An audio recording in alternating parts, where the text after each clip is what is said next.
The time traveler Zhang Yuan was supposed to be a prodigy at drawing cards, but due to his unlucky streak in his past life, he finds himself treading carefully in this new world. In a society where one's fate is determined by the divine stones, he is about to face the first major decision of his life. At Westlake High School in Westlake City, Jiangnan province of the Great Xia Empire, an important card drawing ceremony that would determine the future of 300 senior students was underway.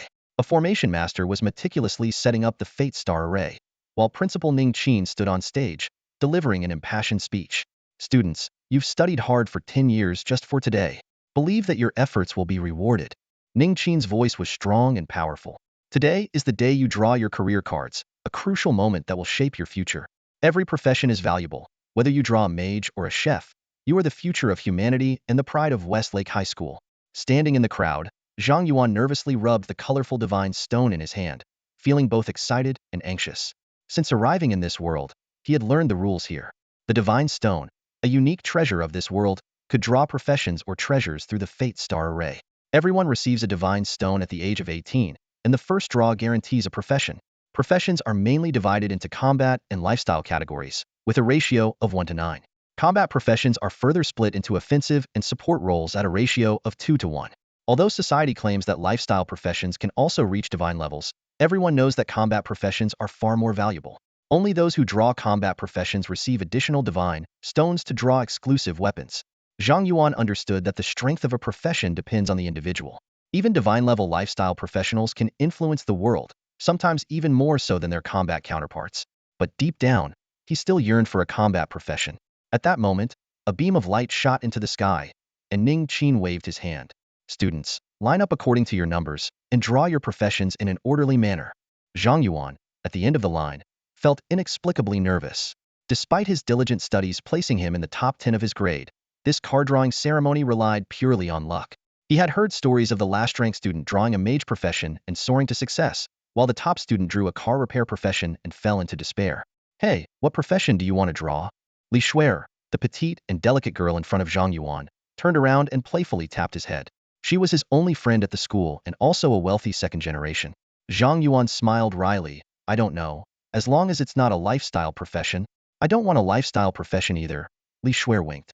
If I draw a healer, I can take good care of you.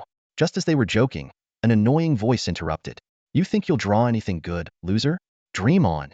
Zhang Yuan looked over and saw Wang Hu, the youngest son of the Wang family in Westlake and Xue'er's pursuer.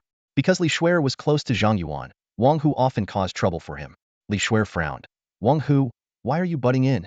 Wang Hu, momentarily taken aback by her retort, quickly recovered. Xue'er, Zhang Yuan is just good at studying. In this society, grades mean nothing. He's likely to draw a lifestyle profession, so you shouldn't associate with him. It's beneath your status. Just as Xue'er was about to lash out, Zhang Yuan intervened. Xue'er, the ceremony is about to start. As Ning Qin began calling names, students walked up one by one to draw their cards. Most drew lifestyle professions, but Wang Hu got incredibly lucky, drawing a fire mage, though his second draw only yielded a white staff. Finally, it was Xue'er's turn. She winked at Zhang Yuan. Here I go, wish me luck. She ran to the array and placed her divine stone in it. A burst of golden light appeared, and golden willow branches emerged around the array. A golden card with the image of an elven goddess slowly surfaced. Rare support profession, elven saintess. The whole school erupted in excitement. A rare profession. Ning Qin could hardly contain his excitement when he saw Xue'er pull out a rare class. His old glasses almost fell off, and his hands trembled slightly with disbelief in his eyes. Elven saintess, he exclaimed softly. Our school hasn't seen a rare class in 10 years. The surrounding students erupted in excitement. Someone exclaimed, that's a rare support class. You probably can't find one in the entire Shihu city. Another student chimed in excitedly. I heard that once the elven saintess ascends to the god level, she even has a large-scale resurrection skill. That's national strategic talent. Ning Qin calculated in his mind that this draw not only secured the school's ranking but could even push it up a few places. He was already drafting tomorrow's news release in his head. Just then, a rainbow light emerged from the array, coalescing into a new divine stone in front of Xue'er. Without hesitation, she used the bonus draw she received for pulling a combat class. Another golden light flashed. Ning Qin's eyes nearly popped out of his head. Double gold. It's double gold. This breaks the school's record. A golden staff flew out of the array and slowly descended in front of Xue'er. The light it emitted made everyone around feel refreshed. Xue'er caressed the staff lovingly, a joyful smile spreading across her face. The array master grinned and said, "Congratulations, student. Even though you didn't get a specialized weapon, getting a golden weapon this early is extraordinary. Your future is limitless." "Thank you, teacher." Xue'er bowed excitedly to the array master and ran back to the crowd. Wang Hu walked up to Zhang Yuan, smirking. "Zhang Yuan, Xue'er has become a rare support class. She'll be highly sought after by all the major guilds. You're just a life class. You two are worlds apart now." Zhang Yuan responded calmly, "I haven't drawn yet." Wang Hu sneered, "Huh? There's a 90 chance you'll get a life class. Now that Xue'er has drawn a rare class, she's used up all the luck. You're next, but I doubt you'll get a combat class." At that moment, Ning Qin called Zhang Yuan up. Ignoring Wang Hu, Zhang Yuan walked forward slowly. As Xue'er passed him on her way back, she playfully tapped his head and laughed, "Dummy, I'm lending you my luck." "Thanks." Zhang Yuan smiled back and approached the array. The array master, in a good mood, said to Zhang Yuan, "Good luck, student." "Thank you." Zhang Yuan replied politely, then placed his divine stone into the fate array. Boom.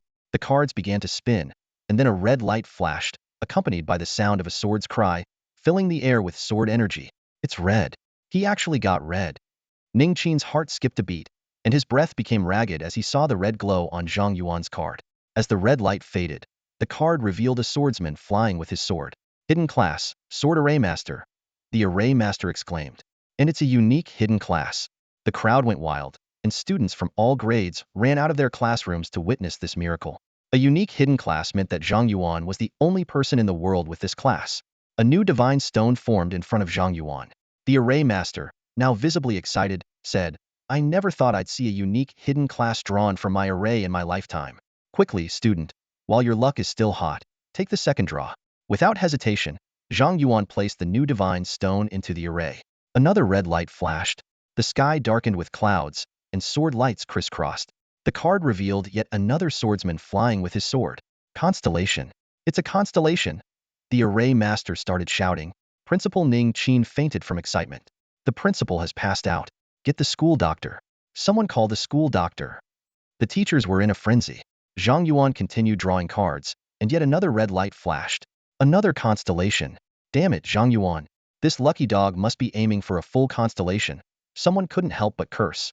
"Bug. The array must be bugged." Another student shouted. Zhang Yuan had entered a trance-like state, continuing to draw cards. Boom, boom, boom.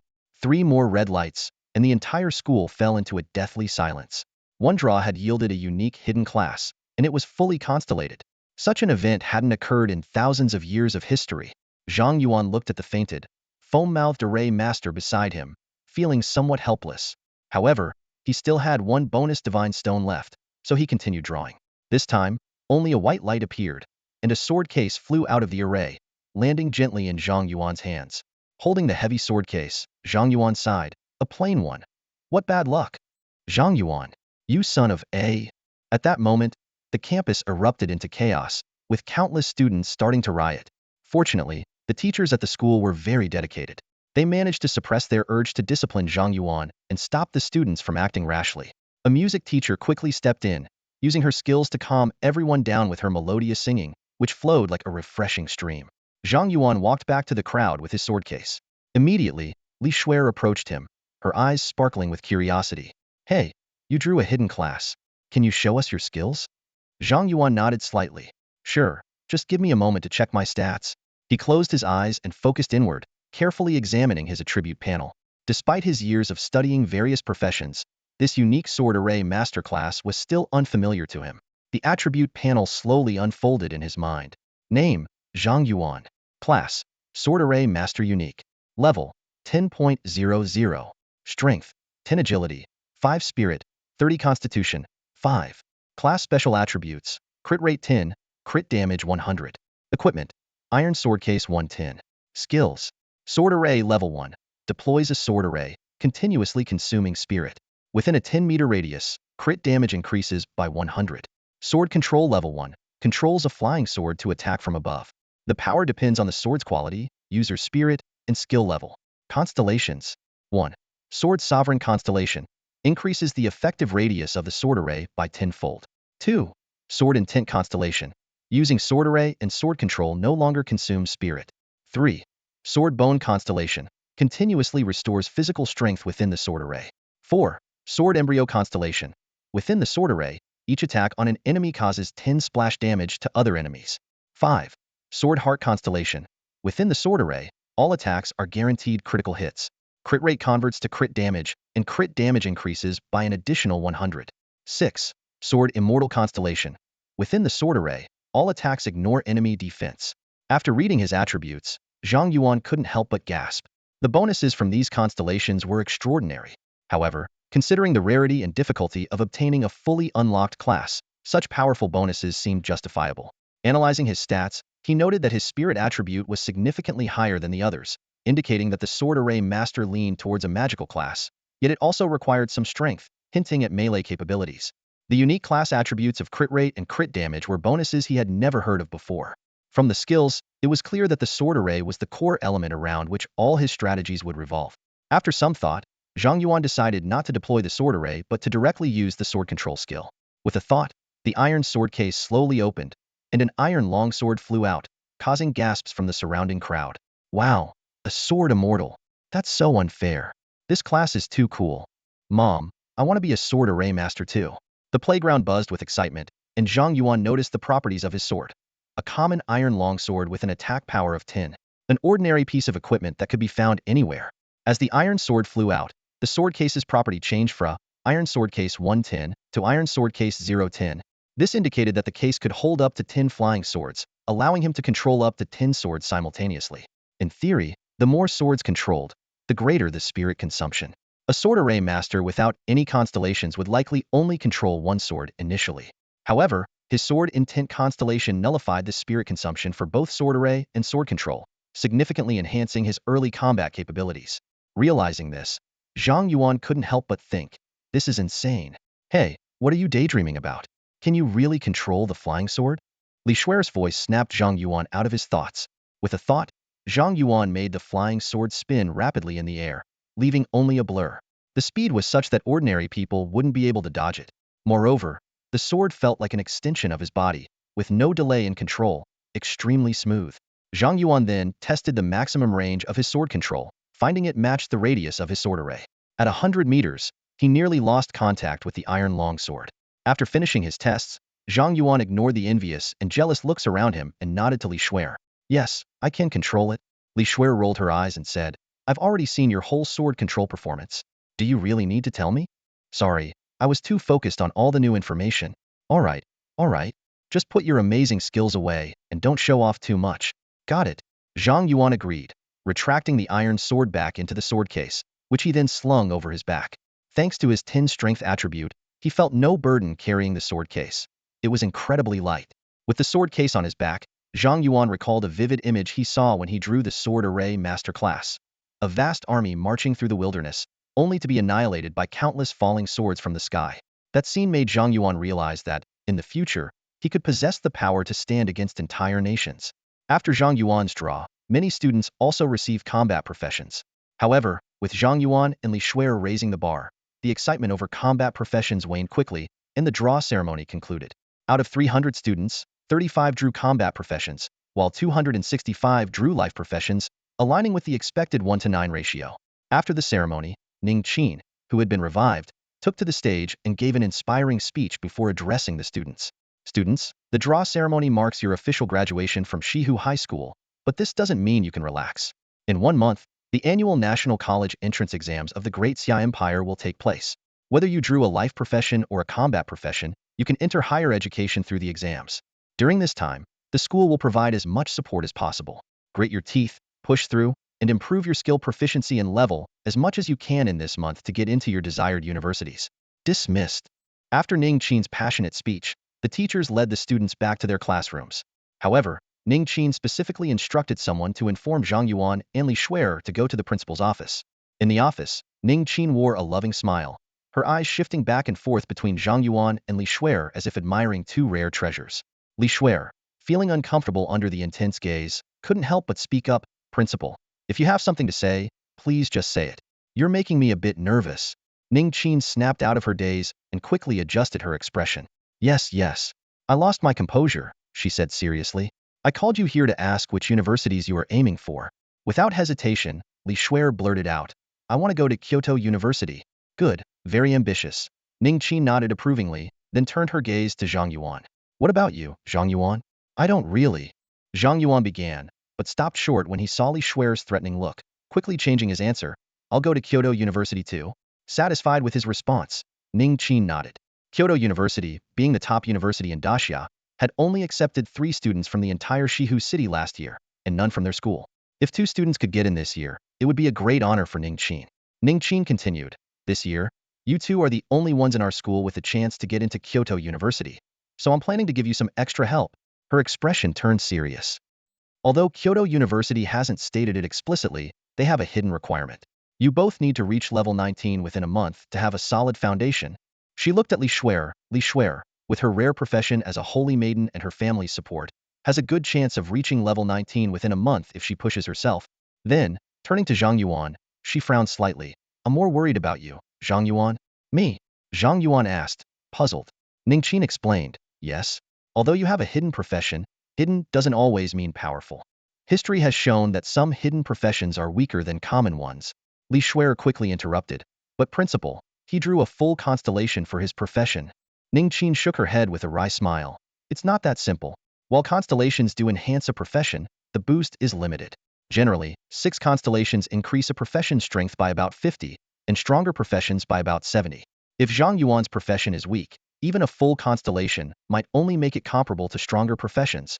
Zhang Yuan glanced at his constellation panel, realizing for the first time that it wasn't that everyone else was abnormal. He was the one who was different. Ning Qin continued, I think Zhang Yuan's profession leans towards being a formation master, which is more support-oriented and has a disadvantage in early leveling. That's why I'm worried you might not reach level 19 in a month. Li Xue'er, who had been confident in Zhang Yuan, now felt anxious after hearing Ning Qin's concerns. Principal, do you have any solutions? Of course I do, otherwise why would I call you here? Ning Qin smiled mysteriously. This year, the Shihu city government discovered a hidden dungeon in the western suburbs. Our high-level professionals have already investigated it. The highest level monsters inside are level 12, the difficulty is low, and the experience gained is 50 higher than regular dungeons, making it perfect for beginners.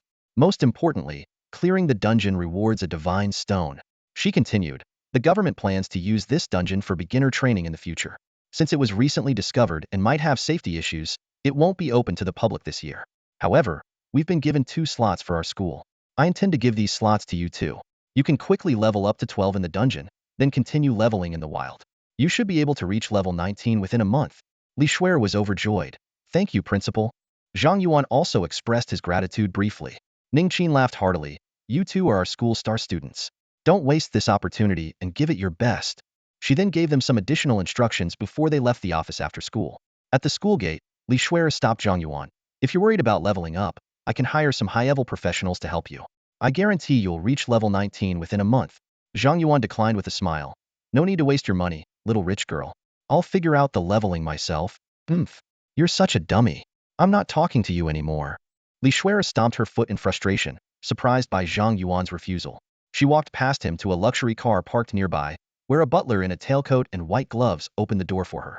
Li Xue'er got in the car, glaring at Zhang Yuan before instructing the butler. Take me home, Butler Su? Yes, miss, Butler Su, seemingly used to such situations, gave Zhang Yuan an apologetic smile before driving off. Watching the car leave, Zhang Yuan wasn't worried. Li Xue'er often threw tantrums, but usually calmed down by the next day. He had refused her help because he wasn't concerned about his leveling speed and wanted more combat experience. Kyoto University, being the top university in Daxia, only accepted less than 300 out of millions of applicants each year. Just having a high level wouldn't be enough to get in. Other skills were essential too. After parting ways with Li Xue'er, Zhang Yuan didn't head home. Instead, he went to a weapon shop in Shihu City. He spent all his savings from 3 years' worth of New Year's money to buy 9 average quality iron swords, filling his iron sword case. He also bought a damage testing dummy and found an empty spot to test his skills. As he raised his hand to summon his flying swords, a voice suddenly echoed in his mind. Detected that the host has switched to Sword Array Master. The achievement system is now activated. Ding. Detected that the host has achieved the God-level achievement Full Constellation Draw, awarding the awakening of a unique God-level talent. Congratulations to the host for awakening the unique God-level talent. Absolute Luck Level 1. Ding. Detected that the host has achieved the God-level achievement Sword Immortal, awarding the awakening of a unique God-level talent. Congratulations to the host for awakening the unique God-level talent. I am the Sword Immortal Level 1. Zhang Yuan was stunned, and immediately checked his talent attributes. Absolute luck level 1.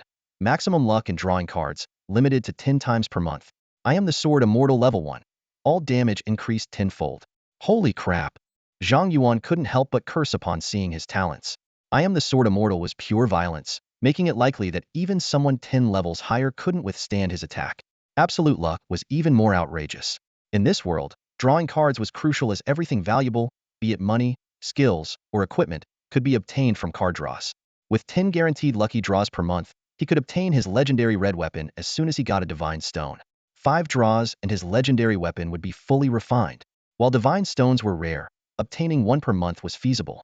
In this world, after the initial guaranteed profession draw, there were no guarantees for subsequent draws, and the probability of drawing gold quality or higher items was extremely low.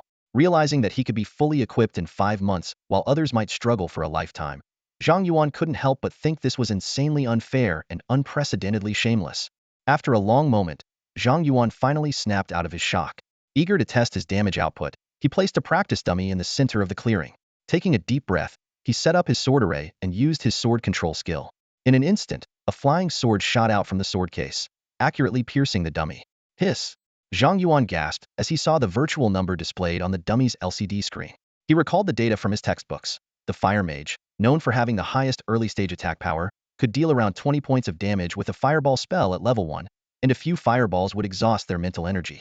But his basic attack at level 1 had already matched the damage of a level 10 Fire Mage's fireball. What was even more astonishing was that the practice dummy had no defense, meaning a Fire Mage's damage would be reduced in actual combat, but Zhang Yuan's attack was true damage, ignoring defenses. And this was just with 1 flying sword.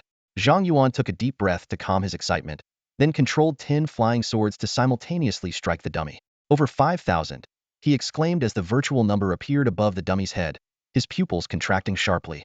He quickly calculated in his head. A level 10 boss had about 10,000 to 20,000 health points, meaning he could easily kill a level 10 boss in at most 4 attacks. That's insane. Absolutely insane. Zhang Yuan couldn't help but exclaim. A damage output of 5,000 was something that even most level 30 fire mages couldn't achieve. And this was just his level 1 damage with a basic weapon. Thinking of this, Zhang Yuan couldn't suppress a grin as he contentedly put away the practice dummy and headed home with his sword case on his back. As soon as he entered the house, his aunt Zhang Yuya, who was practicing yoga in the living room, greeted him with a smile. Hey, Yuanzi, you're back?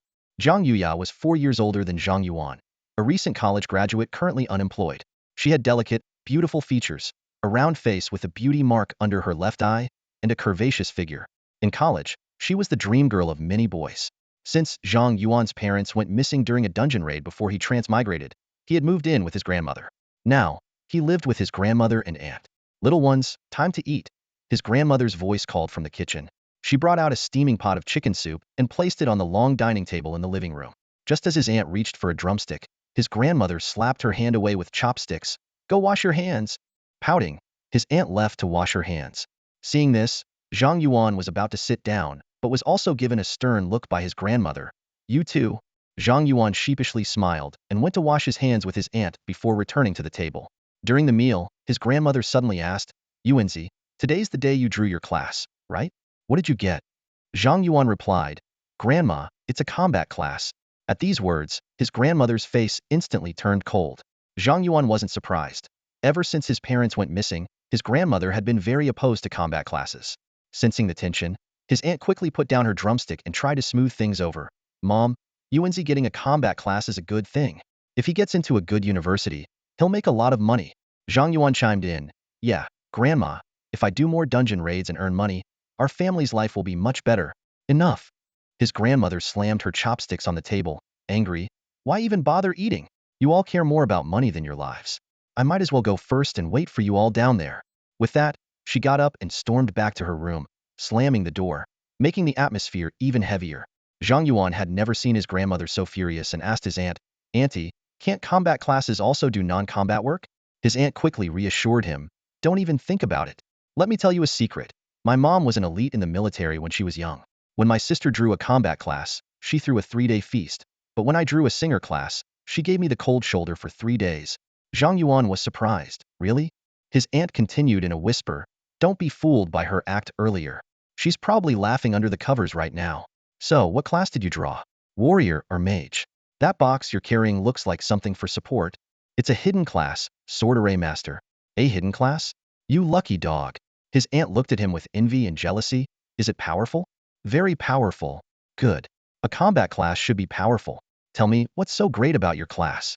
With a few words, his aunt lightened the heavy atmosphere, and Zhang Yuan became more talkative, explaining the strengths of his class to her. The rest of the night passed with his aunt exclaiming, "Awesome," over and over. The next morning, Zhang Yuan woke up to find a badge on his bedside table.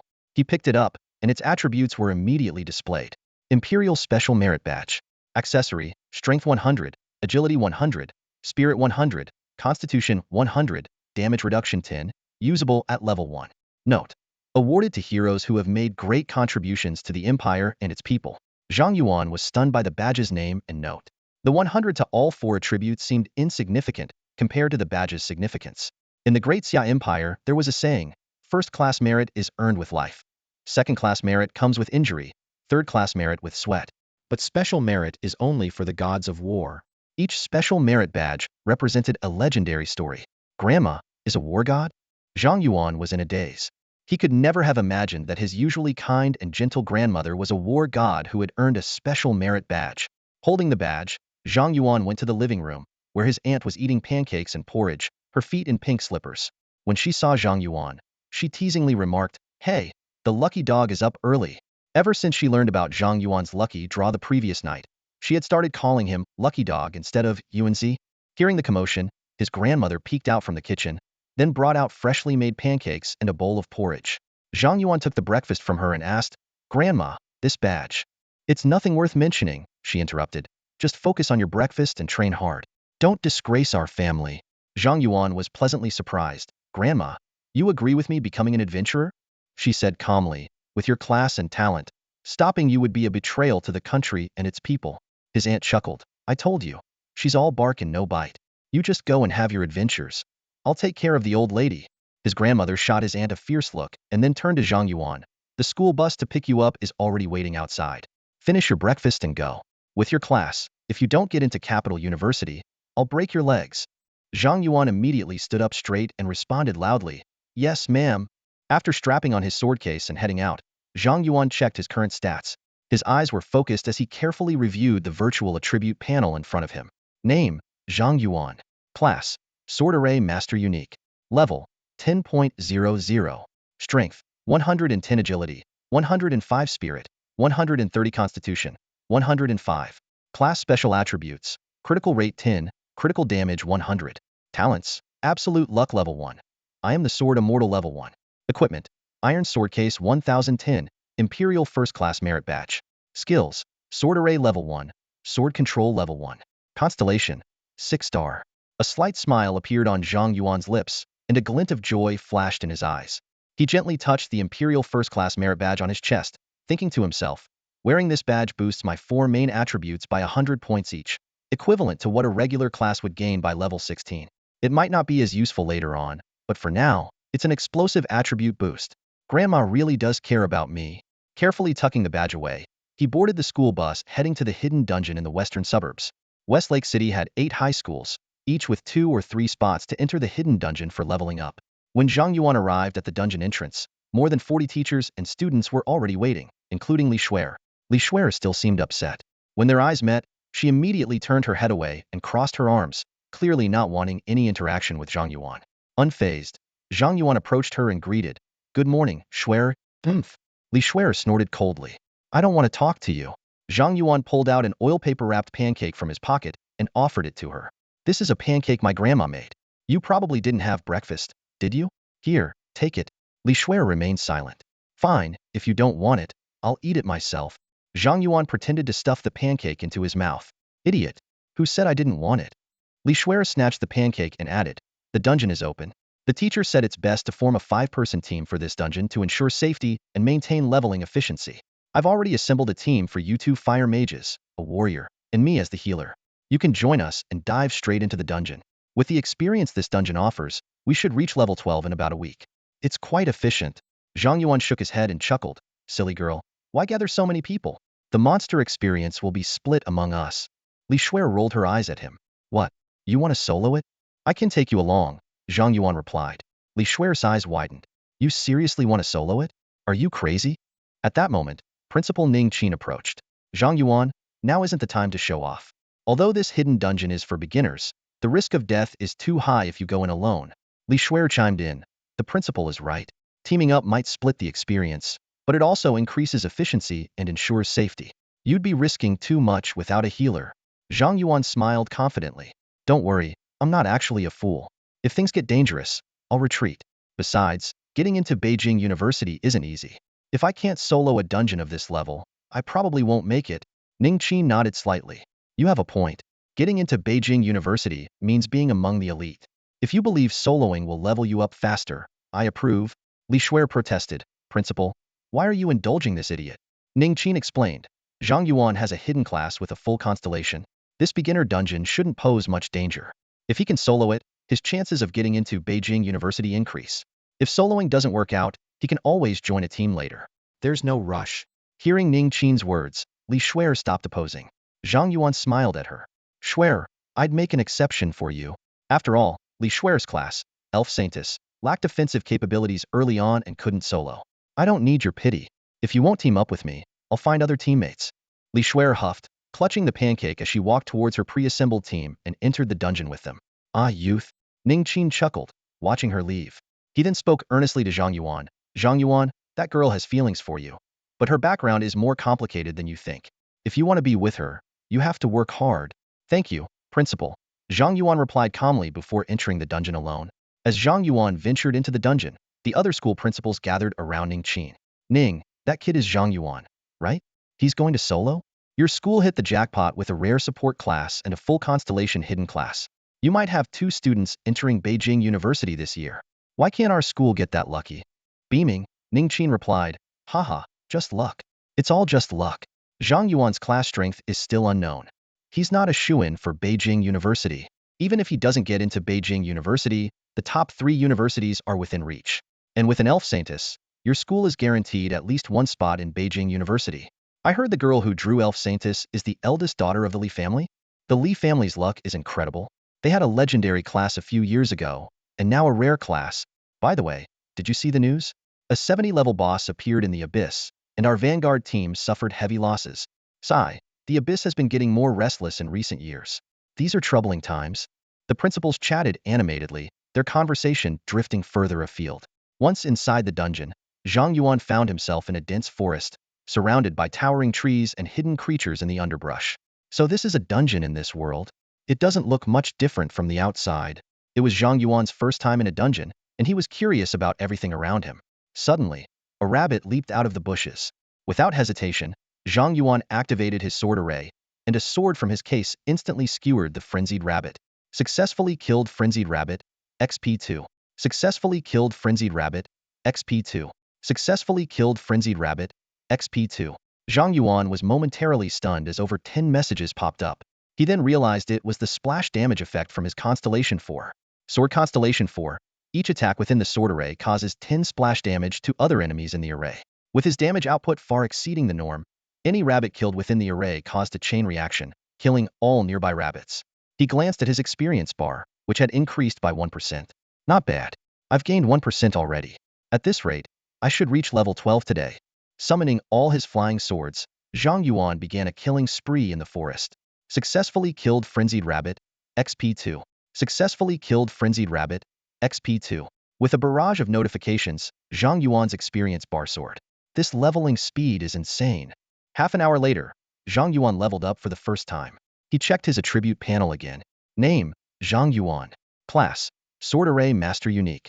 Level, 21.00. Strength, 120 Agility, 110 Spirit, 160 Constitution, 110. Class Special Attributes, Critical Rate 11, Critical Damage 110. Talents, Absolute Luck Level 1. I am the Sword Immortal Level 1. Equipment, Iron Sword Case 1010, Imperial First Class Merit Badge. Skills, Sword Array Level 1, Sword Control Level 1. Constellation, 6 star. Level up, and all attributes have increased accordingly, Zhang Yuan muttered. Each level adds 10 to Strength, 5 to Agility, 30 to Spirit, and 5 to Constitution, totaling 50 attribute points. The textbook said a typical class gains about 25 points per level. My class's growth rate is double. Seeing his attribute growth, Zhang Yuan was a bit taken aback. And that doesn't even include the 1 critical rate and 10 critical damage. This hidden class is incredible. As the rampaging rabbits on the forest's outskirts were nearly wiped out, Zhang Yuan began to advance deeper into the woods. His steps were firm and unhurried, each one exuding an air of inevitable victory. As he delved further, the monsters he encountered gradually increased in level. Zhang Yuan's sword gleamed like the scythe of death, reaping lives. A black-haired boar fell with a thud, experience 4. A red-eyed hyena couldn't even howl before being skewered by his sword, experience 6. The ferocious rabbit king barely bared its fangs before perishing on the spot, experience 10. The respawn rate of the monsters in the dungeon couldn't keep up with Zhang Yuan's killing spree. His sword formation was like a high-efficiency meat grinder, leaving nothing in its wake. In less than an hour, a dazzling pillar of light shot up from Zhang Yuan, signaling another level up. Strength 10, Agility and Constitution 5 each, Spirit 30, Critical hit rate 1, Critical damage 10. To Zhang Yuan's delight, his skill proficiency also increased. His sword formation leveled up to 2, expanding its radius to 20 meters, with critical damage boost increased to 110. The sword control skill also reached level 2, making it more effortless to manipulate the flying swords. Zhang Yuan's eyes locked onto a level 5 ferocious rabbit king in the distance. With a thought, a flying sword pierced through the rabbit king's body instantly. Successfully killed ferocious rabbit king, experience 10. Successfully killed ferocious rabbit, experience 1. Successfully killed black-haired boar, experience 4.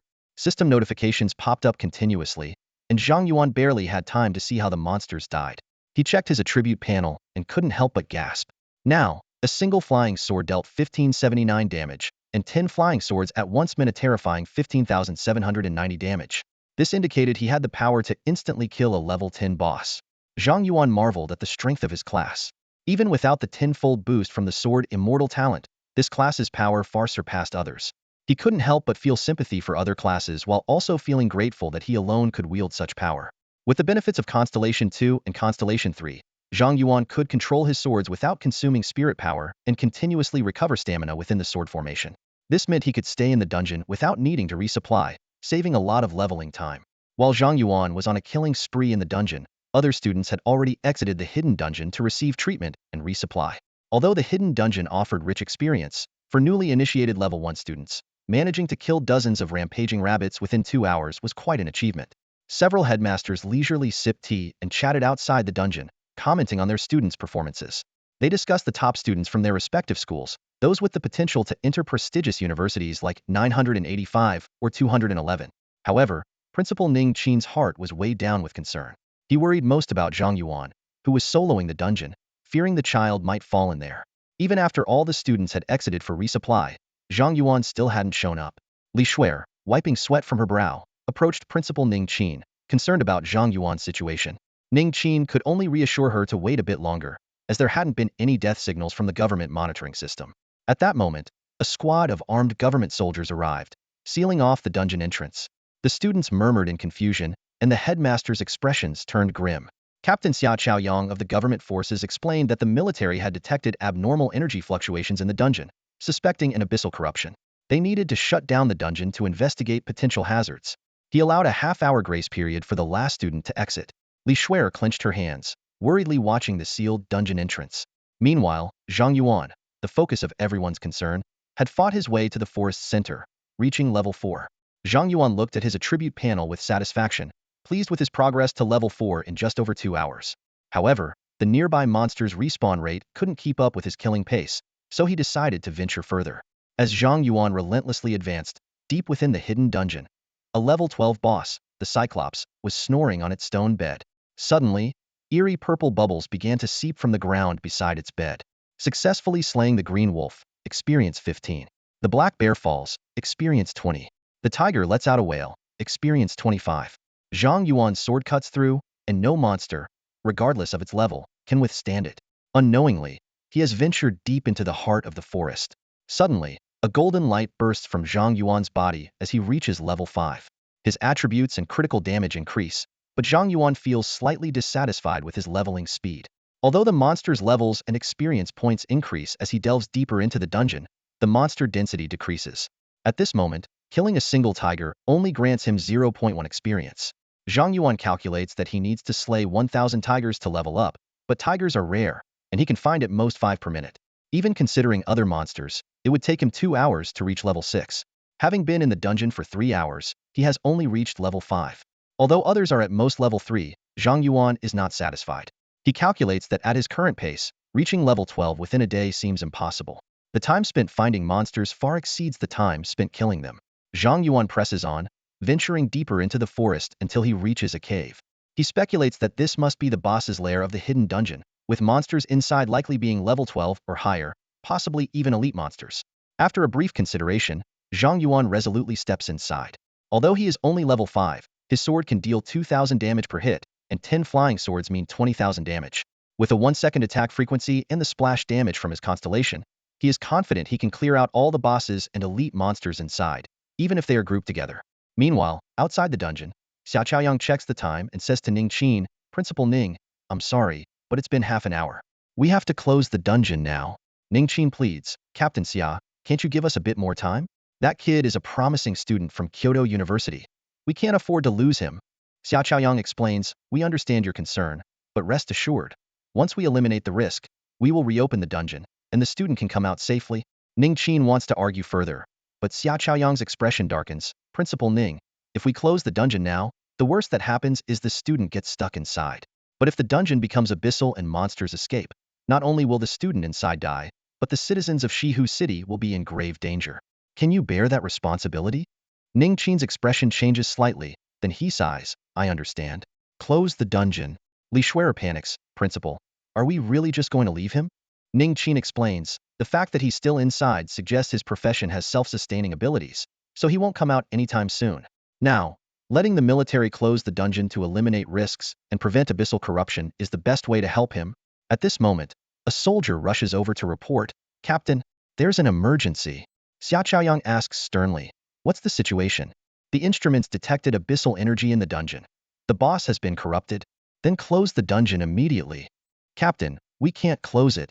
"Can't close it?" Xiaoqiaoyang's eyes narrow. "The boss is corrupted, but the dungeon isn't fully abyssal yet. Why can't we close it? Someone has already entered the corrupted boss's area, initiating the abyssal raid mode." "Impossible." Xiaoqiaoyang shouts, "There's only one student in the dungeon, and he's at most level 3. How could he enter the boss's lair?" The soldier wipes his sweat, but the instruments don't lie. The abyssal raid mode has been activated. Xiaoqiaoyang's face darkens further as he turns to Ning Qin, "Principal Ning, what's going on with your student?" Ning Qin is bewildered. "I have no idea." "You don't know?" Xiaoqiaoyang's face grows even darker, but there's no time to dwell on it. He orders the soldier, "Evacuate the surrounding students and teachers immediately, and deploy the city defense forces. We can't let the corrupted boss reach the city." The soldier salutes, "Yes, sir." Xue'er watches Xiaoqiaoyang and the soldiers leave in haste and quickly asks Ning Qin, "Principal, what is abyssal raid mode?" Ning Qin, with a worried expression, explains, "When abyssal energy invades a dungeon, the boss becomes corrupted and turns into a singular boss with all attributes increasing at least tenfold. If the corrupted boss isn't defeated within a certain time, it will lead the dungeon monsters out to invade the real world. Therefore, we need to send elite professionals into the abyssal dungeon to defeat the boss before it invades reality. This is called abyssal raid mode. Once activated, the dungeon no longer allows entry, and the participants must fight to the death with the corrupted boss. If they succeed, they receive generous rewards. If they fail, the boss becomes even stronger and invades reality immediately." Xue'er's expression changes. "Abyssal raid mode? Does that mean he has to fight the corrupted boss?" Ning Qin sighs heavily and pats her shoulder. "Although I hate to say this, this is your first lesson about the abyss. We can lose our companions at any moment. Be mentally prepared." "No, I can't accept this." Xue'er runs off in a panic to call Butler Su. Meanwhile, inside the dungeon, Zhang Yuan is still immersed in the joy of rapid leveling, unaware of the looming danger. Successfully killed corrupted goblin. Experience 200. Successfully killed corrupted elite goblin. Experience 300. Successfully killed corrupted giant vanguard. Experience 500. No wonder it's the boss's lair. The experience points are skyrocketing. Zhang Yuan grins from ear to ear. The moment he entered the cave, the monster experience points astonished him. Although the monsters have more health, it just means using 2 flying swords instead of 1, which doesn't affect his leveling speed at all. In just a few minutes, golden light bursts from Zhang Yuan's body again, and he reaches level 6. He secretly rejoices, "If I'd known the experience here was so high, I wouldn't have wasted time on those raging rabbits outside. Rabbits are so cute. They should be braised, not used for leveling." looking at the swarming heads ahead. His eyes gleam with excitement. They're all pure experience points. Just the corrupted goblins he can see number over 100. In this narrow cave, with such high monster density and quantity, he doesn't even need to search for them. It's a leveling paradise tailor-made for him. Watching his experience bar shoot up rapidly, Zhang Yuan even finds the brain-exposed goblins somewhat endearing. Outside the dungeon, the city defense forces were on high alert. Soldiers, fully armed, had established a strong defensive line at the dungeon entrance, determined to keep the abyssal creatures at bay. Students and teachers from various schools had been evacuated, but Ning Qin, leveraging the old principal's influence, received special permission from Xia Chaoyang to stay behind with Li Xue'er. Tears welled up in Li Xue'er's eyes as her voice trembled. Principal, is there really no chance for him to survive? Ning Qin shook his head firmly, his expression grave. Absolutely not. The monsters in the boss's territory of this dungeon are all above level 10. Once they've been corrupted by the abyss, their stats increase tenfold. Zhang Yuan can't even break through their defenses. He sighed and added, moreover, the abyssal corruption of the dungeon is irreversible. Once the entire dungeon is fully corrupted, the boss will actively seek him out, and Zhang Yuan will have nowhere to hide. Gazing at the dungeon, now tinged red in the distance, Ning Qin's sorrow was palpable. That child must be terrified right now. He had such a bright future ahead of him, only to be lost in a beginner's dungeon. Fate is truly unfair. However, the situation inside the dungeon cave was starkly different. Zhang Yuan, now level 9, sat leisurely on a flat rock, munching on dried meat prepared by his grandmother while controlling his flying swords to slaughter the cave's monsters. Although he had been in the dungeon for 5 hours, leveling up restored his status, but his stomach still growled with hunger. Grandma's dried meat is delicious, but it's too dry, Zhang Yuan mumbled. I should have brought some water. Before he finished speaking, his 10 flying swords had already pierced through a distant giant mage, casting spells. System notifications rang out in succession. Successfully killed corrupted giant shaman, EXP 1200. Successfully killed corrupted goblin, EXP 200. Successfully killed corrupted elite goblin, EXP 300. A golden light surged from within Zhang Yuan, and he finally reached level 10. Zhang Yuan quickly wiped the grease from his hands on the clothes of a fallen giant vanguard and eagerly checked his attributes. Name, Zhang Yuan. Class, Sword Array Master. Level, 10. EXP, 2.00. Strength, 200. Agility, 150. Spirit, 400. Constitution, 150. Class Special Attributes, Critical Hit Rate 19, Critical Damage 190. Talents, Absolute Luck LV1. I am a sword immortal LV1. Equipment, Iron Sword Case 1010. Empire's Distinguished Service Medal. Skills, Sword Array LV3, deploys a sword array, continuously consuming spirit. Within a 30-meter radius, critical damage increases by 120. Sword Control LV3, controls flying swords for aerial attacks. Power depends on sword quality, personal spirit, and skill level. Constellation, 6 stars. Sword Array and Sword Control are both at level 3 now. My damage should have significantly increased. Zhang Yuan muttered to himself, then controlled a flying sword to pierce a corrupted goblin. Successfully killed corrupted goblin, EXP 200. Indeed, the damage increased by about 30. Zhang Yuan wasn't surprised. He had calculated that each level up in sword control added about 20 to his damage. With the additional spirit and critical damage from leveling up, a 30 increase wasn't unreasonable. Now that I've reached level 10, it's time to face the boss. Zhang Yuan's gaze turned towards the depths of the cave. He often heard terrifying roars from there, accompanied by tremors, exuding an overwhelming sense of oppression. Although this wasn't a game and death meant a true end, Zhang Yuan had been cautious, not challenging the boss at level 6 or 7. Now at level 10, with a DPS close to 40,000 per second, he was confident he could defeat a level 12 boss, or even a level 41 with the right strategy. After all, his unreasonable 6 stars constellation allowed him to ignore enemy defenses within his sword array. The boss's defense? Useless. Reaching the cave's depths, Zhang Yuan saw a colossal figure that left him speechless. It was a 10-meter-tall cyclops with deep purple skin, bulging muscles, and warts as hard as rocks, resembling a demon's carapace. It exuded an unsettling aura. A mere glance into the cyclops's eye filled Zhang Yuan with indescribable terror. Is this really what a level 12 boss should look like? He felt like he had entered the wrong scene. However, the cyclops had already noticed Zhang Yuan. Its eye burned with malice, filled with endless rage and brutality, and it roared deafeningly. The shockwave nearly knocked Zhang Yuan off his feet. Something's wrong. Definitely wrong. Zhang Yuan's instinct screamed danger. Unfortunately, without the detection skill, he couldn't discern the boss's exact stats, so he decided to test it with his 10 flying swords. The 10 swords shot forward, piercing through the Cyclops' chest armor. To Zhang Yuan's shock, the monster didn't die on the spot. This was the first time he encountered a creature that could withstand 10 flying sword attacks without dying, leaving him utterly astonished. Despite its severe injuries, the Cyclops was still formidable. Its chest armor shattered, blood gushing out. Roar! The Cyclops bellowed in fury, grabbing a massive spiked club and charging at Zhang Yuan, each step shaking the ground. Zhang Yuan didn't dare to be careless. He controlled the 10 flying swords to attack again. However, to his shock, the behemoth still didn't fall. Frowning, Zhang Yuan retreated while using his mind to retrieve the swords from the Cyclops. Despite bleeding profusely, the Cyclops' speed was astonishing, closing the distance in a few strides and swinging its club down with immense force.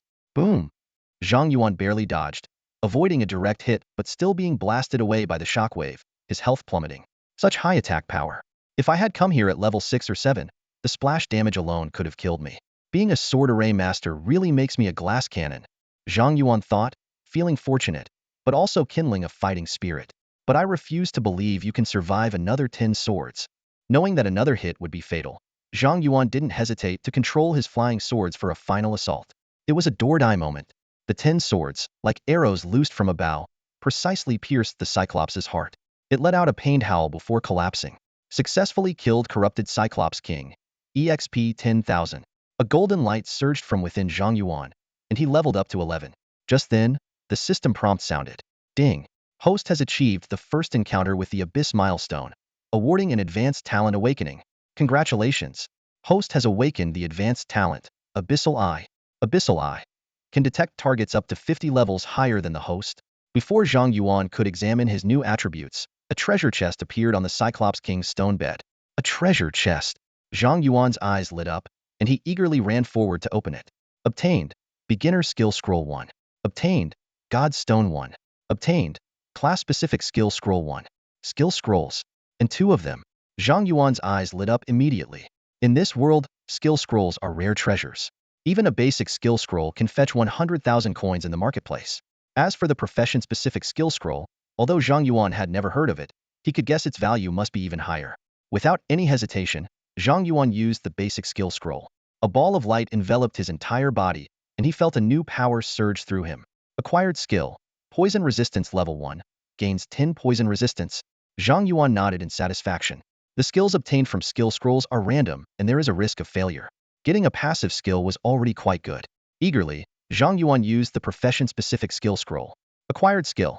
Sword Array Space Passive. Allows storage of sword box and flying sword in the sword array space, accessible at any time within the array. Sword array space? What is this? Zhang Yuan pondered, then tried to activate the passive skill.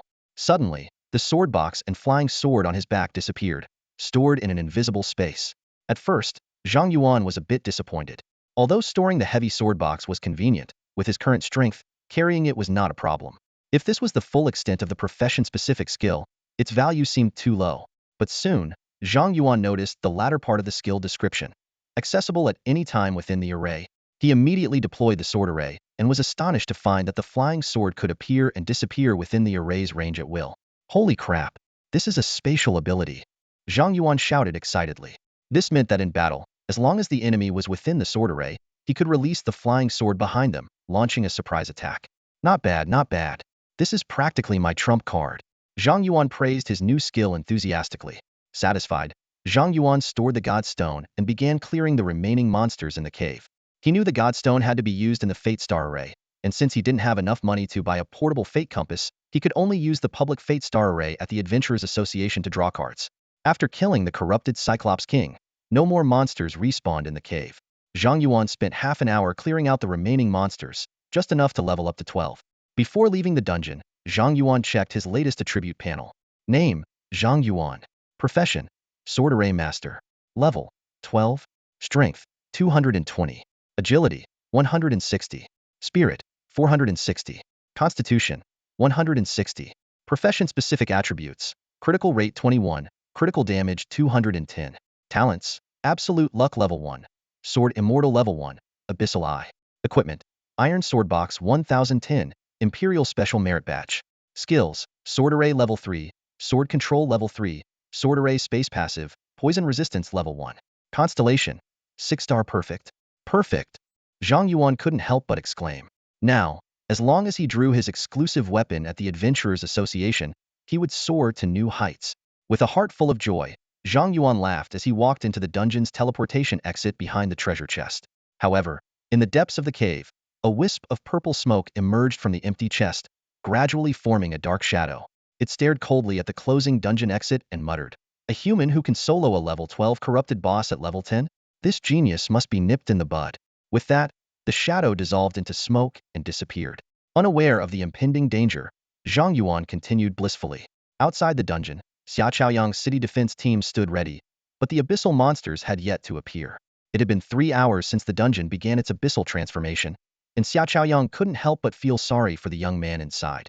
Surviving 3 hours in an abyssal dungeon was proof of elite status, but with the dungeon fully abyssalized, the kid was likely doomed. "Captain, someone's coming out. Everyone, stay alert," a soldier suddenly shouted. Xiaochaoyang immediately ordered, and the soldiers raised their guns, ready to attack any abyssal monster. However, it was an unharmed Zhang Yuan who emerged.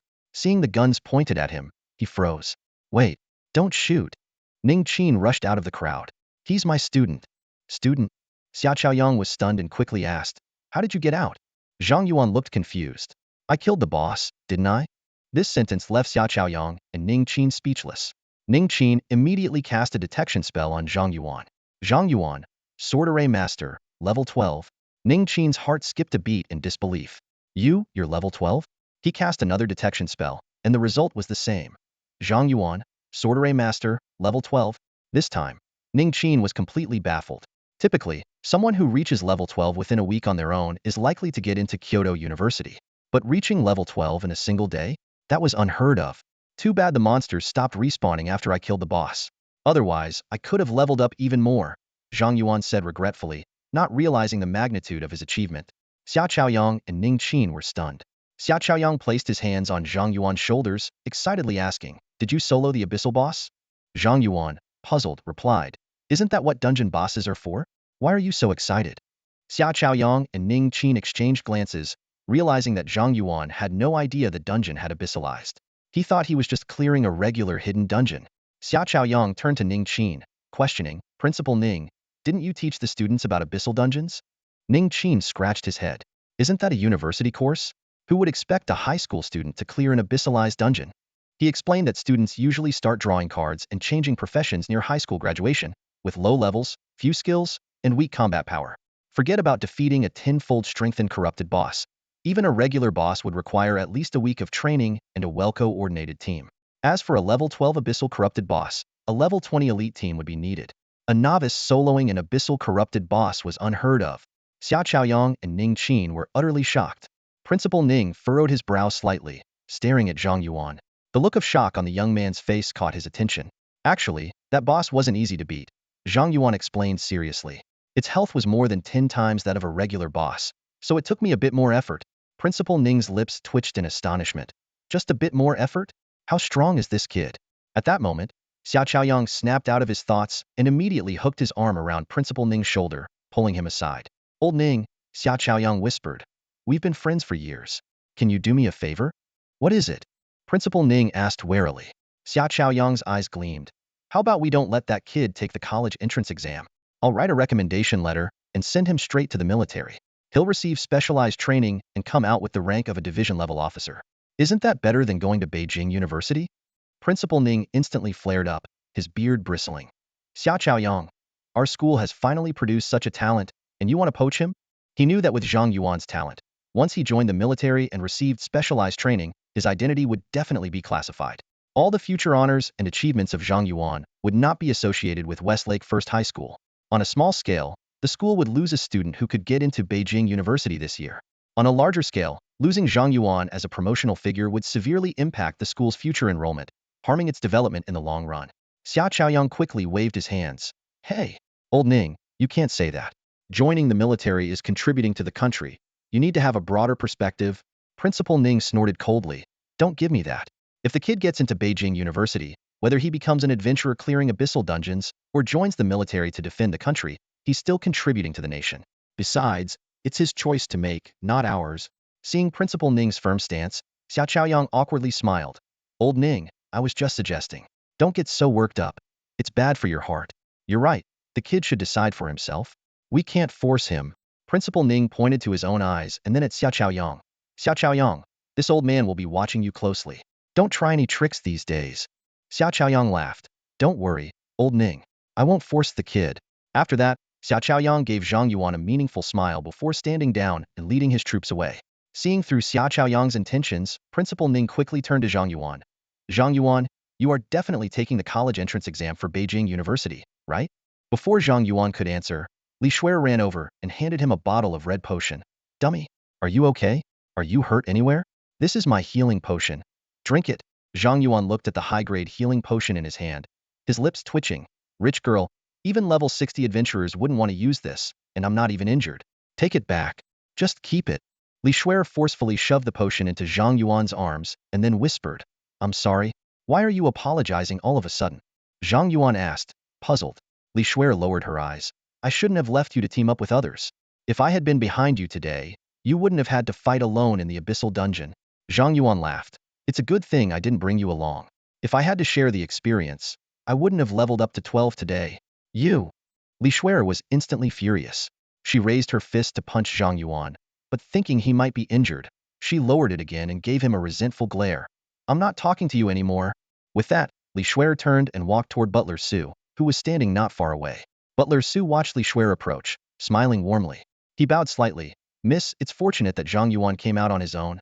If we had to use that treasure on an outsider, the master would have skinned me alive. Oomph. That dummy doesn't deserve such a good thing. Xue'er grumbled, still fuming. Butler Su. Let's go. Yes, Mississippi. Butler Su opened the car door for Xue'er and gave Zhang Yuan an apologetic smile from afar. Watching Xue'er drive away, Zhang Yuan turned to Principal Ning. Principal, you mentioned before that Xue'er's family background is quite formidable, right? Principal Ning nodded. Indeed. To be honest, I was quite surprised when Xue'er came to our school. That makes sense then. Zhang Yuan mused. Makes sense how? Principal Ning asked, confused. Zhang Yuan just smiled slightly. Principal, I not only want to get into Beijing University, but I also want to be the top scorer in the country. Principal Ning was taken aback, his shock evident. Meanwhile, Xue'er was sulking in the car. Butler Su noticed her expression and chuckled. Miss, I think you should be happy. Happy about what? That dummy doesn't say a single nice thing, and I was so worried about him, Xue'er pouted. Butler Su laughed heartily. Miss, I'm not talking about that. You should be happy that he's so outstanding. Reaching level 12 on his first day by himself is the mark of a true genius. What does his excellence have to do with me? Xue'er retorted unhappily. Butler Su said meaningfully, the master highly values talent, especially top-tier talent. With the potential Zhang Yuan showed today, the master would likely not oppose your association with him. Xue'er's face turned bright red. Butler Su, what are you saying? Who wants to associate with that dummy? Ha ha ha, just pretend I didn't say anything. Butler Su laughed heartily at Xue'er's reaction. He had watched her grow up and considered her like his own daughter. He had also observed Zhang Yuan secretly for 3 years. At the very least, he was quite satisfied with Zhang Yuan as a potential son-in-law. While Xue'er was on her way home, Zhang Yuan had already bid farewell to Principal Ning and arrived at the Adventurers Guild in Westlake City. Here, professionals could register as adventurers and take on missions to earn rewards, which was the primary source of income for adventurers. In addition to the mission hall where tasks were posted, the guild had another crucial facility, the Great Xia Empire Trading Post. The trading post was a joint venture between the Adventurers Guild and the Great Xia Empire's government. Here, citizens of the Great Xia Empire could freely buy and sell equipment and materials, and they could even consign items for sale, visible to buyers nationwide. The consignment section had everything, including unbound divine stones. However, those unbound divine stones were usually snapped up the moment they were listed, making them elusive to ordinary people. Zhang Yuan's goal for this visit was the Fate Star Array in the trading post. This was Zhang Yuan's first time stepping into the trading exchange. Contrary to his expectation of a bustling hall, what greeted him was a series of neatly arranged private rooms. Zhang Yuan recalled stories he had heard. The trading exchange used to be an open hall where customers purchasing large quantities of materials often became targets of robbery as soon as they stepped outside. To ensure customers' privacy and safety, the exchange introduced these private rooms. This measure had an immediate effect, reducing robbery cases nationwide by 80. He found an unoccupied room and placed his palm on the palm print scanner on the door. Identity verified. Citizen of the Daxia Empire, Zhang Yuan. Membership level 1. With a mechanical sound, the scanner turned green, and the door quietly opened. Stepping into the room, he found it simply furnished with a chair and a magic crystal ball crafted by alchemists. Following the instructions, Zhang Yuan placed his hand on the magic crystal ball, and a virtual screen immediately appeared before him, displaying a wide array of items, from weapons and armor to potions and materials. Zhang Yuan took out the high-grade healing potion given to him by Xue'er and muttered to himself, "You little rich girl, it would be a waste for me to use this high-grade healing potion. I'll sell it for some money. You won't mind, right?" With that, he chose the consignment option and placed the potion on the pedestal in front of the magic crystal ball. A green light scanned the potion, and a new window popped up. High-grade healing potion, estimated value, 100,000. Please choose. 1. Consignment. Set your own price, with a 5 handling fee. Wait for a buyer. 2. Direct purchase by exchange. 80 of market value. Immediate payment. Short on cash, Zhang Yuan opted for the direct purchase. With a flash of light, the high-grade healing potion disappeared, and his account balance instantly increased to 80,000. That's quite a cut. They just made 20,000 off me in a blink. Zhang Yuan couldn't help but grumble as he looked at his account balance. If not for the urgent need for money, he would never have chosen the direct purchase option, which was clearly a loss. With funds in hand, Zhang Yuan immediately spent 1,000 to purchase a one-time use of the fate array. After the payment was deducted, a small fate array appeared on the pedestal in front of the magic crystal. It's said that the expensive fate compasses use this small fate array. Although small in size, its effects are the same as those of a large arrays, and it's discreet and portable, allowing the holder to draw cards anytime, anywhere. Unfortunately, even the cheapest fate compass costs millions, making it unattainable for ordinary combat professionals. These array masters really know how to make money, Zhang Yuan exclaimed. He then took out the God Stone and placed it in the fate array. The God Stone turned into specks of light and dissipated, with countless cards swirling in the array. Suddenly, the array glowed red. Zhang Yuan's eyes lit up, his heart pounding. As expected, my talent works. Absolute luck level 1. Max luck when drawing cards, limited to 10 times a month. A card with a crimson sword printed on it flew out of the array and instantly turned into red light. The entire array lit up with a dazzling red glow, and a crimson sword with dragon patterns on its blade slowly rose, exuding a powerful aura. Divine Sword Xiao, exclusive to level 1. Attack 1000, critical rate 50, critical damage 200. Auto protection, immune to mental attacks. No level restriction. Note: one of the top 10 swords, protecting the owner and vanquishing demons. Zhang Yuan's face lit up with joy. The attributes of this sword were incredible, likely surpassing even the weapons of god-level professionals. He quickly calculated. Currently, with an iron sword that has an attack of 10, he deals over 4,000 damage. With Xiao's 1,000 attack, plus 50 critical rate, 200 critical damage, and the constellations critical conversion, one strike would deal nearly 700,000 damage. Dealing 700,000 damage at level 12 was mind-blowing.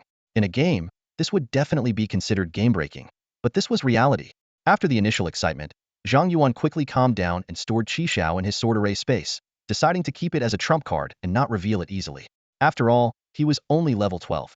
If higher-level professionals discovered he had a divine weapon, it would surely bring disaster. The saying, "a man without a crime, but possessing a treasure invites trouble," holds true in any world. After a brief moment to compose himself, Zhang Yuan bought an outside map and some provisions, storing them in his storage space.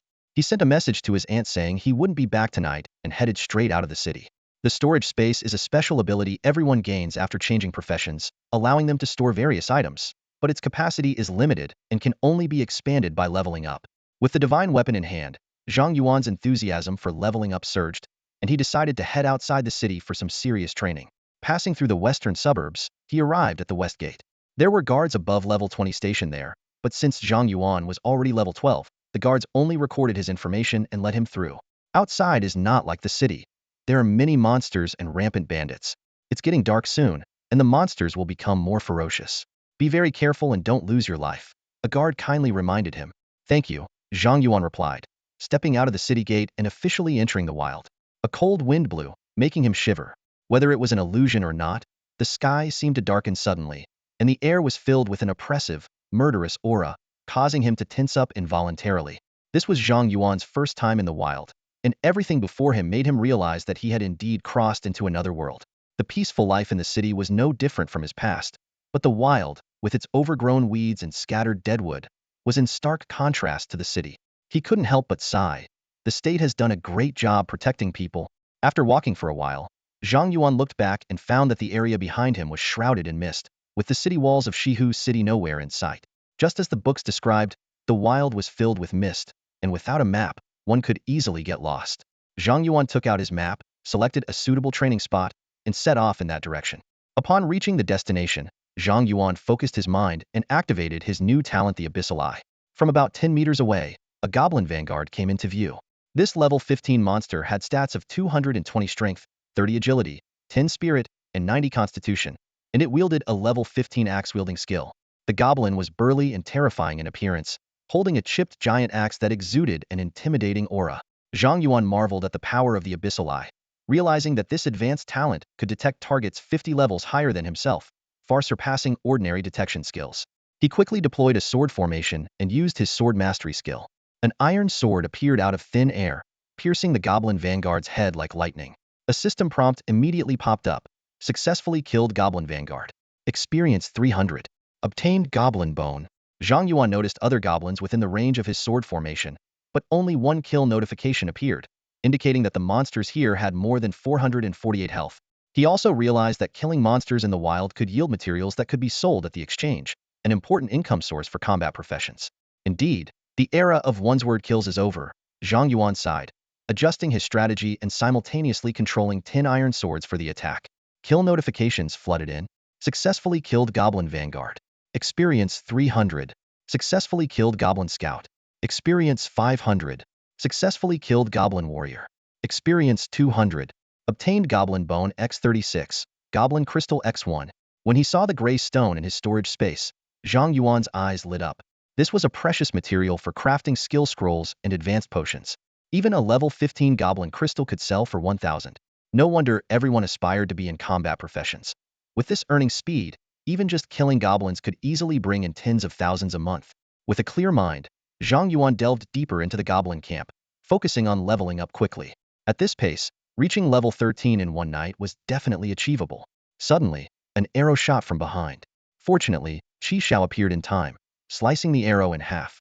Zhang Yuan turned around cautiously to see two men emerging from the woods, one holding a bow, the obvious assailant, and the other with a dagger, looking like an assassin. Zhang Yuan immediately used the Abyssal Eye to investigate. Sunya, archer, level 20. He Mingda, assassin, level 20. Both men had fierce expressions, clearly not the friendly type. Why did you attack me? Zhang Yuan asked coldly. If not for Qi Xiao's protective passive, he might have been gravely injured.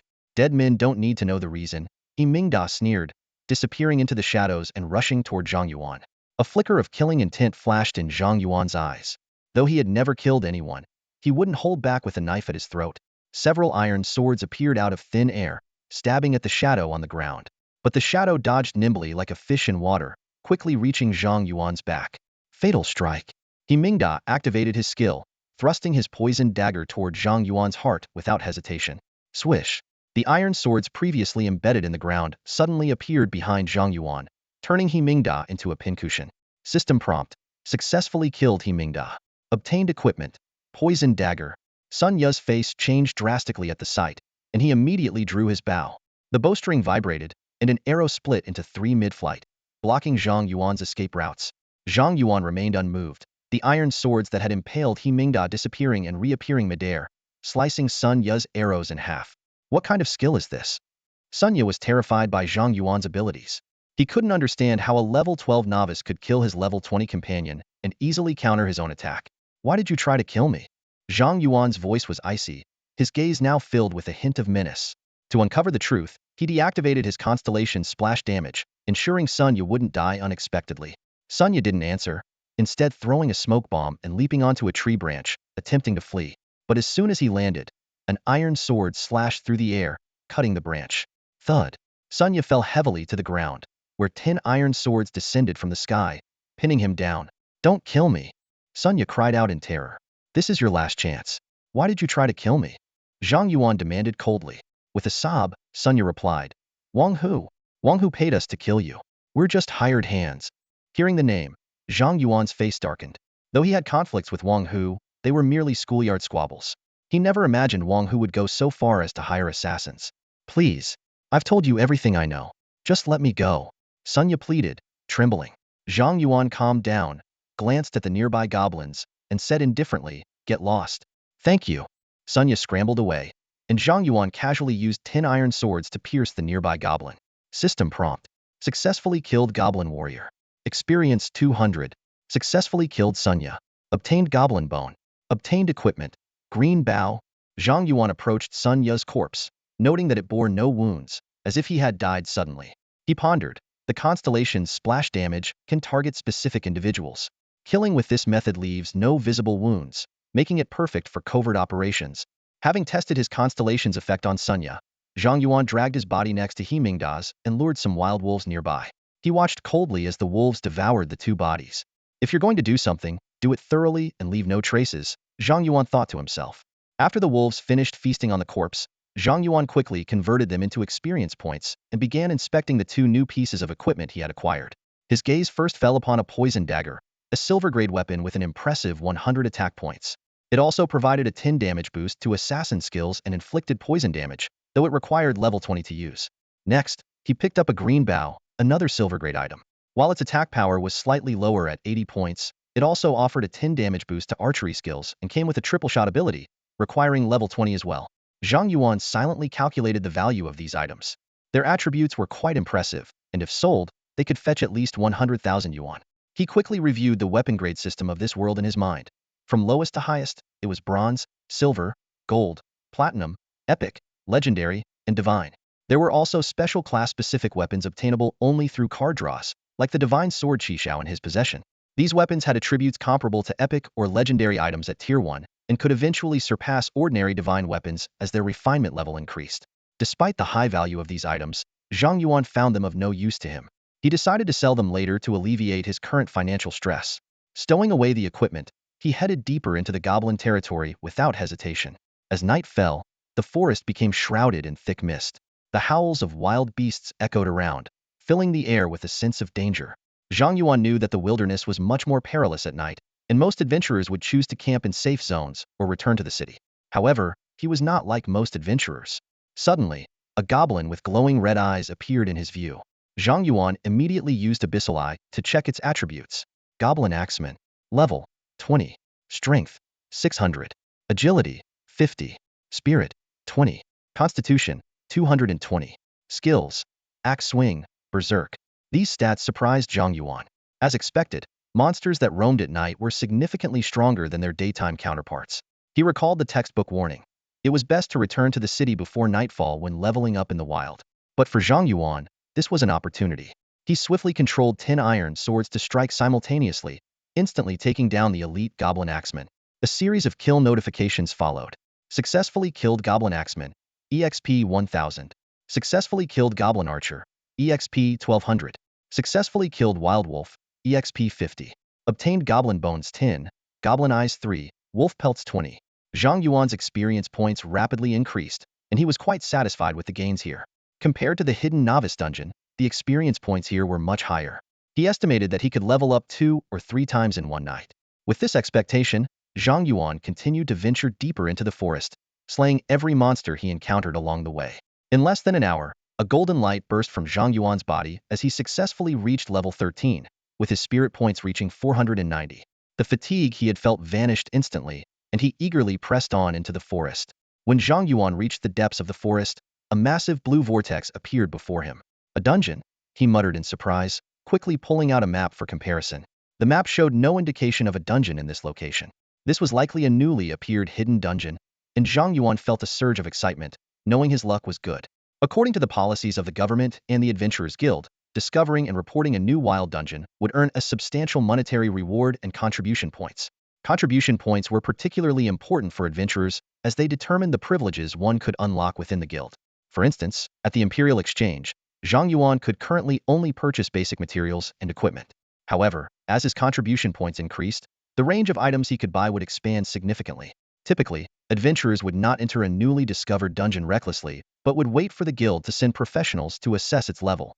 After all, entering a high-level dungeon by mistake could be fatal for a low-level adventurer. But Zhang Yuan had a different idea. If he waited for the guild to evaluate it, the first clear rewards might go to someone else. With a risk-taking mindset, Zhang Yuan used Abyssal Eye on the dungeon. Shadow Forest. Dungeon level 15. Difficulty normal hard nightmare? Seeing the question mark at the end, Zhang Yuan paused. He hadn't expected this dungeon to have an unknown difficulty. After a brief consideration, he decided to challenge the nightmare difficulty first. After all, this wasn't a game, and recklessly attempting an unknown difficulty was too risky. Confirm. With Zhang Yuan's selection, he was transported into the dungeon. Inside the shadow forest, it was dim and foggy, with visibility less than 20 meters. A faint smell of blood lingered in the air, creating an oppressive atmosphere. There was only a narrow path leading deeper into the forest, but the dense fog obscured his view of what lay ahead. This atmosphere is intense, Zhang Yuan muttered, shivering slightly. Many timid adventurers would probably retreat immediately upon seeing this. He first sent his iron swords ahead to scout for traps. Once he confirmed there were none, he cautiously proceeded. He hadn't gone far when the ground suddenly trembled, and a shadowy figure, standing 4 or 5 meters tall, emerged from the mist ahead. Zhang Yuan immediately used Abyssal. Shadow Forest Giant Enhanced Elite. Level 15. Strength 1000. Agility 100. Spirit 30. Constitution 1000. Skills: Tremor Attack, Rock Throw. No wonder it's an elite monster in a nightmare dungeon. Its level 15 attributes are much higher than those of the level 20 goblins outside, Zhang Yuan thought to himself. He quickly analyzed the monster's stats. With strength and constitution both at 1000, this was a high attack, high defense tank with around 20,000 HP. But Zhang Yuan was not intimidated. He knew his 10 iron swords were more than capable. With a slight wave of his hand, the 10 swords shot forward, piercing the Shadow Forest Giant's chest with precision. The giant fell to the ground and dissipated into black smoke. Successfully killed Shadow Forest Giant. EXP 2000. Obtain Giant's Heart 1, Giant's Nail 1. Satisfied with his loot, Zhang Yuan prepared to delve deeper into the mysterious Shadow Forest dungeon. A level 15 monster gives 2,000 experience points, several times more than usual for that level. Zhang Yuan received the notification and felt a surge of excitement. Killing one monster here was equivalent to killing several outside, and the speed was just as fast since he could still one-shot them. He realized that leveling up in this dungeon might be a great idea. With this in mind, Zhang Yuan continued to delve deeper into the dungeon. Along the way, he encountered several Shadow Forest Giants, each of which he easily defeated. His experience points soared, giving him a rush of exhilaration. Besides the giants, he also encountered other monsters, but their attributes were similar to those of the Shadow Forest Giants, and he dispatched them just as quickly. As Zhang Yuan bulldozed his way forward, he reached the deepest part of the dungeon and was delighted to see that his experience bar had already reached 70. The leveling speed was simply insane. The depths of the Shadow Forest were eerie. A gray altar stood in the center, surrounded by dead trees with corpses hanging from them, creating a gruesome and sinister atmosphere. The altar was covered in burning candles, and at its center was a scarecrow bound to a cross, which appeared to be the dungeon's boss. Zhang Yuan immediately used his Abyssal Eye to check the boss's attributes. Shadow Scarecrow Leader. Level 16. Strength 0. Agility 0. Spirit 10,000. Constitution 0. Skills: Psychic Storm, Death Curse, Revival. Seeing these attributes, a twisted smile appeared on Zhang Yuan's face. 10,000 spirit was indeed terrifying, and an uninformed team could easily be wiped out. However, Zhang Yuan's special weapon, Xiao, had a passive effect that made its wielder immune to psychic attacks. It was as if it was designed specifically to counter this psychic boss. The Shadow Scarecrow stood motionless on the altar, appearing harmless. Zhang Yuan wasted no time and controlled his iron sword to launch an attack, thinking that with the Scarecrow's 0 strength and constitution, it should be an easy one-shot kill. However, when the iron sword pierced the Scarecrow, the expected kill notification did not appear. Instead, a green glow enveloped the Scarecrow, and the wound vanished instantly. Revival skill? Zhang Yuan frowned and tried attacking several more times, but the result was the same. The Shadow Scarecrow revived every time and could not be killed. Realizing that this was a mechanism-based boss, Zhang Yuan abandoned the idea of a physical kill and focused on the altar. He quickly noticed that each of the 4 corners of the altar had a large candle. Could it be related to these candles? Zhang Yuan wondered and decided to try extinguishing one. As soon as the candle was extinguished, the Shadow Scarecrow let out a piercing scream and activated its Psychic Storm skill. The terrifying psychic wave spread outwards, but Xiao immediately formed a red barrier around Zhang Yuan, perfectly blocking the attack. Sure enough, psychic attacks don't work on me, Zhang Yuan thought with relief, confirming that he was on the right track. He swiftly moved to extinguish the other candles. Each time a candle was extinguished, the Shadow Scarecrow unleashed another psychic storm. When the last candle was extinguished, the Scarecrow did not use Psychic Storm but instead began to twist and scream, then exploded. A death ray shot straight at Zhang Yuan. Skill: Death Curse. Flashed the system notification. If not purified within 1 minute, immediate death. In the nick of time, Xiao's passive ability activated again, blocking the deadly strike. Successfully killed Shadow Scarecrow. Experienced 20,000. Obtained equipment. Cursed necklace.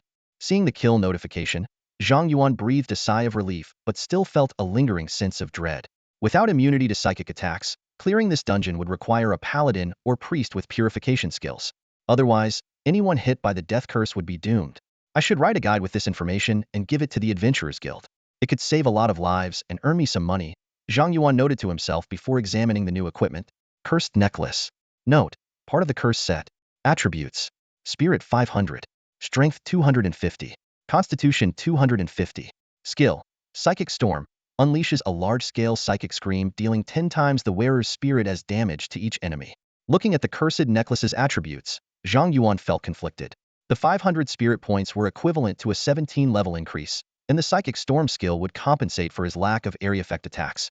Although his fourth constellation provided splash damage, it was only 10, which might not be sufficient against higher-level monsters. In comparison, an area effect skill was far more advantageous. However, the 250 strength and constitution were troubling. His current strength was only 230 and constitution 165.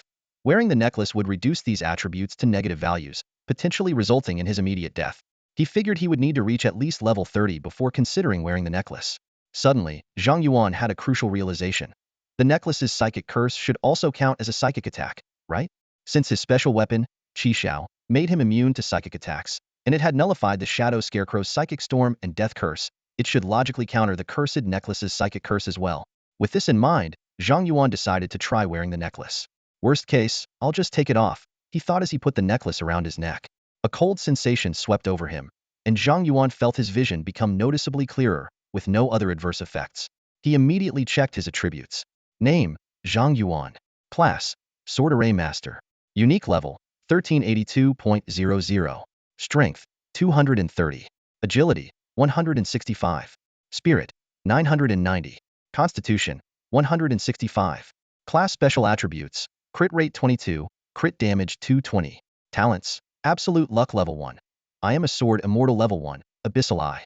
Equipment, Iron Sword Box 1010, Divine Sword Qi Xiao, Imperial Medal of Honor, Cursed Necklace. Skills, Sword Array Level 3, Sword Control Level 3, Sword Array Space, Poison Resistance Level 1, Psychic Storm. Constellation, 6 star. My spirit increased by 500, and my strength and constitution didn't decrease. My guess was right. Zhang Yuan thought excitedly. A special weapon indeed, immune to psychic attacks, which means I can ignore the negative effects of cursed equipment. Realizing the cursed necklace was just one part of the curse set, Zhang Yuan grew even more excited. If he could complete the set, gaining powerful bonuses while ignoring the drawbacks, he could only imagine how strong he would become.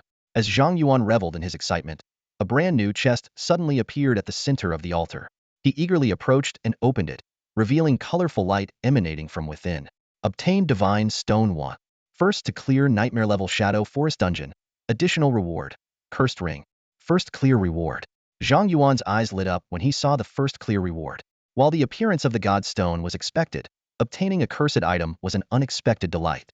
Eagerly, he examined the loot. The note, one of the cursed trio, made Zhang Yuan's heart race. Without hesitation, he equipped the cursed ring. The passive ability of Qi Xiao immediately neutralized the negative effects. Instantly, his mental attribute soared to 1490, comparable to a level 30 mage after a class change. Zhang Yuan silently plotted to acquire the final piece of the set, determined to challenge the hidden difficulty of the dungeon. He was confident in his ability to clear it without taking damage, especially given his advantage over the dungeon boss. After organizing his loot, Zhang Yuan exited the dungeon and returned to reality, only to challenge it again. After confirming his choice, he was once more transported into the dungeon. The environment was identical to the nightmare difficulty, but a sudden piercing scream from deep within the forest put him on high alert. Qi Zhao's passive ability instantly activated, shielding him from the mental storm of the Shadow Scarecrow. As the attack range increased, Zhang Yuan muttered to himself as he deployed a sword formation, cautiously using flying swords to probe ahead. Despite having cleared the nightmare difficulty, he remained highly vigilant, prepared for any new mechanics the hidden difficulty might introduce. Before long, Zhang Yuan encountered the first giant. The Abyssal Eye revealed that this Shadow Forest giant warrior's attributes had doubled compared to the nightmare difficulty. Realizing he could be one-shot, Zhang Yuan decided to test his newly acquired skill. He retreated to create distance and unleashed a mental storm. His necklace emitted a sharp wail, instantly consuming 500 points of his mental energy.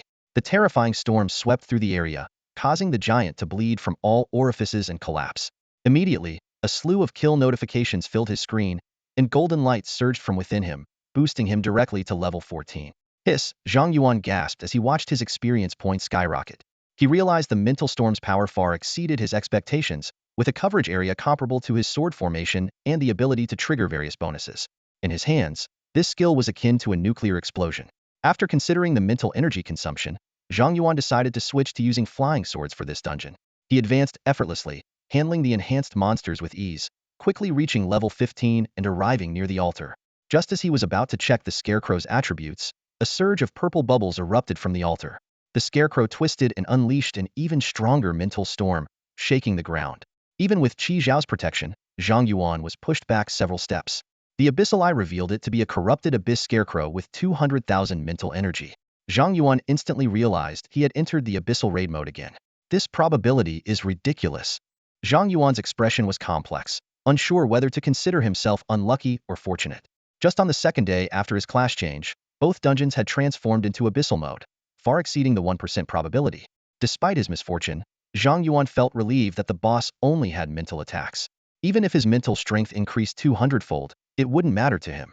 He quickly composed himself and began extinguishing the 8 candles around the altar, following the nightmare level strategy. Each time he put out a candle, the corrupted abyss scarecrow let out 2 ear-piercing screams, making Zhang Yuan dizzy. When the last candle was extinguished, the scarecrow twisted wildly before exploding with a loud bang. A pitch-black death ray shot towards Zhang Yuan, but the passive ability of his sword, Qi Xiao, activated and blocked the deadly curse. The system notification sounded, announcing that the corrupted abyss scarecrow had been successfully slain, awarding Zhang Yuan 40,000 experience points and a cursed bracelet. As the noise finally faded, he exhaled deeply, watching the scarecrow turn to ashes. However, before he could check his loot, purple smoke rose again from the altar, spreading a terrifying aura. Zhang Yuan cautiously stepped back, keeping his distance from the altar. A shadow emerged, eventually revealing itself as a demon mage with horns and sharp fangs, clad in a purple robe and holding a staff. A mere level 15 human who managed to defeat my masterpiece? I can't let you live, the demon mage said coldly. Zhang Yuan immediately used the Abyssal Eye but received the message, target cannot be detected, indicating that the opponent was at least level 65, far exceeding the difficulty of a level 15 dungeon. A horrifying thought crossed Zhang Yuan's mind. Could this be the level 70 Abyss boss recently reported in the news? Are you the Abyss boss? Zhang Yuan asked tentatively, his throat suddenly dry. The demon mage sneered. That's right. I am Audis, the mental archmage from the Abyss. On the king's orders, I infiltrated the Great Xia Empire to abyssalize all novice dungeons and eliminate all human geniuses before they could rise. Blame your brilliance for making me take the risk of being discovered and dealing with you personally. Zhang Yuan's expression turned peculiar. You're a mental archmage? Audis replied proudly, since my birth, I've specialized in mental spells to have more ways to torment the souls of your kind. Recently, a level 70 elite team from your Great Xia Empire was tortured to death by my mental attacks. I still relish the memory of their soul's agony before they died. I see. Zhang Yuan nodded, as his sword, Qi Xiao, silently appeared behind Audis and pierced through his back. A string of terrifying numbers floated above Audis' head as he dissipated into smoke, quickly reforming a short distance away. The smile on Audis' face turned to fear. Impossible. How did you break through my defenses? How much health do you have? Seeing that Audis' aura hadn't significantly weakened, Zhang Yuan commanded Qi Xiao to attack again. The sword vanished and reappeared behind Audis, successfully ambushing him once more. No, impossible. Audis roared in near madness. How can a level 15 human hurt me? What skills do you possess? I'll make you my slave. Skill. Soul control. Energy surged from Audis' staff, sending an invisible mental wave towards Zhang Yuan. Qi Xiao's passive ability activated again, easily blocking the attack with a red barrier. At that moment, the smile transferred from Audis' face to Zhang Yuan's. Invalid? Why is it invalid? Impossible. Absolutely impossible. Audis lost all reason, frantically casting spells at Zhang Yuan. Mental storm. Soul flame. Death curse. Soul poison. Soul explosion. Spells capable of instantly killing level 70 professionals were hurled at the level 15 Zhang Yuan like they cost nothing. Yet, Zhang Yuan stood firm amidst the barrage of mental attacks, continually using Qi Xiao to ambush Audis. No matter how much health Audis had, Zhang Yuan would whittle him down with each strike. Why? Why are my skills ineffective against you? Audis screamed, his eyes bloodshot. Zhang Yuan internally remarked, this guy really doesn't know any other types of spells. He couldn't help but feel a lingering fear. Had it been another type of abyss demon, he might not have survived. As Otis exhausted his mental energy after casting all his spells, he finally calmed down, realizing Zhang Yuan possessed a divine skill that completely negated mental attacks. Zhang Yuan, you're very lucky to have encountered me, Otis. If another abyss demon had found you, you wouldn't have survived today, Otis said, his tone icy. I'll let you live a little longer, but when other abyss demons break through the barrier, you will surely die. Trying to run? Zhang Yuan raised an eyebrow. I'm curious, as a level 70 abyss demon, getting beaten so badly by a level 15 human, can you still hold your own in the abyss? You. Otis' barely suppressed anger flared up again. He glared at Zhang Yuan. Zhang Yuan, mark my words. Zhang Yuan chuckled. I'll be waiting. Qi Xiao pierced Otis' chest once more, causing him to dissipate into black smoke. The system notification sounded. Successfully repelled abyss demon Otis. Experience 200,000. Ding. Achievement, facing the abyss unlocked. Rewarding advanced talent awakening. Congratulations. Advanced talent awakened.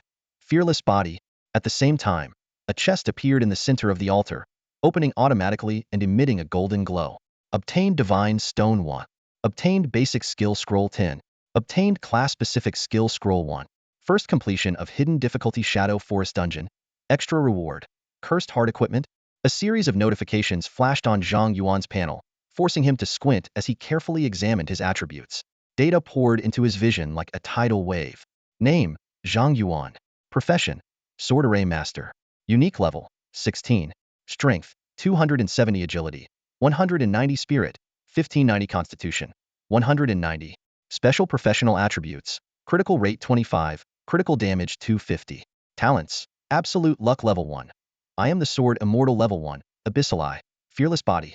Equipment, iron sword case 1010, divine sword Qi Xiao, imperial special merit medal, cursed necklace, cursed ring. Skills, sword array level 3, sword control level 3, sword array space, poison resistance level 1, mental storm. Fate constellation, 6 star. Seeing his four-dimensional panel, Zhang Yuan couldn't help but exclaim, my spirit attribute is off the charts. I'm more of a mage than a mage now. After reviewing his attribute panel, Zhang Yuan's gaze fell on a newly acquired talent Fearless Body. Fearless Body. Reduces damage taken by 80. Zhang Yuan's eyes widened in shock. What? 80 damage reduction?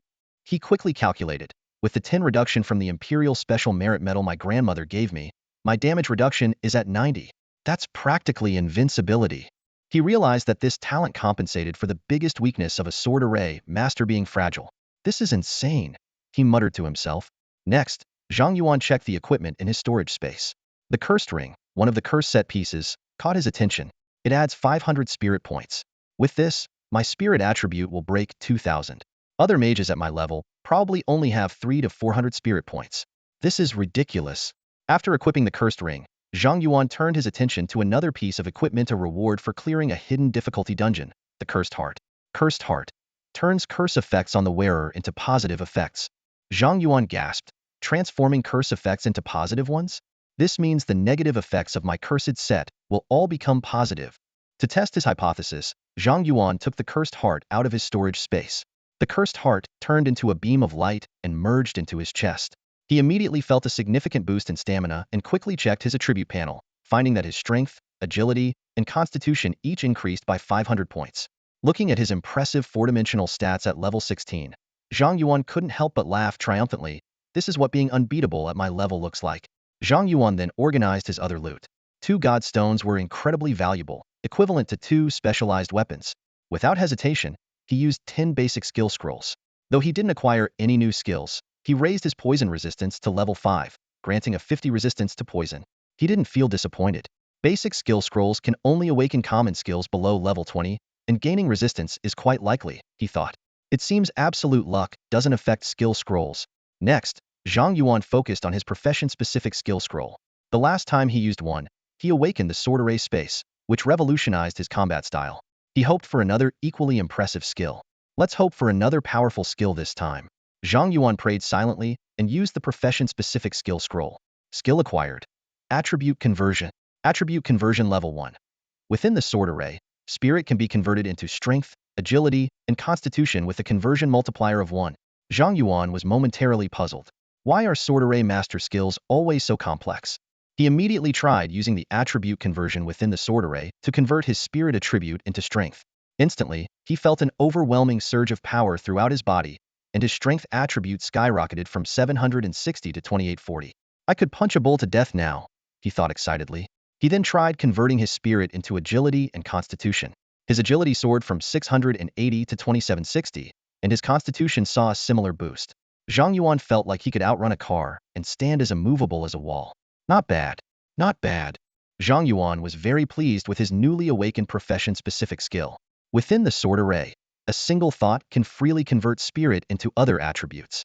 This is a game-changer in combat. He particularly noted the conversion multiplier of 1 in the skill description, realizing that as the skill level increases, so would the multiplier. With my already high spirit attribute, imagine converting it tenfold into strength. The thought is mind-boggling. Despite the ups and downs of this dungeon run and being targeted by an abyssal demon, Zhang Yuan considered it a huge success. As he exited the dungeon, he noticed that it was already daylight and the hidden difficulty option had disappeared. So that hidden difficulty was specifically prepared for me by that abyssal mage. They really went all out to deal with me, he muttered, thinking of Audis. Zhang Yuan didn't choose to continue leveling up but headed straight to the Adventurers Guild in the city. His storage space was filled with various monster materials that needed to be traded for money. He also wanted to report the Ghost Forest dungeon to earn contribution points from the Adventurers Guild before other adventurers could beat him to it. Most importantly, he had 2 god stones, meaning he could draw twice more. Zhang Yuan was filled with anticipation, eager to see what surprises awaited him next. Zhang Yuan returned to the Adventurers Guild and stepped into the spacious, well-lit hall. He headed straight to the reception desk, where a sweet-looking young receptionist stood. Seeing Zhang Yuan approaching, she immediately put on a professional smile and asked in a pleasant voice, "Hello, how can I assist you today?" Zhang Yuan got straight to the point. "I discovered a new dungeon in the wild." Upon hearing this, the girl began registering the information on her computer and instructed, "All right, please log your information here. The Adventurers Guild will verify the dungeon details within 1 business day and issue your reward." Zhang Yuan nodded and added, "By the way, I heard that the first person to clear the nightmare difficulty of a new dungeon and submit a strategy guide gets an extra reward, right?"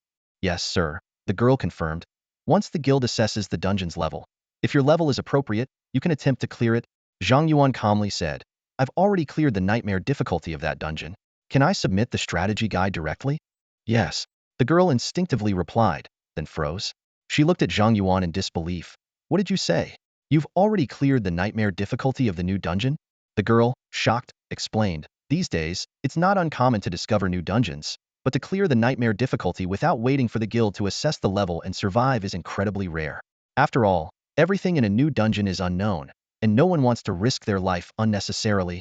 "That's right," Zhang Yuan confirmed calmly. The girl was momentarily dazed but quickly regained her composure and said, "Please wait a moment. I need to inform the manager." She realized this situation was beyond her authority. Soon, a middle-aged man in a black suit, white shirt, and black vest, with slicked-back hair and stubble, came out. He introduced himself. "Hello, I'm Li Onping, the manager of the Westlake branch of the Adventurers Guild." Li Onping discreetly used a detection spell on Zhang Yuan and received the information.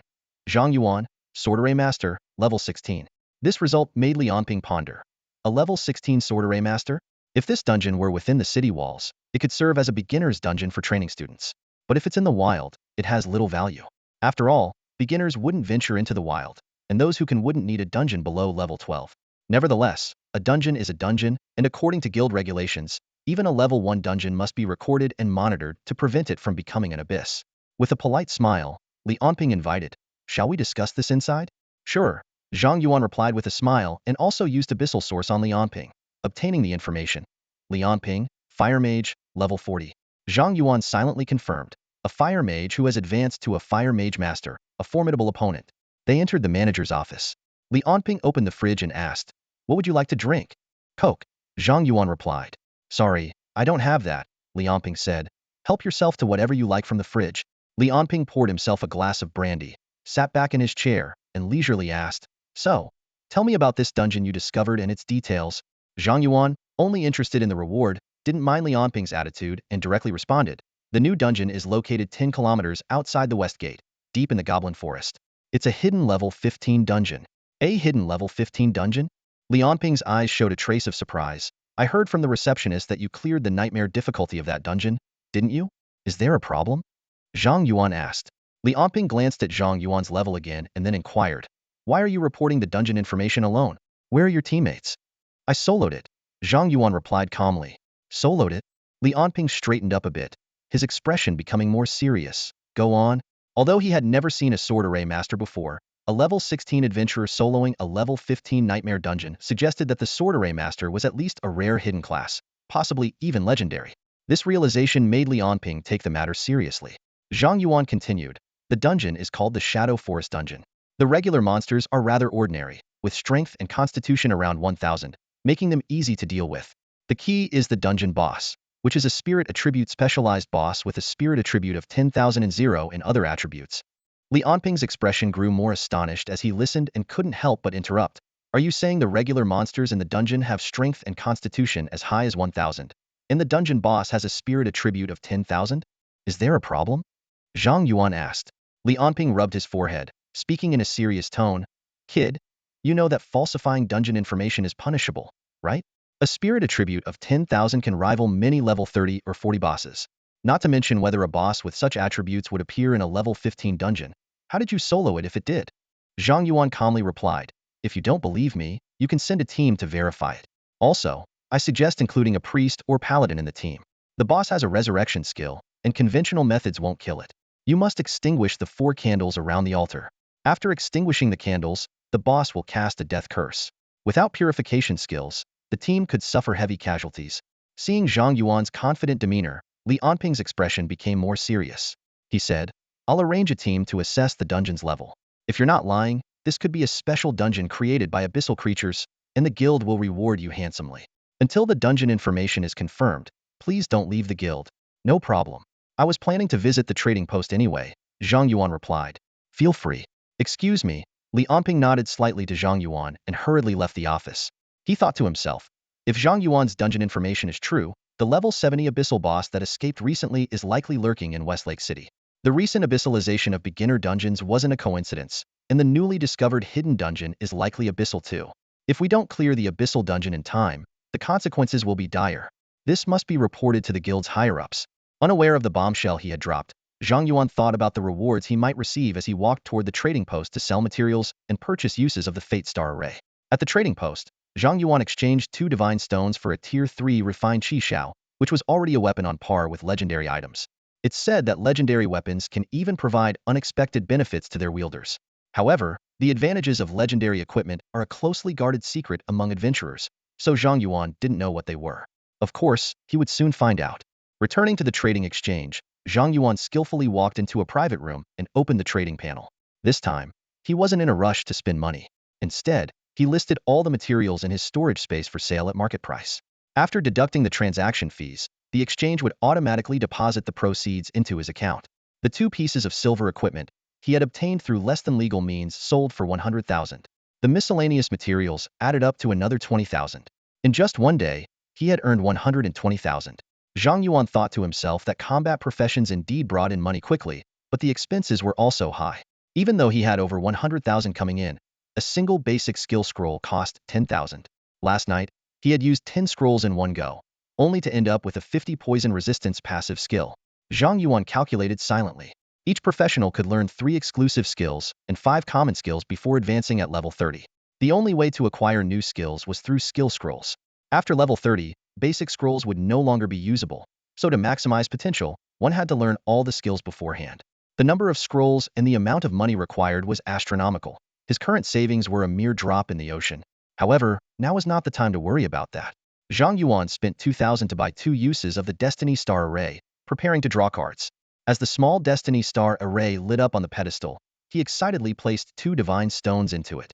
As the divine stones disintegrated into light particles, a multitude of cards rolled within the magic array, suddenly emitting a red glow.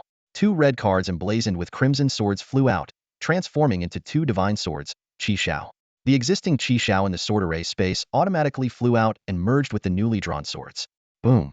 A terrifying aura erupted, as if accompanied by a dragon's roar. The texture of Qixio's blade became more exquisite, and it began to emit a faint glow. Zhang Yuan couldn't wait to check the attributes. Divine Sword Qi, exclusive tier 3. Attack power, 3000. Critical rate, 70. Critical damage, 400. If the wielder's HP drops to 0, it will be forced to 1 point once per month, automatically protecting the wielder. The wielder is immune to mental attacks. No equipment level restriction. Divine task. Conquer 10 Abyss Dungeons 010. Note: one of the 10 great swords protects its master, purges evil, and cleanses the world. A divine task? This was the first time Zhang Yuan had seen one. Conquering 10 Abyss Dungeons was no simple feat.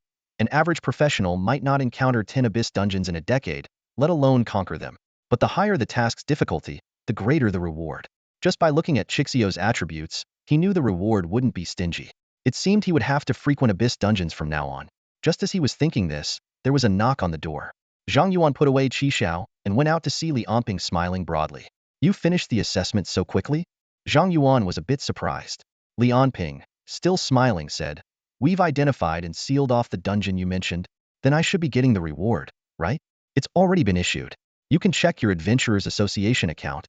Zhang Yuan immediately opened the panel. Name: Zhang Yuan. Contribution points: 10,000. Adventurers Association rank: Silver. Adventurer membership level: 2. Such a generous reward? Zhang Yuan remarked in surprise. He hadn't even registered as an adventurer yet.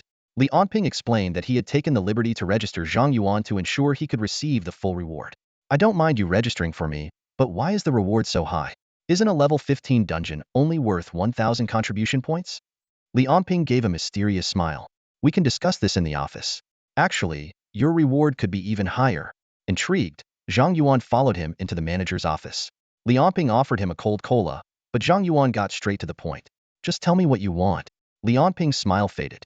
We discovered that the Shadow Forest dungeon has already undergone Abyssal transformation and has been conquered. You previously soloed an Abyssal transformed beginner dungeon. Was this one also your doing? Zhang Yuan feigned ignorance. Couldn't it be someone else? Li Anping reminded him. The dungeon has a clear completion record. You were the only one? Oh, I forgot to mention it. The dungeon did undergo Abyssal transformation, and I managed to clear it by sheer luck. Was it really luck? We detected traces of the level 70 Abyssal boss, Odysseus. Zhang Yuan coughed. Actually, I was just about to say, Odysseus was indeed strong, but I managed to defeat him by luck. Li Anping couldn't contain himself any longer. He stood up abruptly and stared at Zhang Yuan. A level 70 boss. That entity wiped out our entire Daxia Vanguard team. How could you possibly defeat him at level 16? Zhang Yuan calmly replied, Strictly speaking, I was level 15. Li Anping opened his mouth, seemingly wanting to say something inappropriate, but ultimately held back due to his position. He took a deep breath, suppressed his displeasure, and forced a smile as he turned to Zhang Yuan. Can you tell me how you defeated that Abyssal boss? Don't get me wrong. I'm not trying to pry into your professional secrets or harbor any ill intentions. It's just that the Daxia Empire and our association urgently need information on that Abyssal boss. Rest assured, any useful information about Odys will be rewarded handsomely by both the Empire and the association. Zhang Yuan frowned, contemplating for a moment before deciding to disclose some information about Odys. Although this would reveal his immunity to mental attacks, sharing this intelligence would allow the state and the association to shoulder much of the burden. He knew Odys was a highly intelligent being, and that his previous failure was due to his arrogance in mental spells. Once Odys learned other skills and made a comeback, Zhang Yuan doubted he could handle it alone. The best outcome would be for the state to eliminate Odys before his return. With this in mind, Zhang Yuan spoke up. I have a skill that makes me immune to mental attacks, and Odys only knew mental spells at the time, so he couldn't do anything to me. Li Anping nodded in agreement. Your information confirms the high-level speculation about that Abyssal boss. Our Vanguard team was wiped out because they weren't equipped with mental defense gear.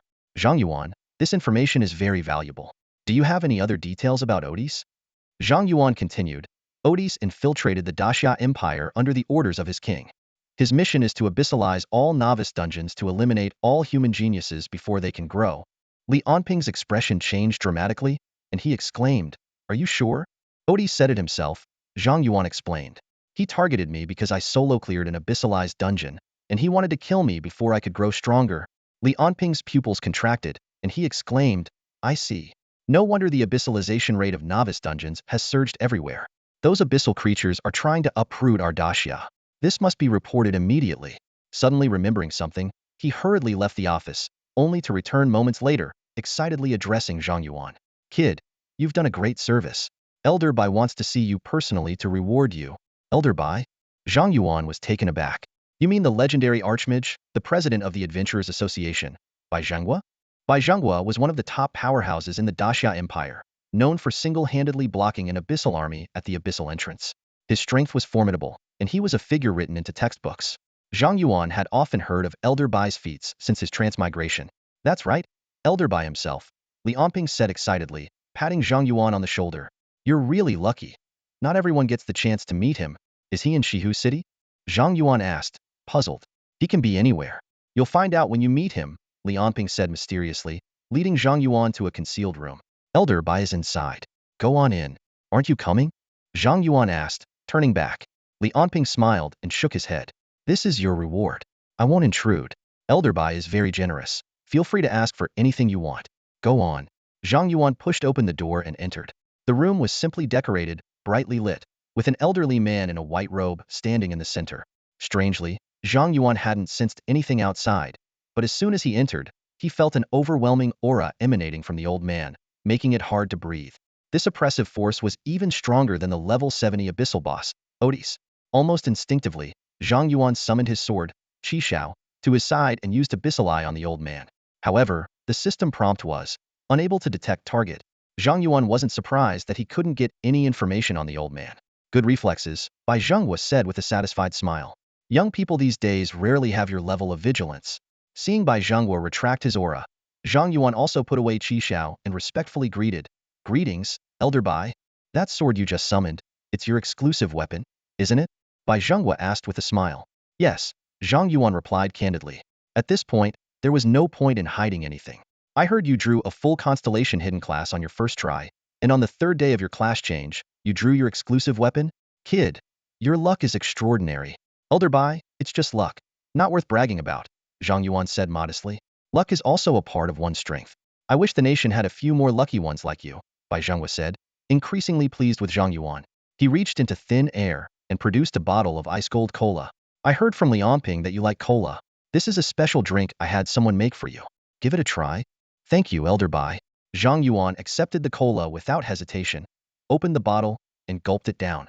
Consuming divine cola, all 4 main attributes permanently 10. What? Zhang Yuan saw his 4 main attributes permanently increase by 10 points and looked at Bai Zhenghua in shock. Haha, just a little token of my appreciation. I hope you like it, Bai Zhenghua chuckled. I came here for 2 reasons. First, to reward you. The information you provided is incredibly important. It has indirectly saved many young lives. Second, I hope you'll join the Abyssal Raid Team. Abyssal Raid Team? Zhang Yuan was puzzled. Bai Zhenghua explained, in recent years, the trend of dungeon abyssalization has become increasingly severe. The number of elite professionals handling abyssal dungeons is insufficient, so our Adventurers Association has established an Abyssal Raid Team. Once you join, we won't force you to take on missions. Instead, you'll be added to a special chat group. This group will continuously update information on abyssalized dungeons, and members can form temporary teams to selectively challenge these dungeons. Successful challenges will be generously rewarded by the Adventurers Association. I understand. Zhang Yuan nodded slightly. He already had a mission to raid abyssal dungeons, and this Abyssal Raid Team seemed like a perfect opportunity. However, he didn't immediately agree and instead asked, the members of this team must be high-level elite professionals, right? Why choose me? Bai Zhenghua laughed. Hee, kid. Although you've hidden it well, your aura is quite sharp. I can sense that many professionals who have advanced to level 30 wouldn't be your match. If it came to a life-and-death battle, even Li Onping outside the door, who's level 40, would fall to your sword. Am I wrong? Zhang Yuan remained silent. Bai Zhenghua continued, with your strength, you're more than qualified to join the Abyssal Raid Team. Of course, if you agree to join, I'll give you an additional reward. Without hesitation, Zhang Yuan replied, all right, I agree. Bai Zhenghua appreciated Zhang Yuan's straightforward agreement even more, admiring his character. With a smile, he said, good kid. Well done. Since that's the case, I'll give you your reward first. A flash of light appeared in Bai Zhenghua's hand, and 10 beginner skill scrolls materialized out of thin air. Zhang Yuan's pupils contracted slightly. He hadn't expected the reward to be so generous. Bai Zhenghua continued, this is the reward for providing critical information about Otis. 10 beginner skill scrolls and an additional 100,000 contribution points to the Adventurers Guild. Zhang Yuan was astonished. Elder Bai, isn't this reward a bit too generous? Bai Zhenghua waved his hand and smiled. Not at all. Compared to the losses your information has saved the country from, this is just a drop in the bucket. He then pulled a crystal ball, the size of a ping-pong ball, from his pocket and handed it to Zhang Yuan. This is the reward for agreeing to join the Abyss Raid Team. If you encounter danger, just crush it, and I will appear immediately to help you unconditionally. Zhang Yuan took the crystal ball, shocked. Crush this crystal ball, and you'll appear? Zhang Yuan nodded with a smile. That's right. Even if Audis comes knocking again, just crush it, and Audis will have no way out. Excitedly, Zhang Yuan accepted the crystal ball, thinking that with this life-saving charm, he would have more confidence in facing the next Abyss boss. Zhanghua continued. Regarding joining the Abyss raid team, Lianping will add you to the group. I have other matters to attend to, so I'll take my leave. Goodbye, Elder Bai. Zhang Yuan respectfully said his farewell. Good luck, kid. The future is yours, Zhanghua said with a gratified smile, a white light glowing beneath his feet before he disappeared instantly. Zhang Yuan muttered to himself, spatial magic? Huh? Then he pushed the door open and left. Outside, Lianping had been waiting for a long time. He immediately stepped forward. Elder Bai just sent me a message. Let's add each other as friends, and I'll add you to the Abyss raid team chat group. The two quickly added each other as friends. Lianping beamed. Thanks to you. I got the chance to talk to Elder Bai. If you need anything in Shihu City, just let me know. Zhang Yuan said. Actually, there's something I want to ask. Manager Li, can I exchange my contribution points for a destiny compass for card draws? He explained that without a personal compass, he had to go to the trading post every time, which was inconvenient and a privacy issue. Of course, no problem. Lianping agreed readily. With your current contribution points, you can easily buy the top-tier destiny compass. Zhang Yuan declined. Just the cheapest one will do. Those high-end compasses are just flashy. Seeing this, Lianping didn't push further. He took out a simple compass from his storage space. This is the cheapest one. Market price 1 million. I'll give you a discount, 8,000 contribution points. Zhang Yuan promptly paid the contribution points, thanked him, and left the Adventurers Guild. As soon as he stepped out the door, he received Lianping's group invite. Upon entering the Abyss raid team chat group, he was bombarded with messages. Various posts looking for teammates filled the screen, giving Zhang Yuan the feeling he had wandered into a marketplace. Suddenly, someone with the ID Rabbit, D him. Hey newbie. Introduce yourself to everyone. Not wanting to engage too much with strangers, Zhang Yuan set his status to invisible and began checking for nearby Abyss dungeons in Shihu City. Finding that the only 2 nearby dungeons had already been cleared by him, he decided to focus on leveling up in preparation for applying to Kyoto University. Just as he exited the chat, Rabbit sent him a private message. Hey little brother, I see your IP is in Shihu City. I'm nearby too. How about we meet up?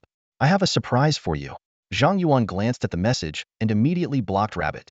He didn't trust anyone in the group and would rather take risks solo than entrust his back to strangers.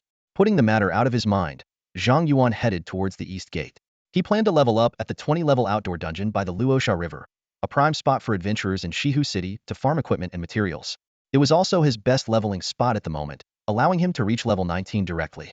If all went well, that is. After exiting the East Gate, Zhang Yuan walked several kilometers east. Luosha River Dungeon, being the most popular dungeon in Shihu City, had almost no wild monsters along the way as they had all been cleared by adventurers. The dungeon portal stood on a flat area by the river, surrounded by a bustling crowd. Dozens of adventurers gathered at the entrance, some waving flags, others holding recruitment signs. Various shouts echoed through the air. Normal mode, need one more, join us and let's go. Normal mode, we need a healer, loot and materials will be shared equally. Hurry up. Hard mode, we have a healer and a mage. Looking for a tank. Nightmare mode, guaranteed clear, need a support, preferably a formation master. Zhang Yuan navigated through the noisy crowd and went straight to the dungeon portal to check the dungeon information. This level 20 dungeon had 3 difficulty levels, normal, hard, and nightmare. Normal mode could be easily cleared with 1 damage dealer, 1 tank, and 1 healer. Hard mode required a 4-person team with a mandatory healer and tank, and the other 2 slots could be filled by either 2 damage dealers or 1 damage dealer and 1 support. Nightmare mode, however, required a 5-person team, including a mandatory tank, healer, and at least 2 damage dealers, along with the support to enhance allies and debilitate enemies. Otherwise, even the tank wouldn't survive. As Zhang Yuan focused on the dungeon details, a voice interrupted his thoughts. Hey, want to join us for a dungeon run? Judging by your class, you must be a support, right? We need a support for nightmare mode. Loot is rolled for, and materials are shared equally. Interested? Despite being only level 16, Zhang Yuan's sword formation masterclass stood out, making others assume he was quite powerful. After all, challenging the Luosha River dungeon at level 16 without real skills was impossible. Zhang Yuan declined the invitation flatly. No thanks, I prefer to solo. He then selected nightmare mode and teleported into the dungeon. His actions immediately sparked discussions among the onlookers. He entered the dungeon. A level 16, going solo in the dungeon? Is he that confident? Even in normal mode, he's asking for trouble. The audacity of youth. Just wait in an hour, Let's see if he makes it out alive. On the outskirts of the crowd, a woman in assassin gear sat on a rock, idly tossing a dagger in her hand, watching the dungeon portal with interest. She murmured, "What an interesting guy. Maybe he's the one I'm looking for." Upon entering the dungeon, Zhang Yuan found himself transported to the riverbed. His head was encased in an air bubble, and ahead lay a massive underwater palace guarded by shrimp soldiers and crab generals. The air in the bubble was limited, seemingly enough for only an hour. Zhang Yuan quickly realized the urgency. He had to clear the dungeon within an hour or reserve enough air to return to the entrance. Without hesitation, he approached the palace and used Abyssal Eye on the guards. Shrimp Soldier. Elite level, 20 strength, 1500 agility, 2000 spirit, 500 constitution, 1000 skills. Intimidate, whip, water bullet. Crab General. Elite level, 20 strength, 3000 agility, 500 spirit, 500 constitution, 1000 skills. Intimidate, pinch, charge. These elite monsters' stats surpassed a level 10 boss. No wonder Nightmare Mode required a 5-person team and a support. Even a level 20 knight couldn't withstand a single hit from these creatures. Zhang Yuan wasted no time and quickly dispatched the 2 elite monsters using his sword formation and red sky. The system promptly notified him. Successfully killed Shrimp Soldier, XP 3000. Successfully killed Crab General, XP 3000. Obtained Shrimp Tail 1, Crab Claw 1. After effortlessly defeating the gatekeepers, Zhang Yuan stepped into the palace, finding more enemies inside. He immediately unleashed a mental storm, causing the shrimp soldiers and crab generals in the hall to collapse. His experience bar surged by 20. Awesome! Zhang Yuan felt exhilarated as the monsters disappeared like a chain reaction, and he continued deeper into the dungeon. However, the palace was a labyrinth with 3 main pathways, each branching into numerous side paths. Zhang Yuan spent half an hour wandering, killing many shrimp soldiers and crab generals, leveling up to 17, but he still couldn't find the boss room. This isn't working, Zhang Yuan thought. If I can't find the boss before running out of air, I'll suffocate. This dungeon has been around for years. There must be a map available. I'll get a map first and then come back. To be safe, Zhang Yuan decided to retreat and return to the dungeon entrance. Do you want to abandon the dungeon challenge? Yes. Zhang Yuan chose to abandon the challenge without hesitation and was teleported out of the dungeon. His reappearance at the dungeon portal drew immediate attention. The crowd started buzzing. He's out. He actually came out alive. Did he really solo the dungeon? He was only in there for about 40 minutes. How could he have cleared it? I bet he couldn't even handle the gatekeepers and just lingered at the entrance to save face. No way. Look at his level. He's already at 17. He must have killed a lot of monsters. He probably got lost in the palace and had no choice but to quit. Wow, this guy really has the skills to solo the dungeon. The Luosha River dungeon is indeed complex. I got lost the first time too. He'll get the hang of it after a few more runs. Ignoring the chatter around him, Zhang Yuan headed towards Shihu City. Unlike beginner dungeons, wild dungeons had cooldown times for each difficulty. Nightmare Mode required a 6-hour cooldown, giving him plenty of time to gather necessary items. Suddenly, a woman blocked his path and asked, "Did you just solo Nightmare Mode?" Zhang Yuan glanced at the assassin-clad woman, then silently walked around her and continued. She smiled and said, "I have information about the hidden boss in Luosha River. Interested?" Zhang Yuan paused and turned to look at her. "Hidden boss?" The woman looked around, twirling her dagger, and said, "Too many prying eyes here. Let's talk somewhere else." Zhang Yuan used Abyssal Eye on her. Guan Xian, Shadow Assassin, level 22. Confirming her class and level, Zhang Yuan nodded. "All right." Guan Xian twirled the dagger in her hand with a smile and led Zhang Yuan to a secluded, deserted corner. She stopped, looked around and said, "Here will do." As soon as the words left her mouth, Guan Xian vanished into thin air using the stealth skill of her assassin class. In the next instant, she silently reappeared behind Zhang Yuan. Just as she was about to strike, a cold iron sword materialized out of nowhere, resting against her slender neck. Guan Xian's pupils contracted, a flash of shock in her eyes. So fast. Zhang Yuan turned around calmly, his gaze cold and stern. "Give me a reasonable explanation, or I promise your head will hit the ground in the next second." Guan Xian quickly steadied herself, sheathed her dagger, and smiled again. "Don't take it the wrong way. I just wanted to see if you're qualified to team up with me. If I bring a deadweight to tackle a hidden boss, we might both end up dead." Zhang Yuan retorted mercilessly, "But from where I'm standing, you seem more like the deadweight." Guan Xian's mouth twitched as she couldn't help but snark back. "For someone so young, you've got quite the sharp tongue." Zhang Yuan withdrew his sword into his dimensional space, his tone still cold.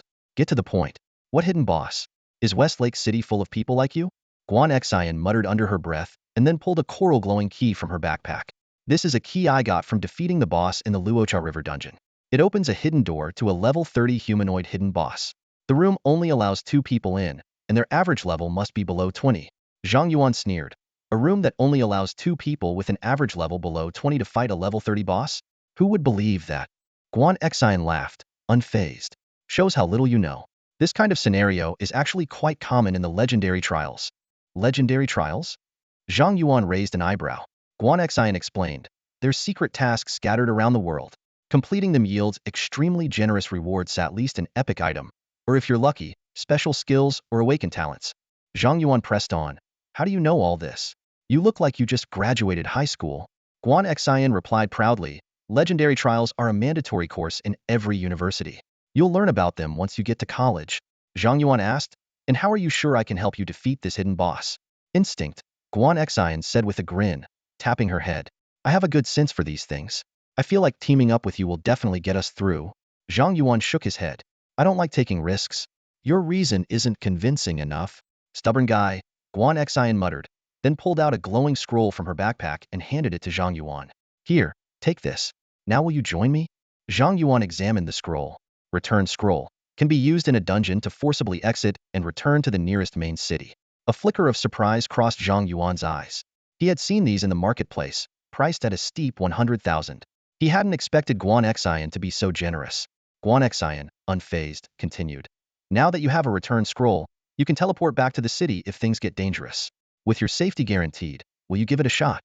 Zhang Yuan thought for a moment and realized it was a rare opportunity. He nodded. All right, I'll team up with you to tackle the hidden boss. But I just got out of a nightmare difficulty dungeon, so I'll need to wait 6 hours. No worries, I have an item to remove dungeon cooldowns. Guan Xian said, sending a team invite to Zhang Yuan.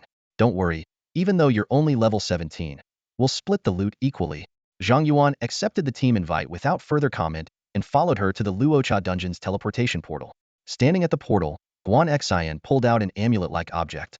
When it glowed, Zhang Yuan received a dungeon confirmation message. The team leader has selected Luosha River Dungeon, Nightmare Difficulty. Confirm? Confirm. Zhang Yuan didn't hesitate and teleported into the dungeon with Guan Xian. Guan Xian turned to Zhang Yuan. It'll take too long for the 2 of us to fight through the elite monsters. I know a shortcut that avoids most of them and leads straight to the boss room. No need. We'll go through the front. I can use the experience, Zhang Yuan said nonchalantly, heading straight for the shrimp soldiers and crab generals at the entrance. Are you crazy? You'll get yourself killed. Guan Xian exclaimed. Zhang Yuan didn't respond. He summoned 10 iron swords and instantly dispatched the enemies at the entrance, then walked into the hall and used a mental storm. Boom. A terrifying storm swept through the area, and Guan Xian saw a flurry of kill notifications, leaving her stunned. Wallet, she walked into the palace, staring at the empty hall in disbelief. Where are the monsters? She asked Zhang Yuan, her mind blank. Just clearing mobs, Zhang Yuan replied matter-of-factly, leaving Guan Xian struggling to find a retort. Zhang Yuan urged, what are you standing around for? Lead the way. I don't have a map. Oh, right. Guan Xian regained her composure and led them to the central door of the hall. On the way to the boss room, Guan Xian was in a daze.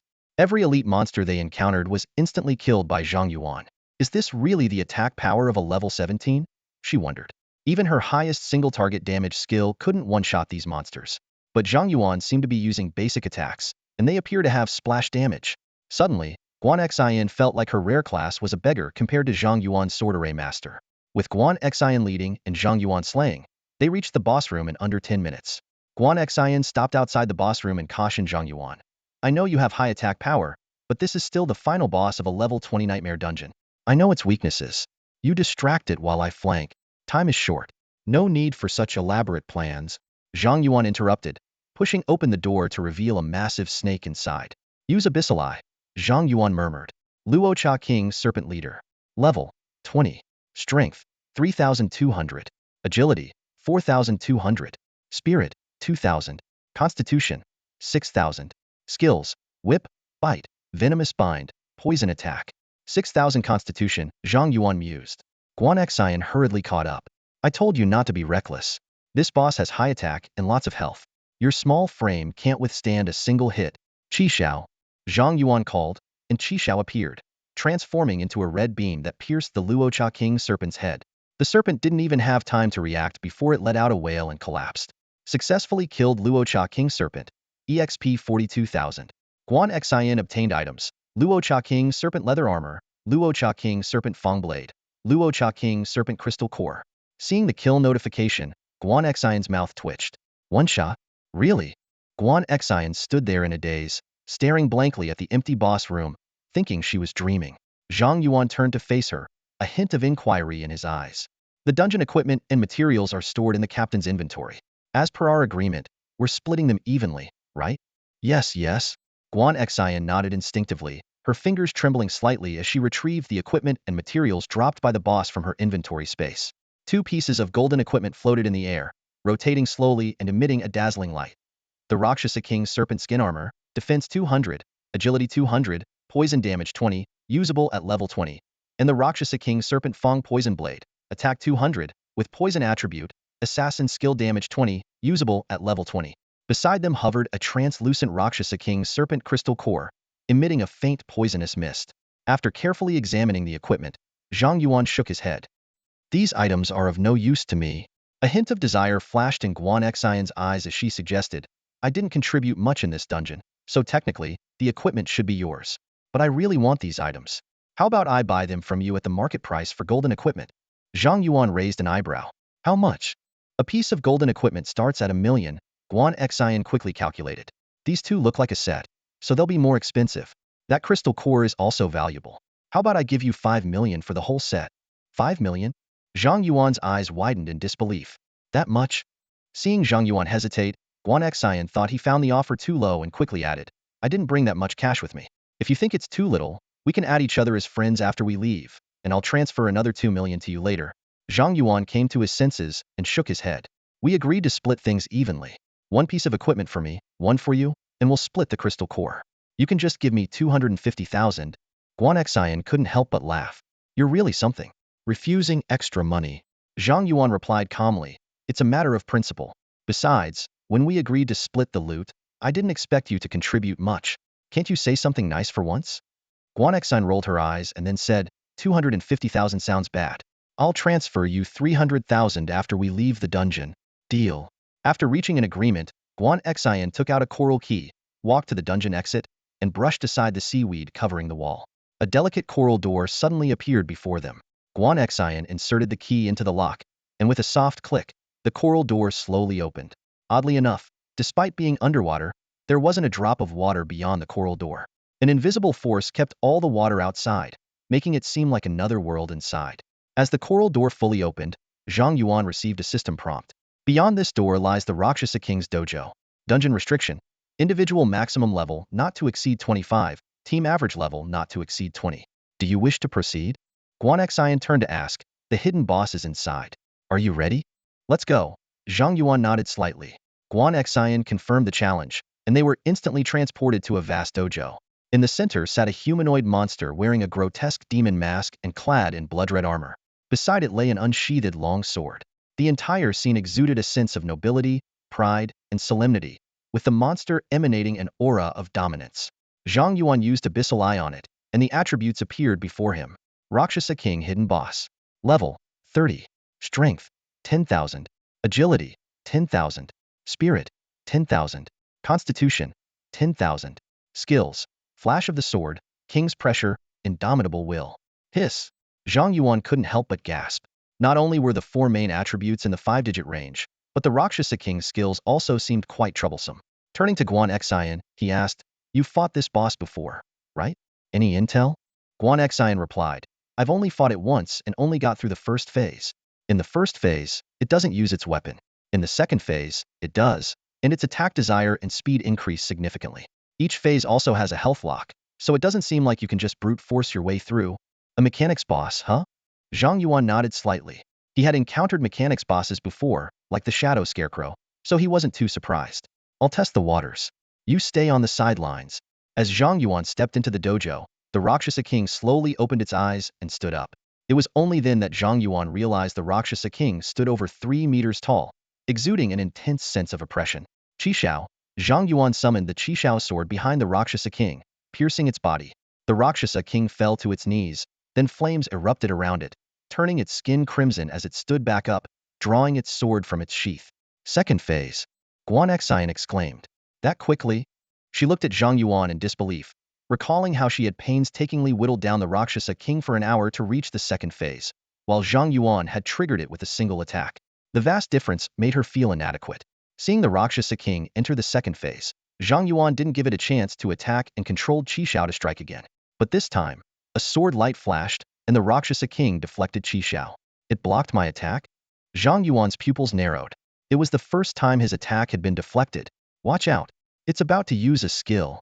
Guan Xian, seemingly unsurprised by this turn of events, immediately warned Zhang Yuan. The Rakshasa king suddenly turned into a red flash, charging at Zhang Yuan. Skill. Flash of the sword. The Rakshasa king swung its sword, but Qi Xiao appeared in front of Zhang Yuan, creating a red barrier that deflected the attack just in time. Clang! The sound of clashing swords echoed as the Rakshasa king executed a perfect backstep, effortlessly dissipating Qi Xiao's counterforce. However, Zhang Yuan, protected by Qi Xiao, lost a significant amount of stamina. Though Qi Xiao had a passive protection ability, it only prevented Zhang Yuan from being staggered, not from taking damage. Even with his talents and equipment reducing 90 of the damage, Zhang Yuan's constitution was only 705. Against the Rakshasa king's 10,000 strength, even 10 of the damage was substantial, and he couldn't take many hits. But from outside the dojo, Guan Xian was astonished. Seeing Zhang Yuan withstand the Rakshasa king's attack without retreating even a step, she was left in utter disbelief, staring at him in shock. This guy, what kind of monster is he? Guan Xian thought, high damage is one thing, but how is his defense so strong? And he even has super armor? Even at level 22, if the Rakshasa king touched her, she would have to use techniques to deflect most of the damage, but her stamina would still plummet, forcing her to use a return scroll to escape. Yet Zhang Yuan seemed unfazed. Guan Xian's eyes were filled with shock and confusion. Is this guy really level 17? Just as Guan Xian was in shock, Zhang Yuan suddenly turned to her, his eyes gleaming with curiosity. Guan Xian, do you know why the boss was able to deflect my attack? Guan Xian snapped out of her daze and looked at Zhang Yuan in surprise. You don't know about perfect parrying? Seeing Zhang Yuan shake his head, she explained, it's an advanced technique for dealing with physical attacks. You have to spot the flaw in the enemy's attack at the exact moment it comes and defend against it. If you succeed, you not only avoid damage but also leave the enemy in a stunned state. Zhang Yuan's eyes lit up. Sounds like a parry move in a video game? Guan Xian nodded. Exactly, but it's very risky. If you fail, you take full damage. I used it to deal with the Rakshasa king's first phase, but in the second phase, it was too fast for me to even try. Before she could finish her sentence, the Rakshasa king launched another sword flash, appearing instantly in front of Zhang Yuan, its sharp blade slashing down. Qi Xiao. Zhang Yuan instinctively summoned the Qi Xiao sword to block in front of him, attempting a perfect parry. But the Rakshasa king's speed was too much for him to handle. Clang! A resounding crash echoed as the Rakshasa king's sword struck Zhang Yuan heavily. Wincing in pain, Zhang Yuan had no choice but to summon other iron swords to force the Rakshasa king back. At the same time, he controlled 10 flying swords to counterattack, but the Rakshasa king effortlessly parried them all. Seeing this, Guan Xian said worriedly, maybe we should retreat for now and come up with a better plan? Zhang Yuan suddenly asked, do you have any healing potions? Guan Xian was taken aback but quickly retrieved 3 mid-level healing potions from her storage space and tossed them to Zhang Yuan. This dungeon allows 3 potions, but I can't use them because I'd get one shot. What do you need them for? Zhang Yuan took the potions, a resolute look in his eyes. The Rakshasa king can only be defeated with perfect parries. I can withstand a few of its attacks and want to give it a shot. He quickly calculated. With his current constitution, he could endure 4 attacks, and with 3 healing potions, that gave him 12 more chances. Including the 2 hits he could take now, he had a total of 14 attempts. If he could master the technique within those 14 tries, he might just be able to defeat this hidden boss. Guan Xian looked at Zhang Yuan in shock. You want to perfect parry the second phase's attacks? But can your agility keep up? I have my ways, Zhang Yuan replied curtly, then used attribute conversion to turn all his mental power into strength and agility. In an instant, Zhang Yuan felt his strength and speed surge, but all his flying swords lost control and fell to the ground. He gripped the Qi Xiao sword tightly, focusing intently on the Rakshasa king not far away. Now, I'm a warrior. Bring it on. The Rakshasa king seemed to sense Zhang Yuan's fighting spirit. With a graceful flourish of its sword, it assumed an offensive stance. For a moment, Zhang Yuan thought he saw a hint of a smile beneath the ghostly mask. Sword flash. The Rakshasa king launched its skill again, transforming into a red blur as it charged at Zhang Yuan. This time, Zhang Yuan barely caught its movement and attempted a perfect parry. Unfortunately, he failed. The Rakshasa king's sword struck Zhang Yuan, leaving him with only a third of his health. The Rakshasa king elegantly retreated, creating distance between them. So that's how it is. Zhang Yuan became more convinced of his theory. This hidden boss was a trial of perfect parrying. The Rakshasa king continued its relentless attacks, while Zhang Yuan kept trying to perfect parry. Each time he failed, he immediately drank a healing potion to restore his health and continued the challenge. In the dojo, the Rakshasa king seemed like a stern master, and Zhang Yuan was the determined student, repeating their intense exchanges over and over. Outside the dojo, Xian was stunned. She never imagined that Zhang Yuan, at just level 17, could actually be practicing perfect parrying against the Rakshasa king. Clang! Finally, after drinking the third healing potion, Zhang Yuan successfully executed a perfect parry, deflecting the Rakshasa king's sword. He seized the opportunity, deactivated the attribute conversion, and controlled the Qishao sword to pierce through the Rakshasa king's chest. A red glow passed through the Rakshasa king's body, its health bar depleted, and it fell to its knees. We won! Xian exclaimed in delight. However, before her cheer could fade, the Rakshasa king suddenly unleashed a powerful aura, forcing Zhang Yuan back. Skill. Undying will. Skill. King's pressure. The entire dojo shook violently as the Rakshasa king let out a thunderous roar and stood up again. Its heavy armor fell off, revealing a scarred, muscular upper body. With a wave of its hand, a massive sword flew back to its grasp, its blade igniting in blazing flames. A third phase. Xian's face turned pale. Zhang Yuan, if it gets too dangerous, use a return scroll. The challenge attempts are unlimited. There's no need to risk your life. But Zhang Yuan didn't respond. He stared directly into the eyes beneath the Rakshasa king's ghostly mask, understanding that this third phase was the final test of this legendary trial. Strength, skill, and the courage to face death. But with the Qishao sword's passive ability to prevent death, Zhang Yuan had nothing to fear. Come on, Zhang Yuan grinned, not using the attribute conversion this time. Instead, he stored all his flying swords back in his sword array space. Through multiple practices, he had memorized the Rakshasa king's attack patterns. Even if he couldn't see the moves clearly, he could perfect parry by instinct. The Rakshasa king assumed its stance once more, transforming into a red blur as it charged at Zhang Yuan with a sword strike. 9 iron swords flew out in front of Zhang Yuan, one of them hitting the Rakshasa king's weak spot, deflecting its sword. Qishao. A red glow flashed, piercing through the Rakshasa king's heart. The system notification immediately sounded. Successfully defeated the Rakshasa king. XP 100000. Obtained equipment. Rakshasa king mass. Obtained. Rakshasa king's heart 1. Completed the legendary trial. Acquired skill. Parry instinct. Ding. Achievement detected. First legendary trial. Rewarded with a high-level talent awakening. Congratulations on awakening high-level talent. I am legend. At the same time, a golden chest appeared in the center of the dojo, marking the end of this thrilling hidden dungeon. Did we actually make it? Xian stared at the flurry of notifications on her panel, still in a state of disbelief. Although the legendary trial had been completed solely by Zhang Yuan, because they were in a team, Xian also received the basic experience reward and the Godder skill, Block Instinct. As the team leader, the equipment and materials obtained from defeating the boss were automatically stored in her inventory. Taking a deep breath, Xian patted her cheeks to calm herself down. She quickly opened her inventory and took out the newly acquired items, a Rakshasa King mask and a Rakshasa King's heart. Both items were of epic rarity, one being equipment and the other a crafting material. Oh my god! Xian couldn't help but exclaim. The value of epic equipment was self-evident, and epic materials were essential for Godder blacksmiths to forge legendary gear practically priceless. Meanwhile, Zhang Yuan was meticulously examining his newly acquired talents and skills. Block Instinct was a passive Godder skill that guaranteed a perfect block on the first attempt, effectively nullifying one physical attack and delivering a powerful counterattack. I Am Legend was a top-tier talent ensuring he would never miss any future legendary trials.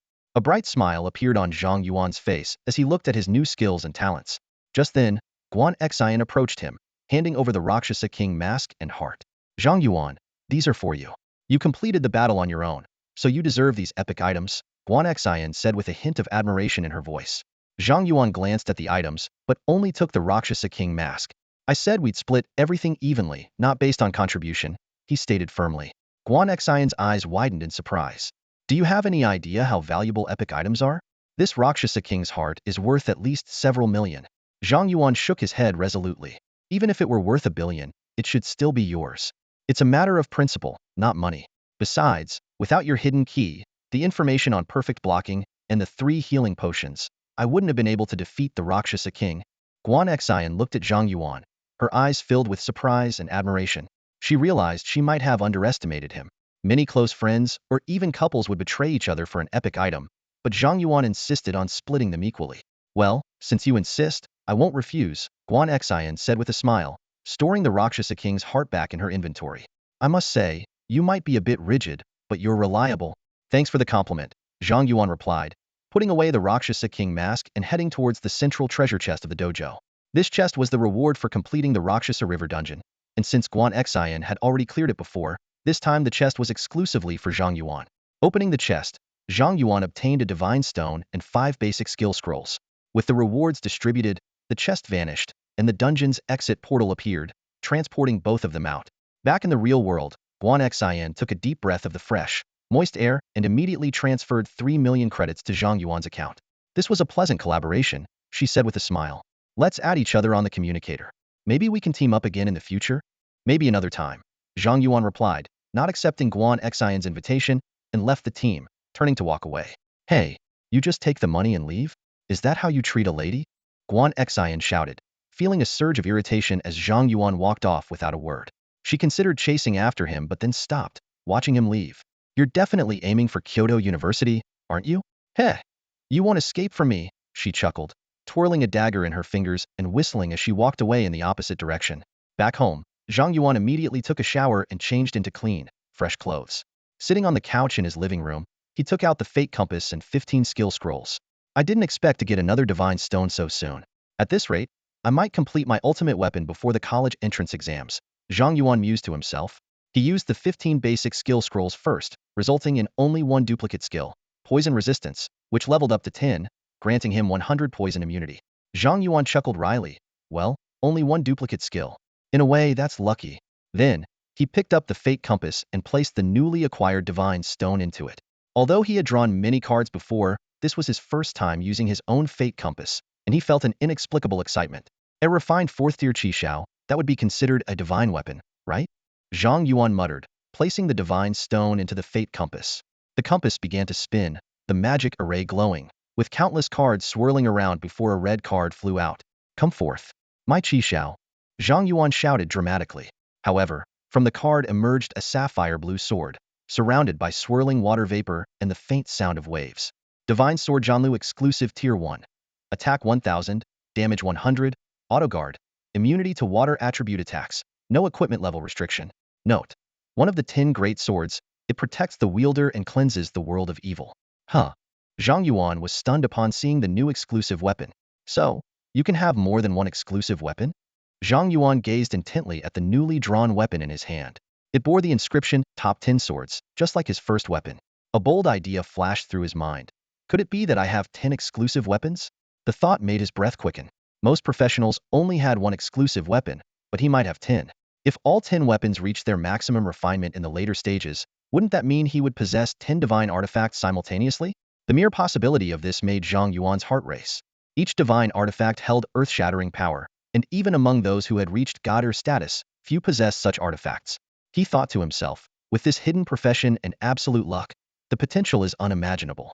As Zhang Yuan was lost in the excitement of his discovery, a rapid knocking on the door interrupted his thoughts.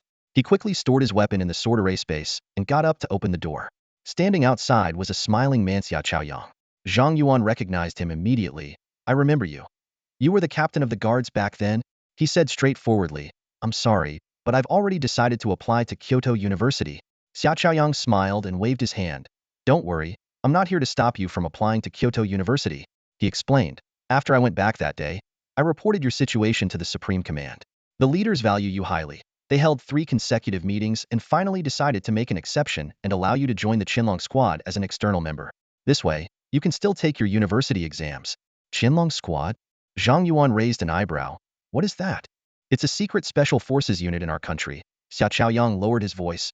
Only the best of the best can enter the Chenlong squad. Zhang Yuan pondered for a moment. What benefits do I get by joining the Chenlong squad? Xiaoqiaoyang spoke confidently. Once you join, the military becomes your biggest backing. No one in the entire daxia would dare to bully you. Moreover, all kinds of military resources will be tilted in your favor. You can enjoy the resources of Kyoto University and also access exclusive military resources, equipment, and various intelligence. Currently, you would be the first to enjoy both university and military resources simultaneously. Zhang Yuan narrowed his eyes. And what do I need to do in return? He knew there was no such thing as a free lunch.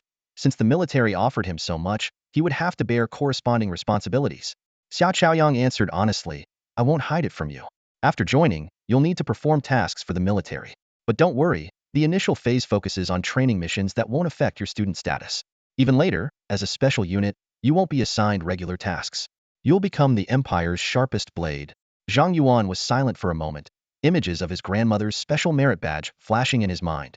He knew that if it were his grandmother, she would want him to serve the country.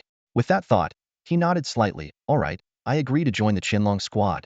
Xiao Chaoyang excitedly patted Zhang Yuan's shoulder. Good lad. I knew you'd agree.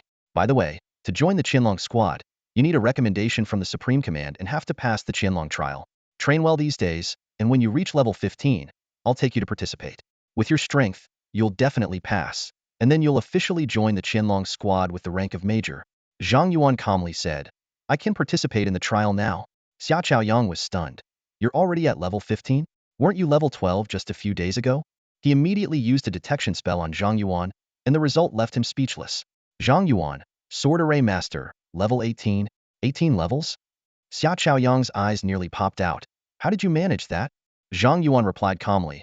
I cleared another abyss dungeon, gained a lot of experience, and then completed the nightmare difficulty of the Luosha River dungeon, which brought me to level 18.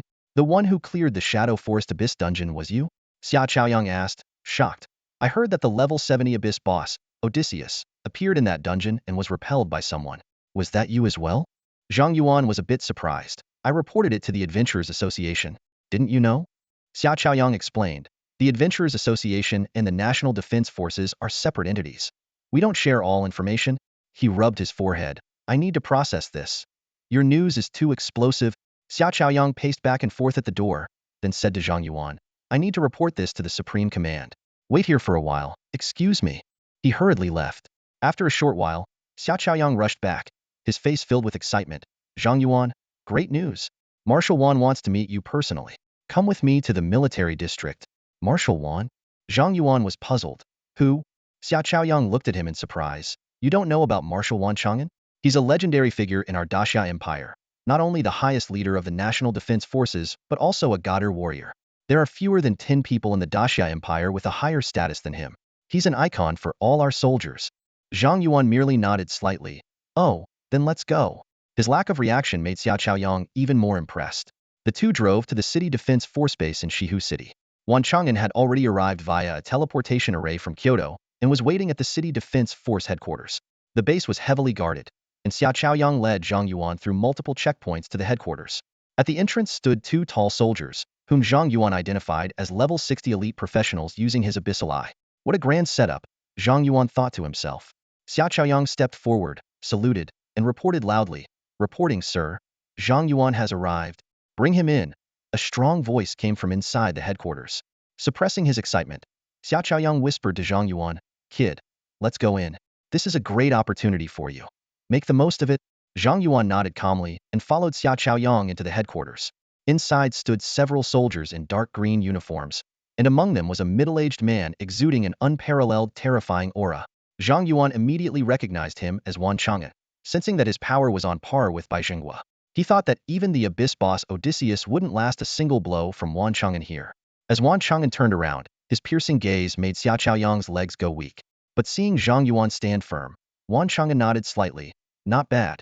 Just as he finished speaking, Wan Chang'an suddenly raised his hand, and a sharp sword appeared out of thin air, transforming into a beam of golden light that shot towards Zhang Yuan, its terrifying momentum sweeping through the room. Qishao, Zhang Yuan muttered, and Qishao appeared out of nowhere. Skill. Intuitive block. Clang. Wan Chang'an's sword was deflected by Qishao. The headquarters fell into a deathly silence. At that moment, everyone in the command center fell into a stunned silence, including the imposing Wan Chang'an. No one could have predicted that Zhang Yuan, who was only level 18, could perfectly block Wan Chang'an's attack. It was simply inconceivable. Zhang Yuan stood calmly, as if his astonishing feat was just routine. In contrast, Xiao Chaoyang beside him looked ashen, staring blankly at Zhang Yuan, his mind completely blank. Wan Chang'an also struggled to maintain his usual composure. He had originally intended to test Zhang Yuan's reaction. If Zhang Yuan could remain unflustered, He would praise him and offer a reward to build rapport. But unexpectedly, his sword was effortlessly deflected by Zhang Yuan. Though Wan Chang'an knew Zhang Yuan must have used a guaranteed perfect block skill, with so many subordinates present, he couldn't make excuses for himself. Wan Chang'an cleared his throat to ease the awkwardness and nodded at Zhang Yuan. Well done, kid. You actually managed to block my sword. No wonder old Bai speaks so highly of you. Zhang Yuan bowed slightly and replied modestly, I just used a skill that guarantees a successful block. It was pure luck, really. Hearing Zhang Yuan's explanation, Xiao Chaoyang breathed a sigh of relief. The towering image of Wan Chang'an in his mind had almost crumbled. Others in the command center also realized what had happened and nodded in understanding. Wan Chang'an, pleased with Zhang Yuan's initiative to explain and save face for him, grew even more satisfied with the young man. He immediately took out a pair of boots from his storage space and handed them to Zhang Yuan. Though you blocked my sword with a skill, your performance far exceeded my expectations. These boots have been with me for many years, and now I'm giving them to you. The surrounding people were shocked and exclaimed, Commander, this is my decision. No more talking. Wan Chang'an interrupted them and then ordered everyone out. I want to speak with this kid alone. Seeing this, the others didn't say anything more, casting envious glances at Zhang Yuan as they left the command center. Zhang Yuan took the boots and examined them closely. Boots of the Wind. Legendary equipment. Strength 1000, Agility 1000, Spirit 1000, Constitution 1000. Wind attribute damage reduction 50. Grants the skill Windwalker. Usable at level 15. Windwalker. Increases movement speed by 100 when used. Legendary equipment?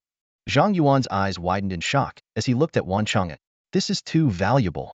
Wan Chang'an waved his hand with a smile. I got these boots in my early days, and they've been with me for over 20 years. I don't need them anymore, but giving them to you will let them shine again. It's a token of my appreciation. Please accept it. Well, all right.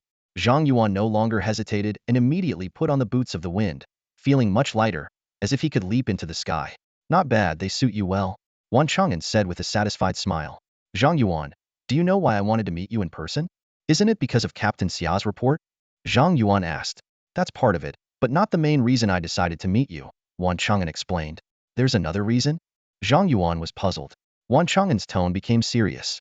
Your grandmother was my mentor, and your parents were once my subordinates. Zhang Yuan's eyes widened. Really? My grandmother never mentioned it. After she retired, she stopped talking about military matters. Ever since your parents went missing, she hasn't even wanted to see me, Wan Chang'an explained. Not many people in the military know I had a mentor. But that's not why I'm here. I want to talk about your parents. My parents. Zhang Yuan's heart stirred. Though he had never met his host's parents since crossing over, he felt a strong emotional connection due to the host's influence. In his past life, he was an orphan, and in this life, he longed to have loving parents. Wan Chang'an nodded slightly. Your parents were elite members of the Chenlong squad. They went missing during a deep abyss raid. We searched the area for a month, but found no trace of them. I know about that, Zhang Yuan replied. Wan Chang'an continued, recently, we received news about your parents. Did you find them? Zhang Yuan asked, his face lighting up with joy. Wan Chang'an nodded. Yes, they were spotted on the abyss front line. But it seems they've turned into abyss bosses. My parents turned into abyss bosses? Zhang Yuan's joy turned into shock. I haven't told your grandmother yet, but I felt you needed to know, Wan Chang'an explained. The abyss is becoming increasingly unstable, and your parents turning into abyss bosses is highly unusual.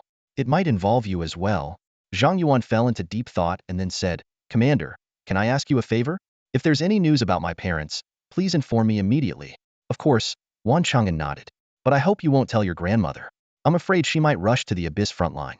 It's not safe there, and she's no longer fit for battle. Understood. Zhang Yuan nodded. All right, now that we've discussed personal matters, let's talk business. Wan Chang'an took out a special dark green military uniform from his storage space and handed it to Zhang Yuan. I intended to personally test your eligibility for the Chenlong squad, but it seems unnecessary now.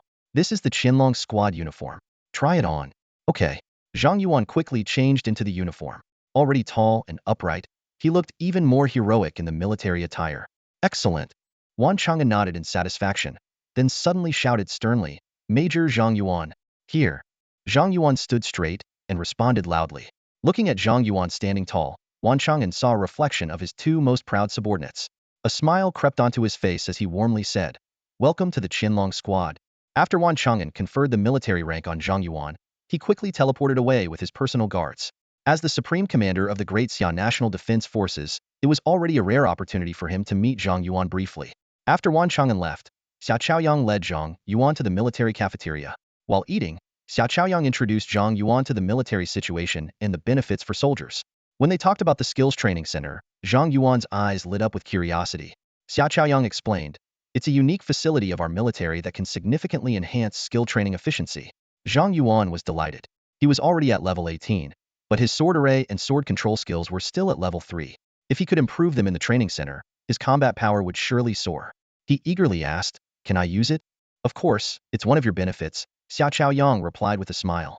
"But we only have a basic facility here, which can upgrade skills up to level 5. For more advanced training, you'll need to report to the Chenlong detachment in the capital. Level 5 is great," Zhang Yuan said excitedly. "I'm only at level 3 now, so reaching level 5 would be a big improvement." "All right, I'll take you there after we finish eating," Xiao agreed. Zhang Yuan quickly finished his meal and followed Xiao to a cubic building. Turning around, Xiao cautioned, "Once inside, you'll be teleported to a sealed room. You can't leave until you either complete or give up the training, so be mentally prepared. But don't worry, the facilities are comprehensive, and there are special meals prepared for you." After thanking Xiao, Zhang Yuan eagerly walked into the training center. The soldiers outside watched and joked with Xiao, "Captain, how long do you think he can last?" Xiao confidently held up 5 fingers. 5 days. A soldier exclaimed, "He's still a student, right? Staying in that hellhole for 5 days. Won't he go crazy?" Xiao smiled.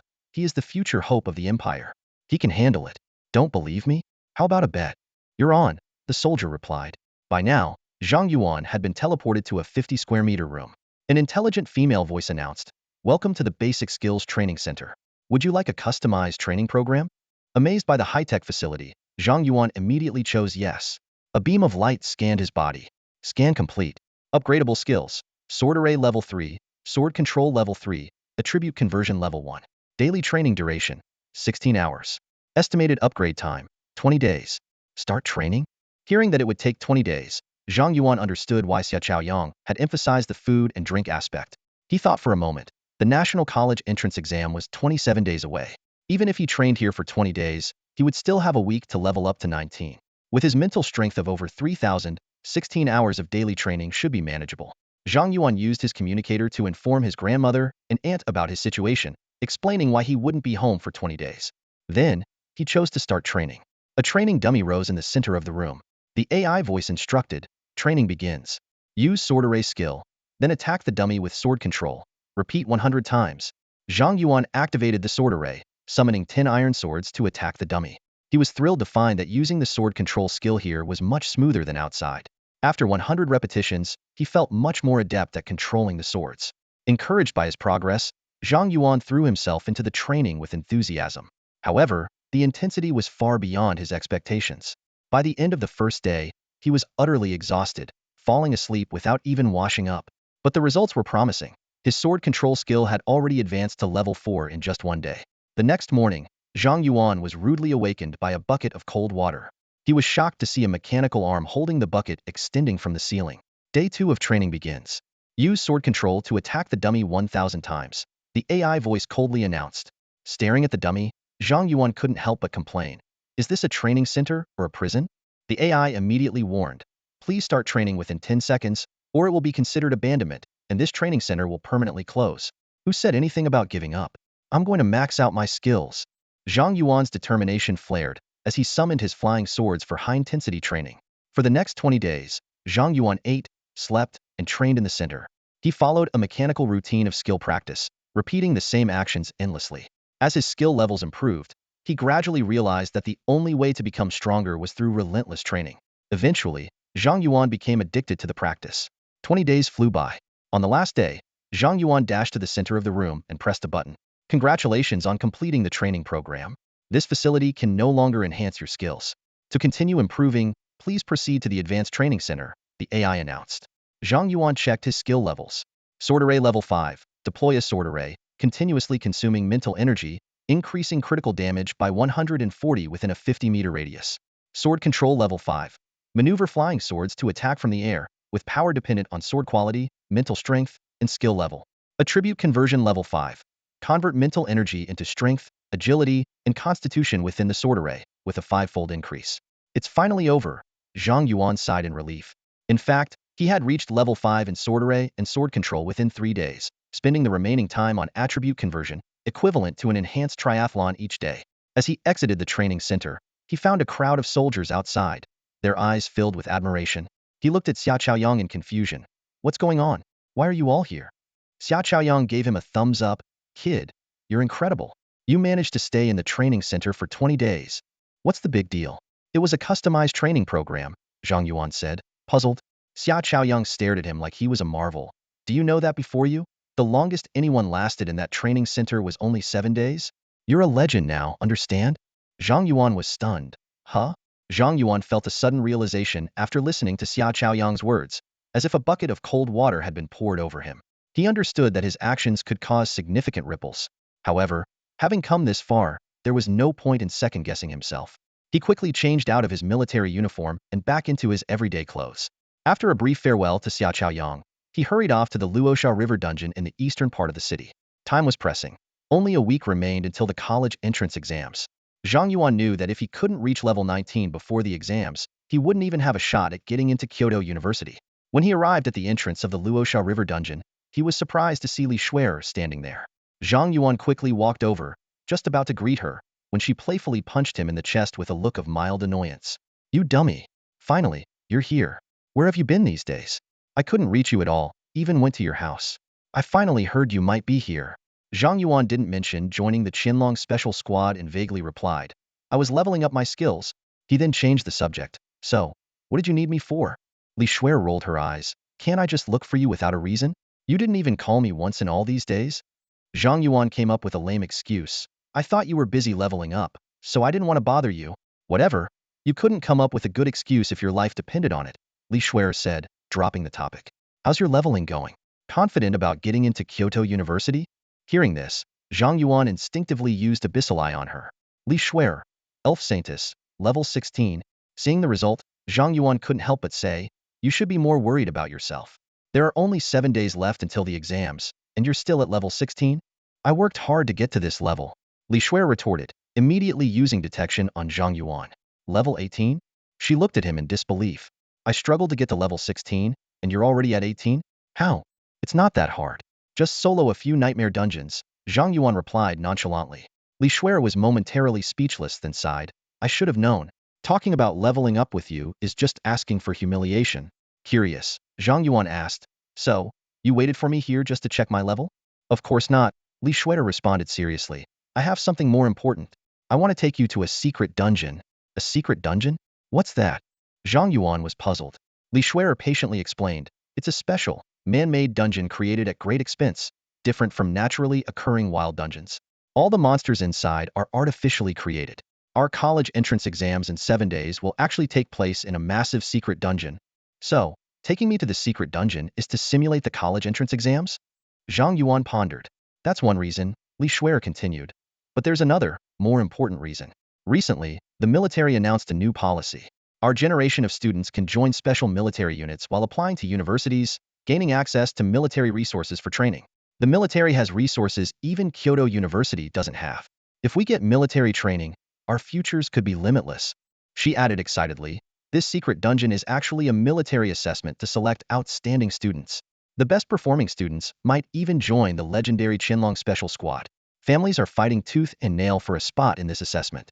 I worked really hard to get you a slot. Zhang Yuan's mouth twitched. So this secret dungeon is actually the Chenlong special squad's trial? Xue'er patted Zhang Yuan's shoulder, encouraging him, don't stress too much. The Chenlong special squad is tough to get into, but I believe you can do it. Seeing the hopeful look in Xue'er's eyes, Zhang Yuan couldn't bear to disappoint her and said, the military's policy is tempting, but our priority should be reaching level 19. Otherwise, we won't get into Kyoto University. Don't worry about that, Xue'er said confidently. The monsters in the secret dungeon give a lot of experience, even more than wild dungeons. She then playfully punched Zhang Yuan again. When did you become such a worrywart? Even if we fail the Chenlong trial, the experience from the secret dungeon is worth it. It's better than grinding wild dungeons here. Before Zhang Yuan could respond, Xue'er interrupted. It's decided. The secret dungeon is opening soon. Let's go now and treat it as leveling up. Without waiting for his reply, she dragged him into the car waiting by the roadside. Mr. Su, let's go. Yes, miss, Mr. Su said with a smile, looking at the two in the back seat through the rearview mirror. He then started the car and drove toward the secret dungeon's location. The entrance to this secret dungeon was at Yunhai Manor, atop Yunhai Mountain, north of Shihu City. When Mr. Su arrived, the parking lot outside the manor was already filled with luxury cars. Almost every notable family in Shihu City with children taking this year's college entrance exams was there. Scanning the parking lot, Zhang Yuan couldn't help but ask, isn't the military's policy nationwide? Why are all the cars from Shihu City? Xue'er explained, the secret dungeon has many independent spaces. This is just the Shihu City subvenue entrance. Other cities have their own entrances. Simply put, once inside, we're in different spaces of the same dungeon, like layers of a cake. The large secret dungeon for the college entrance exams works the same way. Each province has its own space. The assessment content is the same, so we just focus on our own dungeon. Zhang Yuan nodded in understanding. I see. Thanks for the explanation. Hearing this, Xue'er proudly puffed out her chest. I know a lot. If you have any questions, just ask. Miss, the secret dungeon is about to open. Don't be late, Mr. Su reminded. Oh right. We're almost out of time. Xue'er snapped back to reality and quickly pulled Zhang Yuan out of the car. After completing identity verification at the manor gate, they hurried into the spacious courtyard. In the center of the courtyard, a blue vortex, identical to wild dungeon entrances, was slowly rotating. A number of students had already gathered outside the dungeon. Using Abyssal Eye, Zhang Yuan quickly scanned the crowd and found that most were above level 16, with a few even at level 19. All top students, Zhang Yuan thought to himself. Suddenly, he noticed a familiar figure, and his expression turned cold. Not far away, Wang Hu also saw Zhang Yuan and was momentarily surprised, as if he didn't expect Zhang Yuan to still be alive. But soon, Wang Hu's surprise turned into a provocative smile. He made a throat-slitting gesture towards Zhang Yuan. Wang Hu's provocative gestures did not escape Zhang Yuan's notice. Instantly, he marked Wang Hu as a target for elimination in his mind. Previously, Zhang Yuan had been too occupied with leveling up and skill training to seek revenge, but now Wang Hu had walked right into his path, reigniting his killing intent. However, Zhang Yuan quickly realized that the current environment was not suitable for action to many people around, and Wang Hu's elders might be nearby. He cleverly concealed his murderous intent and regained his composure. Zhang Yuan calculated that with his sword array covering a 500-meter radius, he would have plenty of opportunities to deal with Wang Hu discreetly in the future. Zhang Yuan, look. The secret realm dungeon is opening. Xue'er suddenly tugged at Zhang Yuan's sleeve. Zhang Yuan snapped out of his thoughts and turned his gaze to the center of the courtyard. A dazzling light illuminated the dungeon's teleportation entrance, followed by a commanding voice that echoed throughout the area. This secret realm dungeon is a team dungeon. The trial participants present will be randomly grouped by profession into 4-person teams consisting of DPS, tank, healer, and support. Note that you may use your own equipment but no items, including but not limited to potions and buff items. Your performance in the dungeon will be graded, and those with a rating above S will join the Chenlong squad as auxiliary members. You can exit the dungeon at any time. Safety is paramount. Good luck to everyone. As soon as the announcement ended, the light at the teleportation entrance expanded rapidly, enveloping everyone in the courtyard. In the next moment, Zhang Yuan found himself at the entrance of an underground palace.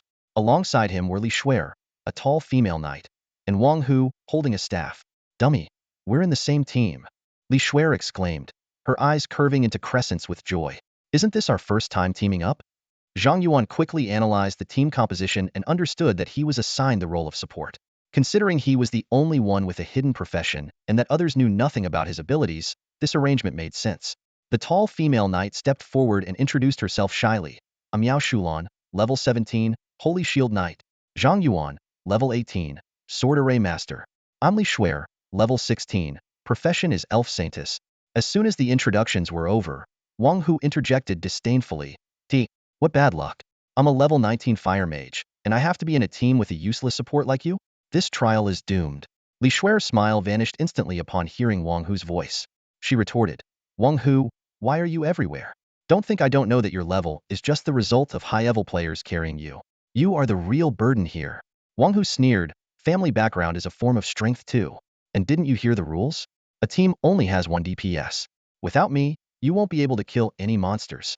Why don't you let Zhang Yuan, that useless support, try killing one? Bet he can't even break through their defense. Shut up. Xue'er snapped angrily. Seeing the tension rising, Miao Shulan quickly intervened to mediate. Everyone, calm down. This secret realm dungeon requires team cooperation to clear. Both DPS and support are essential. I suggest we put our grudges aside and work together. She then turned to Wang Hu, trying to appease him. Mage, please calm down. We need your DPS for this dungeon. Can you lead us through it? Oomph. You want me to carry a useless support? Not happening. Wang Hu snorted, ignoring Miao Shulan's request, and directly addressed Zhang Yuan. Zhang Yuan, either you quit the dungeon now, and I'll carry Xue'er through, or we all fail together. Miao Shulan, seeing that Wang Hu was unyielding, felt a surge of anger but quickly suppressed it. She had traveled alone from a remote town, crossing a mountain range teeming with level 30 wild monsters, just to participate in this trial. She despised people like Wang Hu who took advantage of their family background. But Wang Hu was the only DPS in their team. Without him, clearing the dungeon would be nearly impossible, and everyone would be eliminated. After a moment of contemplation, Miao Shulan decided to try reasoning with Wang Hu one last time. Mage, even with your high level, we need support for control. Otherwise, progressing will be very difficult. Wang Hu, however, was indifferent. I've already said it. I'm only here because my dad forced me. I don't care about this trial. Either Zhang Yuan quits, and I'll carry Xue'er and you, or I quit, and you all fail. Zhang Yuan coldly responded, then you can leave. Are you telling me to leave? Wang Hu looked at Zhang Yuan in disbelief. Do you not understand the situation? I'm the essential DPS, and you're just a dispensable support. Xue'er immediately sided with Zhang Yuan. I also suggest you leave. Without you, we might even progress faster. I've changed my mind. Wang Hu sneered, then turned to Miao Shulan. Miao Shulan, join me, and I'll carry you through. I'm a level 19 mage. As long as you tank, I can kill all the monsters. Hearing this, Miao Shulan's patience snapped. She punched Wang Hu to the ground, shouting, You're a level 19 idiot. I've had enough. Either you stay and help or leave. Stop whining like a child. Zhang Yuan and Xue'er were taken aback by Miao Shulan's sudden outburst. Her drastic change in demeanor was shocking. You dare hit me? Do you know who my father is? Wang Hu, stunned, looked up at Miao Shulan. I don't care who your father is. You're just a useless brat. Miao Shulan yelled, drawing her knight's sword. I despise people like you who rely on family power. Leave now, or I'll cut you down. Wang Hu, terrified by Miao Shulan's drawn weapon, quickly retreated, threatening, Zhang Yuan, Miao Shulan, you just wait. I'll deal with you outside. He then quit the dungeon. Good riddance to that cowardly fool. Miao Shulan spat, then sympathetically looked at Zhang Yuan and Xue'er. You two are really unlucky to have him after you. I wouldn't tolerate him for a day. Xue'er nodded in agreement. Exactly. If my dad didn't stop me, I would have dealt with him long ago. Miao Shulan sighed. My teacher told me to control my temper and avoid trouble, but I failed right away. I'll deal with Wang Hu before I leave town. Zhang Yuan chuckled and said, We've wasted enough time on that fool. Let's move. Where to? Miao Shulan asked, puzzled. Xue'er smiled. To clear the dungeon, of course. Just the three of us? Miao Shulan hesitated. Without a DPS, we can't clear it, right? I am the DPS, Zhang Yuan said simply, walking into the palace corridor. Xue'er followed without hesitation. Seeing them enter, Miao Shulan thought she might as well try since she was already there. Wait for me. I'll take the lead. She hurried after them. As the three of them entered the underground palace, they cautiously advanced through a narrow tunnel. Miao Shulan, clad in heavy armor and wielding a large shield, took the lead. She turned to Zhang Yuan and Xue'er, saying, I've heard the monsters in this dungeon are all level 20 with high attack power. Stay behind me and you'll be safe. Xue'er, holding her elven staff, smiled warmly. Don't worry, Sister Miao. I'll make sure to keep you healed and won't let your health drop below half. Thanks. Miao Shulan nodded in appreciation, then turned to Zhang Yuan. If we encounter any monsters, buff me up. I have 2 attack skills, and if you can boost my attack power, I should be able to wear them down. Zhang Yuan responded with a blank expression. I don't have any buff skills. None. Miao Shulan was taken aback. Then debuff the monster's defenses. I don't have debuff skills either. What about control skills? None of those either. Miao Shulan looked bewildered. Then what support skills do you have? I already told you. I'm a DPS, Zhang Yuan replied calmly. Impossible. Miao Shulan exclaimed. This dungeon has a rule. Only 1 DPS per team, and that fire dog has already been kicked out. Zhang Yuan shrugged. Maybe because I'm a hidden class, the examiners misjudged. Is that even possible? Miao Shulan's eyes lit up with excitement. Even if we don't have support, it's still difficult to advance, but at least we can fight. Xue'er smiled reassuringly. No worries, I'm half a support too. We can manage. Just then, a headless armor over 2 meters tall charged out from the shadows, swinging a massive sword at them. Watch out. Miao Shulan's eyes flashed with caution as she immediately used her taunt skill on the monster. Bang! The monster's sword struck Miao Shulan's shield heavily but didn't budge her an inch. Xue'er was about to cast a healing spell when Miao Shulan hurriedly shouted, No need to heal now, save your mana. Zhang Yuan silently used Abyssal Eye, and the monster's attributes appeared before him. Headless Knight Elite.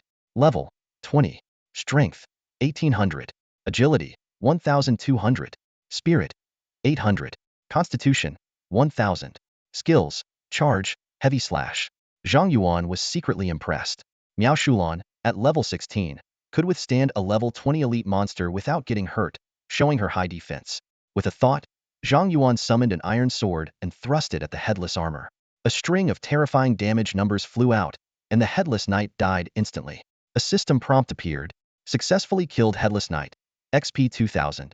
Obtained armor fragment 1. Miao Shulan was applying buffs to herself when she suddenly saw the kill notification and was startled. What just happened? Xue'er widened her eyes in disbelief at Zhang Yuan. Dummy, you're that strong?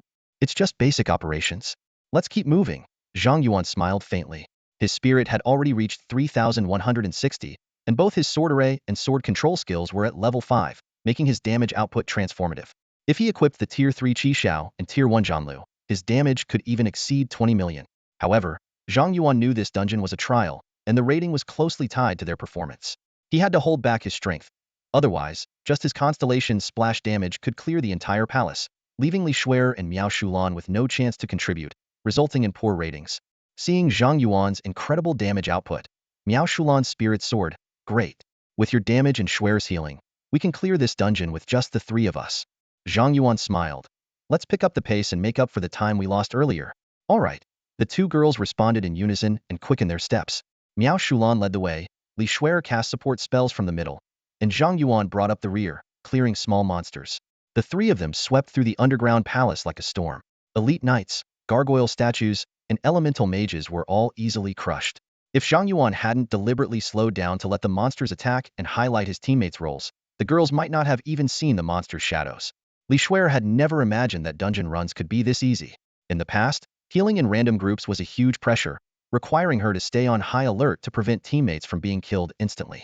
Each dungeon run felt like a trip to the underworld. Now, she only needed to cast a few healing spells symbolically to keep Miao Shulan's health safely above the danger line. Miao Shulan felt the same. She had never encountered a teammate as powerful as Zhang Yuan. Soon, they reached the deepest part of the underground palace, standing outside the boss room. Along the way, Xue'er had leveled up to 17, Miao Shulan to 18, and Zhang Yuan was just shy of level 19 by less than 10 XP. This is amazing! Miao Shulan exclaimed excitedly. So this is what it's like to be carried by a pro. It feels like flying. Xue'er couldn't help but complain. Dummy, if I had known you were this strong, I wouldn't have bothered leveling up. You could have just carried me. Zhang Yuan smiled wryly. Don't forget, this dungeon is a trial.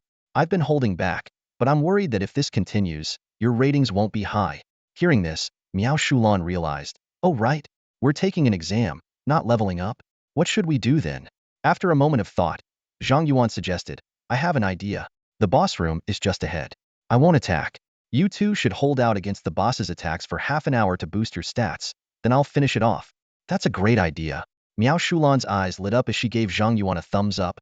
You're really smart to think of that. Xue'er also perked up. All right, dummy. You watch from the sidelines. We're not just pretty faces. With that, Xue'er and Miao Shulan pushed open the heavy doors and entered the boss room. In the center stood a towering knight statue over 10 meters tall, next to a massive stone sword. As soon as they stepped inside, the statue's eyes glowed red, and the enormous figure began to move. Zhang Yuan silently used Abyssal Eye. Night King Statue Boss. Level 21. Strength 5,000. Agility 3,000. Spirit 1,000. Constitution 6,000. Skills: Stomp, Earthquake, Self-Heal. The towering statue, with its terrifying attributes, moved, and Xue'er and Miao Shulan immediately felt an overwhelming pressure. The statue of the Night King charged forward with an overwhelming momentum. Without hesitation, Miao Shulan stepped up, raised her massive shield, and shouted firmly, I'll hold the front. Xue'er, buff me up. Xue'er immediately began chanting, and a series of radiant lights enveloped Miao Shulan, instantly boosting her vitality by 50. Feeling the surge of strength, Miao Shulan used her taunt skill to firmly draw the boss's attention. The Night King statue swung its colossal stone sword, slashing fiercely at Miao Shulan's shield. Bang! A thunderous crash echoed as the floor beneath her feet shattered, but she stood rock-solid and unmoved. Xue'er quickly cast continuous healing spells on Miao Shulan, swiftly restoring her stamina. Great job, Xue'er! Miao Shulan exclaimed with praise, then unleashed a divine charge at the Night King statue. Her entire body glowed with golden light, like a raging bull, directly toppling the huge statue. Boom! The entire boss room shook violently. Zhang Yuan observed his two teammates from the side, nodding in approval. With a Holy Shield Paladin and an Elf Saintess, both rare classes, combined with Miao Shulan's impressive shield, he guessed that even a level 30 boss would struggle to pose a threat to them. With that in mind, he relaxed and settled into the role of a spectator, waiting for the right moment. Meanwhile, in a special room within the secret dungeon, several middle-aged individuals dressed in the uniforms of the Chenlong squad instructors closely monitored the battle's progress. They were all experts above level 70, responsible for overseeing this trial assessment for the Chenlong squad. Come take a look, there's an interesting team from Shihu City. One instructor magnified the screen showing Zhang Yuan and his team, drawing the attention of the others. Why does this team only have 3 members? I checked the logs. Their mage left the team early. They've made it to the boss room with just 3 people. Interesting, they managed this quickly without a damage dealer. They must be something special. What are their classes? Elf Saintess, Holy Shield Paladin, and a Sword Formation Master? That's a new class, isn't it? Suddenly, one instructor remembered something. Didn't War God Guan personally recruit a student from Shihu City into the Chenlong squad recently? A Sword Formation Master, and the only hidden class at that. No wonder this kid is here for the trial. All eyes focused on Zhang Yuan, but after more than 10 minutes, he still hadn't made a move. The instructors exchanged puzzled looks. What's this kid doing? Is he just slacking off? At least he should be buffing his teammates. Those 2 girls are doing great, tanking the boss for so long and still in good shape. With proper training, they could become strong fighters. We should consider recruiting them into the Chenlong squad, but Zhang Yuan's just slacking off. Hard to gauge his strength. Let's wait a bit longer. After all, War God Guan chose him. Maybe he's planning something big. After another 10 minutes of inactivity from Zhang Yuan, the instructors began to feel disappointed. This guy isn't planning anything big. Probably just tagging along with those 2 girls. Soloing an Abyss dungeon must have been a fluke. Even War God Guan can make mistakes, it seems. He recruited a kid chasing fame. We'll report this to the command center after the trial. The Chenlong squad can't afford to have such dead weight. Those 2 girls are impressive, growing more coordinated. High potential. Too bad they can't kill the self-healing boss without damage output and won't get any rewards. We'll make sure to compensate them after the trial. At that moment, Zhang Yuan spoke up. It's about time. Step aside, I'll handle this. Miao Shulan and Xue'er immediately moved to the sides, and the Night King's aggro shifted to Zhang Yuan, who charged at him. Zhang Yuan activated his sword formation, and the Qishao sword transformed into a red streak, instantly piercing through the Night King's head. Boom! The Night King's statue collapsed, dissipating into black smoke. The system notification chimed. Successfully killed the Night King statue, EX 30,000. The instructors in the special room exchanged stunned glances, falling into silence. What just happened? What formation did Zhang Yuan use? It looked like a regular attack, but it one-shot the boss? Was he charging up for over 20 minutes? An 18th level player one-shotting a 21st level boss. That's insane. Why was he slacking off for so long? The formation master instructor pondered for a moment, and then chuckled. I think he was holding back so his teammates could have a chance to shine. This statement plunged everyone into silence again. Just then, Wan Chang'an entered the room, inquiring about the trial's progress. The instructors reported the recent events to him. Gazing at the 3 players on the screen, now dividing the loot, Wan Chang'an mused for a moment before saying, adjust the dungeon parameters and spawn a level 30 boss for them. Level 30? The instructors were taken aback. One of the instructors reported to Wan Chang'an with concern, Sir, won't a level 30 boss be too dangerous for them? This dungeon is set to nightmare difficulty, and a level 30 nightmare boss usually requires a team of 5 with an average level of 35 to defeat. Zhang Yuan's team only has 3 people, and Zhang Yuan himself is only level 18. Even if he has a hidden class, it's impossible for him to guarantee victory against a level 30 boss, right? Wan Chang'an, however, waved his hand with a smile. Don't worry. That kid Zhang Yuan not only forced back the Abyssal boss Odysseus, but can also perfectly block my sword. I actually think a level 30 boss might be too low for him. What? That kid blocked your sword? The shock on everyone's faces deepened. None of them could withstand even one of Wan Chang'an's strikes. What kind of monster was Zhang Yuan? Wan Chang'an insisted, do as I say. Spawn a level 30 boss to give them some challenge. Yes, sir. I'll add a level 30 boss for Zhang Yuan's team right away. The instructor immediately complied. As Zhang Yuan's team was dividing the dungeon rewards, a light screen suddenly appeared in the boss room, and an identical boss to the Night King statue emerged. The team's interface immediately displayed a warning.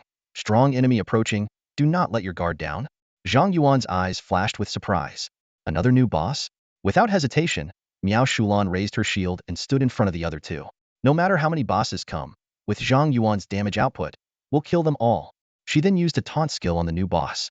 The new boss immediately swung its stone sword at Miao Shulan's large shield. Boom!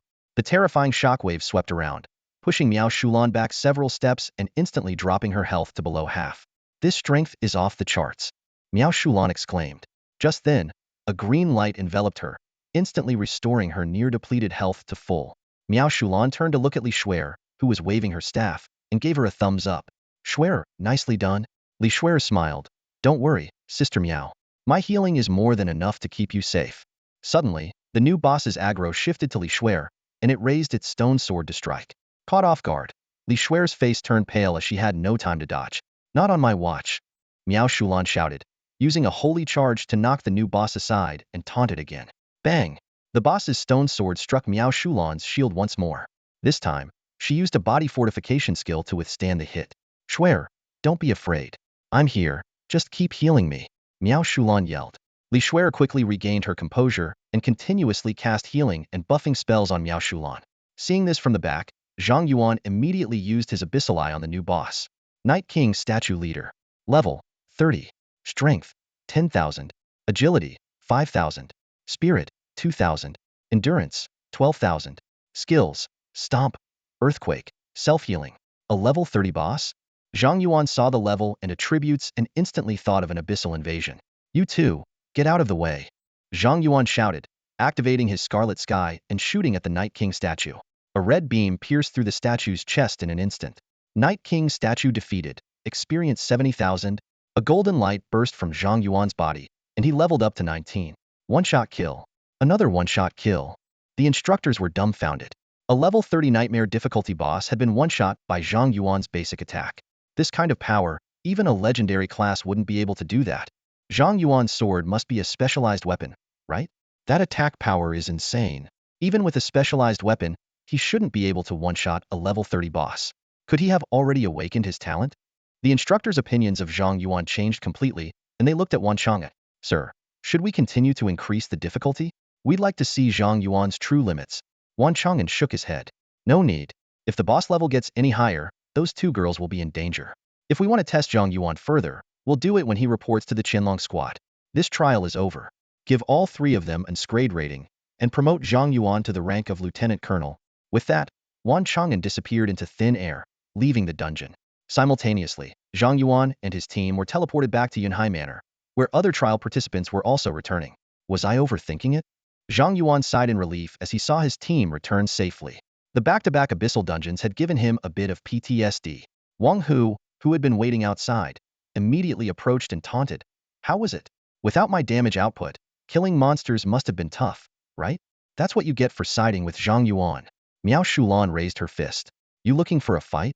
Wang Hu's expression changed, and he quickly backed off. MMY bodyguards are outside. You dare touch me? Xue'er couldn't be bothered and took Miao Shulan's arm. Sister Miao, don't stoop to his level. It's not worth it. Defeated, Wang Hu turned his glare towards Zhang Yuan. Zhang Yuan, it's all because of you that they're treating me like this. Without you, I would have led them through the dungeon. I won't let this go. Just you wait. Zhang Yuan nonchalantly dug in his ear. Did I just hear a dog barking? There's a mad dog around. Let's move somewhere else. The two girls burst into laughter. Sure, no point in dealing with a dog. The three of them left together. Wang Hu's face turned red with anger, and he stomped his feet. Damn it! Damn it! He glared at Zhang Yuan's back with hatred. Why? Why do they all hover around you? A good for nothing. Just you wait. I'll kill you. At that moment, a commanding voice announced, the trial is over. Now, announcing the results for the Westlake City Division. Zhang Yuan, rating S, first place. Miao Shulan, rating S, second place. Xue'er, rating S, third place. Zuoyu, rating A, fourth place. Wang Hu, rating F, unranked. As the scores were announced, Wang Hu's eyes widened. Impossible. How did they get rank? There must be a mistake. They must have cheated. I demand an investigation. As Wang Hu shouted in the courtyard, the surrounding trial participants looked at him as if he were an idiot. This was a military-organized trial, monitored by instructors over level 70. Who would dare cheat? By making such accusations, Wang Hu was practically slapping the military in the face. If the military decided to pursue this, Wang Hu and even his family wouldn't be able to bear the consequences. One onlooker mocked, I just remembered. This idiot Wang Hu was in the same team as the top three, right? He quit the dungeon at the start and missed out on riding their coattails. What a joke. What? Why did he quit? I came out early and heard this idiot boasting. He thought he was hot stuff as a fire mage and didn't want to carry the support roles through the dungeon. Turns out, he's the clown. They got Shrank without his damage output. Ha ha ha. What a joke. If it were me, I'd have stuck with them. Even if I didn't get Shrank, a rank would come with rewards. The trial participants were either rare class elites or those with strong family backgrounds like Wang Hu. No one was afraid of him. Being teenagers, they were naturally bold and unrestrained. Seeing a clown like Wang Hu, they didn't hold back their ridicule. In an instant, Wang Hu became the target of everyone's mockery, feeling the sting of countless derisive looks. He wished he could find a hole to crawl into but could only glare at Zhang Yuan before fleeing the manor in disgrace, drawing another round of laughter. Zhang Yuan noticed the threatening look in Wang Hu's eyes as he left, which intensified his resolve. He realized that allowing Wang Hu to live might attract even stronger assassins, potentially endangering his grandmother and aunt. I'm going to the restroom, Zhang Yuan said to Xue'er. Hurry up. The rewards will be handed out right after the results are announced, Xue'er reminded him. Won't take long, Zhang Yuan replied, then quickly headed toward the restroom. After ensuring no one was around, Zhang Yuan took out the Rakshasa King mask. Hope you're useful, he muttered, then put on the mask. The mask glowed red, and a Rakshasa King, similar in size to a human, emerged and knelt before Zhang Yuan. He quickly checked the Rakshasa King's attributes. Level, 30. Strength, 10,000. Agility, 10,000. Spirit, 10,000. Constitution, 10,000. Skills, Sword Flash, King's Pressure, Undying Will. Not a single attribute has diminished. Truly worthy of being epic gear. Zhang Yuan marveled, then ordered, follow Wang Hu, but make sure you're not seen. The Rakshasa King nodded slightly and vanished in a blur. Through the mask, Zhang Yuan established a special link with the Rakshasa King, allowing him to see through its eyes and control its actions. Soon, Zhang Yuan saw Wang Hu cursing as he got into a luxury car and drove down the mountain. Didn't expect this mask to be so useful, Zhang Yuan thought. I can use the Rakshasa King to scout dangerous places in the future. After putting away the mask, Zhang Yuan returned to the courtyard. A level 70 instructor was standing at the entrance of the secret realm, with only 7 or 8 trial participants who had scored an A remaining. Zhang Yuan, come over here, Xue'er called. The instructor is about to hand out the rewards. Zhang Yuan casually walked over to join Xue'er and Miao Shulan. The rewards this time are really generous, Xue'er said excitedly. Even a level trial participants get an upgrade pill. Upgrade pill? What's that? Zhang Yuan asked curiously. Xue'er explained. It's a highly valuable pill that can instantly level up practitioners below level 20 by 1 level. I'm almost at level 18, so taking it will boost me to level 19, securing my spot at Kyoto University. There's such a thing? Zhang Yuan exclaimed. Xue'er continued. It's made by the top alchemists in the military. There are even more advanced upgrade pills, but those are strategic resources rarely seen by the public. Even the ones given out today are worth 5 million each on the black market, and they're incredibly hard to get. The instructor sternly reminded everyone after handing out the upgrade pills. Each pill has a unique code. Use it quickly. If it ends up in someone else's hands, no matter the reason, you'll face a military tribunal with severe consequences. This caused an uproar. A level 16 student immediately swallowed the pill, and with a flash of golden light, he reached level 17. The instructor chuckled. No need to be so hasty. Using it at level 19 offers the best value. I was just warning you not to trade the pills. The student regretted his haste, while the others stored their pills in their inventory. All right, those who received rewards can leave now, the instructor said, dismissing the A-level students and approaching Zhang Yuan's group. Xue'er and Miao Shulan stood nervously. The instructor smiled. Congratulations, you scored S-level, qualifying for the Chenlong squad. Before giving out the special rewards, I need to ask, do you want to join the Chenlong squad? Both Miao Shulan and Xue'er expressed their willingness. The instructor nodded approvingly. Great.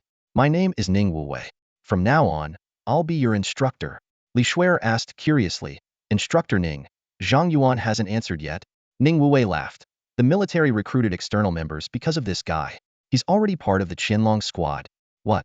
He's already joined? Xue'er looked at Zhang Yuan in shock. Why didn't you tell me? Zhang Yuan smiled wryly. You were so encouraging. I didn't want to discourage you. Xue'er blushed, recalling her previous encouragement, and lightly punched Zhang Yuan's chest. You dummy. Idiot. Haha. Youth is wonderful. Ning Wuwei clapped his hands. All right, kids. Time to hand out the rewards. Xue'er eagerly looked at Ning Wuwei. Instructor, what are our rewards? You won't be disappointed, Ning Wuwei said, taking out 3 upgrade pills and 3 gilded black cards from his storage space. Sky Tower entry tickets? Li Xue'er recognized them immediately. Ning Wuwei looked at her in surprise, then explained, "That's right. These are Sky Tower entry tickets. You can use them to challenge the Sky Tower once." Zhang Yuan and Miao Shulan asked in unison, "What's the Sky Tower?" Li Xue'er answered quickly, "It's the most prized dungeon in our great Xia Empire. Only 1,000 people get to enter each year, making the entry tickets extremely valuable." "You're well informed, young lady," Ning Wuwei praised, adding, "The Sky Tower holds exceptionally rare treasures, including legendary artifacts. Plus, there's a bonus reward for first-time challengers. Make the most of this opportunity." "Understood," the three replied in unison. After Ning Wuwei distributed the rewards, Zhang Yuan cautiously stowed the two prizes into his storage space and exchanged contact information with Miao Shulan. He skillfully found an excuse to decline the dinner invitation from Li Xue'er and Miao Shulan, and left Yunhai Mountain alone. Zhang Yuan activated his attribute conversion, transforming his mental attribute into agility at a ratio of 5:1. Then, he activated the skill of his Wind Rider boots, instantly doubling his movement speed. At that moment, Zhang Yuan was like a gust of wind, catching up with the Rakshasa king who was trailing Wang Hu in no time. After suffering a setback at Yunhai Villa, Wang Hu did not return to the city but instead went to the wilderness to vent his anger. He kept throwing fireballs at low-level wild beasts, causing numerous wildcats and rabbits to meet a tragic end. "Zhang Yuan, I'll kill your entire family," Wang Hu roared, his eyes filled with venomous hatred. Standing beside Wang Hu was a middle-aged man in formal attire. Zhang Yuan quietly used the Abyssal Eye to investigate. Jiang Yeqing, Water Mage, level 48. Seeing this level, Zhang Yuan's eyes narrowed slightly, thinking the situation might be tricky. However, with Zhanlu in hand, he still had a fighting chance. Jiang Yeqing softly advised, "Young master, it's not worth getting angry and exhausting yourself over a commoner." Wang Hu, with red eyes, shouted, "Uncle Jiang, I'm furious. I clearly sent an assassin to kill Zhang Yuan. So why is that bastard still alive? How did he get in strength evaluation? And why did Li Xue'er take a liking to that commoner? He stole everything from me. Uncle Jiang, I must kill his entire family." Jiang Yeqing looked troubled. "Young master, Zhang Yuan received in strength evaluation and likely joined the Chenlong squad. He's now affiliated with the military, so we can't act rashly." Wang Hu, unwilling to give up, said, "Can't we just kill him quietly? Hire a top-level assassin to take him out without anyone knowing. Who would suspect us? Zhang Yuan hasn't officially joined the Chenlong squad yet, so the military wouldn't investigate our family over a dead student." Suddenly inspired, he excitedly suggested, "Uncle Jiang, why don't you do it? Don't you have the sulfuric acid skill? Just dissolve Zhang Yuan's body, so there's no evidence. I know where his family lives. Let's go to his house first and kill his grandmother and aunt. Only by killing his entire family can I quell my anger." Seeing Wang Hu's growing murderous intent, Jiang Yeqing hesitated for a moment before nodding, "Understood. I'll handle Zhang Yuan's family." Hidden in the shadows, Zhang Yuan heard their conversation, his eyes filled with tangible killing intent. He decisively ordered, "Rakshasa King, attack." The Rakshasa King instantly turned into a blur, executing sword flash. "Young master, watch out." Jiang Yeqing's eyes turned sharp as he quickly formed a water shield around them using his grimoire. The Rakshasa King's sword struck the water shield, sinking into it. Wang Hu, seeing the sword almost reach his head, fell to the ground in terror, his face pale. Sensing the Rakshasa King's aura, Jiang Yeqing's eyes changed. "This isn't a wild boss, it's a summon. Who's attacking us?" The system notified Zhang Yuan that the Rakshasa King had initiated the attack, making Jiang Yeqing and Wang Hu enemies.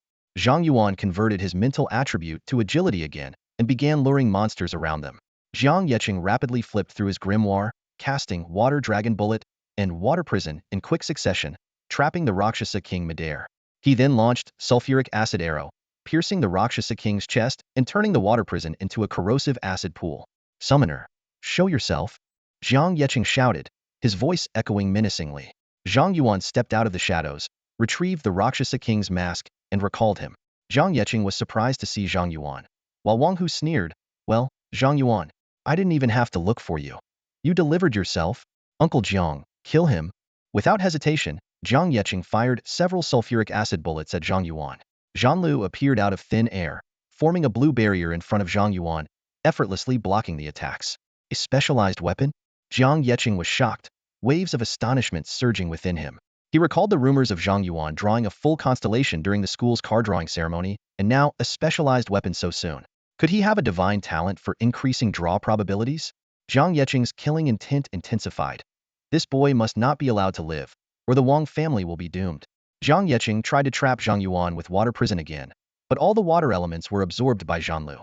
Unconvinced, he used several water-based skills, all with the same result. Water immunity? Zhang Yuan's face turned pale, realizing his profession was completely countered. Zhang Yuan smiled. Had enough? He then expanded his sword array, opening the sword array space in front of Wang Hu. An iron sword whistled out, but just before it hit Wang Hu, another water shield formed, enveloping the sword. Zhang Yuan was secretly relieved he hadn't used Qishao for a sneak attack initially, otherwise, his specialized weapon might have been taken by Zhang Yuan. He realized that high-level professionals were indeed formidable. Seeing Zhang Yuan's bizarre attacks, Zhang Yuan was even more alarmed. Wang Hu, however, yelled at Zhang Yuan, "Uncle Zhang, what's wrong with you? Why is it so hard to kill a low-level support? Kill him already." Zhang Yuan calmly responded, "Young master, this guy isn't simple. His specialized weapon is immune to water attacks. My skills can't harm him."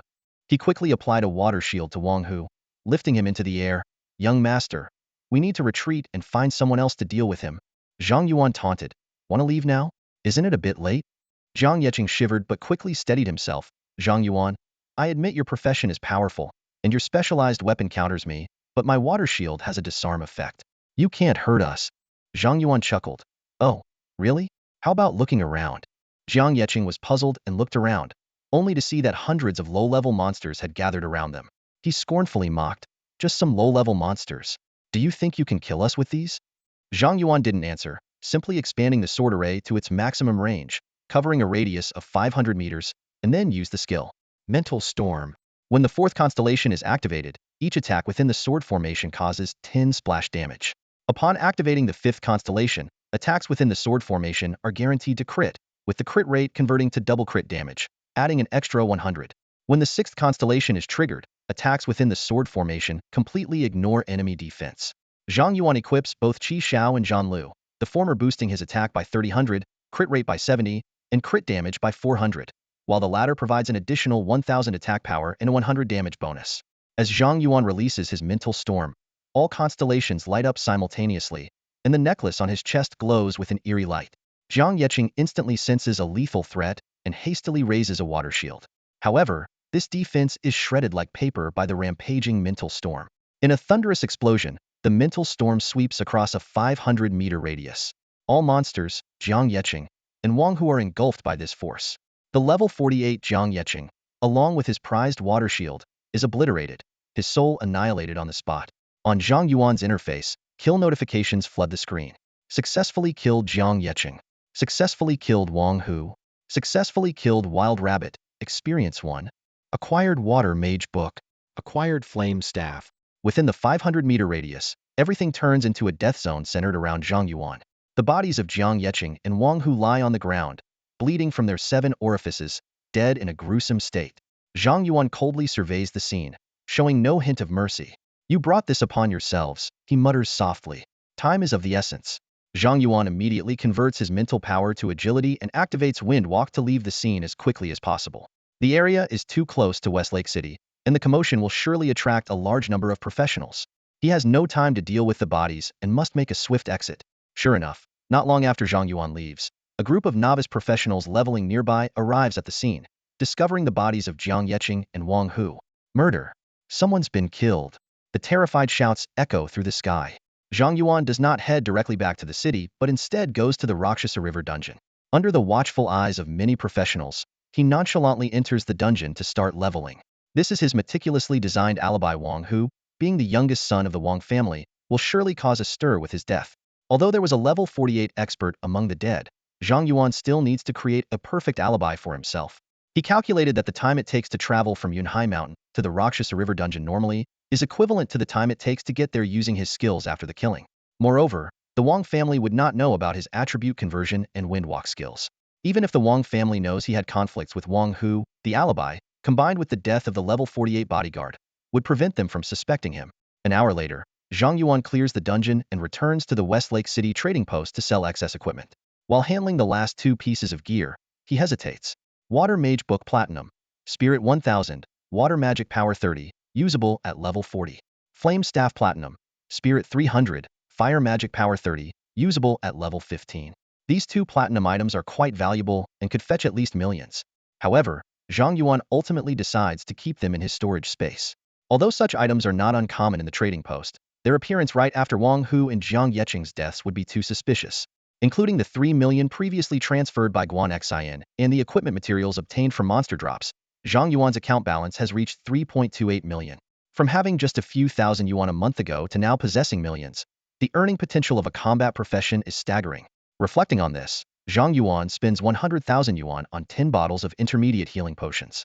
Although the sword formation can restore stamina automatically, the instant recovery from healing potions could be life-saving against high-damage enemies. As for the 100,000 yuan skill scrolls, he refrains from buying them for now, believing it more practical to keep grinding dungeons. After spending several hours at the trading post and clearing his storage space, Zhang Yuan goes to the mall to buy some gifts for his grandmother and aunt before leisurely heading home. He hasn't seen his family for over 20 days and is starting to miss them. Arriving home just in time for dinner, he finds his grandmother busy in the kitchen and his aunt practicing her singing in the living room. Wow, a rare guest, his aunt exclaims upon seeing him. Mom, that little rascal finally came home. If I'm a little rascal, what does that make you? Zhang Yuan retorts, pulling gifts from his storage space and piling them in the living room. Big rascal, I brought you some presents. Wow, the little rascal has made it big. His aunt's eyes light up as she dives into the pile of gifts, eagerly unwrapping them. Grandmother walks out of the kitchen and, seeing the room full of gifts, scolds, Child, why do you waste money on these things as soon as you start earning? You should be investing in better equipment during your early stages. Zhang Yuan laughs, Grandma, I made a few million in the past few days. These gifts only cost a few thousand, not even enough for a basic skill scroll. It doesn't make a difference. His aunt's eyes widen. A few million? Combat professions make that much money? Zhang Yuan scratches his head and smiles. Yeah, I didn't expect to make so much either. Even trash equipment can sell for millions. Wow, why didn't I get a combat profession? His aunt grumbles. I sing and dance for hours at a concert and only make a few thousand in appearance fees. Yuanzi, I'm so jealous of you. Mom, I want a combat profession too. I don't want to be a singer anymore. She throws a playful tantrum in the pile of gifts. Look at you, blinded by money. Grandmother rolls her eyes at her. You two clean up the living room and then come eat. Under their grandmother's supervision, Zhang Yuan and his aunt tidy up the living room, and the three of them enjoy a warm family meal. During dinner, Zhang Yuan avoids mentioning the killing and shares his recent adventures, leaving his aunt gasping in amazement and even bringing a smile to his usually composed grandmother's face. Yuanzi, you haven't let me down. Keep up the good work, stay vigilant, and be safe, his grandmother advises. Yes, Grandma, Zhang Yuan replies. Suddenly, there's a rapid knock at the door. I'll get it, Zhang Yuan says, putting down his chopsticks to answer the door. He finds a panicked Li Anping standing outside. Manager Li, what brings you here? Zhang Yuan, did you hear? There's been a murder in the northern part of the city. Li Anping asks urgently. Zhang Yuan's heart skipped a beat, but he quickly regained his composure and feigned confusion as he asked, what kind of murder case? Li Anping's expression was grave as he slowly explained. 2 bodies were found in the wilderness north of the city, both combat professionals. One of them was Wang Hu, the youngest son of the Wang family from Westlake and apparently, your classmate. He paused and continued. The Adventurers Guild, the police, and the city defense forces have all sent people to the scene. Zhang Yuan frowned slightly, becoming more cautious internally. Despite being prepared, the situation seemed to be diverging from his expectations. He probed, just a murder case, why involve so many departments? And even if the deceased was my classmate, Manager Li, you didn't have to come here personally to inform me, did you? Li Anping's expression grew even more serious as he looked directly into Zhang Yuan's eyes and said, it's necessary. Absolutely necessary. He lowered his voice. The forensic results showed that Wang Hu died from a powerful mental skill. There are still traces of terrifying mental energy at the scene. We suspect it's the work of the Abyss boss Otis. Zhang Yuan raised an eyebrow, feigning surprise. Otis? That's right. Li Anping confirmed with a nod. The very same Abyss boss you repelled. The other victim was a level 48 water mage, killed instantly by a mental skill with no external injuries. Only a high-level mental mage could do that. And right now, in Westlake City, the only one who fits that profile is Otis. Li Anping continued his analysis. Otis must be unwilling to accept his defeat and has been lurking around Westlake City, specifically targeting talented young people. Zhang Yuan, you defeated him once, so he will surely come back for you. Be extremely careful. Internally, Zhang Yuan couldn't help but laugh, never expecting Otis to become the scapegoat. Outwardly, he expressed gratitude. Thank you. I didn't expect Manager Li to personally come and warn me. I'll be sure to stay vigilant. Li Anping reiterated, because of Otis, the government has sealed off all instances around Westlake City. The Adventurers Guild will be thoroughly inspecting each instance to prevent any abyssal corruption. There's nowhere safe to level up outside. so it's best you stay home for now. Westlake City has a protective barrier. Audis can't get in, so you're safe in the city? Understood. Zhang Yuan nodded solemnly. After Li Anping hurriedly left, Zhang Yuan returned home. His grandmother, concerned, asked, Yuanzi, what happened? Zhang Yuan briefly explained. An abyss boss killed one of my classmates, and Manager Li from the Adventurers Guild came to warn me. His aunt chimed in. That abyss boss is really evil, not even sparing students. Indeed, truly wicked. Zhang Yuan echoed. That abyss boss has been hunting down our talented youths. Luckily, I was skilled enough to repel him in the instance. Otherwise, I might have met the same fate. His aunt, looking fearful, said, I didn't realize combat professions were so dangerous, facing such terrifying foes. Suddenly, I don't envy you anymore, Yuanzi. His grandmother, with a serious expression, advised, Yuanzi, even though you defeated the abyss boss, those creatures are inherently violent and cunning. Your parents fell to the abyss, so you must never underestimate it. Do you understand? Zhang Yuan nodded earnestly. I understand, Grandma. I will be very careful. I'll stay home these days to lay low. His aunt's eyes lit up. Yuanzi, does that mean you'll have time to go shopping, eat, and play games with me? His grandmother gave his aunt a sharp flick on the forehead. Don't drag Yuanzi down with you in your idleness. His aunt rubbed her head, looking aggrieved. Got it, Mom. Over the next week, Westlake City was abuzz with news of Wang Hu's death. However, Zhang Yuan seemed unaffected, leisurely spending time shopping, eating, and playing games with his aunt and Xue'er. The government found nothing in the surrounding instances and eventually reopened all outdoor instances. The Wang family retrieved Wang Hu and Jiang Yecheng's bodies, and the case in the northern part of the city came to a close. Rumor had it that the head of the Wang family cried for 2 hours while holding Wang Hu's body and ultimately placed a bounty of 5 billion on the abyss boss, Audis. Of course, the bounty yielded no results. The real culprit, Zhang Yuan, not only remained unscathed but also attended Wang Hu's funeral. Soon after, the national college entrance exams were about to begin. The night before the exams, the principals of various schools in Westlake City gathered for a meal, discussing the upcoming exams. Tomorrow is the college entrance exam. So much has happened this month. One principal remarked, I wonder how the students will perform. I feel like I worry more than their parents. Another principal chimed in. Sigh, our school doesn't have any standout students this year. But Ning, your school has 2 promising ones, especially Zhang Yuan. He's been making quite a splash recently.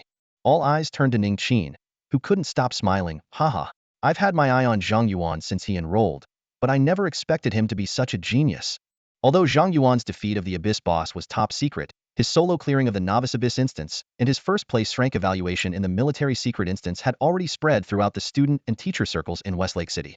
All the schools had already accepted that Zhang Yuan would be this year's top scorer in Westlake City, with a chance to become the top scorer in Jiangnan Province.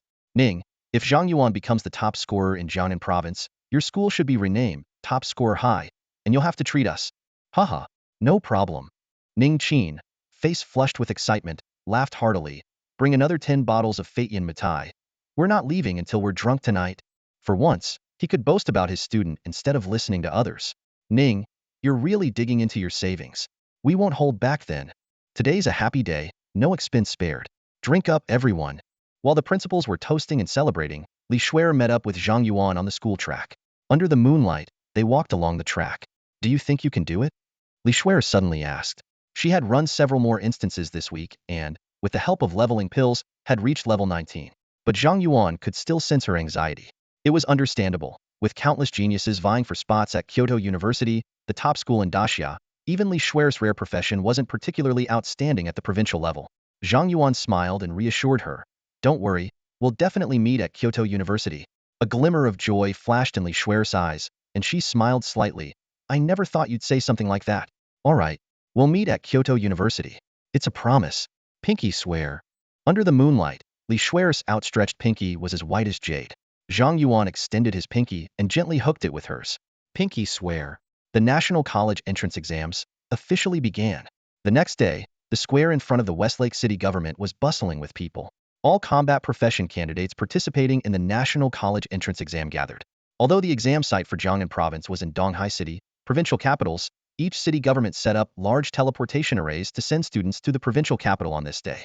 Principal Ning Qin, with a beaming smile, focused his gaze on Zhang Yuan and Li Xue'er, both at level 19. I never expected both of you to reach level 19. With talents like you, our school is truly blessed, he said, patting his chest. Don't be nervous, stay calm. I believe you both can get into Kyoto University. Xue'er politely thanked him. After Qin left, she nudged Zhang Yuan. Why are you still at level 19? Didn't you use that level up pill? Zhang Yuan smiled and shook his head. I want to save it for emergencies. Level up pills are useless after level 20, and they can't be traded. What's the point of keeping it? Xue'er asked, puzzled. It won't take me long to reach level 20 anyway. It can be a keepsake, Zhang Yuan said nonchalantly. Xue'er muttered weirdo under her breath and didn't press further.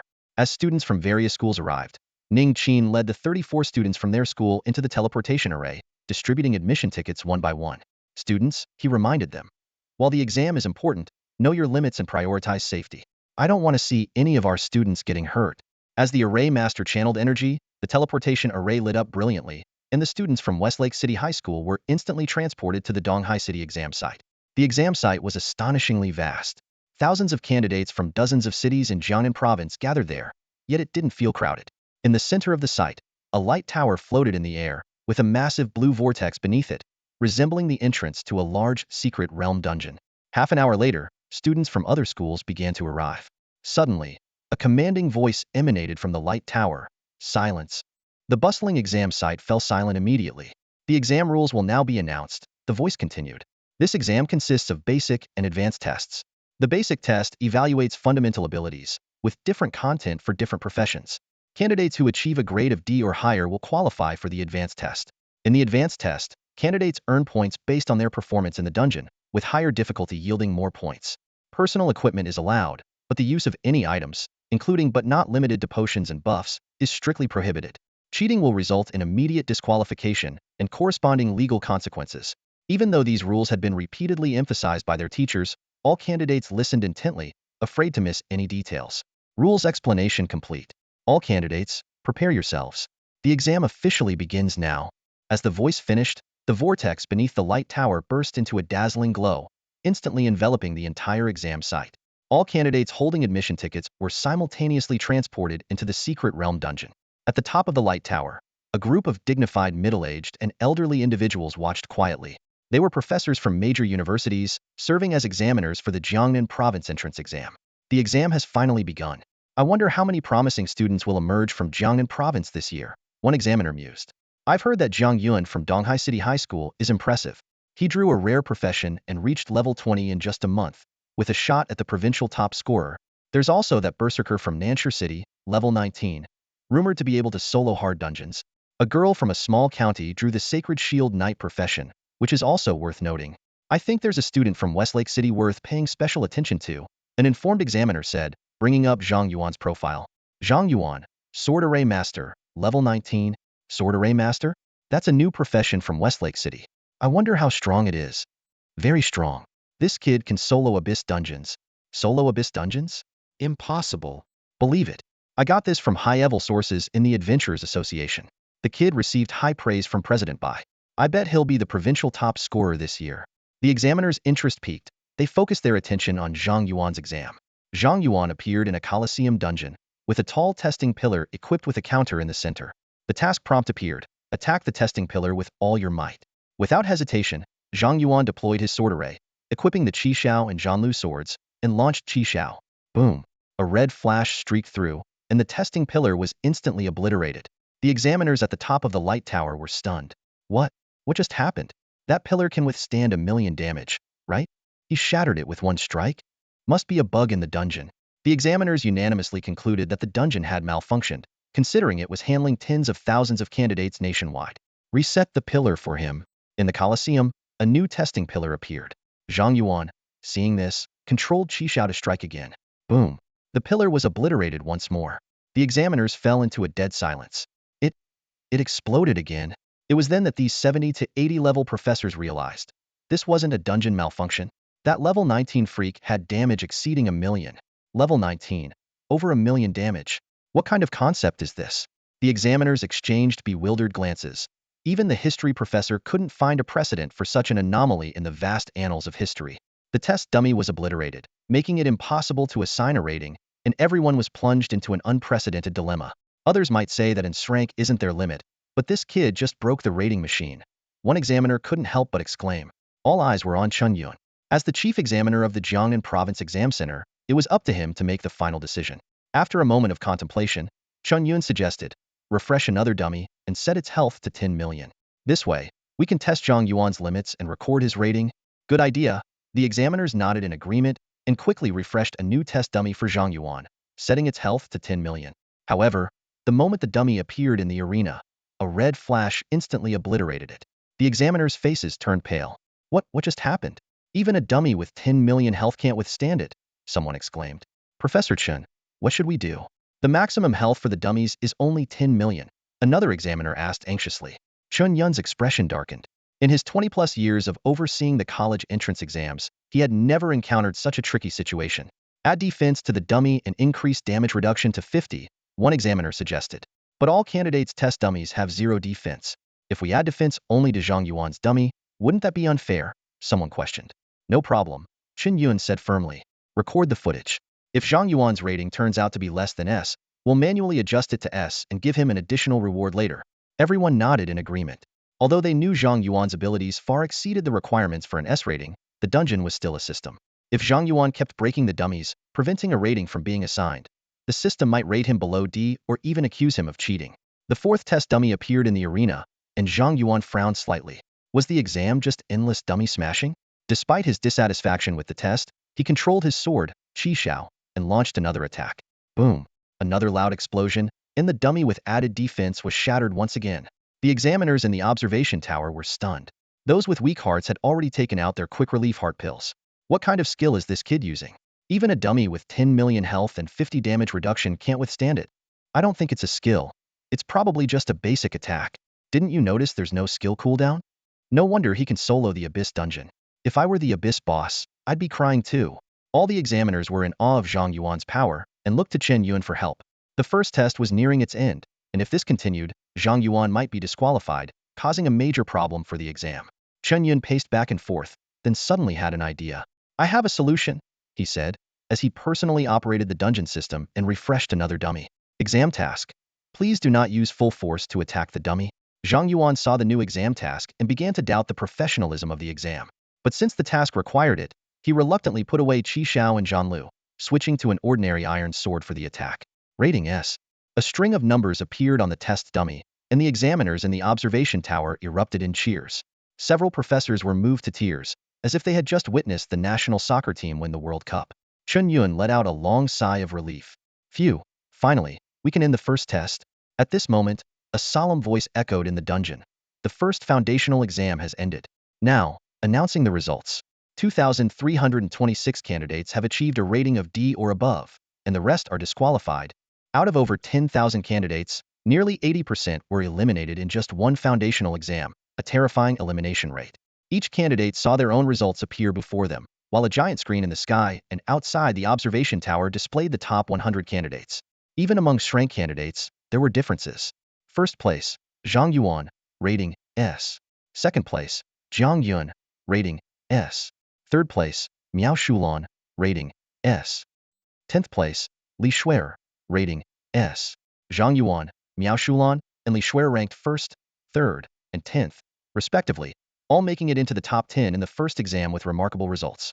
Outside the dungeon, Principal Ning Qin of Shihu No. 1 High School was ecstatic to see Zhang Yuan in 1st place and Xue'er in 10th. He proudly boasted to the other principals, "Look at this! Both the 1st and 10th places are from Shihu No. 1 High School. We got 2 in the top 10. Ning Qin's words drew envious looks from many principals. Just then, a mocking voice came. Heh, too bad this is just the foundational exam. As long as it's rank, the converted points for the final ranking are the same. The points from the advanced exams are what really count." An old man with a receding hairline approached, sneering at Ning Qin. "Old classmate, have you fallen so far that you're celebrating such minor achievements just because you've been teaching in the countryside for so long?" Ning Qin's eyes narrowed. "Feng Gaoyuan, are you jealous of me?" The man was Feng Gaoyuan, Ning Qin's high school and college classmate, now the principal of Donghai No. 1 High School, the top-ranked high school in Jiangnan Province. "Jealous of you?" Feng Gaoyuan scoffed. "My student Zhang Yuan is bound to be the provincial top scorer. Do you dare to bet against me?" "Bet?" Ning Qin raised an eyebrow. "What do you want to bet on?" Feng Gaoyuan was full of confidence. "Anything you want. I'm going to win anyway." "Really?" Ning Qin laughed. "Then I bet my student Zhang Yuan will be the provincial top scorer. If I win, you resign as principal of Donghai No. 1 High School and come teach at Shihu No. 1 High School. How about that?" "That's a big wager," Feng Gaoyuan's mouth twitched. What? Weren't you just boasting? Are you scared now? Don't try to provoke me. Feng Gaoyuan's face turned dark. Do you really think I'm afraid of you? Bet it is. If Zhang Yuan is the top scorer, you come teach at my school. Deal? Seeing Feng Gaoyuan take the bait, Ning Qin raised his voice, making sure the surrounding principals and teachers heard. Everyone here is a witness. Feng Gaoyuan and I have a bet. Whoever loses has to teach at the other's school. No backing out. Feng Gaoyuan, driven by his competitive spirit, responded. Ning Qin, you should start packing your bags. After the summer break, you'll be calling me boss. In your dreams. Ning Qin scoffed. As the two principals made their bet, the candidates in the dungeon began their second advanced exam. The solo dungeon trial. The so-called solo dungeon trial isn't actually about candidates clearing the challenges alone. Each candidate is accompanied by 4 NPC teammates, matched to their level and attributes, taking on roles of damage dealer, tank, healer, and support. Candidates can choose the difficulty level and the number of NPCs they bring. The dungeon difficulty is divided into 3 levels: normal, hard, and nightmare, with score multipliers of 1x, 2x, and 5x respectively. For each NPC teammate not taken, the score multiplier increases by 1x. For example, choosing nightmare difficulty with 3 NPCs results in a 6x score multiplier. Choosing normal difficulty with a full team grants 1 point per monster killed. This advanced exam not only tests combat skills, but also emphasizes strategy. Some candidates hastily choose high difficulty with fewer teammates, aiming for higher multipliers, but might end up scoring less than those who opt for lower difficulty with a full team due to the challenges in advancement. Special rule: choosing nightmare difficulty with no teammates grants an additional 1x multiplier, reaching a maximum of 10x. However, almost no one dares to attempt this due to the high risk. There was once a candidate with a legendary class who, out of arrogance, chose to solo nightmare difficulty and ultimately perished in the dungeon. In the Light Tower, examiners closely monitor the choices of key candidates. Zhang Yuan from Donghai No. 1 High School chose nightmare difficulty with 1 healer, aiming for an 8x multiplier, clearly targeting the provincial top scorer. Miao Shulan from Caihe County No. 2 High School in Shihu City also chose nightmare difficulty with 1 damage dealer, showing considerable strength. Li Xue'er opted for nightmare difficulty with 1 damage dealer and 1 tank, aiming for a 7x multiplier, making her a strong contender for the top 10 in the province. The examiners discussed fervently, predicting that this year's top scorer would emerge from Zhang Yuan, Miao Shulan, and Zhang Yuan. They speculated that given Zhang Yuan's damage output, he would likely choose nightmare difficulty with 1 tank for an 8x multiplier. Despite his high damage, he might need frontline protection due to his potentially fragile build. However, when Zhang Yuan began selecting his difficulty, everyone was stunned.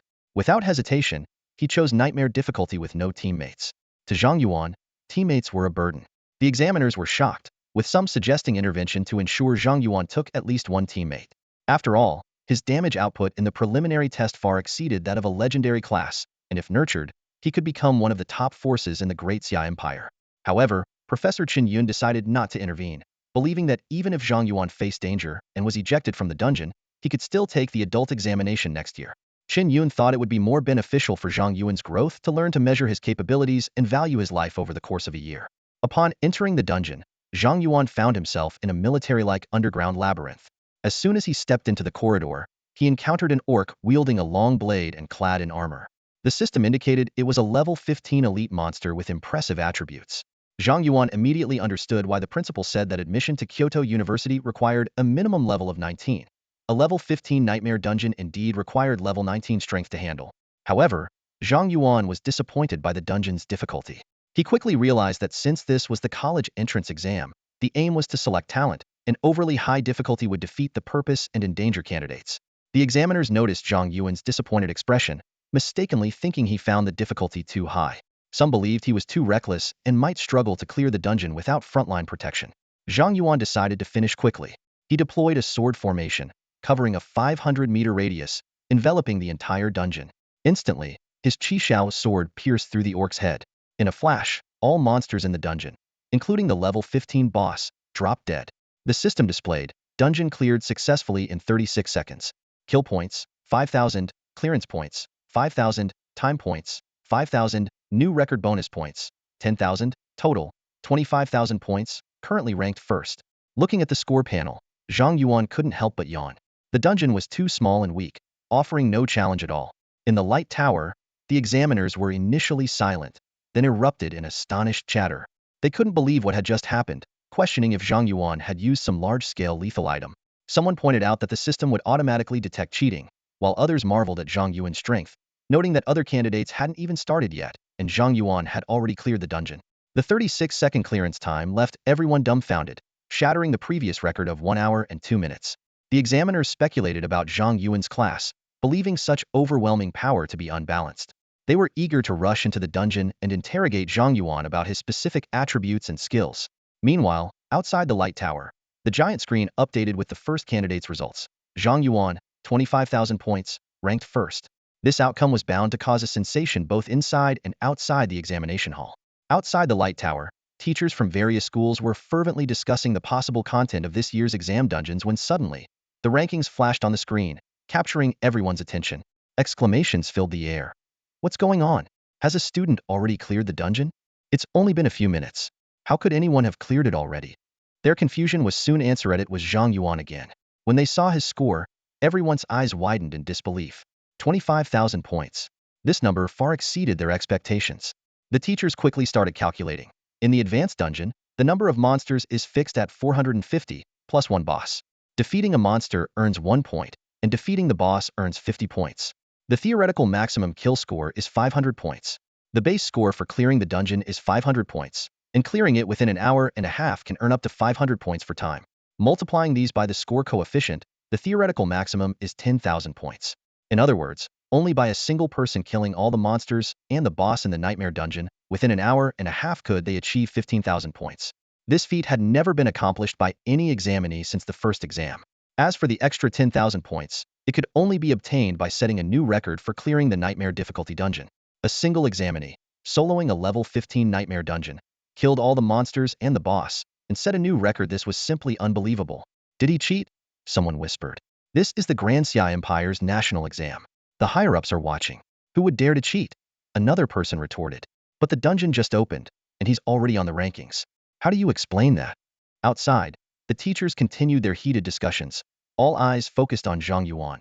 Ning Qin burst into laughter upon seeing Zhang Yuan's score, repeatedly patting Feng Gaoyuan on the shoulder. Old Feng, did you see that? This is a student from my school. Are you ready to resign and come teach at my school? Feng Gaoyuan was utterly silent, staring intently at the ranking on the screen, unable to fathom how Zhang Yuan achieved such a high score so quickly. That kid Zhang Yuan was simply a monster. Jiang Yun might lose, Feng Gaoyuan thought to himself, but he quickly shook his head and gritted his teeth. Ning Qin, don't be too smug. I still have hope. He knew his students' professional characteristics, and even if they failed the advanced exam, there was still a chance to turn the tables in the final additional trial. An hour and 3 minutes after Zhang Yuan's score was posted, Jiang Yun's score appeared in second place. Name, Jiang Yuan, score, 10,704, rank, 2. Then, 10 minutes later, Miao Shulan's score appeared in third place. Name, Miao Shulan, score, 9,816, rank, 3. Subsequently, the scores of other examinees began to appear on the leaderboard. Name, Li Xue'er, score, 9,072, rank, 5. Zhang Yuan noticed that Jiang Yuan and Miao Shulan's scores were very close, and to his surprise, Li Xue'er had climbed to 5th place. Meanwhile, in another dungeon space, Jiang Yuan, dressed in a black robe with a face as delicate as a woman's, stared intently at Zhang Yuan's score on the leaderboard, full of disbelief. Impossible. How did he do it? Soloing the entire Nightmare Dungeon and setting a new record. Who on earth is he? Zhang Yuan had thought that with his professional characteristics, he could easily top the advanced exam. After all, killing 288 elite monsters and the boss within an hour and a half was enough to make him stand out. But he never expected that this year's exam would feature a monster with a score of 25,000. He was now eager to know who Zhang Yuan was. On the other side, Miao Shulan and Li Xue'er were also staring blankly at Zhang Yuan's score panel. However, remembering Zhang Yuan's performance in the military secret dungeon, they both had the same thought, as expected of him. Soon, a commanding voice echoed in everyone's ears. The advanced exam is over, and all student scores have been published. A total of 2,326 examinees participated in this advanced exam, with 321 students scoring above 500 points. Students with scores above 500 points are eligible to choose the additional trial. Note: the additional trial is not a mandatory part of the exam and carries certain risks, including the risk of death. Please consider carefully. Hearing this, the vast majority of examinees did not hesitate and chose to give up. The additional trial was something only top students aiming for the top 3 universities in the country would choose. For most students, the exam was already over. With a score above 500 points, they could enter a good university, so there was no need to take risks. While the additional trial offered high points, students lacking the necessary strength would gain little from participating and might even get hurt, which was not worth the risk. Of course, there were still many students who were very confident in their abilities and chose to continue. In the end, only 98 students from Jiangnan province chose to participate in the additional trial. Once all the students had made their choices, those who opted to continue were transported to the light tower above the examination hall. The 98 students appeared in the same space, greeted by the examiners responsible for the Jiangnan province exam. Standing at the forefront was the chief examiner, Zhang Yuan. Congratulations to all of you. Those of you who have made it this far are the elite of the Grand Xia Empire. I look forward to seeing you shine and live brilliant lives in the future, Chen Yun said, casting a meaningful glance at Zhang Yuan before continuing. The upcoming additional trial is very special. You will no longer be competing within your province, but will be facing the top talents from across the nation. The rules of the additional trial are also very harsh. You will be placed in a simulated abyss battlefield. Like the advanced exam, you will each lead an NPC team that matches your level and attributes to fight simulated abyssal monsters. The trial will test both individual strength and teamwork. There is no score coefficient. Each abyssal monster your team kills will earn you 100 points. There is no upper limit to the points you can earn, which means no matter how many points you had before, in this final trial, there is always the possibility of turning the tables or being overtaken. So, do not take this lightly. That's all I have to say. I wish you all the best in the final trial. As Chen Yuan finished speaking, a magic book appeared in Zhang Yun's palm, and his eyes filled with determination. In this final trial, he was sure he could turn the tables. Not just Zhang Yuan, but most of the examinees present were holding back a surge of determination, eager to turn things around and soar to new heights in this round of the exam. Time's up. Everyone, let's go. As soon as Chen Yuan finished speaking, a teleportation array lit up beneath the examinees' feet. In the next moment, the elite examinees from across the nation were transported to the final trial space. Zhang Yuan found himself transported to a desolate land, where not a single blade of grass grew, and only grayish-brown rocks stretched to the horizon. Accompanying him were 4 level 19 NPCs, a warrior in armor, a mage with a staff, a knight on horseback, and a priest in robes. Zhang Yuan quickly checked the attributes of his NPC companions. Although their combined attributes were on par with his, each had their strengths. The warrior excelled in strength and agility, the mage had outstanding mental attributes, the knight had superior constitution, and the priest was strong in both mental attributes and constitution. These NPCs were equipped with basic level 19 gear, and only knew fundamental skills. For other candidates, such an NPC team would be a significant advantage, especially for non-damage-dealing professions. However, after a quick glance, Zhang Yuan made his decision. He ordered the 4 NPCs to stay put and ventured alone into the unknown territory. In the monitoring room of the light tower, Chen Yuan and the other examiners were not surprised by Zhang Yuan's choice. They had already witnessed his prowess and knew these NPCs would only hold him back. Chen Yuan sighed. This kid is destined to be a lone and fierce wolf. Soon, Zhang Yuan encountered the first patrol of abyssal monsters on the barren land. However, before they could react, they were slaughtered by the 10 iron swords Zhang Yuan controlled. His score instantly soared by 50,000 points. Although Chen Yuan was mentally prepared, seeing Zhang Yuan effortlessly annihilate an abyssal squad and then clear out all the abyssal monsters within a 500-meter radius still made his mouth twitch. This young man not only had incredible single-target attack power, but also possessed widespread splash damage, wiping out the abyssal monsters they had placed. A sword array master is too overpowered, Chen Yuan muttered. He might have surpassed legendary levels and reached Godder status. On the battlefield, this boy is a strategic weapon, capable of replacing an entire army. The other examiners started discussing as well. They had never seen such an outrageous profession. In previous national exams, the highest score in the abyssal battlefield was over 40,000, but Zhang Yuan had already broken the historical record at the start. What was even more shocking was that the abyssal battlefield instance still had 6 hours left. Zhang Yuan spread the 10 iron swords to the edges of his sword array and advanced at full speed. Any abyssal monster entering his sword array was instantly killed. His score skyrocketed, quickly surpassing the 100,000 mark. The examiners were numb. Zhang Yuan seemed to be in a different world compared to the other candidates. While Zhang Yuan was mowing down waves of abyssal monsters, the other candidates were struggling to organize their teams and engage the first abyssal squad they encountered. Zhang Yuan, ranked second in Jiangnan province, had barely defeated an abyssal squad, increasing his score by only 500. In previous exams, Zhang Yuan's performance would have been enough to compete for the provincial top spot and even enter the national top 3. Unfortunately, he was in the same year as Zhang Yuan and was destined to be overshadowed. Chen Yuan noticed Zhang Yuan's relentless advance, with no skill cooldowns or mental energy consumption, and said to the other examiners, "This exam is already decided. Zhang Yuan will definitely be the national top scorer." Let's turn our attention to the other candidates, because the Grand Xia Empire needs more than just one genius. The other examiners agreed. Zhang Yuan's performance had entered a monotonous phase, and as examiners, they had a responsibility to monitor every candidate's performance. At that moment, two eerie purple mists appeared above the light tower at the Jiangnan province exam site. From the mist emerged two abyssal demons, one of which was the 70th level abyssal boss Abyssal, who Zhang Yuan had previously repelled. The other was a blue-robed abyssal demon with a floating blue grimoire, also a 70th level abyssal boss named Ista. Abyssal asked in a deep voice, Ista, do you think our plan will succeed with so many human experts in the tower? Ista, condensing water vapor in his palm, confidently replied, we will win. Good, let's begin.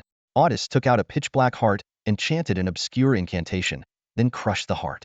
A strange sound echoed in the sky, and the sky over Donghai City darkened. The blood from the crushed heart splashed onto the light tower's barrier, turning it pitch black. The next moment, the barrier shattered. Abyssal and Ista exchanged smiles and rushed into the light tower. All the instances for the Jiangnan province candidates turned crimson, and the examiners' monitoring screens went blank. The protective barrier of the trial light tower has been breached? I can sense the abyssal presence, an examiner exclaimed. Not good. It must be the escaped abyssal demon Abyssal. Zhang Yuan immediately ordered, activate the emergency protocol, terminate the exam, and transfer all candidates to safety. Request reinforcements from the higher-ups and ensure all candidates' safety. The secret realm instances have been forcibly terminated, and all candidates have been transferred out. Wait, no. One instance has fully abyssalized, and the abyssal conquest mode has begun. It can't be terminated. Zhang Yuan's expression changed. Which candidate is in that instance? Checking. It's Zhang Yuan. Of course. Abyssal must be targeting Zhang Yuan. Zhang Yuan's eyes flashed with determination. He turned to a professor from Donghai University and said, Professor Li, come with me to Donghai University to request the Gaius core. We must forcefully shut down this abyssal instance. Professor Li hesitated. The Gaius core is our school's prized possession, with fewer than 5 left in the country. The principal might not agree to use it to save one candidate. Zhang Yuan sternly replied, if they won't give it, we'll take it by force. I'll take full responsibility. You all saw Zhang Yuan's performance in the exam. His value surpasses the Gaius core. We can't let him die at the hands of abyssal demons before he has a chance to grow. That would be a loss our race can't afford. Professor Li gritted his teeth. You're right. To hell with the job. Let's go. The other examiners also voiced their support. Professor Chen, don't underestimate us. With just the two of you, it might be hard to get the Gaius core from Donghai University. We'll all go. All right. Zhang Yuan decided swiftly. Examiners below level 70, stay behind to calm the students transferred from the light tower. All examiners above level 70, come with me to Donghai University. We'll get the Gaius core as quickly as possible. Meanwhile, in the secret realm instance, Zhang Yuan suddenly felt the temperature drop, and the air was filled with a familiar aura. Abyssalization of the instance? Zhang Yuan's eyes narrowed. He knew this situation all too well. Are you the human boy who repelled Abyssal? You don't look like much. A purple mist appeared before Zhang Yuan, and Ista emerged from it. His snake-like smile sent chills down Zhang Yuan's spine. Abyssal eye. Unable to detect target, Zhang Yuan realized this was another abyssal boss above level 70, and his expression became serious. He discreetly took out the crystal ball given by Jinghua, ready to call for help. He had repelled Abyssal last time because Abyssal only used mental spells. But if this new boss had skills beyond mental and water magic, he was doomed. Ista, seeing Zhang Yuan's reaction, grinned. Look at you, weak and scared. Human youths are so fragile, it's laughable. The surrounding water vapor began to stir. Boy, before I kill you, let me introduce myself. I am a 70th level abyssal water archmage. Soon, you'll drown painfully in my vast water element. Water archmage? Zhang Yuan was momentarily stunned by Ista's words. Then he put away Jinghua's crystal ball and grinned. You should have said so earlier. Ista looked puzzled, unable to understand why Zhang Yuan was so calm. Did this young man have no fear of powerful beings? Zhang Yuan, unperturbed, asked, since you're a grandmaster of water magic, does that mean you specialize in only one type of magic, like Abyssal? Of course. Ista replied arrogantly. I have a natural affinity for water elements. Since birth, I've specialized in water magic. My dream is to one day flood the entire world with the waters I control. Nodding in acknowledgement, Zhang Yuan commented, though you demons have terrible personalities, I have to give you credit for your dedication. When you say you'll specialize in one element, you really stick to it. Just as he finished speaking, the Qishao sword silently appeared behind Ista and thrust towards him. Ista reacted instantly, dissipating into a mist and then reforming at a distance. I've known about your tricks for a long time, Ista sneered. Even though you have skills that ignore defenses, with your current speed, you can't hit me. Zhang Yuan shrugged and ceased his attack. He figured that, like Audis, Isther either had a lot of health or some sort of death immunity skill. Hitting him wouldn't necessarily kill him. All Zhang Yuan needed to do now was stall for time until the human warriors arrived for support. Seeing through Zhang Yuan's plan, Isther smirked coldly. You think you can stall until your human warriors come to your rescue? Too bad. I won't give you that chance. Skill. See Dragon Roar. Isther's grimoire flipped rapidly, releasing a torrent of water elements that formed into a fierce water dragon, which then charged at Zhang Yuan. The Zhanlu sword immediately formed a blue barrier in front of Zhang Yuan, neutralizing the water dragon. An ineffective attack? Isther was stunned. How is this possible? I thought you only had immunity to mental attacks. Why is my water element attack also ineffective? Zhang Yuan chuckled lightly. Try again. Maybe it just wasn't strong enough. His words were dripping with sarcasm. Infuriated, Isther roared, insolent human. Even in the abyss, no demon dares speak to me like that. Prepare to witness my true power. Heavenly waterfall. Tsunami. Siren scream. Toxic sea. In just a few seconds, Isther unleashed a barrage of high-level spells. The entire dungeon was flooded, but Zhang Yuan remained unscathed amidst the violent water elements. At this moment, Audis's anxious voice echoed through the dungeon. Isther, why are you taking so long? Why haven't you killed Zhang Yuan yet? If the human warriors arrive, we'll be doomed. Curse you, Audis. Isther raged. You knew Zhang Yuan was immune to water attacks, yet you still sent me to kill him. You were setting me up to die, weren't you? He's immune to water attacks? How could that be? Audis exclaimed, tearing open a space rift and entering the dungeon. What greeted him was a dungeon submerged in water, with Zhang Yuan leisurely swimming through it. Seeing Audis, Zhang Yuan didn't hold back his taunts. Audis, is this the best backup you could find? Not very impressive. Audis trembled with fury and immediately used Soul Flame on Zhang Yuan. The terrifying flames engulfed the entire ocean, yet they still had no effect on Zhang Yuan. Zhang Yuan, still relaxed, said, your combined attack makes for a nice hot spring, just the right temperature. Audis was so enraged he spat blood, his eyes turning blood red as he roared, Zhang Yuan, if I don't kill you, I'm no demon. If we can't kill you, let's see how you handle these monsters. Audis poured a massive amount of mental energy into the dungeon, causing the water elements to dissipate and countless corrupted orcs to emerge from the barren land. Zhang Yuan used his Abyssal Eye on one of the abyss monsters. Corrupted Orc Warrior. Elite level. Strength, 20,000. Agility, 10,000. Spirit, 10,000. Constitution, 10,000. Skills, Abyssal War Cry, damage sharing. These level 20 Abyssal corrupted monsters had attributes as terrifying as a level 30 hidden boss, the Rakshasa King. Even more horrifying, the number of Abyssal monsters kept increasing, reaching into the thousands. Audis's eyes were cold and sinister. Zhang Yuan, so what if you're immune to mental and water attacks? In this Abyssal dungeon, as long as I have mental energy, I can summon endless monsters. Today, you will die. The corrupted orc warriors roared and charged at Zhang Yuan from all directions, wielding giant axes. Zhang Yuan quickly surrounded himself with 10 flying swords. Suddenly, 10 water ropes appeared out of nowhere, binding all of Zhang Yuan's swords. A notification popped up on Zhang Yuan's interface. Disarmed, unable to use weapons. Isther sneered, kid, just because you're immune to water attacks doesn't mean you're immune to control effects. Sure, it's a bit unfair for 2 level 70 demons to gang up on a level 19, but today, you must die. Over a dozen corrupted orcs reached Zhang Yuan and raised their giant axes. With no other choice, Zhang Yuan risked being discovered by the royal family and used the skill Mental Storm. Boom! A terrifying storm swept outwards. Something's off with his skill. Get out of his sword formation range.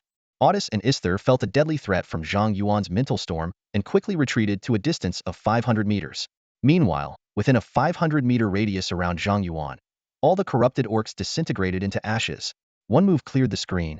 Audis and Isther were dumbfounded, exchanging fearful and horrified glances. They could feel that each corrupted orc's death increased the power of Zhang Yuan's skill by about 10. The death of thousands of corrupted orcs had boosted the mental storm's power enough to instantly kill 2 level 70 abyssal bosses. A level 19 human youth almost killed 2 level 70 abyssal bosses in seconds. This boy must not be allowed to grow any further, or the abyss will face great calamity. At that moment, Audis and Isther both made a firm resolution. Successfully slaying the corrupted orc warrior, but unable to gain experience due to demonic suppression.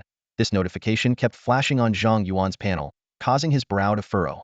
The worst-case scenario had come true. Killing abyssal creatures yielded no experience, meaning he couldn't rely on leveling up to restore his mental energy. Quickly calculating, Zhang Yuan noted that each use of mental storm consumed 500 points of mental energy, and he currently had enough for only 6 uses. He had intended to save his level-up pill for a potential confrontation with Audis during the college entrance exams, but the dire situation forced him to reconsider. 500 meters away, Audis summoned another horde of abyssal creatures. This time, he was smarter, sending only dozens of monsters to besiege Zhang Yuan instead of a full-on rush. This way, even if Zhang Yuan used mental storm, Audis' mental energy consumption would be minimal. Seeing this, Zhang Yuan decided not to waste his mental energy. He quickly used attribute conversion to transform his mental energy into 5 times his agility and combined it with his windwalk skill to double his movement speed. He darted through the monster horde like a dragon, with none of the abyssal creatures able to touch him. Watching this, Ishtar couldn't help but curse at Audis. "You fool. Do you think we have all the time in the world? Stop being stingy with your mental energy and use a swarm tactic. You're a level 70 archmage, and you're worried about running out of mental energy against a level 19 kid? Shut your filthy mouth, I know that." Audis snapped back angrily, then commanded all the abyssal creatures to swarm Zhang Yuan. Thousands of monsters instantly crowded around Zhang Yuan, forcing him to cancel attribute conversion and use mental storm. With a loud boom, the storm swept through the area, clearing out the abyssal creatures within the sword formation. "Zhang Yuan, let's see how many times you can use that skill." Audis roared, continuously summoning monsters to force Zhang Yuan to use mental storm. After 6 repetitions, Zhang Yuan's head was throbbing with pain, and Audis looked pale, nearing his limit. Ishtar, observing from the side, was secretly amazed. This kid could use such a powerful, short cooldown forbidden skill at level 19 and even use it 6 times consecutively. He's a monster. Audis nodded in agreement. Even our king wasn't this strong in his youth. If we can eliminate such a future powerhouse for the Abyss, our risk is worth it. Feeling triumphant, Audis began to taunt Zhang Yuan. "Your mental energy is finally depleted, while I can still summon large hordes twice more. You have no chance of winning.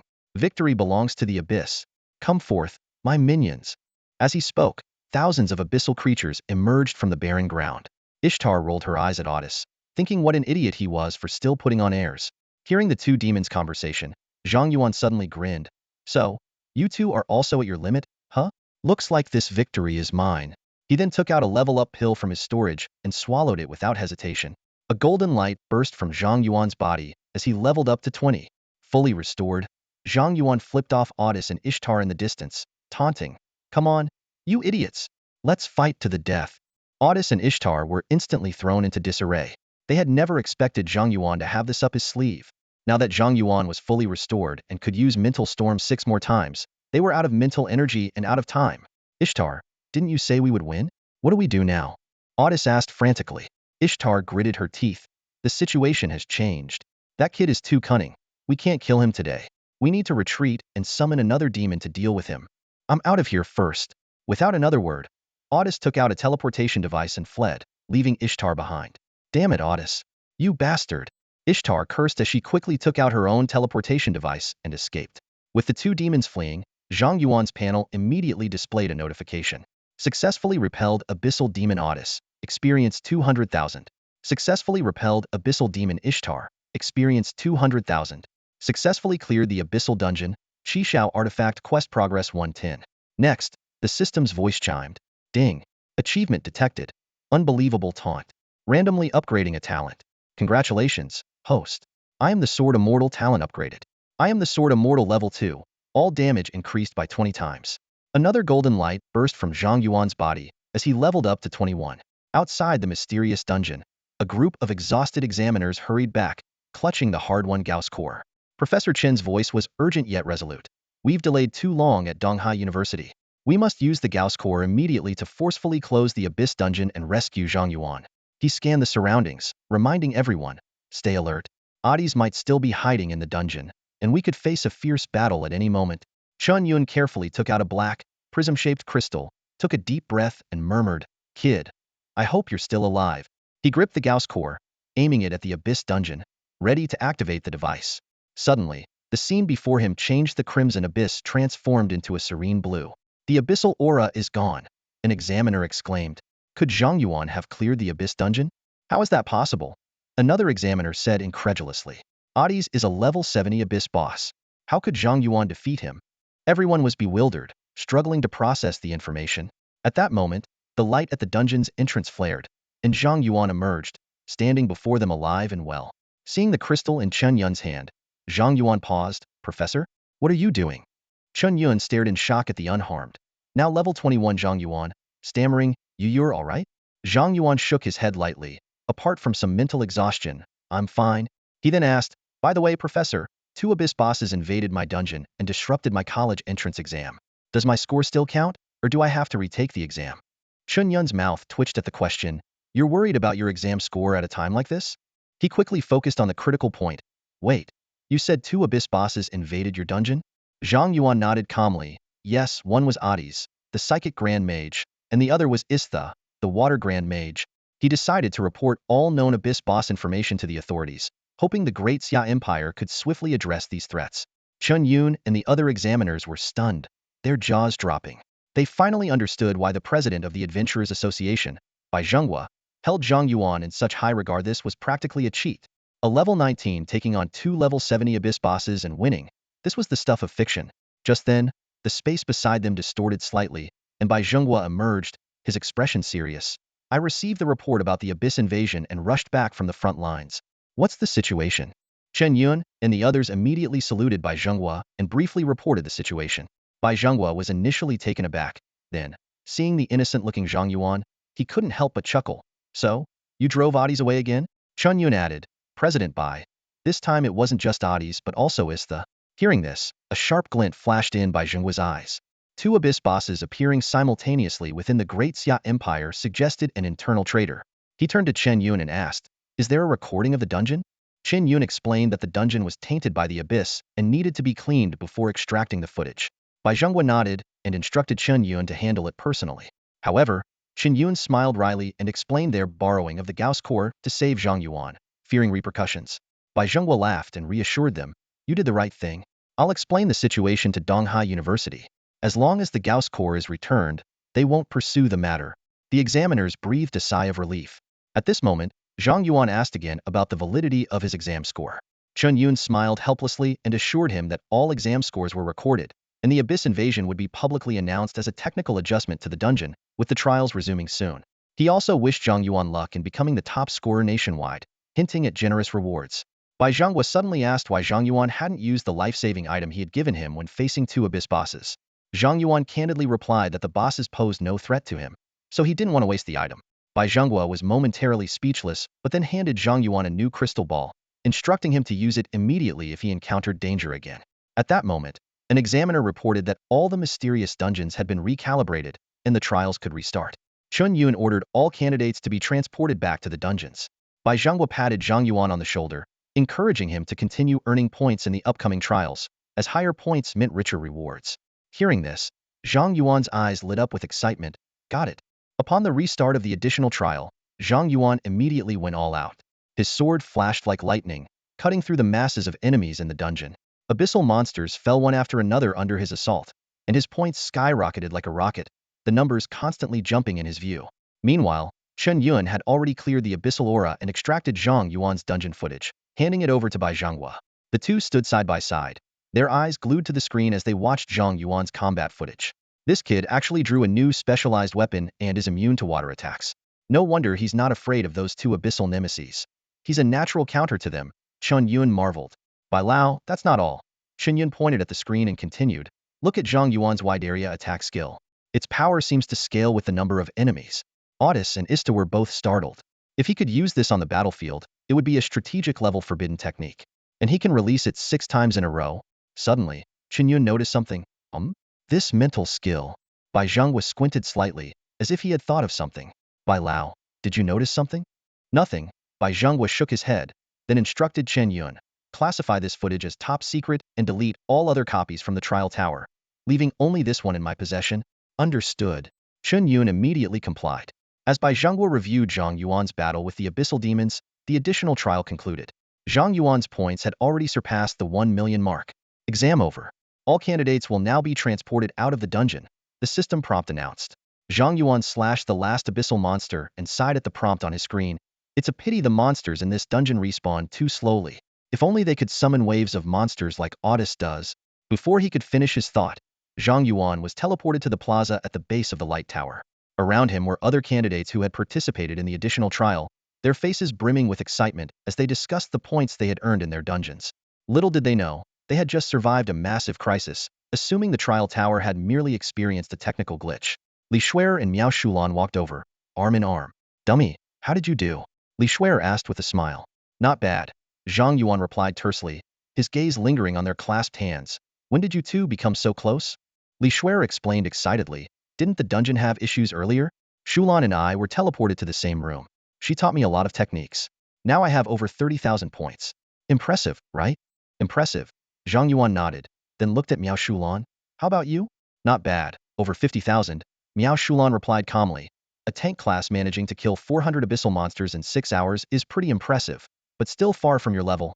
Ever since witnessing Zhang Yuan's prowess, Xue'er had given up on competing for the provincial top spot. As the final exam concluded, a solemn voice announced that the final results would now be revealed.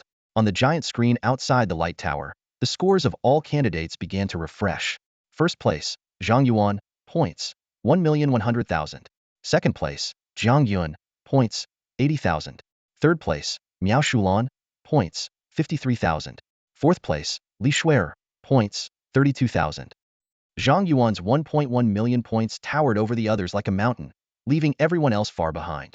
The crowd erupted in astonishment, with exclamations echoing all around. Over 1,000,000 points? Xue'er and Xue'er stared at Zhang Yuan in disbelief, asking in unison, how did you do it? Not far away, Jang Yuan trembled violently as he saw the ranking on the screen, his face full of disbelief. How is this possible? What did he do to kill so many? I demand to see the exam footage. There must be a mistake. Jang Yuan's doubts triggered a chain reaction, with many candidates and teachers beginning to question if there had been an error in the system. After all, the highest score in the history of the exam was only around 100,000 points, and Zhang Yuan had surpassed 1,000,000, which seemed too outrageous. However, the trial tower quickly responded with a cold announcement. This exam was personally supervised by Adventurers Association President by Zhang Yuan. All scores are valid, and the request to view the footage is denied. This declaration was like a sledgehammer, shattering all doubts. The expressions of everyone present became incredibly varied. With Bai Lao personally overseeing, there's no way anyone could cheat. That Zhang Yuan is a monster. How did he get so many points? If we could understand, we'd be geniuses ourselves. Bai Zhenghua held immense respect in the Great Xia Empire, and with his endorsement, no one doubted Zhang Yuan's score any longer, including Jang Yuan. The results are now published. The voice from the light tower announced again. It is hereby declared that Zhang Yuan from Jiangnan Province is the national top scorer of this year's national exam. National top scorer. Ningqin was so excited he was practically dancing, turning to shout at Feng Gaoyuan. Feng Gaoyuan, did you see that? My student is not just the provincial top scorer, but the national top scorer. Jiangnan Province has never had a national top scorer before, right? Don't forget our bet. Pack your bags and report to Westlake No. 1 High School this summer. Feng Gaoyuan was in utter disbelief. He had never expected Jang Yuan to lose. Faced with the enormous point gap, he couldn't argue and had to admit defeat to Ningqin. Ningqin, you won. I can't believe you lucked into such a gem. Don't worry, I'll keep my word and teach at your school. Ningqin grinned. Don't look so glum. With Zhang Yuan, Westlake No. 1 High School will definitely become a national top school. When that happens, you might not even qualify to teach here. Feng Gaoyuan grudgingly asked. Ningqin, I just want to know how Zhang Yuan managed to score over 1,000,000 points. Ningqin replied mysteriously, I can't tell you much, but I can say this. On his first day in the beginner dungeon, he soloed an abyssal dungeon. What? Feng Gaoyuan was stunned. Meanwhile, Zhang Yuan felt unusually calm upon hearing the examiner announce he was the national top scorer. This result was within his expectations. Dummy, you actually became the national top scorer. That's amazing. Xue'er looked at Zhang Yuan with stars in her eyes, full of admiration. You really are something. Just lucky. Zhang Yuan replied modestly, I still have a long way to go. He was being honest. Compared to the abyssal demons, he still had a lot of room for improvement. Dummy, do you know how discouraging that is to hear? Xue'er pouted. Really? You? Never mind, I'm used to it. Xue'er didn't get angry for once. Smiling at Zhang Yuan, anyway, we're classmates again. After the college entrance exams concluded, all the students were sent back to their respective schools. However, Zhang Yuan was taken to the central trial tower in Kyoto by Chen Yuan. This magnificent and intricate structure was twice the size of the light tower in Donghai City, and its interior was brimming with a heart-pounding energy. Standing beside Zhang Yuan, Chen Yuan explained, every year after the college entrance exams, the Daxia Empire brings the top scorer from across the nation here. The central trial tower rewards the top scorer based on their points. Don't worry, you just need to draw your reward. He marveled. 1,100,000 points. Your reward is bound to be astonishing. Curious, Zhang Yuan asked, Mr. Chun, is the top scorer's reward random? Chen Yun nodded. You could say that. This central trial tower is the main body of the light tower you saw in Jiangnan province. It's one of the Daxia Empire's national treasures.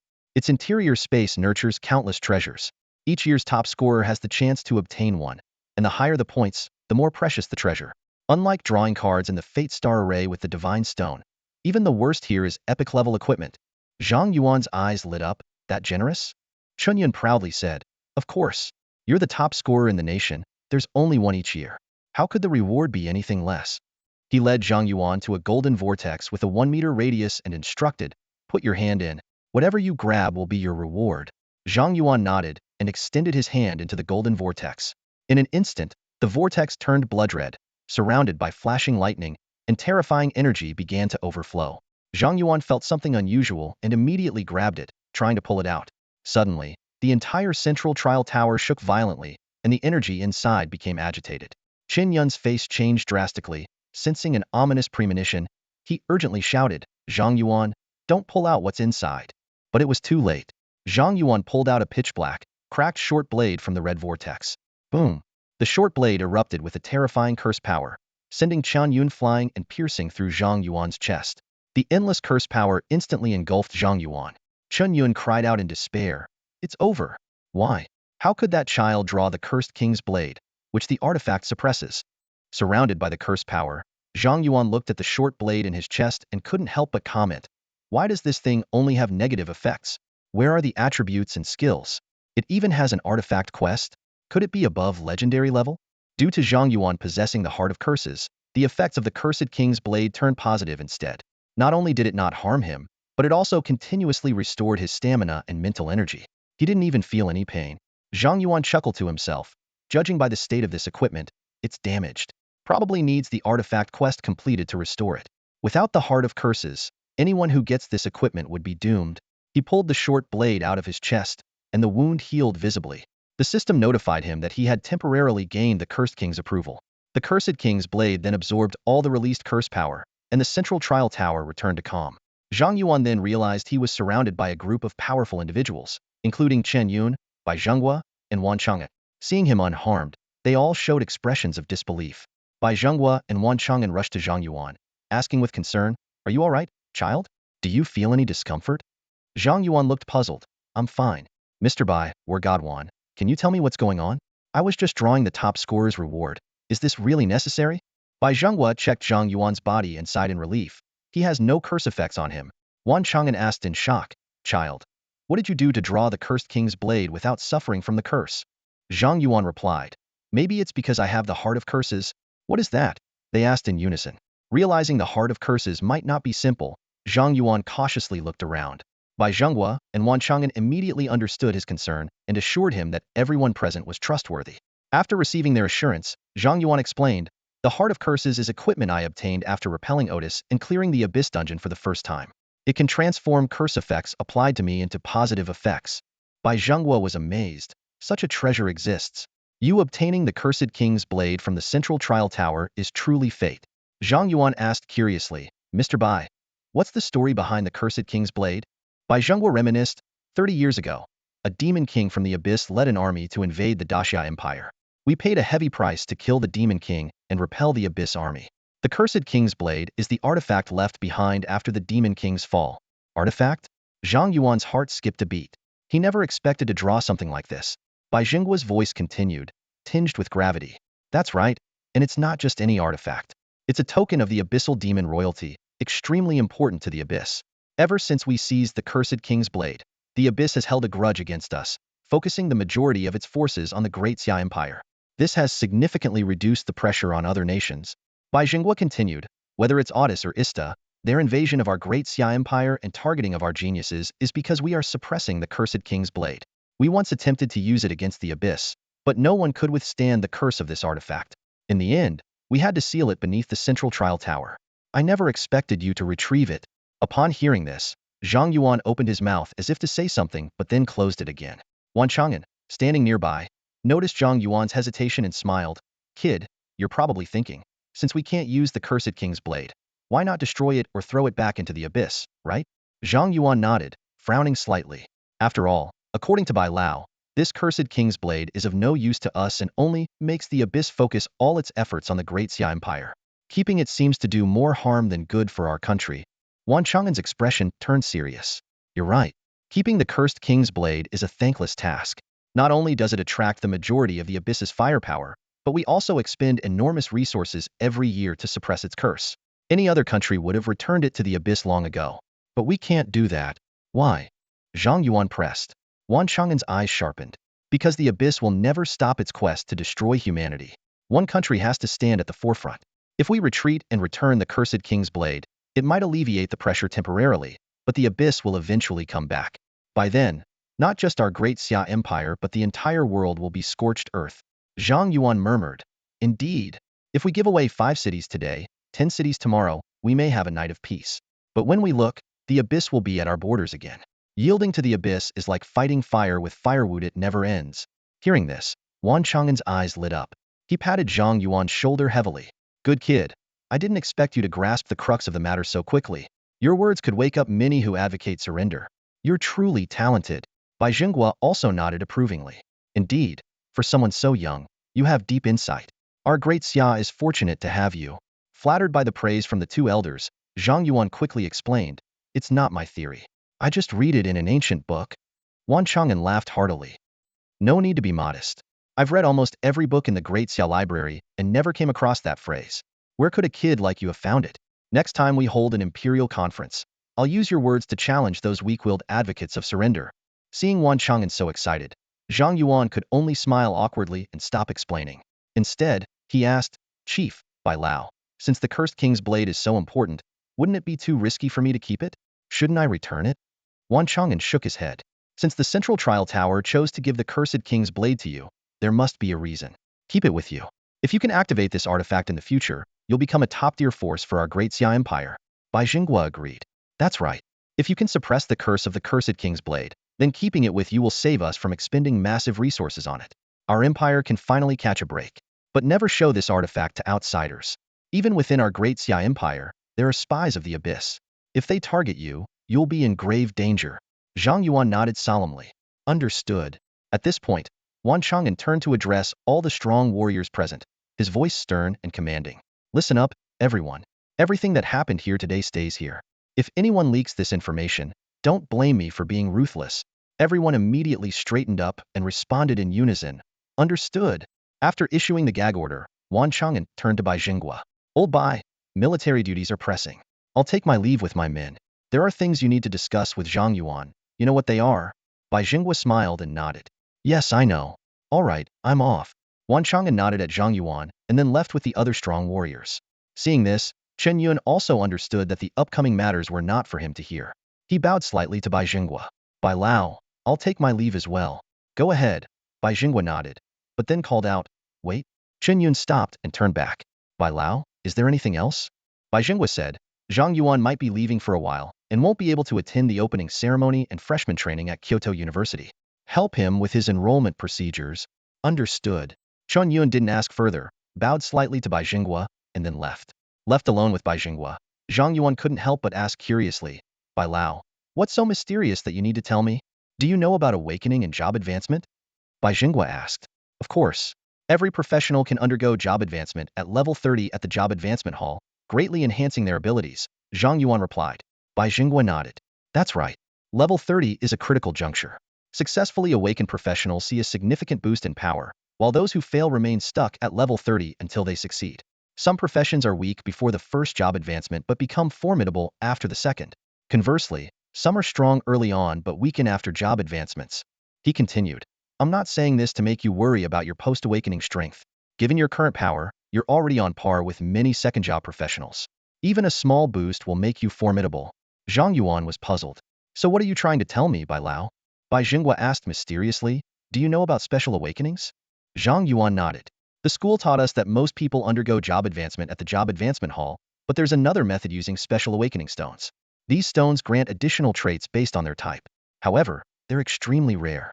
Even the lowest quality bronze awakening stone can fetch billions at auction, and higher tier stones are simply unavailable. Bai Jingguo nodded approvingly. Exactly, awakening stones are precious treasures.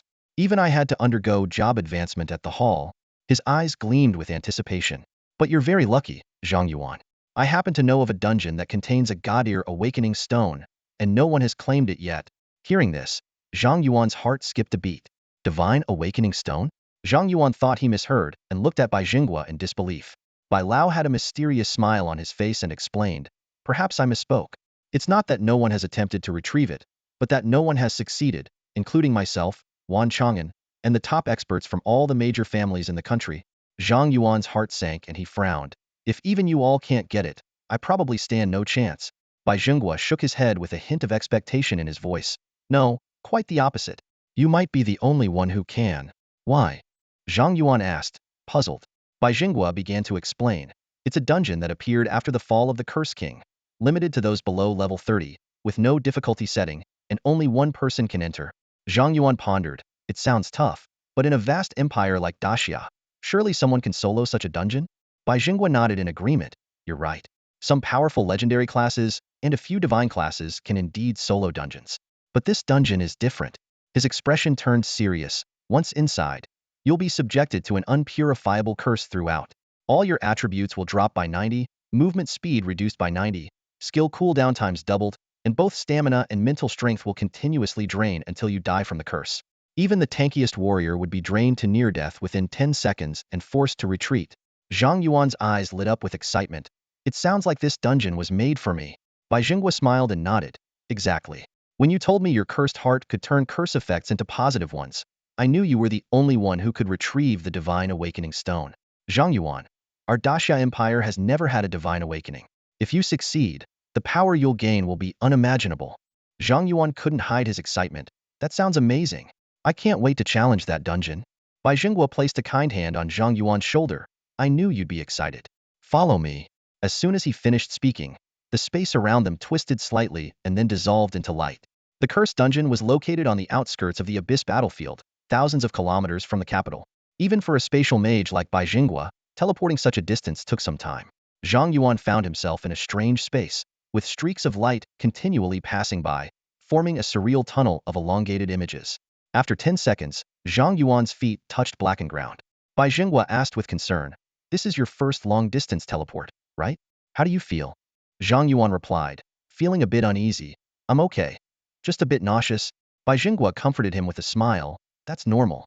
You'll get used to it. He pointed ahead. Look, that's the cursed dungeon. Following Bai Jingguo's direction, Zhang Yuan saw a shocking sight. Under the moonlight, a massive skeleton, over 100 meters tall, lay on the charred ground. At the skull, there was a black vortex about 20 meters in diameter, emanating a terrifying aura. Is that the Curse King skeleton? Zhang Yuan couldn't help but ask. Bai Jingguo nodded solemnly. Yes. To slay the Curse King, our Daxia Empire sacrificed millions of soldiers here. That brutal war left us severely weakened, and we still haven't fully recovered. The Divine Awakening Stone is the essence of the Curse King, hidden deep within the dungeon. Listening to Bai Jingguo, Zhang Yuan used his Abyssal eye on the dungeon. King's Burial Ground. Dungeon level, 30. Difficulty, unselectable. A level 30 hidden dungeon with unselectable difficulty, clearly a death trap. Bai Jingguo continued, ideally, we would have waited until you reach level 30 before bringing you here. But the Abyss has been increasingly restless, more dungeons are becoming abyssal, and we're losing ground on the front lines. In a month, this place might be reclaimed by the Abyss. So we had to bring you now. Zhang Yuan confidently said, don't worry, Bai Lao. I believe I can clear this dungeon. Bai Jingguo nodded and handed Zhang Yuan a forced return scroll. But if it becomes impossible, don't push yourself. Use this to exit the dungeon and come back after gaining more levels. Your life is the priority. Understood. Zhang Yuan approached the dungeon entrance and reached his hand inside. Confirm entry to King's Burial Ground? Warning. This dungeon is extremely dangerous. Confirm. As soon as Zhang Yuan spoke, he found himself in a vast black swamp. The air was filled with the nauseating stench of decay, and in the distance, a massive corpse emitted a foul odor.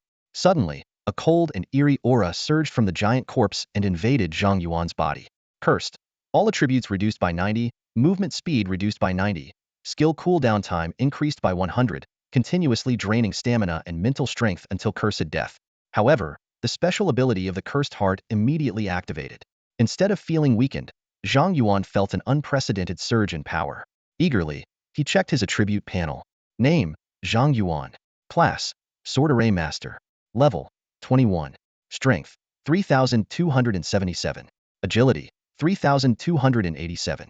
Spirit, 6,175.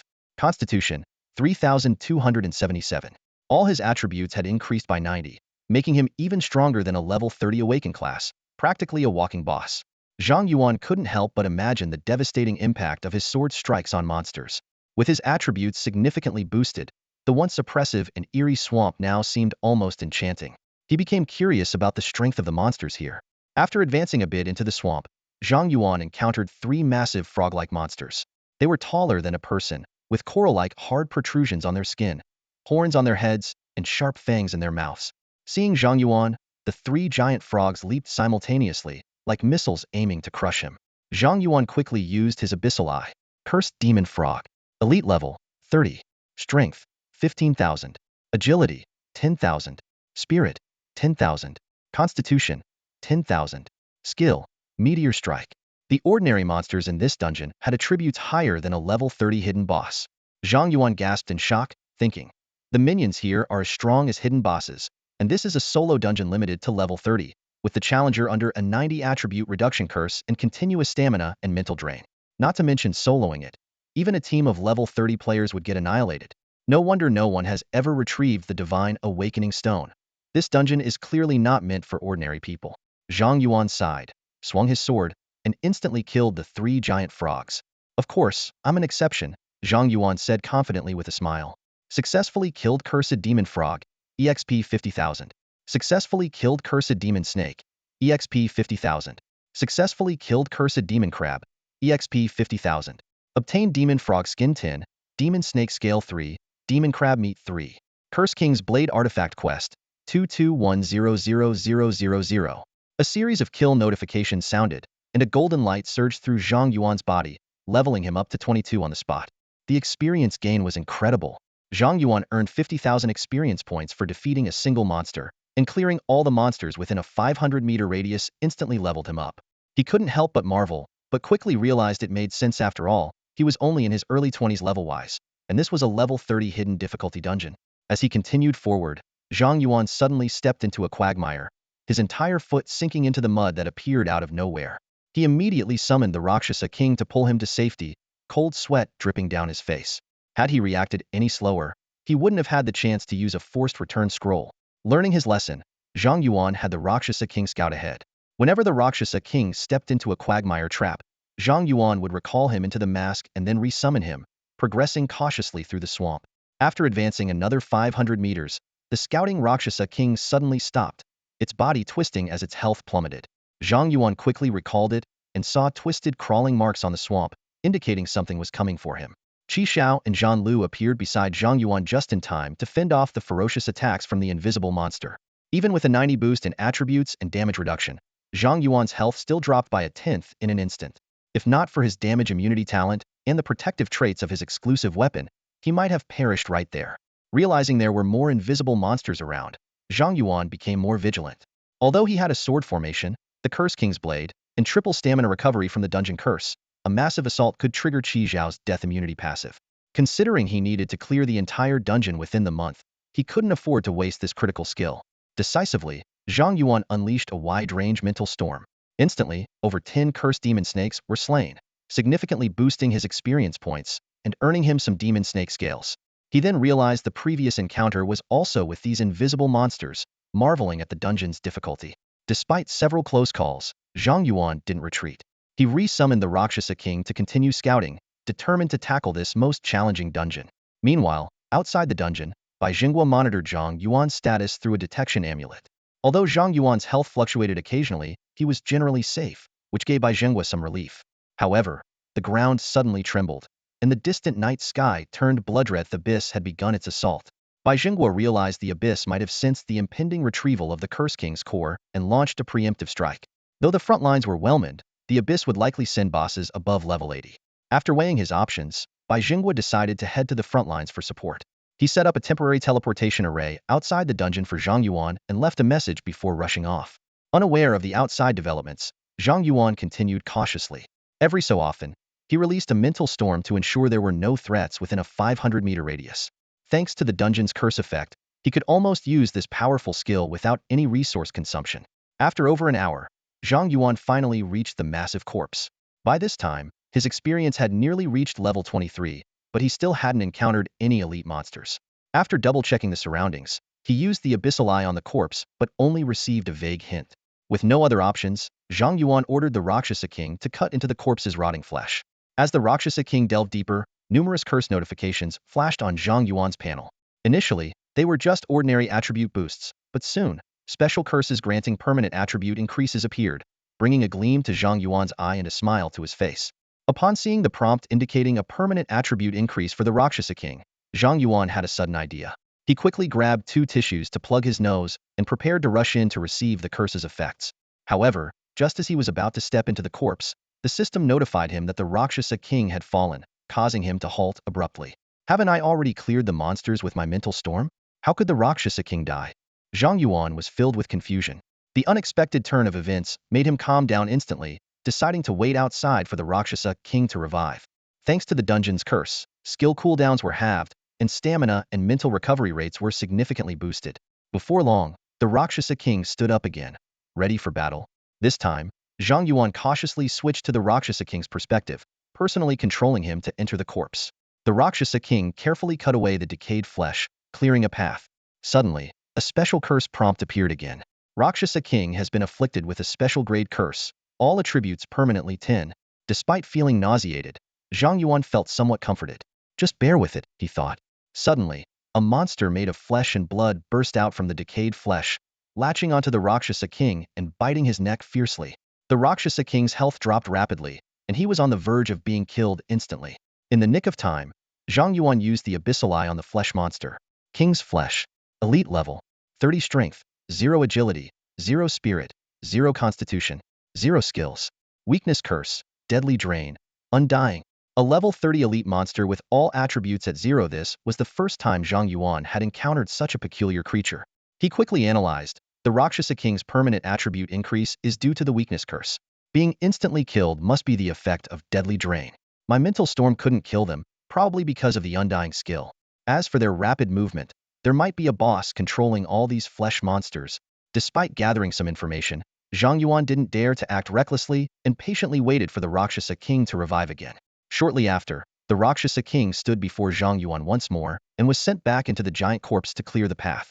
Rakshasa King has been afflicted with a special grade curse, all attributes permanently 10. Seeing the curse prompt, Zhang Yuan held his breath and carefully observed his surroundings. Soon, he noticed a slight bulge in the flesh to the Rakshasa King's left. Skill, sword flash. A sword light flashed, and the Rakshasa King's sword sliced the emerging flesh monster in half. Shockingly, the bisected flesh monster split into 2, wrapping around the Rakshasa King from both sides and draining him dry in an instant. Rakshasa King has fallen. Watching the Rakshasa King fall again, Zhang Yuan couldn't help but grumble. Can anyone actually clear this dungeon? The Rakshasa King had the attributes of a level 30 hidden boss, boosted by the dungeon's curse, far surpassing level 30 human players. Even so, he had been killed 3 times. If other players somehow managed to bypass the elite monsters and reach this point, they'd likely meet the same fate. Forget it. I'll stop being greedy for these attribute boosts and just brute force through. Unable to find a way to kill the flesh monsters, Zhang Yuan decided to let the Rakshasa King pave a path with his life. Since the dungeon had no time limit and the Rakshasa King could revive infinitely, he decided to take it slow. With his mind made up, Zhang Yuan continued to wait for the Rakshasa King to revive, then sent him charging into the flesh tunnel, wildly swinging his greatsword to hack away at the flesh. Rakshasa King has been afflicted with a special grade curse, all attributes permanently 10. Rakshasa King has fallen. The Rakshasa King advanced less than 10 meters before being killed by the flesh monsters. Zhang Yuan waited again, letting the Rakshasa King continue clearing the path. Watching the Rakshasa King repeat this process without complaint, Zhang Yuan couldn't help but reflect. Rakshasa King, though you die, you can revive. Dying and reviving, reviving and dying, repeatedly dancing at death's door, with countless lives. If the king's corpse and flesh don't increase, how can the path not be cleared? Just like the ancient tale of Yugong moving mountains, today we have the Rakshasa King digging through a corpse. It's the same principle. The freshly revived Rakshasa king seemed to roll his eyes at Zhang Yuan before once again charging in with his greatsword to clear the way. After countless repetitions, the Rakshasa king finally reached the chest cavity of the royal remains, entering a spacious area. The chest cavity lacked internal organs, and the dome was supported by massive ribs. In the center of the cavity floated a black stone. Zhang Yuan used the Abyssal eye on the stone through the Rakshasa king. First awakening stone, divine grade. Note: formed from the essence of a certain king. Using this stone for awakening grants the power of the king. That's the divine awakening stone. After hours of digging, Zhang Yuan finally saw the awakening stone he'd been longing for, becoming thoroughly excited. However, amidst his excitement, he remained calm and refrained from entering the corpse himself. After all, the boss hadn't appeared yet, and the flesh monsters were still around. Under such circumstances, it was better for the Rakshasa king to take the risk. Under Zhang Yuan's control, the Rakshasa king approached the awakening stone. However, after a few steps, numerous flesh monsters sprouted from the ground, roughly numbering in the hundreds. So many. Zhang Yuan saw the flesh monsters blocking the Rakshasa king's path and frowned. With the Rakshasa king's abilities, there was no way to break through the monster's defenses. It seems like I can't skip class here. To get that awakening stone, I have to find the boss controlling these monsters. Zhang Yuan let the Rakshasa king be overwhelmed by the flesh monsters and die, then waited for him to revive again. This time, Zhang Yuan didn't send the Rakshasa king back into the corpse. Instead, he had him climb along the surface, searching for the boss. Zhang Yuan himself wasn't idle either, circling the giant corpse in search of clues. There are no unbeatable dungeons. Since this dungeon exists, no matter how difficult, there must be a way to clear it. Circling the corpse, Zhang Yuan soon found a flesh monster entangled in water plants, unable to move, at a decayed wound on the shoulder. Indeed, a monster with all attributes at 0, even if it's level 30, can't escape from ordinary water plants. Rakshasa king, come here. Zhang Yuan had a sudden idea and summoned the Rakshasa king. Touch it.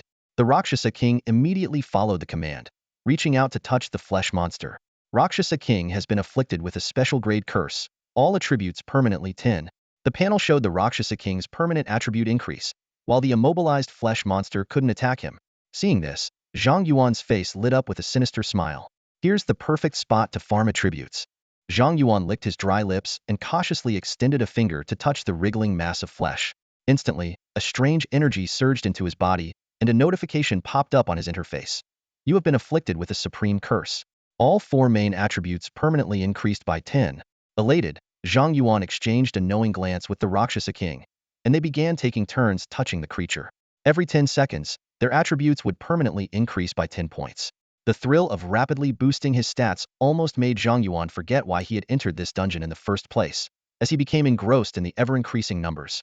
However, when the Rakshasa king's attributes reached 1,000 in all 4 categories, the curse abruptly ceased its effect.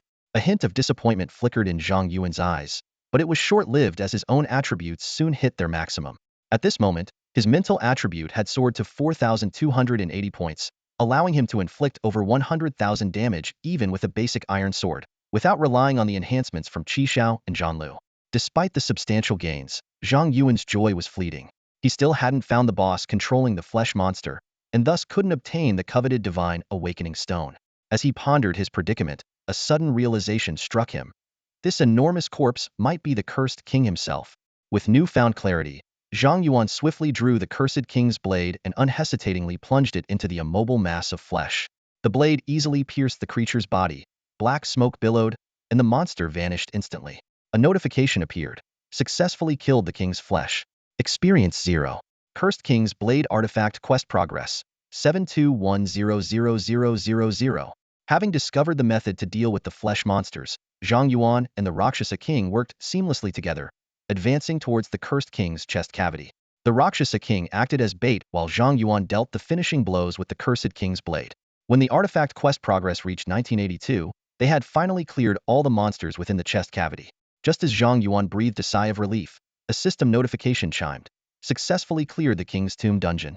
You have obtained a first awakening stone. A teleportation portal then appeared beside him. However, the seemingly straightforward completion of the dungeon made Zhang Yuan suspicious. The difficulty of the dungeon and the rewards didn't seem to match, and he sensed a conspiracy. Sure enough, his innate ability, I'm Legend, activated, revealing the presence of a mythic trial within the dungeon, and a normal-sized black heart forcefully dropped. Zhang Yuan immediately used the Abyssal Eye to examine the heart, and the information shocked him. Heart of the cursed king divine. Note: the fallen king shall rise again. A terrifying thought crossed Zhang Yuan's mind. The cursed king might use the divine awakening stone to resurrect and possibly possess the body of the dungeon's successful conqueror. The scheme was so intricate that it would have gone unnoticed if not for his special ability. Faced with this startling discovery, Zhang Yuan took a deep breath and picked up the cursed king's heart. The system promptly issued a warning. Do you wish to awaken the cursed king's soul and initiate the mythic trial? Warning: this trial is extremely dangerous. Zhang Yuan chuckled bitterly and murmured to himself, I'm already caught in this trap. My only option is to fight my way out. Without hesitation, he chose to start the trial. As Zhang Yuan chose to begin the trial, the black heart in his hand suddenly erupted with dense black smoke. The smoke quickly formed a vortex, violently sucking Zhang Yuan into it. In the blink of an eye, he found himself standing on a platform suspended in a sea of mist. The surroundings were eerily silent, and there was no trace of the Rakshasa king. Zhang Yuan tried to access his storage space but found it completely disabled. Even the town portal scroll was unusable. He looked around and saw that the platform he was on was only about 100 square meters in size, surrounded by an endless fog that obscured any view of the outside world. Thrown into a dire situation right from the start, Zhang Yuan muttered to himself, feeling a surge of caution.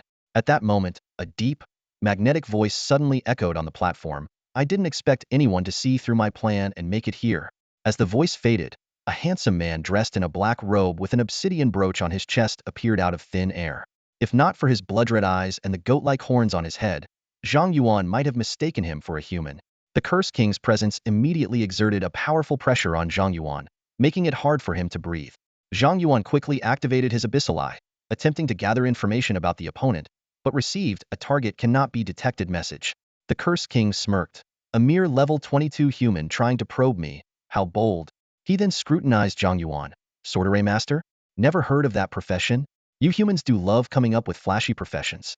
With such high base stats at level 22, your profession seems quite powerful. If you grow stronger, you'll be a major threat to the Abyss. Unfortunately, you have to die here today. The Cursed King extended a slender finger and pointed it at Zhang Yuan. Instantly, a system message appeared before Zhang Yuan. Curse heart deactivated. All curses converted to negative effects. Zhang Yuan's pupils contracted slightly, his heart racing with alarm. The Cursed King explained with a smug grin, your curse heart is originally my power. By reclaiming it, all curses on you revert to negative effects. I don't even need to lift a finger. You'll die within 10 seconds. The Cursed King began counting down confidently. 10, 9, 8. But halfway through, his expression turned puzzled. Huh? Why aren't the curses affecting you?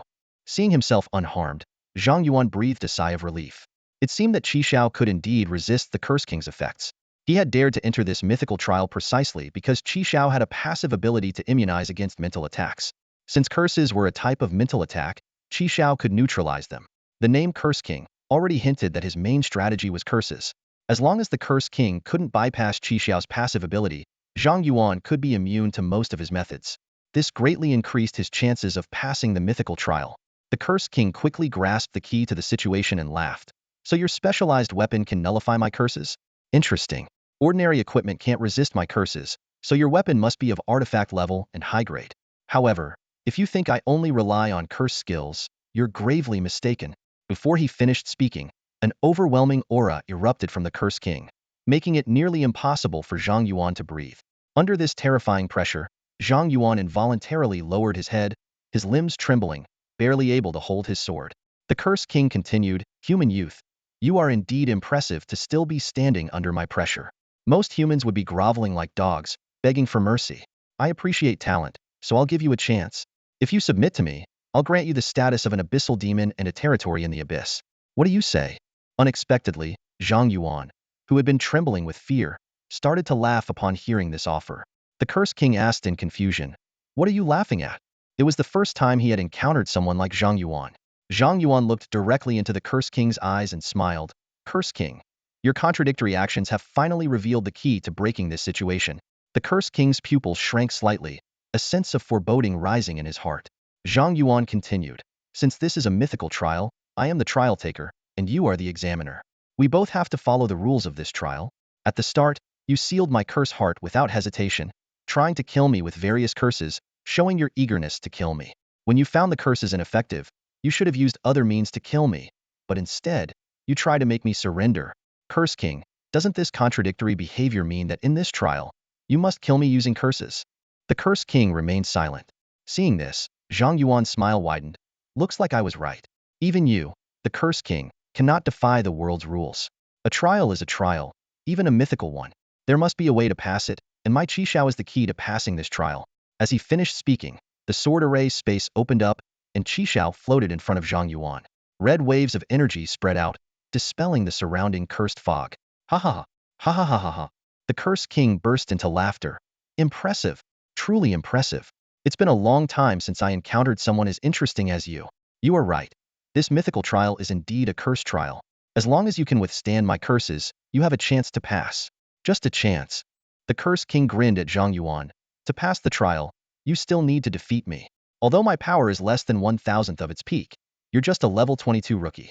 Even if you give it your all, you probably can't even scratch my defense. I can simply wear down your equipment's durability and kill you slowly. Zhang Yuan suddenly chuckled. Cursed king. What a pity. The cursed king was taken aback. Why are you laughing?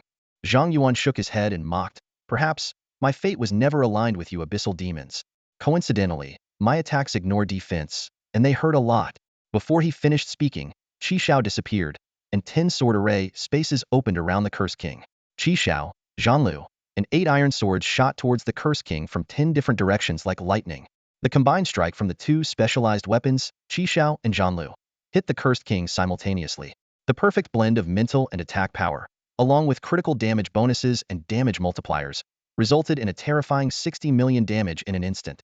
This staggering blow left the cursed king stunned. Before he could recover, 8 iron swords followed up, hitting their target once more. Another series of 1.27 million damage numbers popped up above the cursed king's head. Reeling from the 2 nuclear-level attacks, the cursed king hurriedly activated his defensive skill to create distance from Zhang Yuan.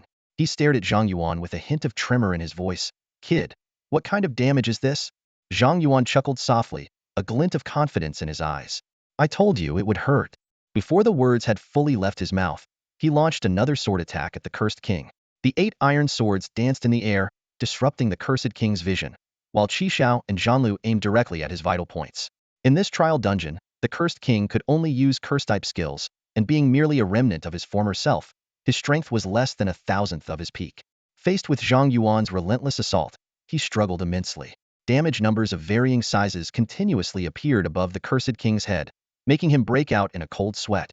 Impossible! Impossible! The cursed king shouted in terror. Ignoring my defense is one thing, but how do you deal such high damage? He had initially thought that even if Zhang Yuan exhausted the durability of all his weapons, he wouldn't be able to whittle down his health. But now, it seemed that before Zhang Yuan's weapon durability ran out, the cursed king might be the one to fall first. Seizing the moment of the cursed king's shock, Zhang Yuan landed 2 more strikes.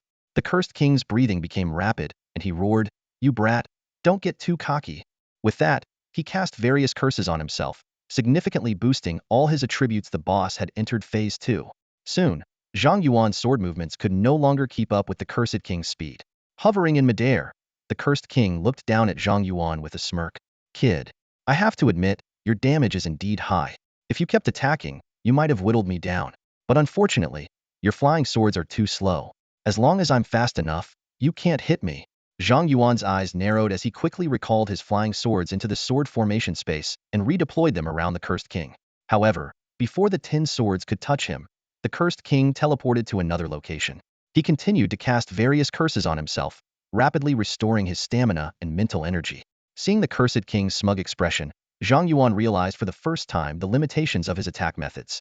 His flying sword speed was more than adequate for low-level monsters, but against a faster enemy, he couldn't inflict any damage. Unfortunately, Zhang Yuan had no skills to guarantee a hit with his swords, and even though he recognized the issue, he couldn't change the situation at this moment. The cursed king sneered, Kid, out of tricks, are we? Even though you're immune to my curses, you can't leave this place without defeating me. In less than half a month, you'll starve to death. Humans, such fragile creatures. Faced with the cursed king's taunts, Zhang Yuan fell silent.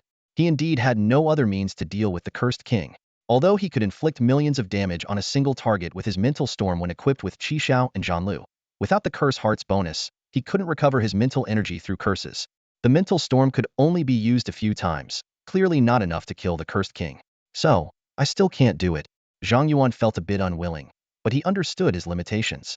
After all, he was only level 22, while his opponent was a king of the abyss.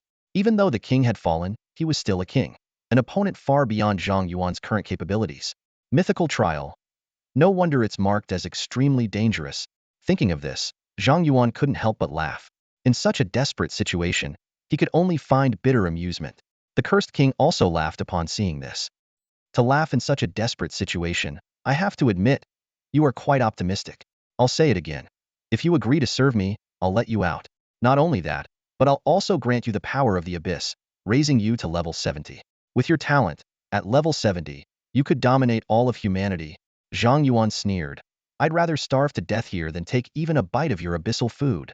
Heh, then I'll just wait for you to starve. The cursed king sneered, no longer attempting to persuade him, and kept his distance from Zhang Yuan.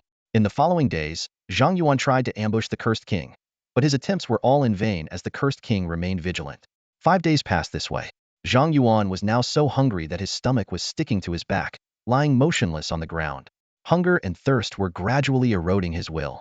The cursed king stood not far away, mockingly watching the fallen Zhang Yuan.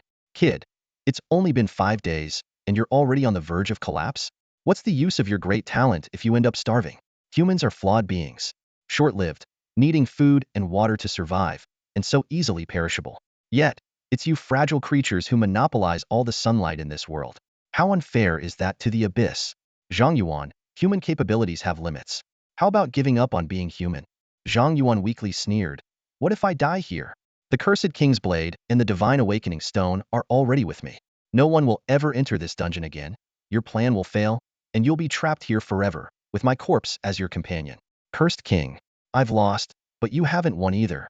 The cursed king fell silent, clearly struck by Zhang Yuan's words. When he had used his curse power to enhance himself, he had already thought of 100 ways to exploit dungeon loopholes and deal with Zhang Yuan. He could simply envelop his fists with curse power and engage in close combat with Zhang Yuan. Even though the curses wouldn't affect Zhang Yuan, his attributes alone would allow him to pummel Zhang Yuan to death. However, he refrained from doing so because he had also considered the consequences Zhang Yuan mentioned. With the curse heart, the cursed king's blade, and the divine awakening stone all brought into the trial dungeon by Zhang Yuan, even if someone eventually cleared the king's burial ground dungeon, they wouldn't obtain the divine awakening stone. He would be trapped here forever. Seeing the cursed king's silence, Zhang Yuan weakly laughed again. Cursed king, you say humans are fragile. I agree, but how about we compare willpower and courage? Do you, a king of the abyss, have the guts to perish with an unknown nobody like me? The cursed king never imagined that one day he would be cornered by a young human. A look of disbelief crossed his darkened face, and his red eyes flickered with a hint of panic. But the fact remained. If he didn't want to be trapped here forever, Zhang Yuan couldn't die. Unwilling to admit defeat, the cursed king glared coldly at Zhang Yuan, his voice dripping with sarcasm. Boy, you humans are all cowards who cling to life. No matter how bravely you speak, you can't hide your fear of death and desire to survive. Let's see if you're really unafraid of dying. Facing the cursed king's provocation, Zhang Yuan merely smiled faintly and closed his eyes, conserving his energy. He was indeed afraid of death, but he chose to imagine it as an endless sleep to combat his inner fear. 3 days passed like this. Zhang Yuan's body had reached the brink of collapse, his breathing weak and labored, as if he could take his last breath at any moment. The cursed king watched Zhang Yuan, who lay dying on the ground, with a hint of horror in his red eyes. He had never imagined that Zhang Yuan could truly withstand the fear of death and the desire to live. Now, Zhang Yuan had completely lost consciousness. If the cursed king didn't act, Zhang Yuan would surely die, and he would be trapped in this narrow trial forever. Though the cursed king was patient enough to wait decades or even centuries for his plans, he couldn't accept being trapped here forever. Boy, you've got guts, the cursed king cursed angrily. In the end, he had no choice but to restore the effects of Zhang Yuan's cursed heart and cast instant death, hunger, and dehydration curses to bring Zhang Yuan back to full health. Zhang Yuan opened his eyes again. Although he still felt mentally exhausted and thirsty, his body regained its vitality. He stood up and looked at the cursed king with a smile. Looks like I won. You didn't dare to die with me. The cursed king retorted. Aren't you afraid that I have other means of revival? Zhang Yuan shrugged, his tone light. Then I guess I'll die again. Do I have another choice? The cursed king, unwilling to give up, said, I told you, you could join the abyss. I can make you a duke, a big shot in the abyss. Zhang Yuan refused without hesitation. I said I won't join the abyss. SK, you've died once and still have a backbone. The cursed king clicked his tongue and then proposed, boy, How about a compromise? Zhang Yuan raised an eyebrow, signaling for him to continue. The Cursed King suggested, I can admit defeat and let you pass this mythic trial, but you must sign a demon contract with me. A demon contract? Zhang Yuan's eyes narrowed slightly. He had heard of such contracts. A small number of humans would sign contracts with abyss demons to gain powerful abilities, but they had to pay a price, sometimes even selling their souls.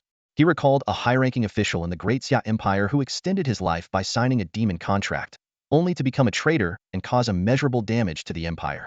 Seeing Zhang Yuan's resistance, the Cursed King smiled. Zhang Yuan, this is the best offer I can make. Perhaps you humans misunderstand demon contracts, but they are the fairest agreements in this world. To gain, you must pay a price. It's only natural. Once signed, both parties must adhere to the terms, and no one can defy the contract. After a moment of silence, Zhang Yuan asked, what are the terms of the demon contract? The Cursed King opened his palm, and a purple flame ignited, forming a parchment scroll covered in demonic script. The scroll floated to Zhang Yuan. See for yourself. Zhang Yuan used his abyssal eye on the scroll, revealing the contract's terms. Cursed King's contract. Contracting demon. Aridis. Contractee. Zhang Yuan. Terms. The Cursed King Aridis will admit defeat in the mythic trial, allowing Zhang Yuan to pass. In return, Zhang Yuan must give 50 of his experience points to Aridis until he reaches level 70. 50 of my experience? Are you kidding me? Zhang Yuan cursed upon seeing the terms. It took him over 1,000,000 experience points to level up, and it would only increase. Giving away half his experience would make leveling up a nightmare. Aridis sneered, boy. We abyss demons seek fair trades. The rewards from passing the mythic trial are worth far more than 50 of your experience. In fact, I'm asking for less than I could. Zhang Yuan pondered. Does giving you 50 of my experience until level 70 mean you'll revive when I reach level 70? Aridis did not hide his intentions. You should understand our situation. Naturally, I need to revive. Otherwise, I couldn't save you. Weighing his options, Zhang Yuan considered the risk of Aridis revival. By then, he would be level 70, likely with max refined weapons. The Peak Curse King might not be his match. With that in mind, Zhang Yuan looked at Aridis. If that's the entire contract, I'll sign. Aridis smirked. Humph. Don't lump me with those petty demons who set traps in contracts. I don't stoop to such tricks. Zhang Yuan didn't fully trust Aridis, but he had no other choice. A system prompt echoed in his mind. Do you wish to sign a demon contract with the Curse King Aridis? Note that Aridis is a former demon king, and signing may lead to unknown consequences. Confirm. Zhang Yuan chose to sign the contract, and the floating parchment burned to ash. Contract activated. The system notified him, and Aridis was engulfed in flames. Aridis, ablaze, smiled at Zhang Yuan. Zhang Yuan, I look forward to the day you reach level 70. When I return to my full strength, we'll see if you can stop me. Zhang Yuan replied firmly, Aridis, I will stop you. Ha, we'll see. With those words, Aridis was consumed by fire, reduced to ashes. A series of system notifications appeared before Zhang Yuan. Acquired First Transformation, Awakening Stone Divine. Acquired Curse King's Heart Divine. Curse King's Heart Divine. Converts curses on the bearer into beneficial effects. All attacks apply curse attributes, inflicting unpurifiable curses on targets excluding the bearer. No level restriction, does not occupy equipment slots. Completed Mythic Trial, earned title, Curse King. Curse King title unique. All attributes 10,000, can command abyssal mental type monsters. Ding. Achievement, Bargaining with the King unlocked. Awarded Divine Talent Awakening. Congratulations, Divine Talent Awakened, Abyssal Sovereign. Abyssal Sovereign, permanently increases all attributes by 1 for each abyssal monster killed. Cleared King's Burial Ground Instance. Rewards, 2 Divine Stones. 1 class-specific skill scroll. 1,000 basic skill scrolls. The panel suddenly erupted with a series of reward notifications, the dazzling light almost blinding Zhang Yuan. He immediately checked his updated stats. Name, Zhang Yuan. Title, Curse King. Class, Sword Array Master. Unique level, 24. Strength, 1286022.00.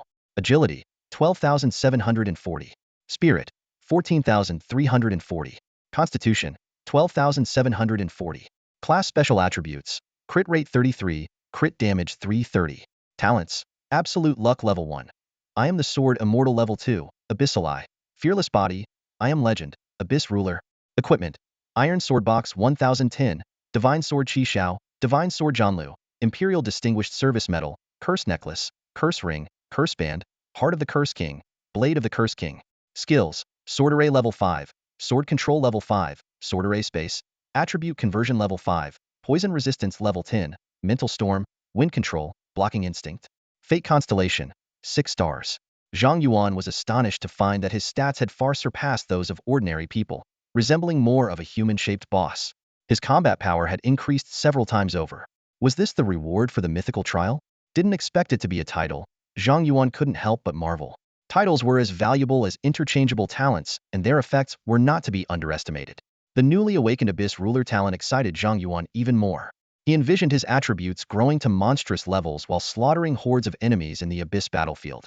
Although he was only level 24, Zhang Yuan could already feel the widening gap between himself and ordinary job holders.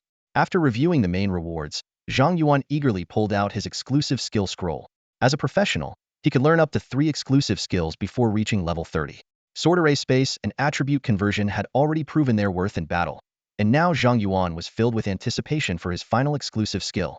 He used the exclusive skill scroll and acquired a new skill, Sword Intent Acceleration level 1, which increased the flight speed of his flying swords by 100. Why didn't this skill come earlier? Zhang Yuan couldn't help but complain, thinking that if he had this skill sooner, he wouldn't have been tormented by the Cursed King for so long. Nevertheless, this new skill solved a significant pain point, making him quite happy. Next, Zhang Yuan took out basic skill scrolls. Before level 30, professionals could learn up to 5 general skills in addition to the 3 exclusive skills. The 1,000 skill scrolls he had obtained in the dungeon were enough to max out his general skills. Zhang Yuan sat down and began using the basic skill scrolls. As white lights flashed, he acquired 4 new skills. 1. Culinary Mastery level 10. Cooked food is exceptionally delicious. 2. Poison Mastery level 10. Increases poison attribute damage by 100. 3. Medical Mastery level 10. Enhances potion levels by 10. Increases healing effects of potions by 100. 4. Throwing Weapon Mastery level 10. Increases damage of thrown objects by 100. Although the first 3 skills seemed less useful, Zhang Yuan noticed the description of Throwing Weapon Mastery and had an idea. He immediately took out a test dummy from his storage space to verify his hypothesis. A simple iron sword pierced through the test dummy, dealing nearly 390,000 damage. Zhang Yuan quickly calculated and realized this was a 21-fold increase from normal damage. He excitedly realized that his flying swords could trigger the effects of Throwing Weapon Mastery. After organizing his newly acquired equipment, talents, and skills, Zhang Yuan prepared for the highlight of his haul: 2 divine stones and 2 new exclusive weapons. He took out the Destiny Compass and the 2 divine stones and performed a double draw. The 2 divine stones dissolved into light points within the Destiny Compass, causing numerous cards to spin. Finally, the array within the compass glowed red. 2 red cards imprinted with azure swords flew out and transformed into 2 divine swords Zhanlu.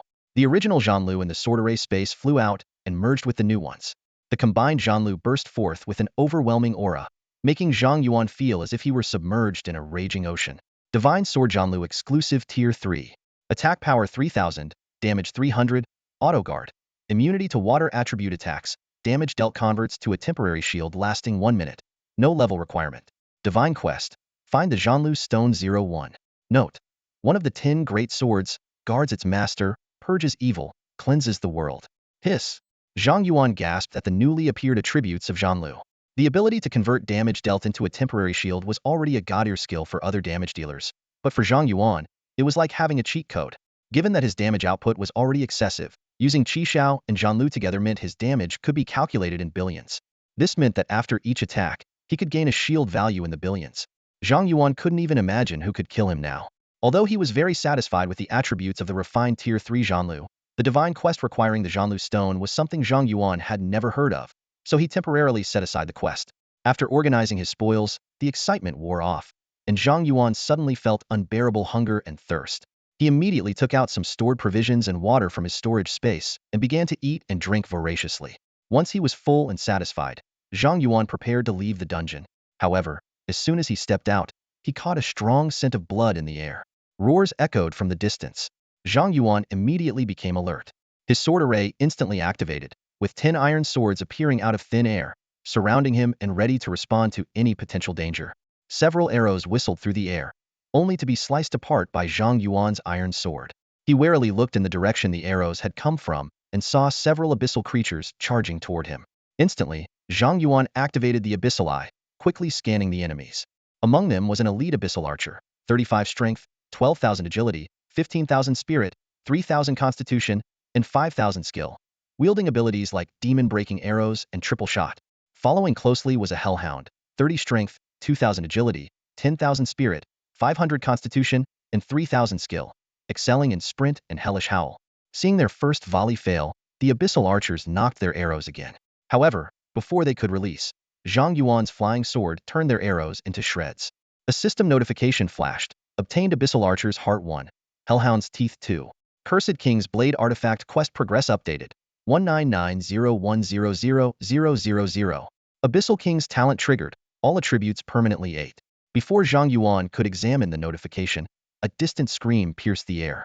Someone's under attack. With a tight heart, he sprinted toward the sound. The scene before him was dire.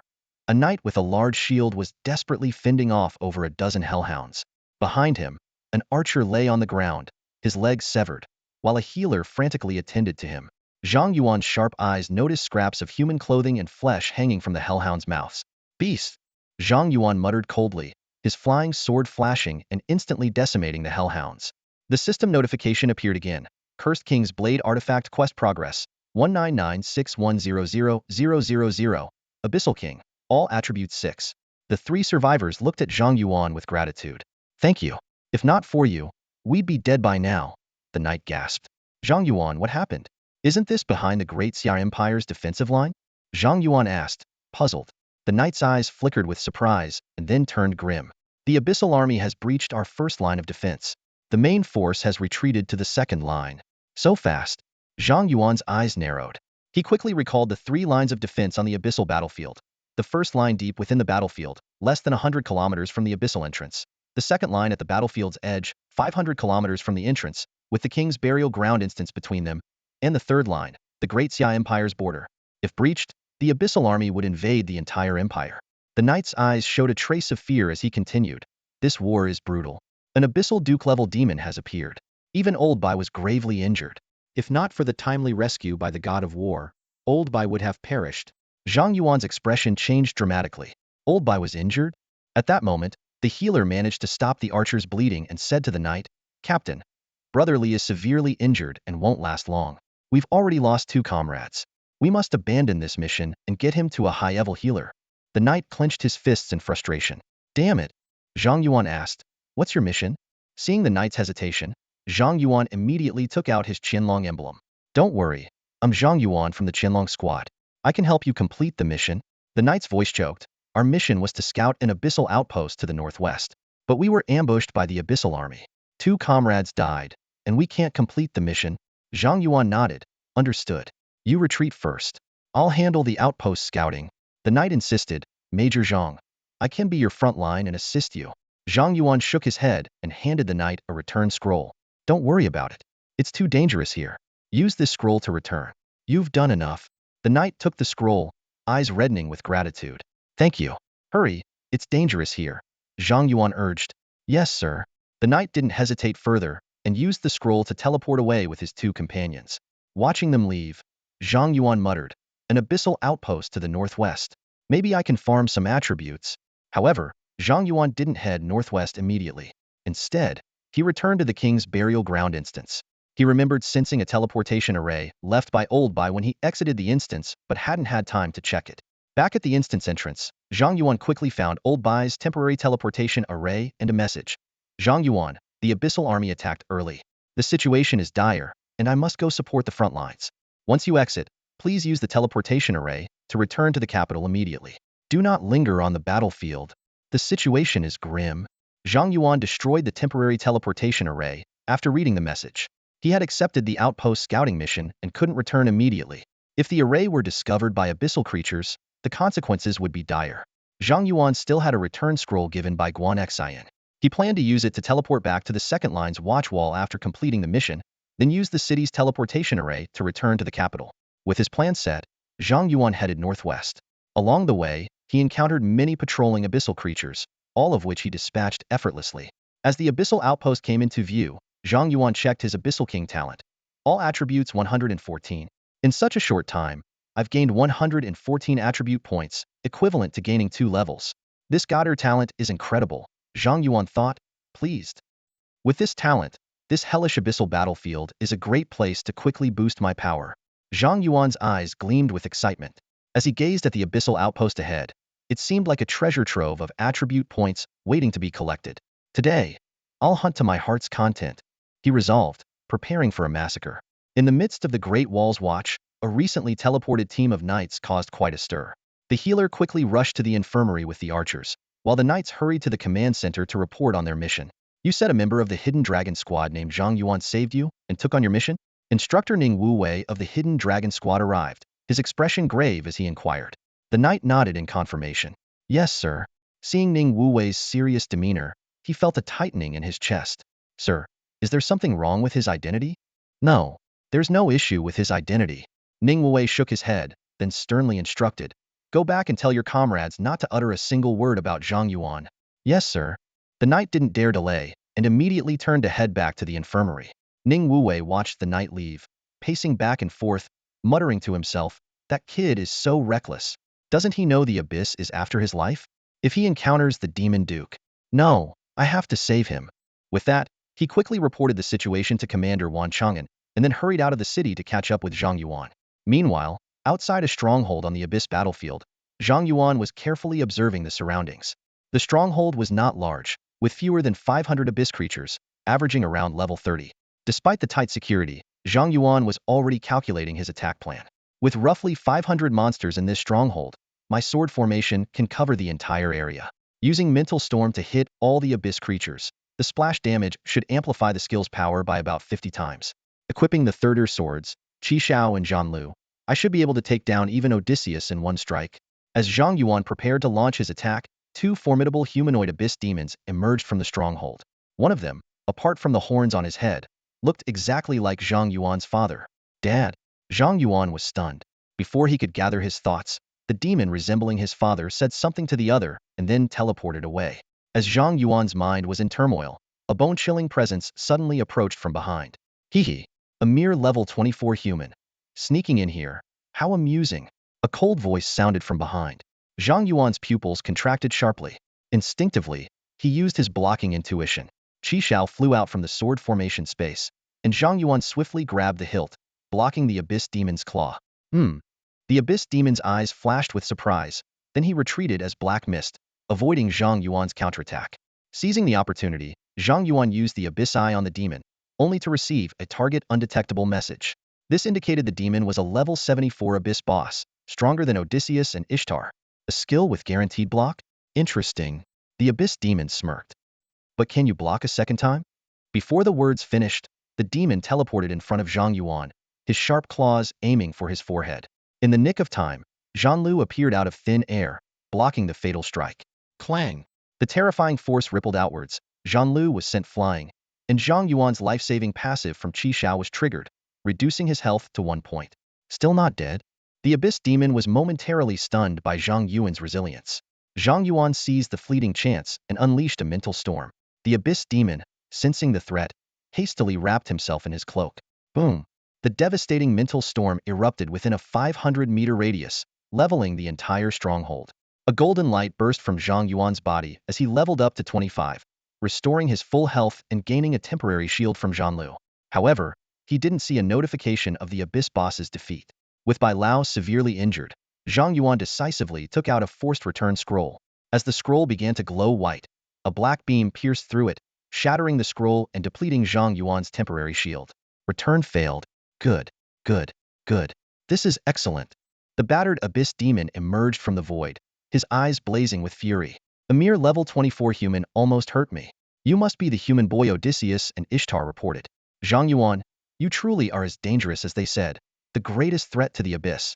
Seeing the abyss demon not only survived but could also block his return, Zhang Yuan's heart grew heavier. Even if he summoned the severely injured Bai Lao by crushing his crystal core, it would likely only add another casualty. Out of the tiger's den and into the wolf's lair. I really am an unlucky guy. Zhang Yuan frantically pondered a way to survive. At that moment, a roar echoed from afar. Zhang Yuan, get down! Ning Wu Wei, wielding a purple gold spear, charged at the abyss demon with astonishing speed. Forbidden technique, God-slaying spear. The terrifying power erupted from the spear tip, striking towards the abyss demon with earth-shattering force, altering the very sky. So this is Instructor Ning's strength? Such terrifying power. Zhang Yuan felt like he had glimpsed the pinnacle of spear techniques. This strike could easily kill Odysseus. However, the Abyss demon merely glanced mockingly at the full-force attack, extending a single finger in disdain. Zhang Yuan, sensing the demon's contempt, immediately realized the demon might have a way to block the fatal strike. Without hesitation, he summoned Qishao, Zhanlu, and 8 iron swords, aiming them at the demon's back. Sword intent acceleration. 10 sword beams shot through the air. Tisk! The Abyss demon, annoyed by Zhang Yuan's simultaneous attack, decided to use a skill to block Ning Wuwei's strike and endure Zhang Yuan's assault. After all, he believed a level 25 human, even after using that terrifying forbidden technique, wouldn't pose much threat with normal attacks. The Abyss demon's fingertip lightly touched the spear tip. Cling! A clear sound rang out as a spatial ripple spread from the contact point, nullifying Ning Wuwei's attack. What? Ning Wuwei's expression changed dramatically. Simultaneously, the 10 swords struck the Abyss demon's back. What? The Abyss demon's expression changed as well. A string of terrifying numbers flashed up, almost scaring the soul out of the Abyssal demon. Dis's pupils contracted sharply, and his body started to tremble uncontrollably. He didn't even dare to counterattack Ning Wuwei. Instead, he transformed into black mist and retreated, putting distance between himself and Zhang Yuan. Ning Wuwei, quick on his feet, dashed in front of Zhang Yuan, asking anxiously, "Kid, are you all right?" Zhang Yuan breathed a sigh of relief and gratefully said, "Instructor Ning, if you had come a bit later, I might not have been." Ning Wuwei kept a wary eye on the retreating Disses, full of trepidation. He pulled out a teleportation scroll from his pocket and tossed it to Zhang Yuan, whispering, "I'll hold him off. You find a chance to escape and teleport out." Noticing Ning Wuwei's hand trembling as he gripped his gun, Zhang Yuan asked, "Instructor, is he really that strong?" "Strong? That's an understatement." Ning Wuwei's nerves were taut. Disses is one of the 7 dukes of the Abyss. He's the one who severely injured Old Bai. Zhang Yuan's expression changed, surprised. He's that formidable? In the distance, Disses' injuries began to heal. He glared coldly at Zhang Yuan behind Ning Wuwei and sneered, "Zhang Yuan, even at level 25, your damage is terrifying. I can't let you live." Before his words faded, Disses erupted with an incredibly terrifying aura. Ning Wuwei's face turned pale, and he gritted his teeth, saying, "He's coming. Zhang Yuan, I'll fight to give you a chance to escape. You must get away." "Instructor, you don't have to worry about me. Just go." Zhang Yuan hesitated. Ning Wei snapped, "What nonsense are you talking about? Zhang Yuan, you are the hope of Daxia. You can't selfishly die here." Zhang Yuan's expression turned complex, and he said quietly, "Instructor, I'm sorry, I was too arrogant." He finally realized that despite passing the mythical trial, he was still powerless against top-tier opponents. Ning Wuwei tightened his grip on his spear, staring intently at the increasingly powerful Disses, and stepped forward resolutely. "It's not your fault. Just avenge me later. Disses, if you want to kill Zhang Yuan, you'll have to step over my dead body first." Disses was surrounded by a terrifying black aura, causing the ground to shake violently. He roared, "Neither of you will leave here alive today." However, in the next moment, Disses suddenly shuddered, fear flooding his eyes. His aura began to plummet rapidly, and he muttered in terror, "No, it can't be. This is the Curse King's curse?" Disses realized that he had been afflicted with 11 different curses, including a rapidly weakening god-level curse. Panicking, he glared at Zhang Yuan and roared hysterically, "What did you do to me? How do you have the power of the Curse King?" "The power of the Curse King?" Zhang Yuan was initially stunned, then remembered the equipment he acquired after passing the mythical trial, the Heart of the Curse King. This god-level item could transform curses inflicted on the user into beneficial effects, imbue all attacks with curse attributes, and randomly apply unpurifiable curses to targets. As the curses took effect, Disses' aura weakened further, dropping below that of even Otis. Ning Wuwei was astonished, feeling he could now kill Disses himself.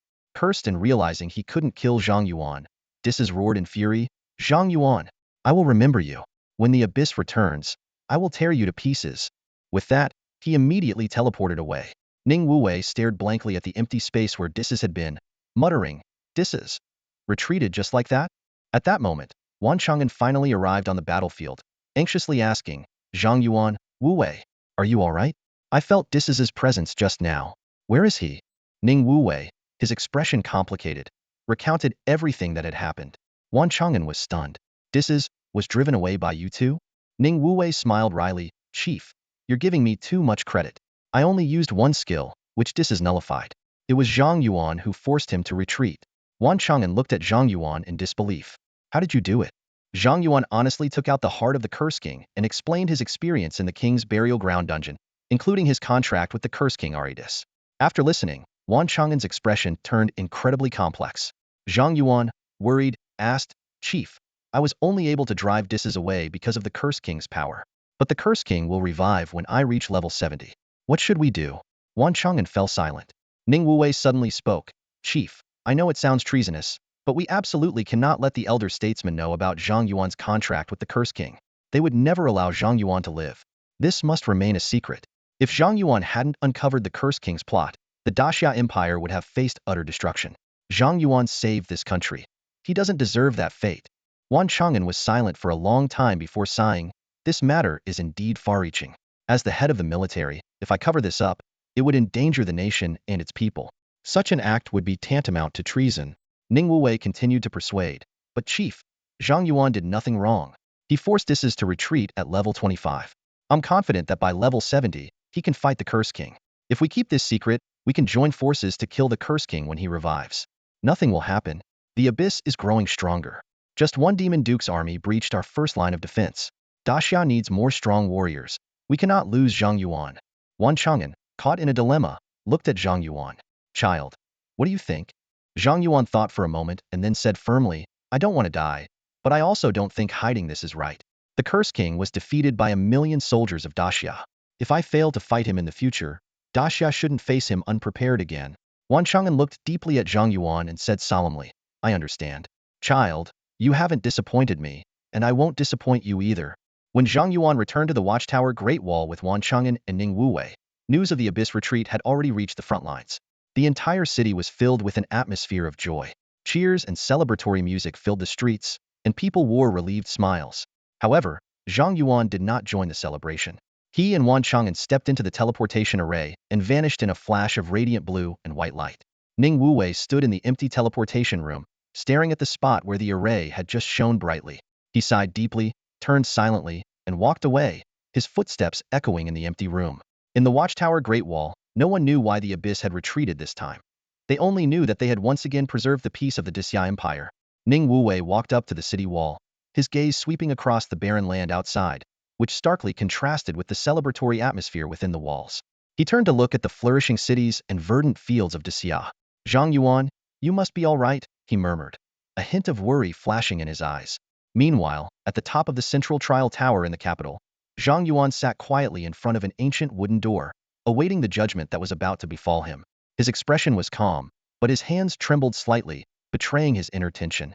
In the room behind the door, 5 elder statesmen with terrifying auras sat in their respective chairs, their sharp gazes seemingly able to pierce through everything. Wan Chang'an, dressed in a crisp military uniform, stood before them, having just reported Zhang Yuan's situation. The elder in the center, who exuded the most fearsome aura, spoke in a deep and powerful voice. Wan Chang'an, we are aware of the situation. Zhang Yuan's contract with the Cursed King is indeed of great significance. Our decision will determine the future direction of the Daxia Empire and the fate of its people. As he finished speaking, a giant scale appeared out of thin air, hovering in midair. 5 equally weighted soul flames flew out from the scale, landing in front of each elder, emitting a faint blue glow. The elder continued, left signifies Zhang Yuan's innocence. We will fully support his growth, allowing the Cursed King to revive and prepare in advance. If Zhang Yuan fails to defeat the Cursed King, we will mobilize the nation to eliminate the Cursed King. Right signifies Zhang Yuan's guilt. We will sentence him to death, nipping the Cursed King in the bud, and preventing the Daxia Empire from falling into the abyss of curses again. Elders, cast your votes. Immediately, one elder resolutely pushed the soul flame in front of him to the right side of the scale, his voice firm. The Cursed King has already inflicted heavy losses on the Daxia Empire, and we have not yet recovered. We cannot endure another descent of the Cursed King. I second that, another elder said, pushing his soul flame to the right as well. Zhang Yuan is indeed a genius, but we must prioritize the safety of Daxia's people. We cannot endanger millions for the sake of one person.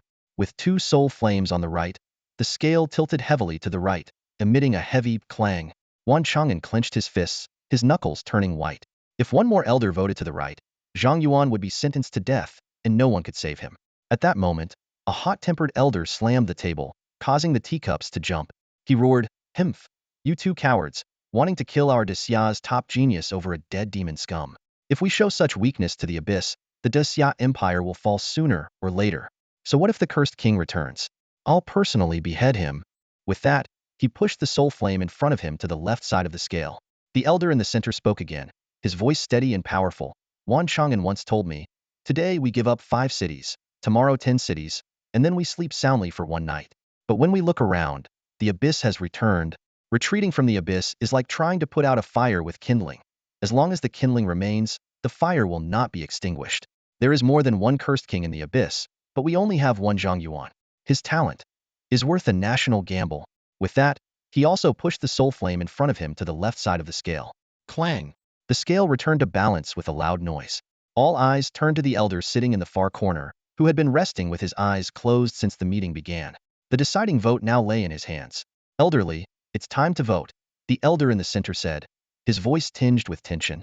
Elderly opened his eyes slightly, a mysterious smile playing on his lips.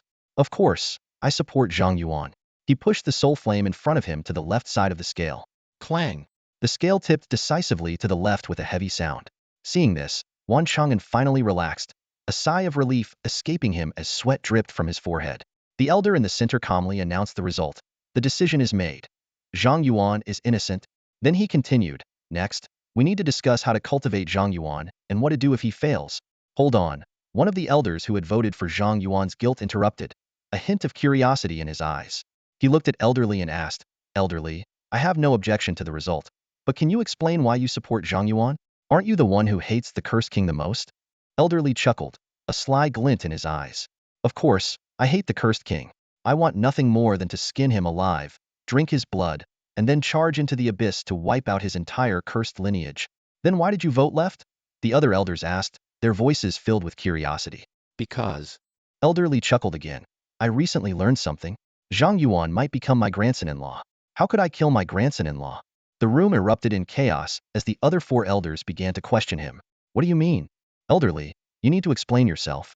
We haven't even discussed who will train Zhang Yuan, so why should he be your grandson-in-law?" "Elderly, this isn't fair. Everyone should have a chance. How can you make a move first?" "Exactly. Your family already has several legendary professionals, and now you want to take Zhang Yuan too. We can't continue this meeting until you explain yourself." Suddenly, the meeting room was filled with arguments about an unexpected issue. The originally serious council meeting took a strange turn. The elders, now red-faced, argued and even slammed the table in frustration. Wan Chang'an watched the elders bicker over Zhang Yuan and couldn't help but smile wryly. Regardless of the meeting's outcome, Zhang Yuan was safe for now. This thought gave him some comfort. Zhang Yuan waited outside the door for hours, anxiety and unease nearly consuming him. Finally, he saw Wan Chang'an emerge from the room. Zhang Yuan immediately stood up, eagerly asking, "Commander, what's the result?" Wan Chang'an smiled, his expression much more relaxed. "The elders have decided to take a gamble on you. Zhang Yuan, the cursed king is now your responsibility." Zhang Yuan's eyes lit up, as if seeing a glimmer of hope. "Yes." Wan Chang'an patted Zhang Yuan on the shoulder, his tone softening. "Don't put too much pressure on yourself. Focus on steadily improving your strength. Come on, the elders have a lot to discuss. I'll take you to Kyoto University and give you your reward." Zhang Yuan was momentarily stunned, hardly daring to believe his ears. "Reward? You were instrumental in repelling the Abyss army," Wan Chang'an explained. "But due to certain circumstances, we can't publicly commend you, so we're giving you a substantial reward instead. Let's go." With that, Wan Chang'an led Zhang Yuan away from the central trial tower towards Kyoto University. Following behind, Zhang Yuan felt a mix of anticipation for the future and apprehension about the challenges ahead. Meanwhile, the elders' debate continued, and the uncertainties surrounding Zhang Yuan's fate seemed far from over. Wan Chang'an teleported Zhang Yuan directly from the central trial tower to the entrance of Kyoto University. As the capital of the Daxia Empire, Kyoto was already the most bustling metropolis in the empire, and Kyoto University was situated in its most vibrant district. A colossal gate, tens of meters high, stood imposingly. Standing before it, Zhang Yuan felt a sense of insignificance. This was the top-ranked university in Daxia, exuding grandeur and majesty. Despite having heard countless legends about Kyoto University during high school and seen countless photos, Zhang Yuan was still awestruck upon seeing it in person. The gate alone seemed to contain boundless energy. Wan Chang'an turned to Zhang Yuan and said, "Half of the god-level masters in the Daxia Empire graduated from Kyoto University. The headmaster is even on par with the country's elders. Zhang Yuan, this school is full of hidden experts and opportunities everywhere. If you want to fight against the Curse King, you'll need Kyoto University's help. Don't slack off once you're enrolled." Zhang Yuan nodded solemnly. "Understood." Wan Chang'an patted Zhang Yuan's shoulder. Professor Chen Yuan has already completed your enrollment procedures, so you don't need to check in. I'll take you directly to your accommodation. Your situation is unique, so I arranged a single dorm room for you instead of a shared one. Is that okay? No problem, Zhang Yuan replied. Good, let's go. Although it was already late at night, Zhang Yuan found the campus more lively than he had imagined. Students were training everywhere. They're still practicing so late? Zhang Yuan couldn't help but marvel. Walking alongside him, Wan Chang'an explained, the students who get into Kyoto University are the cream of the crop from various provinces and cities. They all have their pride and refuse to fall behind. However, this school is never short of geniuses. Many students realize they are no longer exceptional once they get here, which greatly stimulates their self-esteem and drives them to work even harder. Despite this, many students still fail to graduate each year. In this world, many things can't be changed by effort alone, but without effort, you certainly won't change your fate. That's really harsh, Zhang Yuan thought to himself, realizing how cruel this world could be. Kyoto University was even more expansive than Zhang Yuan had imagined. It took a long walk with Wan Chang'an before they reached his accommodation, which was in a remote area with not a soul in sight. In front of him stood a somewhat dilapidated 6-story dormitory building. The entrance was locked, and a plaque reading, Building 0, hung above the door. The building looked eerie, with peeling paint and dark windows, resembling an abandoned haunted house. Sir, is this place really habitable? Zhang Yuan asked, puzzled. Wan Chang'an chuckled. Don't underestimate this building. Half of Kyoto University's god-level masters have lived here. Many students would love to stay here but aren't qualified. Zhang Yuan looked surprised. What's special about this building? That's a secret. You'll find out once you earn the building's approval. At that moment, an old woman with white hair appeared behind the closed door, giving Zhang Yuan a once-over before addressing Wan Chang'an. Xiao Wan, is this the student you insisted on placing in this building? Wan Chang'an responded respectfully, yes, Granny Nyo. I'm counting on you to take care of him. Seeing this, Zhang Yuan used his abyssal eye on Granny Nyo but found himself unable to probe her. He was secretly shocked. She was a level 75 or above expert. No wonder Kyoto University was so formidable. Even the dorm supervisors were powerful. Granny Nyo scrutinized Zhang Yuan for a moment before unlocking the dormitory door. She turned to Wan Chang'an. Xiao Wan, I'm letting this kid stay here just because of you. If he doesn't perform well, I'll kick him out. Don't worry, Granny Nyo. This kid won't disappoint you, Wan Chang'an assured her with a smile before turning to Zhang Yuan. Granny Nyo will take you inside. A lot has happened recently, so rest well. If you have any questions, ask Granny Nyo. I'll leave now. Someone will bring your ID card tomorrow. Wait, sir. Zhang Yuan called out hastily. What about my reward? Wan Chang'an laughed. Silly boy. Staying in Building 0 is your reward? With that cryptic comment, he disappeared into the night. Granny Nyo said indifferently, kid, don't just stand there. Come in. Snapping back to reality, Zhang Yuan nodded slightly. Yes, ma'am. Following Granny Nyo into Building 0, Zhang Yuan was astonished to find a dungeon entrance in the hallway. That's the secret dungeon exclusive to Building 0, Granny Nyo explained. If you want to stay here long-term, you'll need to earn your rent by clearing that dungeon. But since it's your first day, tonight's rent is waived. What's in the dungeon? Zhang Yuan asked curiously. Only bosses, powerful bosses, Granny Nyo replied as she led him to the second floor. Apart from rooms 203 and 208, all the other rooms on this floor are vacant. You can choose any one. Zhang Yuan glanced down the hallway and pointed to the room at the far end. Room 210. I'll take that one. All right, Granny Nyo said, handing him a black key from her waist. Room 210 is yours now. As long as you can pay the rent, no one can enter without your permission, not even the elders. Any other questions? No, that's all. Good.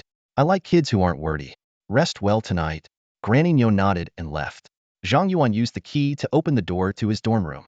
Contrary to the building's shabby exterior, the room was clean and well-furnished, with a bed that even smelled of sunlight and an en-suite bathroom with 24-hour hot water. Much better than I expected, Zhang Yuan thought, satisfied with the room. He closed the door and had just sat down on the bed when a notification popped up on his panel. Zhang Yuan saw the message and a look of shock crossed his face. Offline experience gain? This was the first time Zhang Yuan had encountered something like gaining experience while idle. His eyes lit up as he quickly did the math. 10 experience points per second, 36,000 per hour, and 288,000 for 8 hours of sleep. As a level 25 player, he needed 5 million experience points to reach level 26.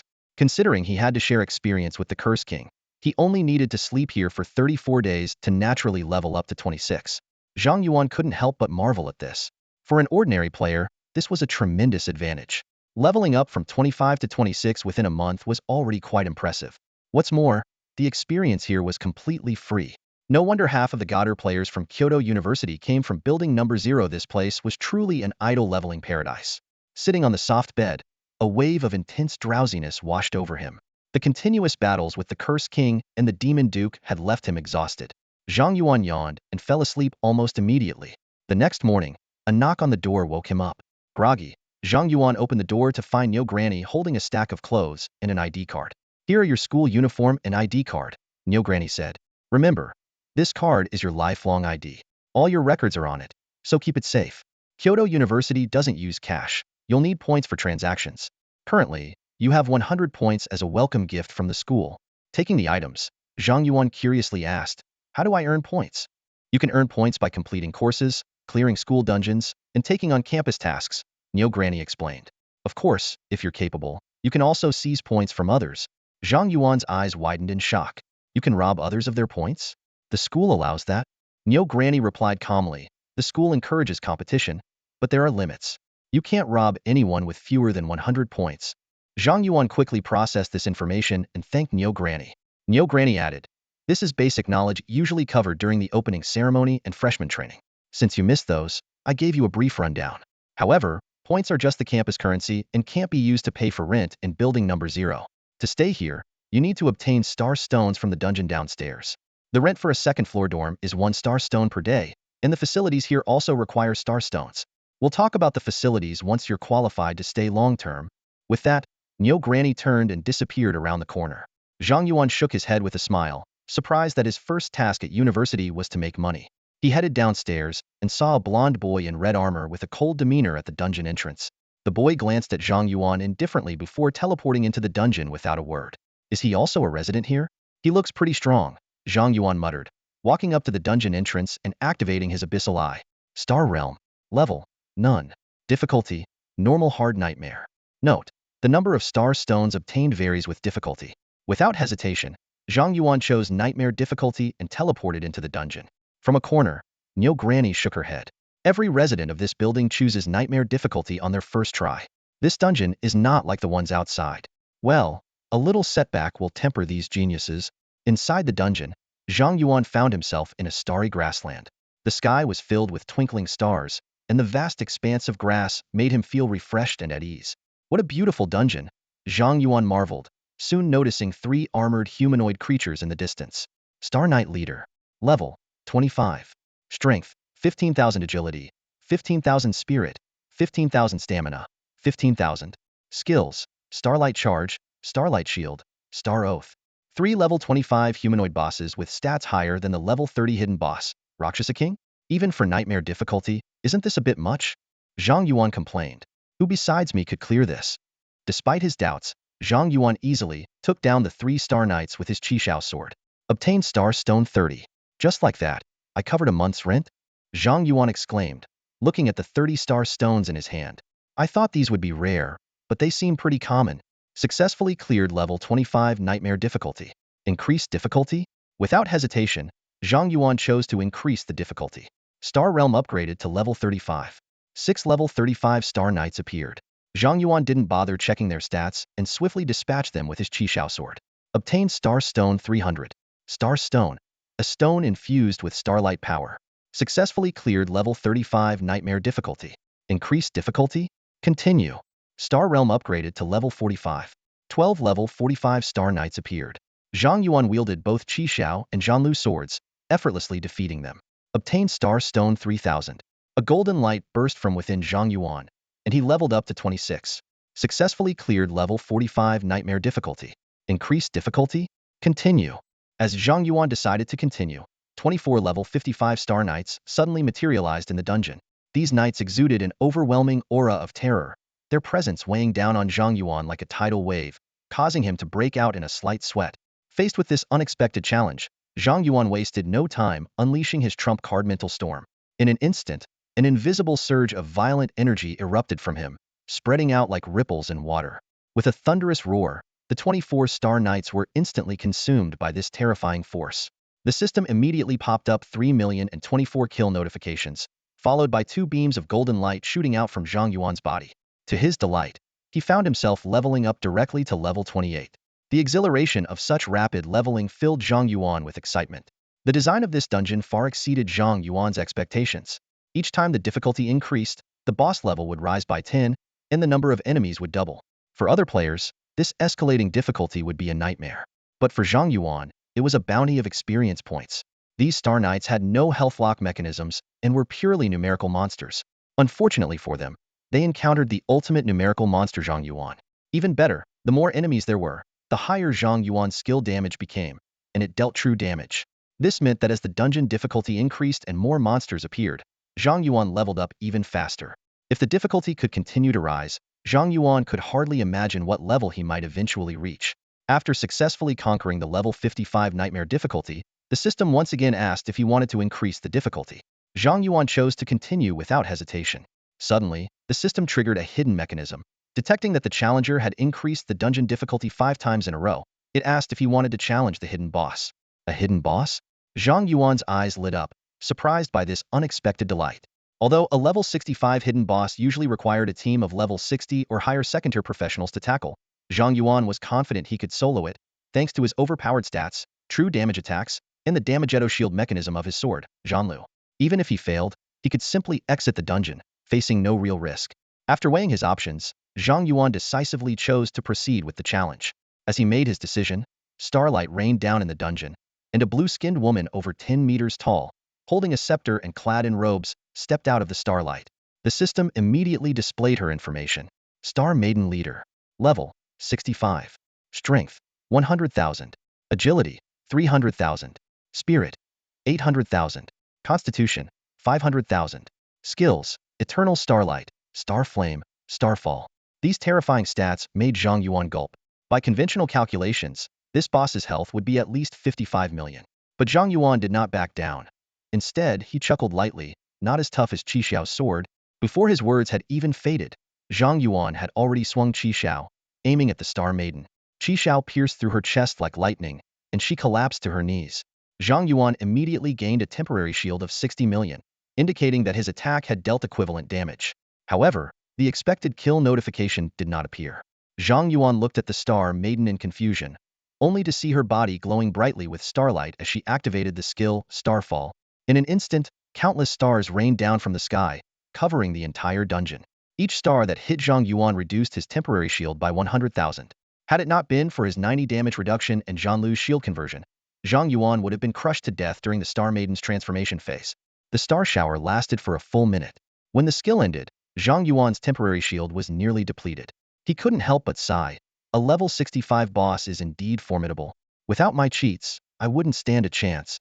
Seizing the moment before the Star Maiden could launch a second attack, Zhang Yuan swiftly struck again. The just rising Star Maiden fell once more, then ascended into the air, her starlight even more dazzling.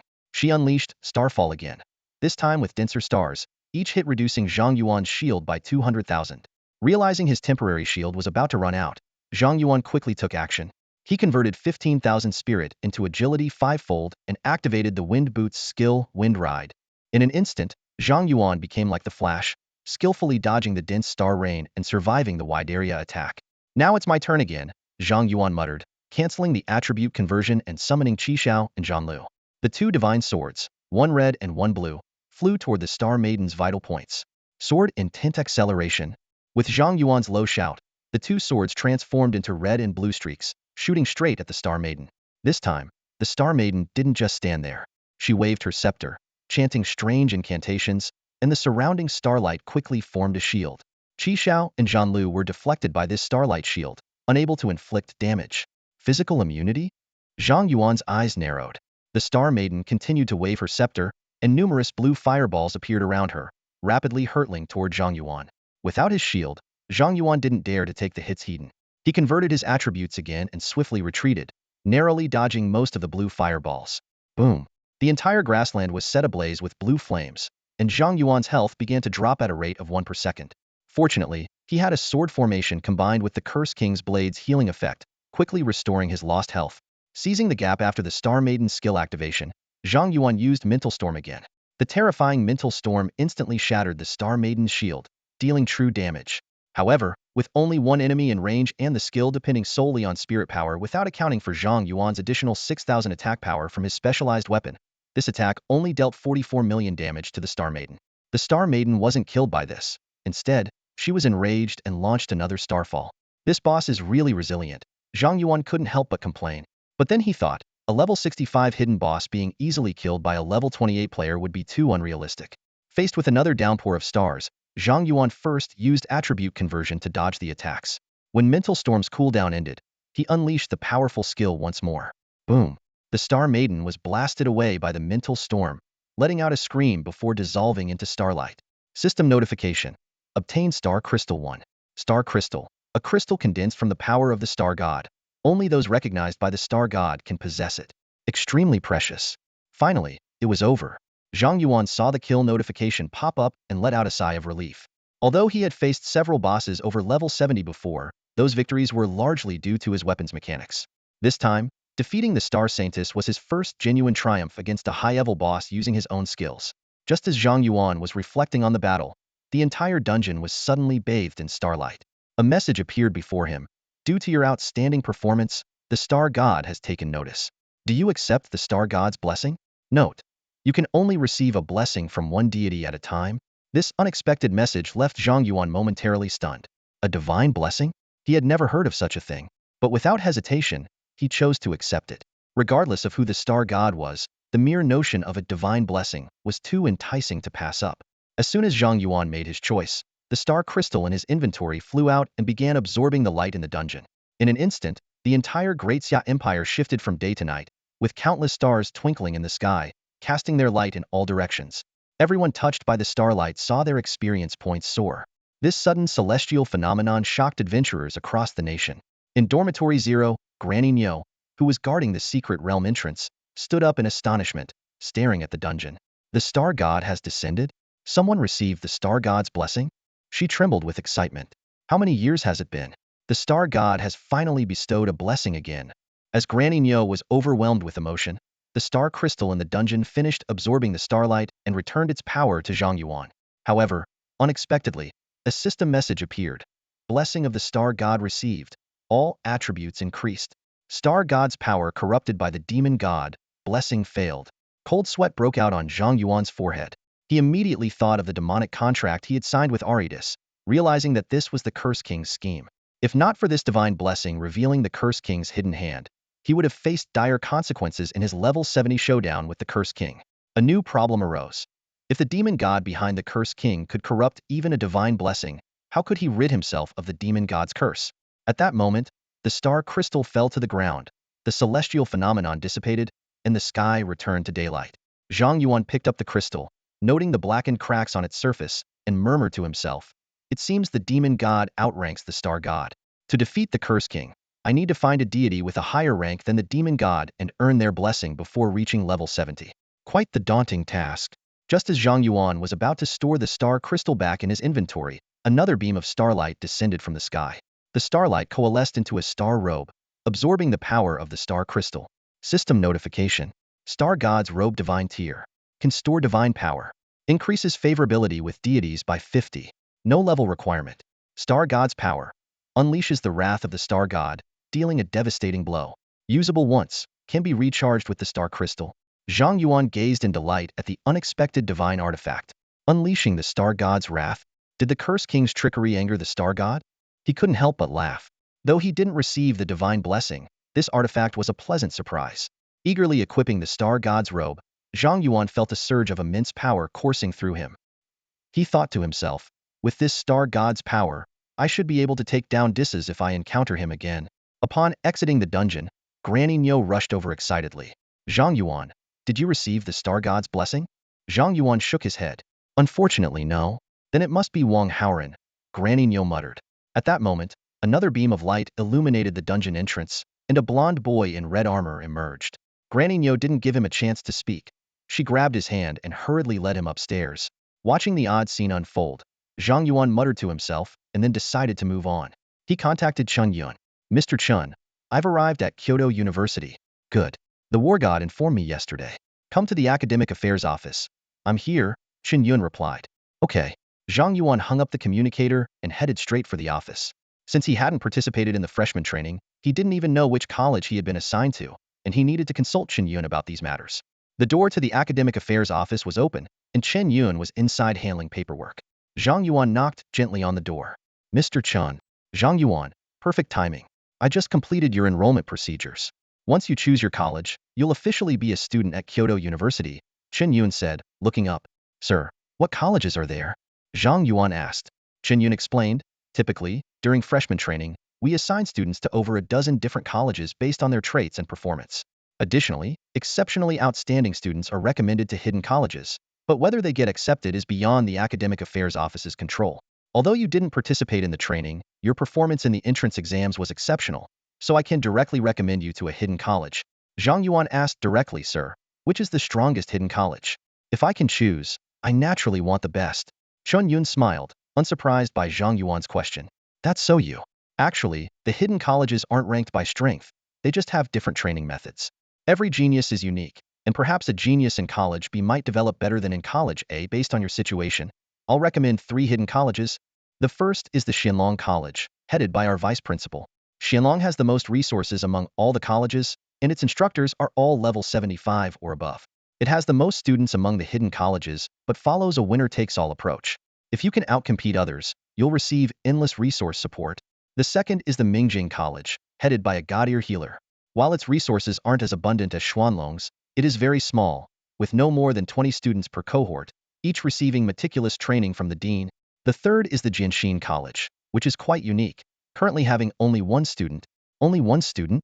Zhang Yuan's curiosity was piqued. Why? Chen Yuan stood by the window of the academic office, gazing at the distant bamboo grove.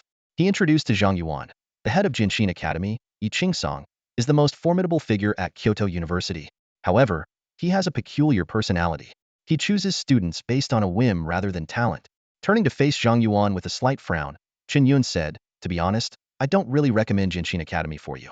There's only Yi Qingsong as a teacher, and he's a notorious drunk who often shirks his responsibilities. He skips about 90% of the classes. The only student there barely sees him and mostly studies on their own. After hearing this, Zhang Yuan's eyes sparkled with excitement. The title Most Formidable at Kyoto University was enough to attract him, not to mention Yi Qingsong's unique personality, which seemed like something straight out of a protagonist story. Seeing Zhang Yuan's reaction, Chen Yuan smiled helplessly. I knew you'd be interested in Jianxin Academy. Fine, go give it a try.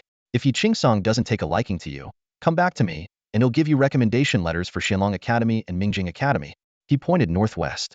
Jianxin Academy is in that bamboo grove. Just head over there. If you encounter Yi Qingsong, it means he's interested in you. Whether you can join or not depends on your own abilities. Thanking Chen Yuan, Zhang Yuan set off towards the bamboo grove. Soon, he entered the serene area. The breeze rustled the bamboo leaves, and the surroundings were quiet and empty. Suddenly, a drunken voice echoed through the grove, singing while drinking, Hick, how brief is life? A stronger gust followed, making the bamboo leaves rustle loudly. Zhang Yuan immediately called out, May I ask if you are teacher Yi Qingsong? I'm Zhang Yuan, and I wish to join Jianxin Academy. A slightly mocking voice responded, a human who has made a pact with a demon. Hick, I don't like you. Leave. Zhang Yuan's expression changed. Even the war god Wan Chang'an hadn't detected the pact, yet Yi Qingsong saw through it instantly. This realization made Zhang Yuan even more determined to join Jianxin Academy. Since you have such keen eyes, why not take a closer look? Zhang Yuan asked persistently. Hick, even if I look dozens of times, it won't matter. Yi Qingsong's voice was filled with annoyance. The demonic stench on you is too strong. It's ruining my drinking mood. Leave. Zhang Yuan's eyes narrowed as he said in a low voice, Forgive my offense, senior. He immediately activated a sword formation, releasing 10 flying swords to start cutting down the surrounding bamboo. A furious voice erupted from the grove. First, the bamboo did nothing to you. Second, no destroying the environment. A sword energy shot towards Zhang Yuan, who quickly deflected it with one of his flying swords. Perfect block. Yi Qingsong's voice held a trace of interest. A skill that guarantees a perfect block? Kid, relying too much on skills isn't good. Before he finished speaking, 3 more sword energies attacked. Zhang Yuan, not daring to be careless, converted all his mental power into strength and agility, catching an iron sword with his bare hands and deflecting the 3 sword energies one by one. Not bad. Hick, Yi Qingsong commented again. Then, 6 sword energies slashed through the bamboo grove, heading towards Zhang Yuan. So fast, Zhang Yuan thought, realizing his eyes could barely keep up. He recalled the feeling of perfect blocking he had practiced in the Rakshasa King dungeon and managed to deflect all 6 sword energies. Interesting. Yi Qingsong's voice now carried a hint of approval. Kid, turn off your attribute conversion skill and try using your sword control skill. As soon as he finished speaking, another sword energy shot out. Zhang Yuan cancelled the attribute conversion and controlled 10 flying swords to intercept it. After 8 swords were deflected, he blocked the sword energy perfectly with the ninth. Again. Yi Qingsong's voice was filled with excitement. 3 more sword energies attacked. Zhang Yuan focused entirely on tracking their trajectories and controlled his flying swords to block them. Clang, clang, clang. After 3 clear sounds, he successfully deflected all the sword energies with just 6 flying swords. Last time, 6 sword energies, much faster than before, flew out from the grove. Zhang Yuan's expression changed, and he hurriedly controlled his flying swords to block. Unfortunately, he only deflected 3, and the remaining 3 hit him, transforming into 3 gentle breezes. The grove fell silent. Senior, Zhang Yuan called out, but there was no response. Feeling disappointed, Zhang Yuan quickly accepted his failure. He hadn't deflected all the sword energies, indicating his lack of strength. He would work harder in the future. Just as Zhang Yuan was about to leave, he heard snoring from the grove. What is? Zhang Yuan was puzzled and walked deeper into the grove, following the sound. Soon, he saw a middle-aged man with a stubbly face, dressed in plain clothes, lying on a large rock, fast asleep. Next to the rock lay a wine gourd and a broken bamboo stick. Zhang Yuan looked at the sleeping Yi Qingsong, speechless and unsure of what to say. Finally, he silently righted the fallen wine gourd and turned to leave. Kid. Yi Qingsong suddenly started talking in his sleep. Get an Ice Emperor's heart within 3 days, and then go to the western suburbs of Kyoto for lessons with Wang Haoran. Zhang Yuan was stunned and looked back at Yi Qingsong in disbelief. Senior, what is the Ice Emperor's heart? And who is Wang Haoran? However, Yi Qingsong just let out a long snore, seemingly deep in sleep. Zhang Yuan had no choice but to return to the academic office to ask Chen Yun. You said Yi Qingsong told you to get an Ice Emperor's heart within 3 days? Chen Yun looked incredulous. How much did that guy drink to give such an absurd task? Teacher, is getting an Ice Emperor's heart that difficult? Zhang Yuan asked. Difficult is an understatement. Chen Yun sighed. The Ice Emperor's heart is a material dropped by the boss in the Polar Icefield dungeon, which is a level 25, 50-player raid dungeon at our school. I remember you're only level 21. Even if your output is sufficient, you can't enter the dungeon at that level. As he spoke, Chen Yun casually cast a detection spell on Zhang Yuan. Zhang Yuan, Sword Formation Master, level 28. What?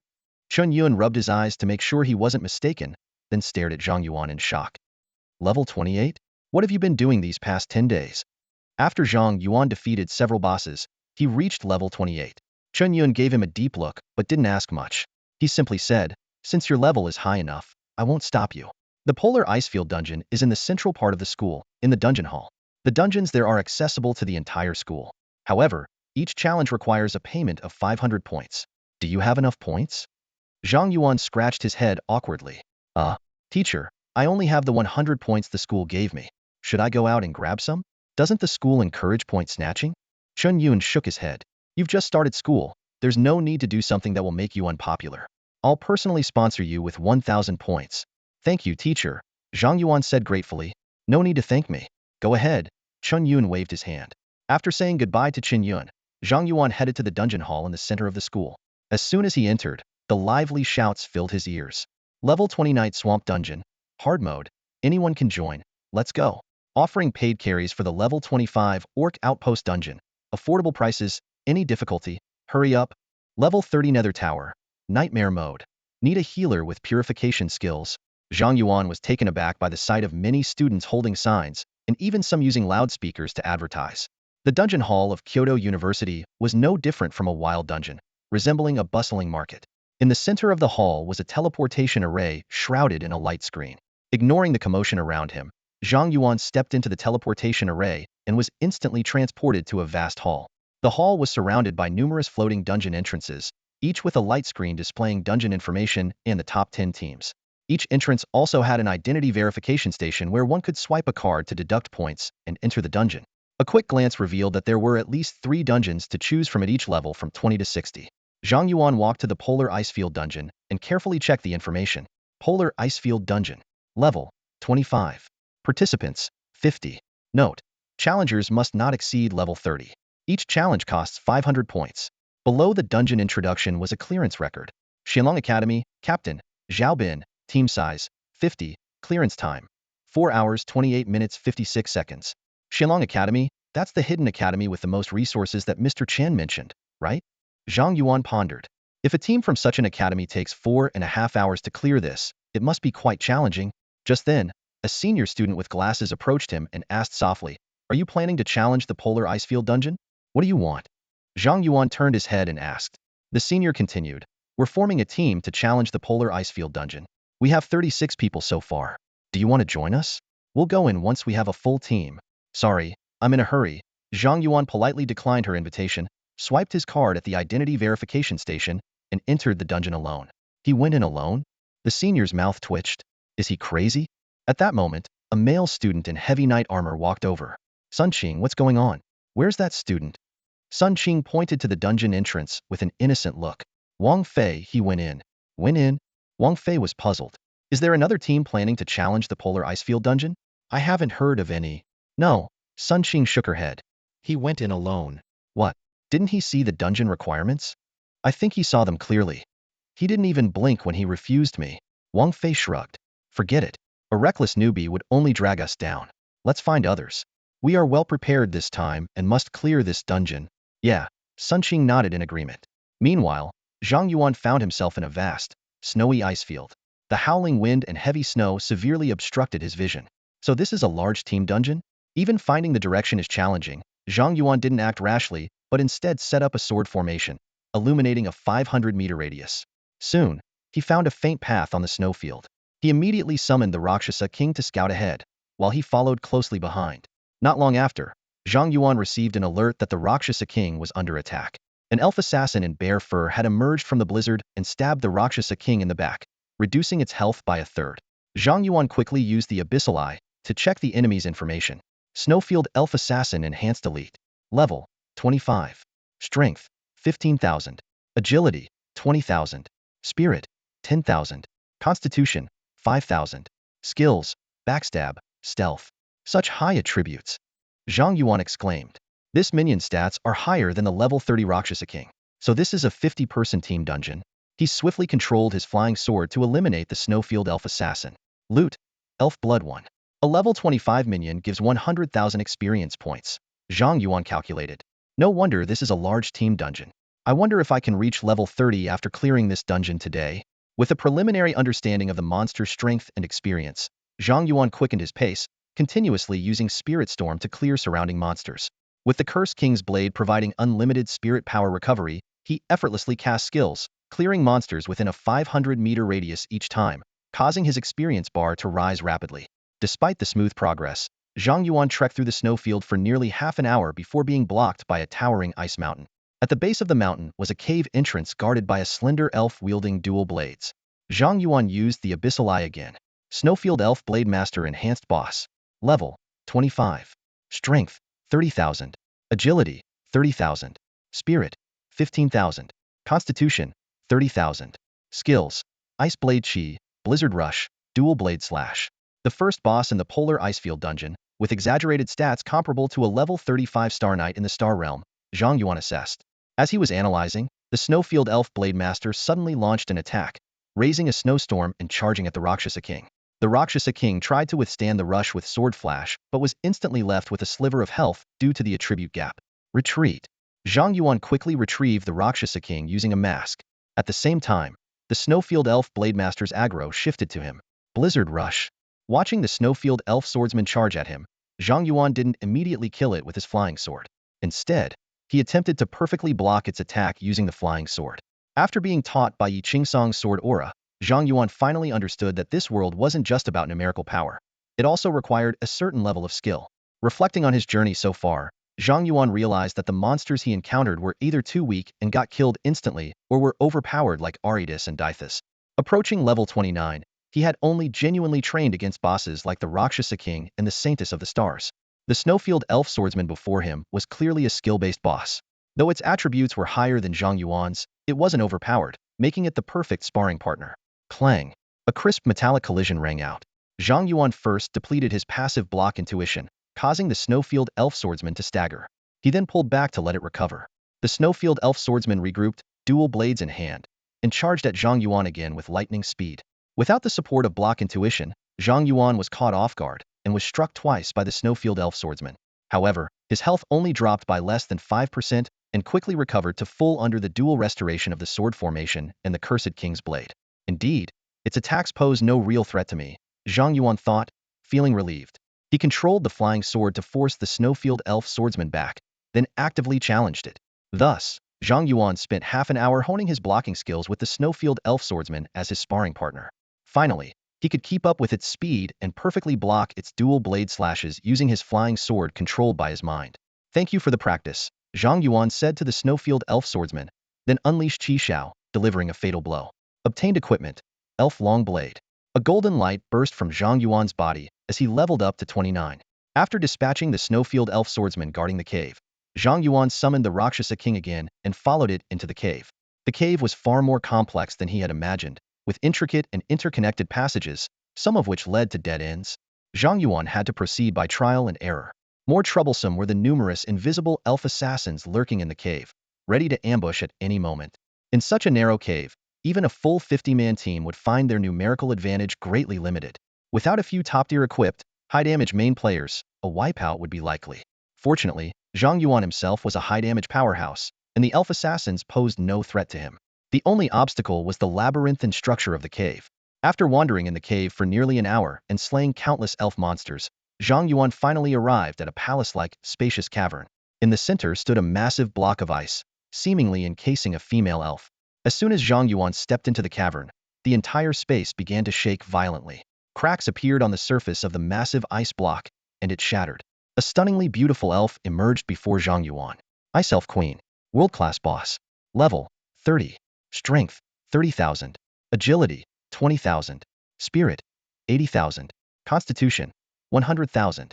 Skills, Frostmourne, Ice Explosion, Frozen Land. Seeing these terrifying attributes, Zhang Yuan instantly understood why this was a 50-man large team dungeon. Without top-tier equipment, excellent command, and perfect coordination, even a 100-man team would face a wipeout. Though you're beautiful, it's a pity you're a magic-type boss. I can't practice perfect blocks with you, so I'll have to end you, Zhang Yuan muttered, then used his sword intent to accelerate. Qi Xiao and Zhanlu simultaneously pierced the boss's body. The Ice Elf Queen let out a painful scream, her entire body encased in ice, causing the entire cavern to freeze over. Second phase, Zhang Yuan wasn't surprised. In fact, he would have found it odd if there wasn't a second phase. As the Ice Elf Queen was completely encased in ice, a hauntingly beautiful yet terrifying song echoed through the cavern. The Ice Elf Queen activates Frostmourne, cursing all team members. All attributes decrease by 50. Didn't expect the Ice Elf Queen's Frostmourne to be a curse skill. Zhang Yuan chuckled as his attributes actually increased by 50. He controlled the flying sword to attack the Ice Elf Queen encased in ice. Qi Xiao shattered the ice barrier, and Zhanlu struck a vital point, depleting her health bar. Cursed King's heart effect triggered. Ice Elf Queen subjected to enslavement curse. Do you wish to enslave the Ice Elf Queen? Faced with this sudden strange prompt, Zhang Yuan hesitated. Though he didn't fully understand the curse, curiosity drove him to choose enslavement. The Ice Elf Queen, who should have been dead, suddenly screamed in pain. Black mist emanated from the wound on her chest, enveloping her entire body. She struggled against the curse's invasion, but to no avail. Soon, her expression became vacant, and her eyes lifeless. Successfully enslaved the Ice Elf Queen. She can be summoned from the pet space. Obtained Ice Emperor's Heart 1.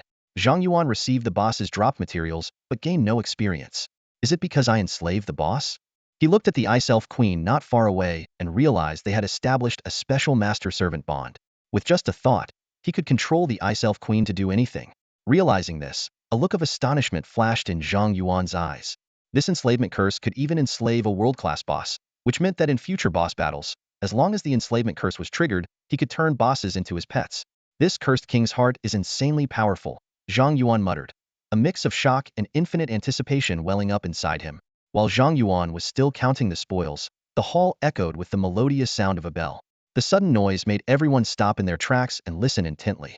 Someone's broken a dungeon record, an excited voice shouted. Instantly, the entire hall erupted in excitement. People started looking around, trying to find the source of the announcement. Quick, check which dungeon it is. Over here, the record for the Arctic Tundra dungeon has been updated. As soon as the words were spoken, a flood of people from various dungeon halls surged into the hall, swarming towards the entrance of the Arctic Tundra dungeon. Over 100 pairs of eyes were fixed on the light screen above the dungeon, eagerly awaiting the moment the record would refresh. This dungeon? I remember the last time the record was broken was 3 years ago. A student recalled. I was a freshman then, and now I'm about to graduate. I haven't heard of any academy attempting this dungeon recently.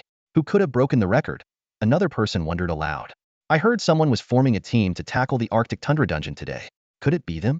Everyone was chattering, the atmosphere growing more and more animated. Soon, new information flashed on the light screen. No academy, Captain, Zhang Yuan. Team members, 1. Completion time, 2 hours 12 minutes 6 seconds. Gasp! With the record update, everyone collectively took a sharp breath, and the hall fell silent enough to hear a pin drop. After a long pause, someone finally broke the silence. Is this for real? One person soloed a large team dungeon in just over 2 hours. Even 50 level 30 players might not be able to clear it. Who's Zhang Yuan? I've never heard of him. I think this year's national top student is named Zhang Yuan. Could it be him? Nonsense. A freshman at most would be level 21. If the person who soloed this dungeon is that Zhang Yuan, I'll eat my hat. Everyone started excitedly discussing, turning the once solemn hall into a noisy marketplace. At that moment, Wang Fei and Sun Qing, who were still forming their team, teleported into the dungeon hall and saw a crowd gathered around the entrance to the Arctic Tundra dungeon, discussing heatedly. What's going on? Wang Fei asked, puzzled.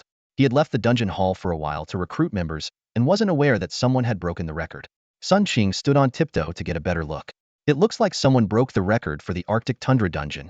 I didn't hear about any other teams attempting the Arctic Tundra dungeon today besides us, Wang Fei muttered. Sun Qing seemed to remember something, her expression changing slightly. No, there was one person. Who? Don't you remember? Someone went into the Arctic Tundra dungeon alone earlier. You mean that guy who wanted to solo the large team dungeon? No way it's him. Wang Fei dismissed with a laugh, not even considering Sun Qing's suggestion. Let's not guess. We'll know once we get closer. As Wang Fei and Sun Qing squeezed to the front of the crowd, they saw Zhang Yuan walking out of the dungeon, and they were stunned on the spot. He's out. Hey, add me as a friend. Help me clear dungeons. Name your price. I've been here for 2 years and still haven't cleared the Arctic Tundra dungeon. Please help. As Zhang Yuan emerged, he was immediately surrounded by the frenzied crowd. Wang Fei and Sun Qing were pushed out by the enthusiastic mob. Zhang Yuan, seeing the excited crowd, twitched his mouth and immediately used his ID card on the identification terminal, then teleported back into the dungeon. He went back in. He's soloing again. Is he treating a large team dungeon like a leveling dungeon? Well, if you can solo a large team dungeon, leveling up in there would be fast since you get all the experience for yourself. People outside the dungeon were abuzz with discussion, while Wang Fei and Sun Qing exchanged incredulous looks. He really soloed it. Sun Qing, did you use a detection spell on him before? What's his class? I did. He's a class I haven't seen before, called a Sword Formation Master. It looks like a support class. A hidden class? It seems as strong as a legendary class. We must get to know him better. Let's wait outside. Aren't we going to recruit more people? What's the point? Once Zhang Yuan joins the team, numbers won't matter. True. While the discussions outside continued fervently, Zhang Yuan had already re-entered the Arctic Tundra dungeon. Although he had already obtained the Heart of the Ice Emperor, the dungeon offered high experience points, and he could level up to 30 in one go and then change classes. Besides leveling up, Zhang Yuan had 2 other objectives in re-entering the dungeon. First, he wanted to see if the dungeon boss was still there after enslaving the Ice Spirit Queen. Second, he received a reward from the school for breaking the record, 10,000 points and 10 credits. Points were essentially money, but credits were crucial. At Kyoto University, students needed 300 credits to graduate, and credits were extremely hard to earn. Completing a course in 1 semester might only yield 1 credit, or even 0.5 credits. Over 4 years, students could earn at most 100 credits from courses, with the remaining 200 credits needing to come from other sources, such as breaking school dungeon records or completing school tasks and commissions. Zhang Yuan wanted to know if breaking the dungeon record repeatedly would yield more credits. If it did, he could max out his graduation credits in less than a month without even attending classes. With the experience of his first dungeon run, Zhang Yuan advanced rapidly this time, reaching the Ice Spirit Queen's boss area in less than an hour. The central cave still held a massive ice block, but the Ice Spirit Queen was not inside. No boss. Zhang Yuan's mouth twitched. He hadn't expected that he had indeed taken the dungeon boss away. Each dungeon resource was extremely precious, and 2/3 of the world's wars erupted over dungeon resources, with the remaining third also related. In this world, dungeons were like oil, and large team dungeons were like major oil fields. Zhang Yuan had essentially destroyed a national oil field, which would drive many people at the school crazy if they found out. However, the Ice Spirit Queen was now his, and he wasn't about to give her back. Well, Let's see what happens. The school won't make me pay with my life. Zhang Yuan thought, stepping into the boss area. Rumble. The cave began to shake, and cracks appeared on the surface of the massive ice block before it shattered with a loud crash. The next moment, Zhang Yuan's communicator buzzed with a message. Congratulations on clearing the Arctic Tundra dungeon and breaking the record. Reward, 10,000 points. Zhang Yuan cleared the dungeon directly, but this time there were no credit rewards, only 10,000 points. Meanwhile, the Dungeon Management Center at Kyoto University was in an uproar. Mr. Zhu, the dungeon has exploded. In the Dungeon Management office, a young teacher rushed in, panicked, and shouted at Zhu Yongfu, who was leisurely sipping tea. Zhu Yongfu, a middle-aged man with a mustache, calmly blew on the steam rising from his cup. Young people these days, so easily rattled. Zhu Yongfu said nonchalantly. The dungeon exploded? No big deal. We manage dungeons. Problems happen, and we solve them. So, which dungeon is it? The Polar Icefield dungeon, the young teacher replied urgently. Zhu Yongfu raised an eyebrow. The Polar Icefield? That's a 50-player large-scale team dungeon. It's an old one. Small issues are normal. He took another sip of tea. What's the specific problem? The young teacher took a deep breath. The boss has been kidnapped. Zhu Yongfu almost choked on his tea. Very funny. I asked for the problem, not a joke. Mr. Zhu, I'm serious. The boss has really been kidnapped. The young teacher stomped his foot in frustration. With a clatter, Zhu Yongfu's teacup hit the floor. He jumped up and rushed to the dungeon control console, his voice rising in pitch. How could the boss be kidnapped? Seeing Zhu Yongfu so agitated, the young teacher calmed down. Mr. Zhu, please, don't get too excited. Stay calm. How am I supposed to stay calm? Zhu Yongfu wiped the sweat from his forehead. Quick, pull up the dungeon logs. He was calculating in his mind. The value of a large-scale dungeon was equal to 10 regular ones. If it was ruined, this would be a major incident, and his job would be on the line.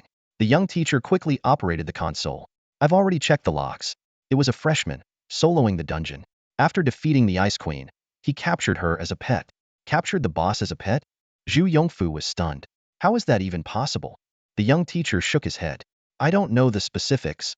Zhu Yongfu took a deep breath. Shut down the dungeon for now. I'll go to the academic affairs office and get that freshman's information from old Chen. What's his name? Zhang Yuan. Got it. I'm on my way. Zhu Yongfu stormed out of the office. Meanwhile, the dungeon hall was in an uproar. No way. Cleared the polar ice field in an hour? That's definitely cheating. I remember the journey alone takes an hour. Did he just one-shot everything? His first run took 2 hours because he got lost? This record might never be broken. Wait, did you notice Zhang Yuan is a freshman? Just started this year. Are all the freshmen this strong? Didn't one of them summon a mech and beat up a senior? I thought that was impressive, but this is on another level. Compared to them, I'm just a useless senior about to repeat a year. As the crowd buzzed, the dungeon entrance lit up, and Zhang Yuan emerged. Instantly, he was surrounded by enthusiastic onlookers. Amazing, boss. Can I be your follower, boss? Boss, take me leveling up. I can warm your bed. Zhang Yuan knew he was in trouble.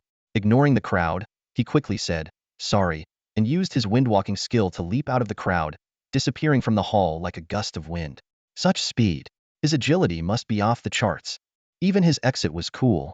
I'm already in love with him. Zhang Yuan's name will be known all over campus by tomorrow. Zhang Yuan headed straight to the academic affairs office to find Chen Yun. He knew capturing the Ice Queen was a big deal and needed to report it before things got worse. Losing his student status over a boss would be a disaster. When Chen Yun saw Zhang Yuan rushing back, he thought Zhang Yuan had failed the dungeon and tried to console him. Back so soon? Don't be discouraged. A 50-player dungeon is tough for one person. Didn't Yi Qingsong give you 3 days? Find a team, and with your damage output, you'll be fine. Zhang Yuan cut to the chase. Mr. Chen, I might have caused some trouble. Chen Yun was unfazed, smiling. Got into a fight with a classmate? No worries, as long as no one's dead. Our school doctors can fix any injuries. Zhang Yuan took a deep breath. I captured the boss of the polar ice field. You captured? What? Chen Yun's smile froze. He stared at Zhang Yuan, incredulous. You captured what?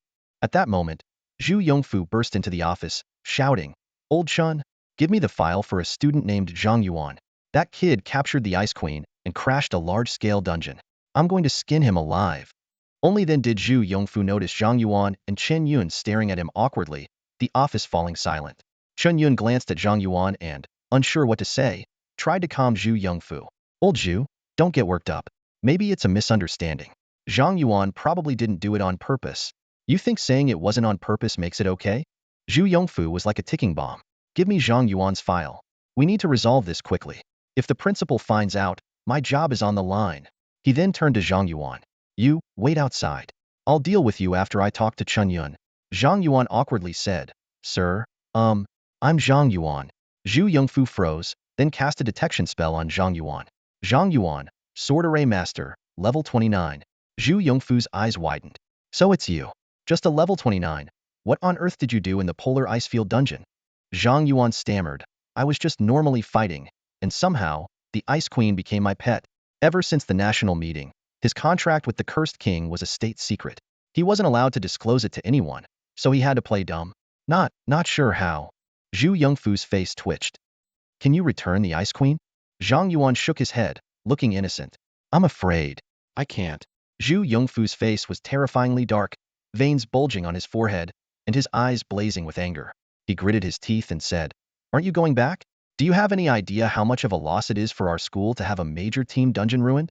Seeing this, Chen Yun quickly stepped in to mediate. Speaking calmly, Old Zhu, don't get so worked up. It's just one boss missing from the dungeon. We can go out and capture another boss from the wild and place it in the dungeon. The polar icefield dungeon isn't beyond repair. Zhu Yongfu sneered and retorted, You make it sound so easy. Wild bosses that can rival the Ice Spirit Queen are world-class and must be level 30. Where are we supposed to find one? The moment a world boss appears, especially a level 31, it gets swarmed by guilds and doesn't survive more than a few hours, let alone being captured alive. Chen Yun didn't give up and continued to reassure him, We'll find a way. Anyway, the situation is already like this. You can't expel Zhang Yuan over it, can you? He was just following the dungeon strategy, and the mishap was unexpected. Zhu Yongfu glared at Chen Yun, his tone full of discontent. I see it now. Old Chen, you're determined to protect this kid, aren't you? What kind of spell has he cast on you? Chen Yun remained calm and patiently explained. You won't understand even if I explain more. Just to make it simple, Zhang Yuan is now level 29. He was level 28 before he soloed the Polar Icefield dungeon. A genius who can solo a 50-man dungeon at level 28 is more valuable than the dungeon itself. After all, our school's dungeons are meant to train students. If Zhang Yuan managed to capture the Ice Spirit Queen, that's his skill. As teachers, we shouldn't hinder a student's progress. Zhu Yongfu's expression softened slightly but still showed worry. That makes sense. But if the dungeon loses its final boss, they'll have a hard time explaining it to the principal. Chen Yun patted Zhu Yongfu's shoulder, speaking firmly, Don't worry. The principal values talent. If you report the situation truthfully, he won't punish you, and might even reward you for helping Zhang Yuan. As for the Polar Icefield dungeon, if we can't find a level 30 world boss, we'll capture a regular boss and adjust the other monster's difficulty. As long as we balance the dungeon's difficulty, it can be reopened. Zhu Yongfu sighed deeply resigned. It seems that's the only way. Feeling guilty for causing so much trouble for his teachers, Zhang Yuan asked cautiously, Teachers, is there any way to capture a wild boss? If I encounter a level 30 world boss, I can try to help capture it. Chen Yun shook his head firmly. You don't need to worry about that. Your main task now is to level up and increase your strength. If you encounter a wild world boss, you should kill it for the rewards, which are very generous. There's no need to sacrifice those rewards for the school's dungeon. Zhang Yuan nodded in understanding. All right, I'll remember your kindness. If there's nothing else, I'll take my leave. As Zhang Yuan turned to leave, Zhu Yongfu suddenly called out, Wait a minute, kid. Zhang Yuan stopped and turned back, puzzled. Zhu Yongfu asked, Do you have any real combat experience? Zhang Yuan responded somewhat awkwardly, I guess so. He had killed a few people, but they were instant kills, so he wasn't sure if it counted as real combat experience. Zhu Yongfu's eyes lit up with excitement. Perfect. The national campus competition is coming up. You can join our training team and represent our school in the PK. Chen Yun immediately frowned and said sternly, Old Zhu, that's nonsense. The competitors are third-year students, level 35 and above. Zhang Yuan just started. How can he handle such intense competition? Zhu Yongfu dismissed the concern. Why not? This kid can solo a 25-man dungeon. His strength is enough. At worst, he can release the Ice Spirit Queen and crush the other school students. It's a great opportunity to bring glory to our school, and if Zhang Yuan wins, he'll benefit greatly. Chen Yun sighed and turned to Zhang Yuan. What's your opinion? Zhang Yuan asked curiously. What is the national campus competition? Zhu Yongfu eagerly explained. It's a professional competition organized by the Ministry of Education. All major universities participate, each sending a 5-person team. Thousands of students from over 1,000 universities compete, with champions decided in solo, 3-person, and 5-person team categories. The rewards for each champion are extremely generous. I don't expect much, just one championship from any category. Zhang Yuan pondered. Kyoto University shouldn't lack geniuses, right? Why ask me? Zhu Yongfu explained. I've heard that several schools have exceptionally talented students this year. Our university's training team is strong, but winning might be tough. Kyoto University usually wins at least one championship every year. If we don't win any this year, we'll be a national laughingstock. He continued. Kyoto University is the top-ranked school, attracting top students from across the provinces. On paper, we're the strongest. But other universities have affiliated high schools that groom students from a young age, bypassing the entrance exams. These students, once they draw combat professions at 18, can fully leverage their training, far surpassing ordinary professionals. Because of this system, Kyoto University doesn't always get the most talented students, making it hard to guarantee championships in the campus competition. Zhang Yuan nodded. I understand. I can participate. Chun Yun advised earnestly. You can participate, but remember, don't push yourself too hard. It's just a competition. Zhu Yongfu immediately countered. Old Chen, why so pessimistic? Zhang Yuan's strength is evident. He'll dominate. It's a great chance for our school to shine. Chun Yun bluntly pointed out. I think you want to save face. You're leading the team this year and fear criticism if you don't win. Zhu Yongfu laughed awkwardly. Haha. No need to be so blunt. Besides, if I help the school win, the principal will overlook the dungeon incident. He then turned to Zhang Yuan. Speaking seriously, don't worry too much. The competition starts in a month. Focus on reaching level 30 and advancing your class. Level 30 is a key milestone for combat professionals. With your strength, leveling up and advancing within a month should be no problem, right? Zhang Yuan confidently replied. No problem, teacher. When Zhang Yuan left the academic affairs office, dusk had already settled over the campus. He hurried to the cafeteria, where he indulged in a hearty meal for 2 credits. After notifying Xue'er via his communicator that he had completed his tasks and checked in at the school, he dragged his weary body toward the dormitory. Having spent the entire day clearing multiple dungeons and even sparring with the top student from Jingdu University, Zhang Yuan felt utterly exhausted. All he wanted at this moment was to collapse onto a soft bed and sleep. However, as he reached the door of dormitory 0, the sight before him jolted him awake. Granny Nyo was standing guard, her eyes fixed on him with a piercing gaze. Feeling the intense hostility emanating from Granny Nyo, Zhang Yuan's alarm bells went off. He quickly retrieved the star stone from his storage space, attempting to ease the tension. Granny Nyo, I'm here to pay the rent. Forget about the rent for now. Granny Nyo interrupted sharply. First, explain to me why you lied this morning. Zhang Yuan was taken aback. What did I lie about? Don't play dumb with me. Granny Nyo glared at him. I asked you if you received the star god's blessing, and you said no. Why did you lie? I really didn't receive it. Zhang Yuan hurriedly defended himself. Impossible. Granny Nyo declared firmly. There were only 2 people in the star secret realm at that time. The other person has been confirmed not to have the blessing, which leaves only you. Did you lie because you don't trust me? There's no need for that. I won't harm you. Realizing why Granny Nyo was upset, Zhang Yuan smiled wryly and explained. Granny Nyo, you've misunderstood. The star god did try to bless me, but for some reason, the blessing failed. Failed? Granny Nyo's eyes widened. That's impossible. A divine blessing can only fail if you already have another god's power. Have you been blessed by another god before? Zhang Yuan shook his head. The power within me isn't a blessing, but I can't elaborate on the specifics. Granny Nyo seemed to grasp something and didn't press further about the source of his divine power. She just sighed. That's such a pity. I thought you could open the treasury. Treasury? Zhang Yuan's eyes lit up. Granny Nyo, although I didn't receive the star god's blessing, I did get a piece of equipment from the star god. As he spoke, he displayed the star god's robe. Star god's robe? Granny Nyo was stunned, speechless for a moment. No way. How could the star god entrust you with this equipment? Zhang Yuan was curious. What's so special about the star god's robe? Give me a moment. Granny Nyo took a deep breath to calm herself before explaining. The star god's robe is a token of the star god. By giving it to you, the star god has fully endorsed you and is willing to share his power with you. This is highly significant, potentially affecting the strategic development of the Daxia Empire. Zhang Yuan was shocked, not expecting the equipment to be so important. Granny Nyo looked at Zhang Yuan intently. Zhang Yuan, I underestimated you. You've just arrived at dormitory 0 and already caused such a stir. I can't imagine how lively this place will become. She then turned and said, Follow me, Granny Nyo. Where are we going? Zhang Yuan asked. To unveil a new chapter for dormitory 0, Granny Nyo said mysteriously. Though he didn't fully understand, Zhang Yuan followed her. As they ascended the stairs, he noticed that except for the 2nd floor, all other floors were shrouded in a thick mist, making it impossible to see into the hallways. As they walked, Granny Nyo explained, in Dormitory 0, the second to fifth floors are residential areas. Each floor has special enhancement effects, which grow stronger the higher you go. The sixth floor is a communal area accessible to all residents of Dormitory 0. It has unique dungeons and special facilities that can help you quickly improve your abilities if you have star stones. We're heading to the sixth floor now. Even just running on the sixth floor can permanently boost your attributes. Zhang Yuan asked, how do I move to a higher floor? You need to reach the required level and pass the trials of Dormitory 0, Granny Nyo explained. To move to the third floor, you must be at least level 40. Got it. Zhang Yuan nodded. When they reached the sixth floor, Zhang Yuan found a spacious platform equipped with various training apparatuses and several dungeon entrances glowing with starlight.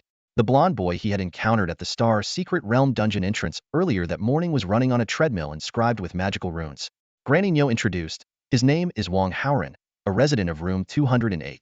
Although he looks like a teenager, he's actually your senior and has been living in Dormitory 0 for a year. Zhang Yuan was surprised. He recalled that Yi Qingsong had asked him to take the Ice Emperor's heart to Wang Haoran in the western suburbs of Jingdu. He hadn't expected Wang Haoran to live in Dormitory 0, saving him the trouble of searching the entire campus. Seeing Zhang Yuan's interest in talking to Wang Haoran, Granny Nyo continued, that guy gets so absorbed in his own world that he won't notice anything else. If you want to meet him, you'll have to wait until he's done training. Follow me for now.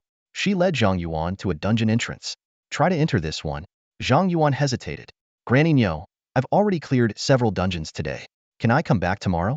Don't worry, there are no monsters in this dungeon, Granny Nyo explained. If you can get in, you'll gain unexpected benefits. Hearing there were no monsters, Zhang Yuan's interest was piqued.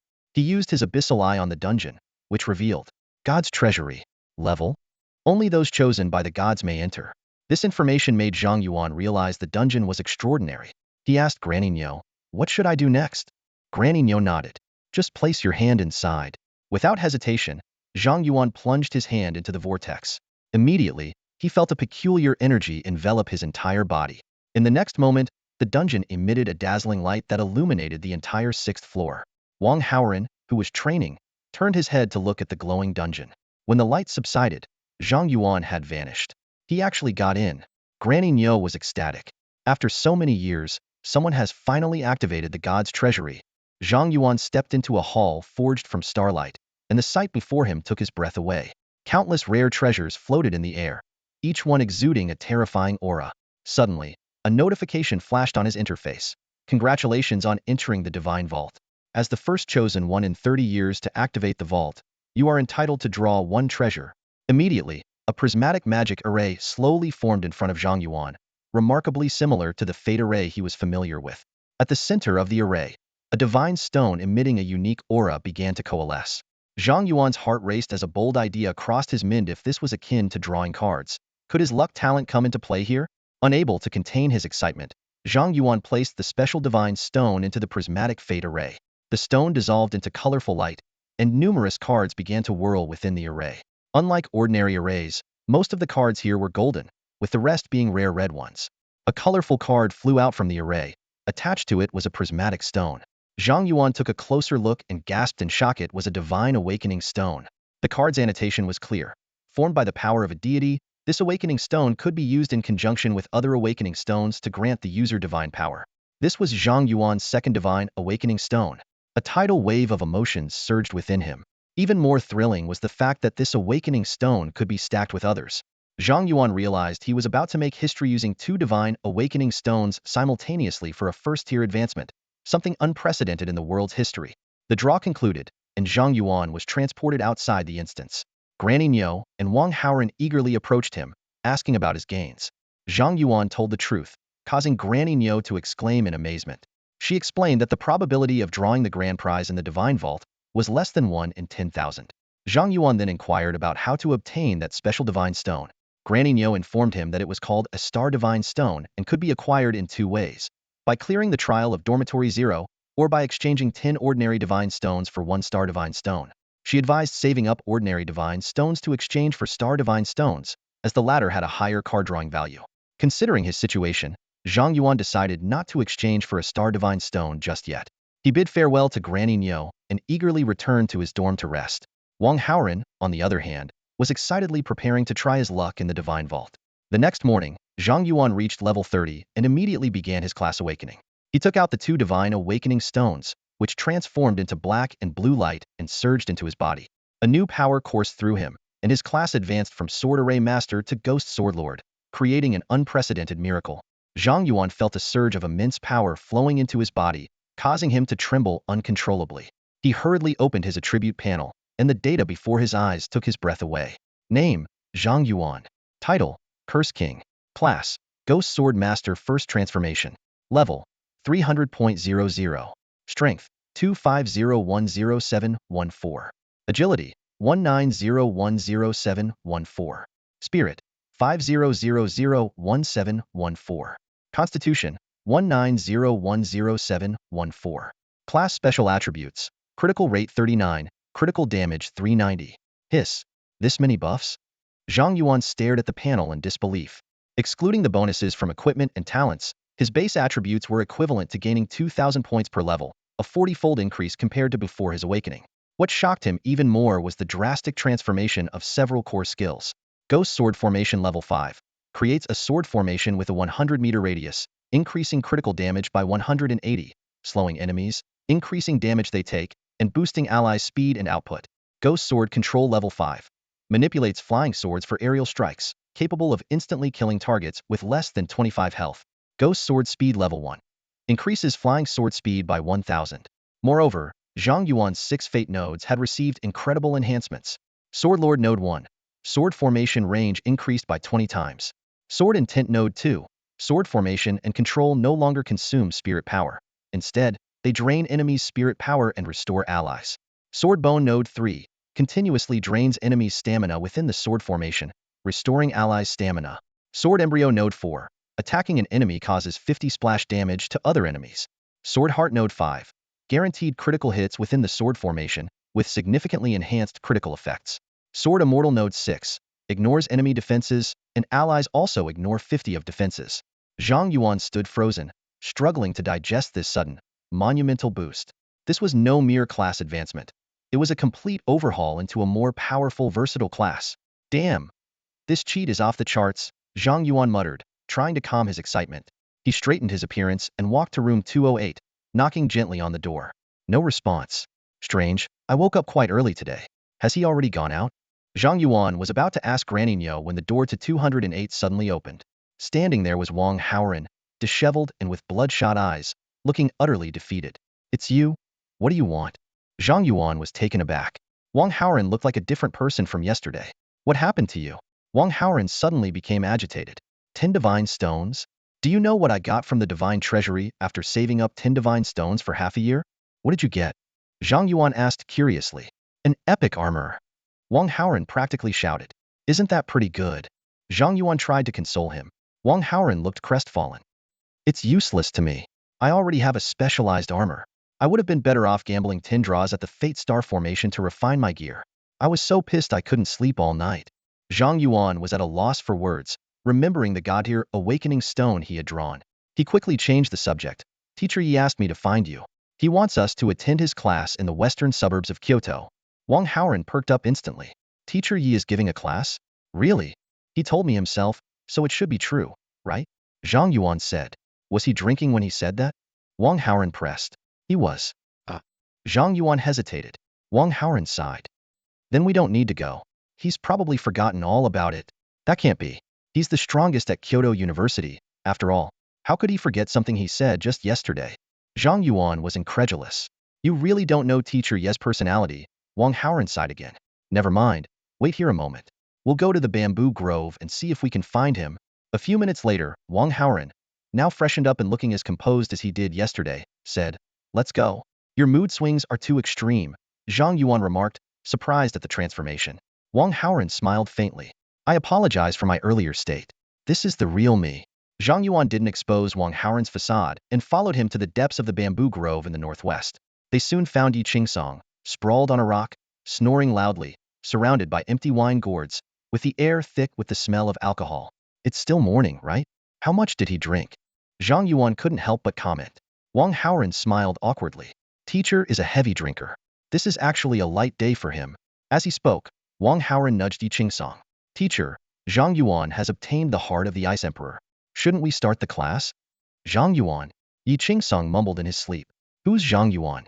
Why does he have the heart of the Ice Emperor? Hearing this, Zhang Yuan's patience wore thin. After muttering in his sleep, Yi Qingsong fell into a deep, pig-like slumber, completely unresponsive to Wang Haoren's attempts to wake him. Embarrassed, Wang Haoren turned to Zhang Yuan and forced a smile. That's just how our teacher is. Once he's drunk, not even an earthquake could wake him. Zhang Yuan frowned and asked, so, what do we do now? Wang Haoren's eyes lit up with an idea. Let's find something to do ourselves. I heard there's a world boss near the western outskirts of Kyoto that no one has defeated yet. Our teacher probably brought us here to tackle that boss. How about we go scout it out? Intrigued by the prospect of encountering a world boss, Zhang Yuan nodded in agreement. Wang Haoren grinned. There's a teleportation array at the school that leads straight to the West City Gate. Follow me. Shortly after they left the bamboo grove, Yi Qingsong, who had been pretending to sleep, opened his eyes slightly and murmured to himself, they have the talent, but let's see about their character and wits. He took a swig from a new wine gourd he retrieved from his storage space. As a breeze rustled through the bamboo, his figure faded away with the wind. The West City Gate of Kyoto stood tall and imposing. The ironclad walls were fortified with barriers set by divine-level array masters, and hidden cannons were capable of obliterating any invading forces. Wang Haoren showed their Kyoto University ID cards to the guards, and they were allowed to pass through the gate. Outside the gate, a vast and silent road stretched into the distance, devoid of any monsters. Wang Haoren explained, the Kyoto Defense Force regularly clears the area. You won't see any monsters within 10 kilometers. But there's an abandoned town about 10 kilometers out, where the monsters are all above level 35. The world boss is said to be there. Zhang Yuan was surprised. There's an abandoned town outside Kyoto? Wang Haoren nodded. 30 years ago, an Abyssal army was stationed there. Though they were eventually driven back, the town was tainted by the Abyssal aura and remains polluted to this day, making the monsters there much stronger.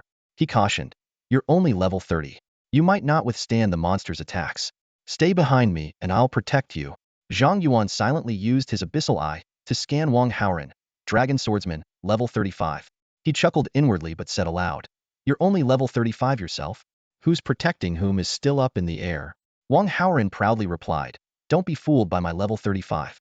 I'm a legendary class, a complete zero life form. My mechanics and stats far surpass ordinary classes. Just watch me in action. Zhang Yuan feigned envy. Must be nice. I'm just a minus 12 life sign warrior. Wang Haoren patted his shoulder sympathetically. Brother, I get it. Some classes are like that. They lack mechanics at zero life and need sign life to become stronger. This world is unfair. Some hidden classes without sign life are even worse than common classes. Zhang Yuan sighed. Yeah, luckily I'm fully signed. Wang Haoren was momentarily speechless, then finally managed to say, get lost. Joking and bantering, they soon covered the 10 kilometers and reached the abandoned town. As they stepped into the town, the temperature dropped, and they were surrounded by moss-covered ruins, with a faint abyssal aura lingering in the air. Wang Haoren grew serious. We're in a danger zone now. The monsters here like to hide in the buildings. Be careful. Zhang Yuan nodded and immediately set up a sword formation. What the heck? Wang Haoren exclaimed, staring in disbelief at the buff attributes on his panel. Dude, aren't you a damage dealer? Why do you have all these support effects? The buffs from Zhang Yuan had boosted his power from 0 life to 6 life, and even beyond. Zhang Yuan remained calm. I'm a formation-based damage dealer. It's normal to have some support capabilities, right? Some? Wang Haoren's mouth twitched, his understanding of the world turned upside down. He had always thought his class surpassed 99.99 of others, even praised by Teacher Yi. But meeting Zhang Yuan made him realize his class was primitive in comparison. This is so unfair. Wang Haoren was lamenting the world's unfairness when Zhang Yuan's eyes narrowed, and he whispered, someone's coming. 6 well-equipped adventurers emerged from the town, blocking their path. The leading mage coldly said, we, the Flying Dragon Guild, are hunting the world boss here. Leave immediately. Wang Haoren's face darkened. This is a public area. The world boss doesn't belong to you. Isn't this a bit too domineering? The mage gave them a dismissive look and ordered, kill them. 2 archers immediately notched arrows, aiming poison tips at Wang Haoren and Zhang Yuan. Before Zhang Yuan could react, a flash of sword light cut through the air. Wang Haoren had drawn a dark red sword, easily slicing the arrows in half. He exclaimed, you're actually going to kill us? The mage, surprised that the level 35 Wang Haoren had effortlessly blocked the level 40 archer's attacks, shouted, these guys are tough. Everyone attack. Fireballs, hailstones, and poison arrows rained down on them. Furious, Wang Haoren's skin sprouted dragon scales. He stomped on the ground, roaring, skill, dragon roar, boom. The terrifying sound wave shattered all the attacks, leaving the Flying Dragon Guild members severely injured on the ground. The leading mage's face turned pale. This guy's damage is off the charts. Retreat and inform the guild master. At that moment, 6 flying swords appeared behind them, mercilessly ending their lives. The 6 bodies fell to the ground, and the abandoned town fell silent. Wang Haoran stood in shock, looking at Zhang Yuan. Did you kill them? Unfazed, Zhang Yuan asked, Brother Wang, have you never killed anyone? Murder, this word was so alien in Wang Haoran's world, as if it came from another universe. From childhood to adulthood, he had always been an exemplary student, excelling in both academics and behavior. Even after changing careers through a card draw, his life remained confined to leveling up in dungeons and school life. Conflicts, when they arose, were nothing more than minor skirmishes. It was only now that he realized he had been living in an ivory tower called school, never truly exposed to the harsh realities of society. Zhang Yuan keenly noticed Wang Haoran's unease and softly reassured him. Don't worry, there's always a first time for everything. Wang Haoran swallowed hard, a trace of struggle in his eyes. But they're living, breathing people. Just like that, Zhang Yuan interrupted him, his tone turning serious. They wanted to kill us. If we let them go, more will come after us, and in the end, more people will die. He paused before continuing, Brother Wang. In this world, everyone has extraordinary powers, making it easy to kill. As long as there is greed, there will be killing intent. Do you think you can hide in the campus forever? After a long silence, Wang Haoran finally spoke. Zhang Yuan, I'm not blaming you. I understand the logic. I just need some time to process it. Zhang Yuan nodded in understanding. Do you want to rest here for a while? I can handle the world boss alone. Wang Haoran shook his head. No need. I can overcome this mental barrier quickly. Let's keep moving. All right, just a moment. Zhang Yuan quickly dragged the bodies to the side of the road and stripped them of their clothes, handing a set to Wang Haoran. There might be more members of the Flying Dragon Guild in the town. Let's disguise ourselves to avoid unnecessary trouble. The two changed into the uniforms of the Flying Dragon Guild and quietly entered the abandoned town. The town was full of Flying Dragon Guild members, with few wild monsters in sight, clearly having been cleared out.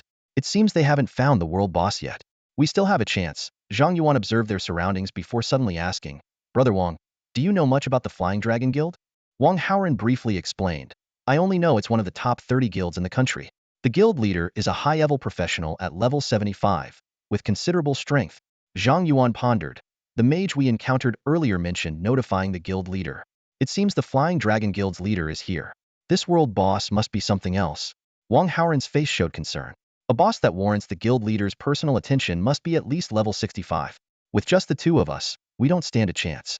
Even if we manage to steal the kill, the Flying Dragon Guild won't let us go easily. Zhang Yuan, however, smiled. Don't worry. If I make a move, the world boss will be ours. The Flying Dragon Guild won't even get a whiff of it. Wang Haoran was about to question him, but then remembered Zhang Yuan's powerful buffs. Those effects could turn an ordinary person into a war god, so they would be even more potent on Zhang Yuan. All right, I'll trust you. What should we do next? Wang Haoran decided to rely on Zhang Yuan's judgment. Zhang Yuan glanced around and chuckled. Since we have free labor, let's make good use of it. Let's wait. The Flying Dragon Guild will definitely find the world boss. Just as he finished speaking, an excited shout came from the distance. Found it. The world boss is over here. Everyone, come quickly. The entire abandoned town erupted in excitement, with everyone rushing towards the source of the shout. See, they found it. Let's go take a look. Zhang Yuan pulled Wang Haoran along, blending into the crowd heading towards the boss's location. When they arrived, the Flying Dragon Guild had already launched a coordinated attack. Knights formed a solid defensive line, with warriors, archers, and mages attacking from the middle, while supports and healers provided buffs and healing from the rear, also controlling and weakening the boss. The guild, consisting of thousands of members, was working seamlessly to attack a 3 to 4 meter tall monster. It was a beast with a goat's head, a human body, and hooves, enveloped in blazing flames. Zhang Yuan discreetly used his Abyssal eye to inspect the boss's stats. Hellfire Demon Ram World Boss. Level, 70. Strength, 1,200,000. Agility, 300,000. Spirit, 200,000. Stamina, 20 million. Skills, Demon Roar, Hellfire, Death Curse, Earthquake, Physique Enhancement. This was a level 70 world boss with over 1 million strength and 20 million stamina. Combined with the Physique Enhancement skill, Zhang Yuan couldn't even estimate its actual health. It's terrifying. I can't see its stats at all. Wang Haoran and Zhang Yuan hid behind an abandoned building, watching as the Hellfire Demon Ram remained unscathed under the assault of thousands. Wang Haoren turned to Zhang Yuan. What should we do? Zhang Yuan replied gravely. I can't one-shot this boss. Let the Flying Dragon Guild wear it down for a while. You were thinking of one-shotting this boss? Wang Haoren was stunned, thinking that no ordinary person could say such a thing. Zhang Yuan didn't respond but continued to scrutinize the Flying Dragon Guild's formation. Eventually, his eyes locked onto a slender man with a small braid, who had a green grimoire floating beside him. Mei Wanfeng, Voodoo Warlock, level 75. Zhang Yuan muttered to himself. So that's the guild leader of the Flying Dragon Guild? Turns out he's a poison user. Before he finished speaking, Zhang Yuan saw the grimoire beside Mei Wanfeng rapidly flipping its pages, sending several green beams of light towards the Hellfire Demon Ram. The beast let out a pained roar, its movements becoming sluggish. More and more green poison spread across its body, continuously corroding its health. Zhang Yuan checked the Hellfire Demon Ram's stats again, finding that the boss's attributes had been reduced by more than half and were still declining. What a vicious skill! Zhang Yuan couldn't help but marvel. As Mei Wanfeng took action, the output of the Flying Dragon Guild surged dramatically, and the Hellfire Demon Ram's health began to drop visibly. The battle was intense, and at this rate, the guild would be able to take down the world boss within an hour. Wang Haoren noticed that the guild's healers were healing the knights less frequently, realizing that the Hellfire Demon Ram wouldn't last much longer. He turned to Zhang Yuan, who seemed lost in thought. What are you thinking about? Wang Haoren asked curiously. Zhang Yuan snapped out of it. I'm thinking about Teacher Yi. Wang Haoren was taken aback. Aren't we preparing to take down the world boss? Why are you suddenly thinking about our teacher? Zhang Yuan explained. Teacher Yi asked me to get the heart of the Ice Emperor and then attend a class with you in the western suburbs of Kyoto. Based on our analysis, this class is likely related to the appearance of the world boss here. Wang Haoren nodded. If Teacher Yi weren't drunk, he could lead us to take down the world boss himself. So far, our assumptions have been logical. What's the issue? No, we missed some crucial information. Zhang Yuan took out the heart of the Ice Emperor. The world boss is about to be defeated, but this heart hasn't come into play yet. Wang Haoren pondered. You mean we misunderstood Teacher Ye's intentions? He didn't want us to take down the world boss? No, the general direction is correct. We must have overlooked some details. Zhang Yuan shook his head, and then summoned the King of Rakshasa and the Queen of Ice Spirits. Seeing the sudden appearance of two bosses, Wang Haoren was shocked. Zhang Yuan, you're a summoner too? What can't you do? Just some equipment skills, Zhang Yuan explained briefly, then commanded the summons. Search this abandoned town for anything suspicious. The King of Rakshasa and the Queen of Ice Spirits nodded and dispersed into shadows and ice crystals, searching the town from both sides. Zhang Yuan continued to hide in a deserted building, observing the Hellfire Demon Ram's condition. 10 minutes later, a slay mark appeared above the Demon Ram's head as its health dropped below 25. Suddenly, the situation changed drastically.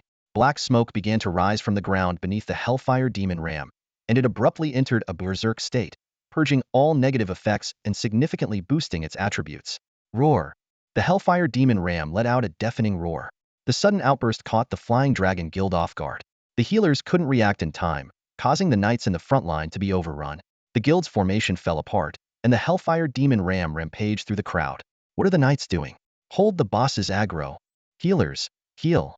I'm dying. Support, control the boss. It's out of control. In just a few seconds, the situation completely reversed. The guild's formation scattered, and many members fled in panic, abandoning their comrades. The scene was chaotic. Useless. You can't even hold the boss's aggro. Mei Wanfeng shouted angrily. I'll hold the boss. Everyone else reorganize. Mei Wanfeng leaped into the air, his green magic book flipping wildly. Terrifying magic surged around him, and a green poisonous cloud began to form in the sky, enveloping the entire abandoned town. Wang Haoren stared at Mei Wanfeng in the sky, exclaiming, is he using a poison forbidden spell? Zhang Yuan, we need... Before he could finish, the Hellfire Demon Ram teleported behind Mei Wanfeng, biting off his head in one gulp. Mei Wanfeng's headless body fell from the sky, and the poisonous cloud dissipated. Guild leader. The guild leader is dead? This boss is insane. Everyone run. Seeing Mei Wanfeng's gruesome death, the Flying Dragon Guild fell into disarray. Everyone fled the town in panic. The Hellfire Demon Ram floated in the air, slowly chewing on Mei Wanfeng's head. The flames around it turned green, seemingly absorbing Mei Wanfeng's power and evolving a poison attribute. It's evolving. Zhang Yuan hesitated no longer and immediately deployed a sword array around the Hellfire Demon Ram. With a flash of the Qishao sword, he decapitated the demon. The Hellfire Demon Ram's headless body fell, crushing Mei Wanfeng's corpse. Zhang Yuan successfully triggered the execution effect, but there was no kill notification. Zhang Yuan, the boss is looking at us, Wang Haoran suddenly shouted. Zhang Yuan turned to see the Hellfire Demon Ram's head still floating, its eyes fixed on them. In the next moment, its eyes glowed green. Feeling a chill, Zhang Yuan shielded Wang Haoran. Danger! Boom! Green beams shot from the Hellfire Demon Ram's eyes, piercing through the building and leaving a long trench in the ground. The concrete structure collapsed. In the rubble, Wang Haoran looked in disbelief at Zhang Yuan, who stood unharmed before him. You blocked the boss's attack? Just barely, Zhang Yuan replied, retrieving the Qishao and Zhanlu swords. If I didn't have a temporary shield and 100 poison resistance, that attack would have killed me. Zhang Yuan used the Abyssal Eye on the Hellfire Demon Ram again, receiving minimal information. Corrupted Hellfire Demon Ram. World Boss. Level 80. He couldn't even see the boss's attributes. Corrupted? Zhang Yuan's eyes widened. He shouted to Wang Haoran. The boss has been abyss corrupted. Run. Without hesitation, Zhang Yuan attacked the Hellfire Demon Ram with the Qishao and Zhanlu swords, building up a temporary shield before pulling Wang Haoran away. Boom! As they fled, 2 more beams of light struck their previous location, melting the ground. The Hellfire Demon Ram watched them calmly, its head reattaching to its body. It then took a running stance. In the next moment, it charged at them, ignoring the sword array's slowing effect, leaving a trail of flames and burning everything in its path. It's too fast. We can't outrun it. Zhang Yuan glanced back at the rapidly approaching demon and abruptly stopped, turning to face it. He summoned the Qishao, Zhanlu, and 8 flying swords, attacking the demon at high speed, hoping to trigger a useful curse and defeat the formidable opponent. Unfortunately, luck wasn't on Zhang Yuan's side. The Hellfire Demon Ram reached him, swinging a massive fist down. Zhang Yuan thought quickly. With Zhanlu's temporary shield, 90 damage reduction, and block intuition, I should withstand this attack without using the Star God's robe. With no time to dodge, Zhang Yuan positioned the Qishao and Zhanlu swords in front of him, trying to block the demon's attack. At the critical moment, a loud shout came from behind. Hunger! Zhang Yuan suddenly found himself covered by a massive shadow. The next moment, a red dragon swooped over him, crashing into the Hellfire Demon Ram and sending it flying. A dragon? Zhang Yuan turned in shock to see Wang Haoran, panting heavily, giving him a proud smile. Zhang Yuan, she's my trump card. Impressive, right? Wang Haoran's display of bravery lasted only a few seconds before the Hellfire Demon Ram slammed the red dragon to the ground. The massive ram-like creature opened its jaws wide, its sharp teeth closing in on the dragon's neck. A piercing scream shattered the sky, and Wang Haoran's expression became grim. No, he muttered. Hunger is no match for that boss. The level difference is too great. Zhang Yuan reacted quickly, casting a sword formation to cover the red dragon entirely while applying all possible buffs.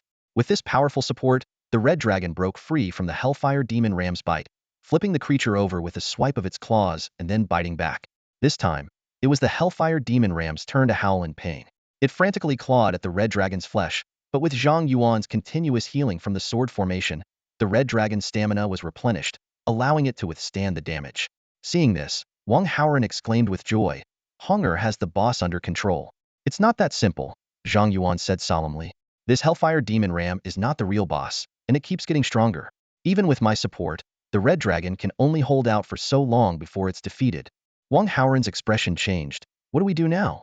Zhang Yuan handed Wang Haoran the heart of the Ice Emperor. My summons have detected an unusual energy deep within the town. The real boss might be there. I need to stay here and support the red dragon. You take the heart of the Ice Emperor and deal with the real boss.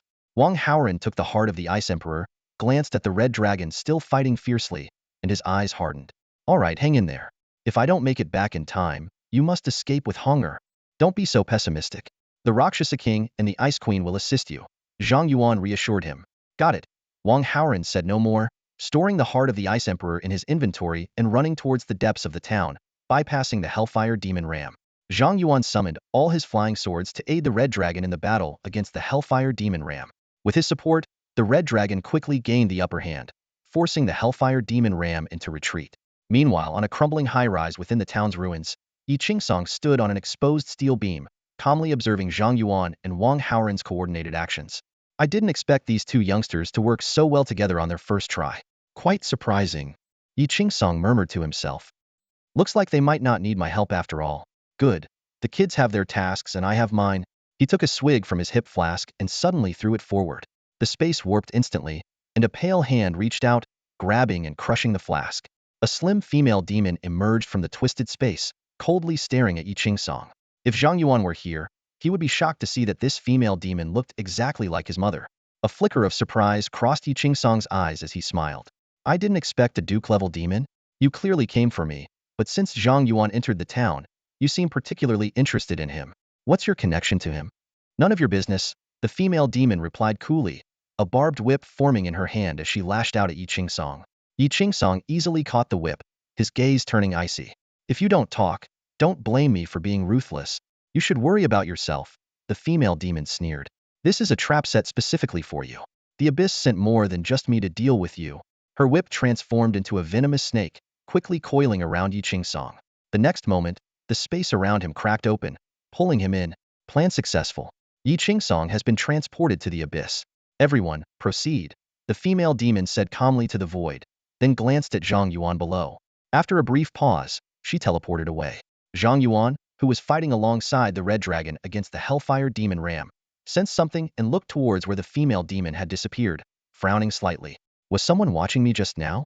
At that moment, the Hellfire Demon Ram roared thunderously, causing the ground to tremble.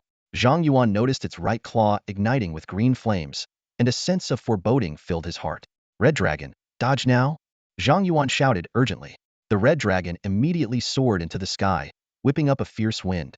The Hellfire Demon Ram followed closely, its green-flamed claw aiming straight for the dragon's heart, making evasion impossible. Akatsuki! Zhang Yuan called out, grabbing his beloved sword and using the skill Phantom Sword Speed. Akatsuki turned into a beam of light, carrying Zhang Yuan to the red dragon's front in an instant. He swiftly drew out Zhanlu from the sword formation, blocking the attack. Perfect parry. Clang. Zhanlu perfectly deflected the Hellfire Demon Ram strike, followed by a blue sword light that severed the monster's hand. Toxic blood gushed out. The red dragon then unleashed a fiery breath, the raging flames sweeping over Zhang Yuan and slamming into the Hellfire Demon Ram. Boom. The devastating dragon breath scorched the earth, turning the abandoned town into a sea of fire. Zhang Yuan clung to the red dragon's claw, staring intently at the inferno below, with 10 flying swords guarding around them. Still no boss kill notification? Zhang Yuan said warily. Sure enough, a shadow emerged from the flames, its body rapidly expanding. Zhang Yuan's pupils contracted as he flipped onto the red dragon's back. Red dragon, fly higher. The red dragon flapped its wings again, soaring higher, while the Hellfire Demon Ram burst from the flames, growing larger and reaching for the dragon as if using some ancient technique. Meanwhile, with the help of the Rakshasa King and the Ice Queen, Wang Haoran finally located the real boss deep within the town of level 50, flame-engulfed, brain-like giant meatball. Though weaker than the Hellfire Demon Ram, its dangerous aura was palpable. Phew, this is going to be tough. Wang Haoran glanced back at Zhang Yuan and the red dragon struggling in the sky, taking a deep breath. He drew the heart of the Ice Emperor and his great sword, facing the fiery meatball. We need to end this quickly. The Rakshasa King and the Ice Queen immediately prepared for battle, ready to take on this formidable boss together. When the Hellfire Demon Goat grew larger, even the soldiers on the walls of Kyoto could see it. What is that? Such a huge monster. One soldier exclaimed, pointing towards the distant beast. Look, it seems like someone is riding a dragon and fighting that monster. Another soldier shouted, squinting to get a better look. Who has a telescope? It's too far away. I can't see clearly. The surrounding soldiers echoed. Just then, a group of disheveled Dragon Guild members rushed to the base of the wall, shouting hoarsely, there's trouble. A level 70 world boss has transformed into an abyssal monster. The soldiers on the wall were in an uproar. What? That giant beast is an abyssal boss? Is the abyss invading again? Activate the Demon Annihilation Cannon and assist the hero in battling the abyssal boss. A commander decisively ordered. As the news spread, the western gate of Kyoto blared with an ear-piercing alarm. The soldiers on the wall immediately shifted from spectators to defenders, quickly assembling and preparing to engage the enemy. A Demon Annihilation Cannon slowly extended from the wall, aiming at the distant Hellfire Demon Goat. The entire western gate of Kyoto was instantly put on high alert. Zhang Yuan, riding the dragon, noticed the commotion on the distant wall and realized that Kyoto had detected the abyssal monster. He shouted to the red dragon, dive towards the ground. Having fought alongside Zhang Yuan for some time, the red dragon fully trusted him and plunged towards the sea of flames below without hesitation. The Hellfire Demon Goat roared and reached out to grab the red dragon. At this critical moment, a commanding voice rang out from the western gate of Kyoto, fire. Boom! The terrifying laser from the Demon Annihilation Cannon pierced through the 100-meter Hellfire Demon Goat, shattering its upper body into pieces. The space around the laser beam twisted slightly, showcasing its immense power. The lower half of the Hellfire Demon Goat collapsed into the sea of flames. Despite the wounds on the Hellfire Demon Goat rapidly regenerating, making its revival only a matter of time, Zhang Yuan finally had a moment to help Wang Haoran. Brother Wang, how are you? Zhang Yuan urgently switched to the Rakshasa King's perspective. The sight was alarming. The Rakshasa King and the Ice Spirit Queen were both entangled by the tentacles of a terrifying brain-like meatball, all three frozen within an ice block. Covered in blood, Wang Haoran gripped his greatsword tightly, roaring as he leaped into the air and plunged the sword into the frozen meatball. The giant sword pierced through the ice, stabbing deep into the meatball. The meatball let out a piercing scream before exploding, sending Wang Haoran, the Rakshasa King, and the Ice Spirit Queen flying. System notifications popped up. Rakshasa King has fallen. Ice Spirit Queen is seriously injured and has returned to the summoning space. Zhang Yuan lost the Rakshasa King's perspective and felt a pang of worry. Seeing Wang Haoran still alive on the team panel, he sighed in relief. He then turned his attention to the half-destroyed Hellfire Demon Goat lying in the ruined town. At that moment, the Hellfire Demon Goat's head displayed a killable icon again. Zhang Yuan thought, this time, it's finally over. He decisively used the Qi Shao sword to pierce through the remaining half of the Hellfire Demon Goat. System notifications followed. Obtained legendary weapon, Hellfire Greatsword. Obtained legendary cloak, Hellfire Cloak. Abyssal King. All attributes 715. Cursed King's Blade Artifact Quest, 459-610-0000. With the Hellfire Demon Goat slain, a golden light surged from within Zhang Yuan, leveling him up to 31. Without pausing to check the boss rewards, he hurried with the Red Dragon to the depths of the town, finding Wang Haoran buried under rubble. Zhang Yuan quickly deployed a sword formation to envelop Wang Haoran, using it to restore his strength. Soon, Wang Haoran's breathing stabilized. The Red Dragon, seeing this, gratefully nuzzled Zhang Yuan's arm before dissolving into red light and merging into Wang Haoran's body. Zhang Yuan immediately felt Wang Haoran's vitality grow stronger. Wang Haoran opened his eyes and saw Zhang Yuan checking equipment nearby. He couldn't help but ask, how's the boss? Thanks to you, it's taken care of. Drop 2 legendary items. Zhang Yuan placed the 2 legendary items before Wang Haoran. We'll take one each, you choose first. Wang Haoran sat up, carefully examining the red greatsword and red cloak before him. Hellfire Greatsword Legendary. Attack 3000, Strength 10,000, no level restrictions. Hellfire Cloak Legendary. Grants 100 fire resistance, allows the wearer to summon the Hellfire Demon Goat to fight alongside them. The Hellfire Demon Goat will revive within the cloak upon death, no level restrictions. These stats are incredible, and no level restrictions. Wang Haoran was immediately drawn to the Hellfire Greatsword's attack power. Zhang Yuan, this Hellfire Greatsword suits me perfectly. Can I have it? No problem. Zhang Yuan picked up the Hellfire Cloak and equipped it, instantly feeling enveloped by a massive amount of fire elements. With a thought, he summoned the Hellfire Demon Goat. In the next moment, a 3-meturtle Hellfire Demon Goat emerged from the flames. Zhang Yuan immediately checked its attributes. Hellfire Demon Goat. Level 70. Strength 120,000. Agility 300,000. Intelligence 200,000. Stamina 2 million. Skills: Demon Roar, Hellfire, Death Curse, Earthquake, Body Reinforcement. Level 70, and except for the stamina dropping from 20 million to 2 million, all other attributes remain unchanged. Definitely worthy of a level 70 boss. Zhang Yuan nodded in satisfaction. Wang Haoran, seeing the Hellfire Demon Goat summoned by Zhang Yuan, couldn't help but remark, Zhang Yuan, with this boss, you can now summon 3 boss-level creatures. Not many summoners can match you. Not bad. ITLL make a good tank. Zhang Yuan was very pleased with the Hellfire Demon Goat's attributes and concealed the cloak's appearance. Though the red cloak looked cool, it was too flashy for everyday activities. Zhang Yuan, your cloak looks cool, but I still prefer this greatsword. Wang Haoran chuckled, immediately equipping the Hellfire Greatsword and lovingly stroking its blade. After dividing the loot, Wang Haoran took out a town portal scroll, and together with Zhang Yuan, they teleported back. Meanwhile, deep in the abyss, Yi Qingsong faced 6 terrifying demons encircling him and smiled at the lead demon. Haughty, you really think highly of me. A prince among the 7 great dukes. Yet you bring 5 duke-level demons to kill a drunkard like me. Haughty smiled gently at Yi Qingsong, saying, Yi Qingsong, I've always admired you. If you're willing to join the abyss, I can even help you secure a duke's seat. Deadhaz is dying soon, and his position will be vacant. Sounds tempting. Yi Qingsong smiled faintly, taking a swig from a wine gourd he retrieved from his storage space. His words slurred with intoxication, but the abyss has no good wine. It can't keep me. What a pity. Haughty sighed in disappointment, then ordered the surrounding demons, everyone, kill him. Zhang Yuan and Wang Haoren returned to campus and headed straight for the bamboo grove. However, Yi Qingsong was nowhere to be found. Wang Haoren wasn't surprised and said to Zhang Yuan, "Teacher Yi is always elusive. Let's come back tomorrow." He then advised Zhang Yuan not to join any other academy for now, emphasizing that only Yi Qingsong could fully unlock Zhang Yuan's potential. Recalling Yi Qingsong's drunken demeanor, Zhang Yuan hesitated and said, "Teacher Yi is indeed powerful, but is he really fit to be a teacher? Strength and teaching ability are two different things. If he's always absent, it doesn't matter how strong he is." Wang Haoren chuckled and explained, "Don't be fooled by appearances.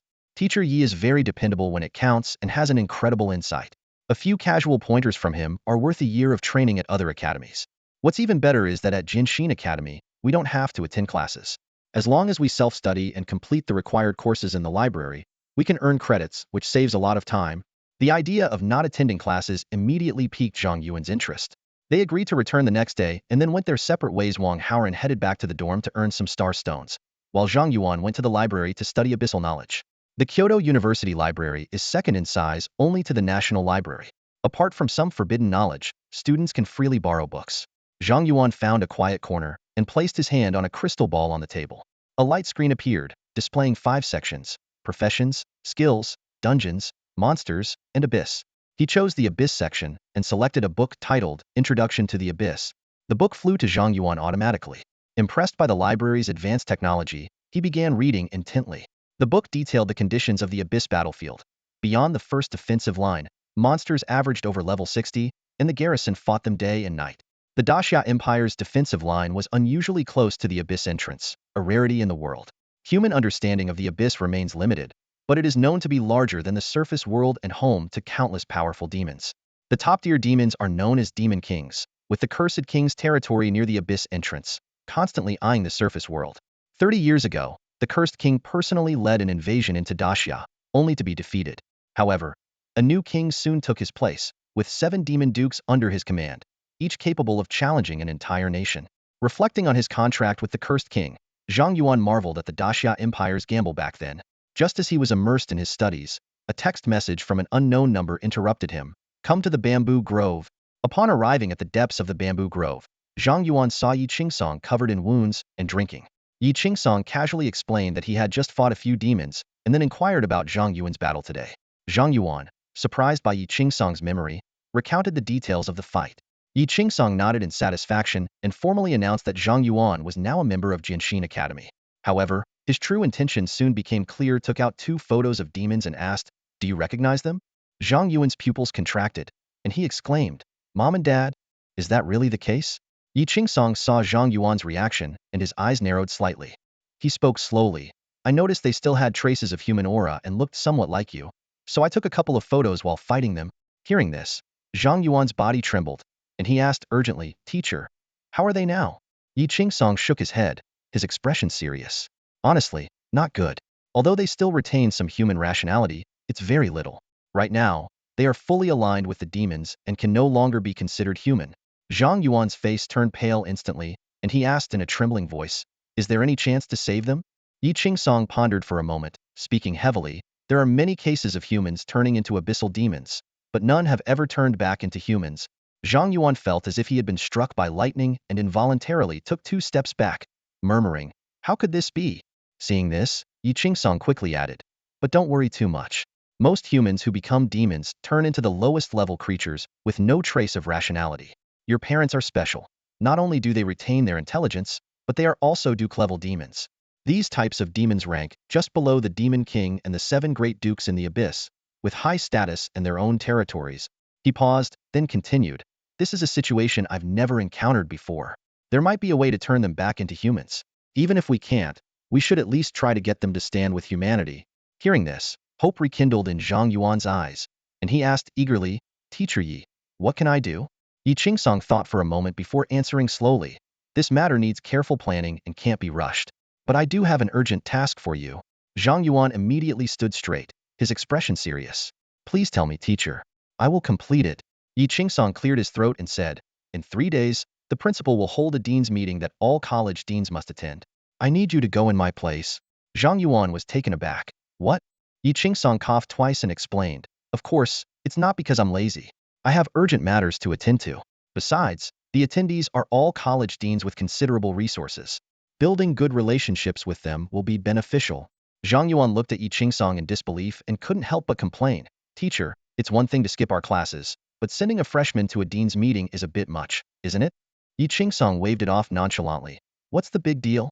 You can handle an 80-level world boss. Many deans aren't as strong as you. You are more than qualified to attend. Zhang Yuan felt a headache coming on and thought, is this really about strength? This is completely against the norm. Imagine a bunch of high-level leaders discussing matters that could determine the fate of the great Xia Empire, and then a student shows up among them. It just doesn't fit. Yi Qingsong, however, didn't seem to care and continued. This meeting is crucial. The principal will be evaluating each college, and the one ranked last will be dissolved. Our Sword Heart College is at risk of being disbanded due to poor performance.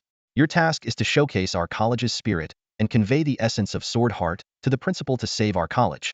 Zhang Yuan was bewildered. So, teacher, what exactly is the spirit of Sword Heart College? And what is the essence of Sword Heart? Yi Qingsong's eyes drifted, clearly attempting to brush off the question. That's not important. Just handle the meeting. I have more pressing matters to attend to, so I'll be off. With that, he pulled out a black identity card and tossed it to Zhang Yuan. This is my ID card. I've granted you my permissions. Insert it into your communicator, and all meeting information will be sent to you.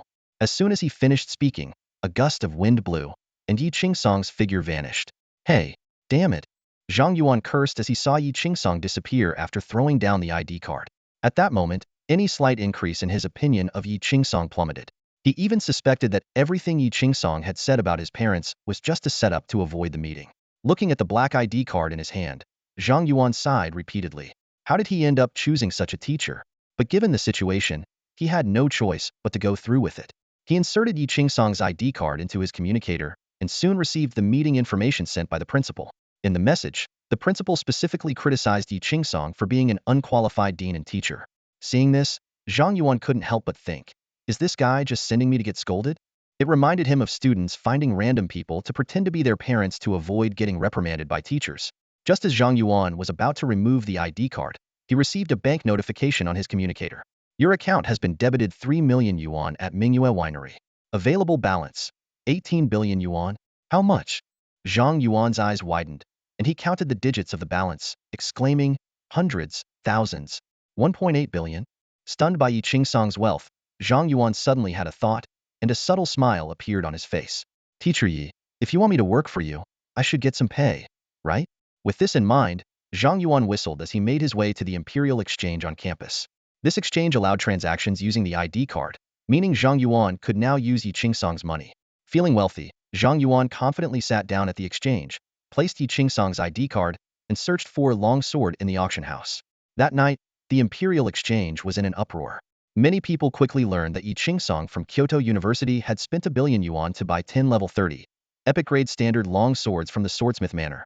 Everyone speculated that the strongest figure in Kyoto University was planning to take on new disciples. Satisfied with his purchase, Zhang Yuan left the exchange, pulling out the new swords from his sword array. These swords were entirely purple, adorned with beautiful patterns, and crafted by a renowned master. Zio Sword Epic.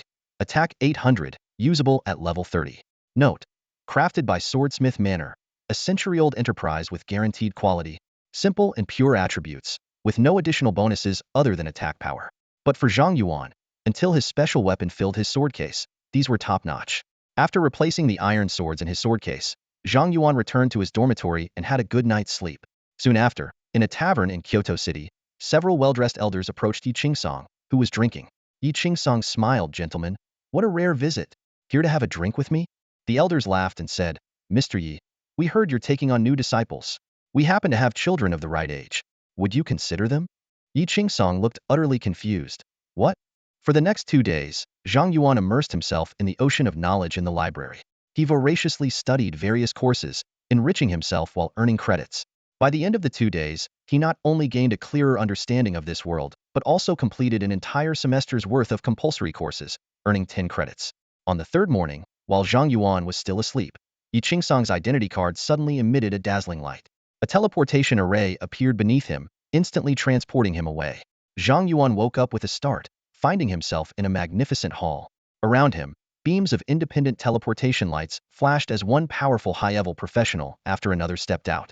Huh, did I misplace the teleportation? A cute girl with a bun hairstyle looked at Zhang Yuan in confusion. I was supposed to teleport Yi Qingsong. An elderly man with a white beard immediately scolded her. Xiao Su, how could you make such a basic mistake? The poor kid was still sleeping. Apologize and send him back right away. Principal, I'm sorry. Little brother, I'm sorry. Su Wanting quickly apologized to both the white-beard elder and Zhang Yuan, then hastily teleported the bewildered Zhang Yuan back. This time, it won't go wrong. Su Wanting muttered to herself as she recalibrated the teleportation array for Yi Qingsong. A white light rose in the hall, and Zhang Yuan reappeared before everyone.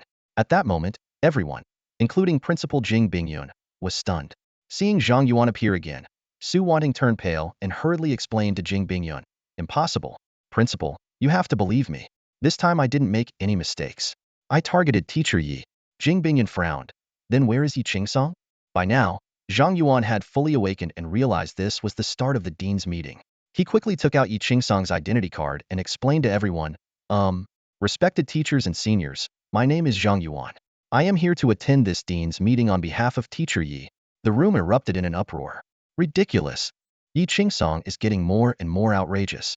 How can a student attend such a high-level meeting? Principal, if you don't rein in Yi Qingsong, his arrogance will know no bounds. This is unacceptable. For a while, the deans of various schools bombarded Yi Qingsong with criticism, each more furious than the last. Zhang Yuan had anticipated such a reaction and could only stand there with a wry smile, waiting for the outburst to subside. Silence. Jing Bingyun suddenly spoke, releasing a powerful aura that instantly silenced the hall. He looked directly at Zhang Yuan and asked, "Child, are you certain you want to attend this dean's meeting on behalf of Yi Qingsong?" Zhang Yuan helplessly replied, "Yes, I'm certain." Jing Bingyun asked again, "Do you know what is about to happen?" "More or less," Zhang Yuan answered. Satisfied with Zhang Yuan's response, Jing Bingyun gave him a deep look before announcing, "Since everyone is here, let's officially begin the meeting." At this point, the vice principal, Duan Xing, who was dressed in a red robe and exuded a heroic aura, raised a concern, "Principal, isn't this against the rules? He's just a student. How does he qualify?" Jing Bingyun interrupted, "Since Yi Qingsong chose this child as Jianxin Academy's representative, he is now the acting dean of Jianxin Academy and has the right to be here.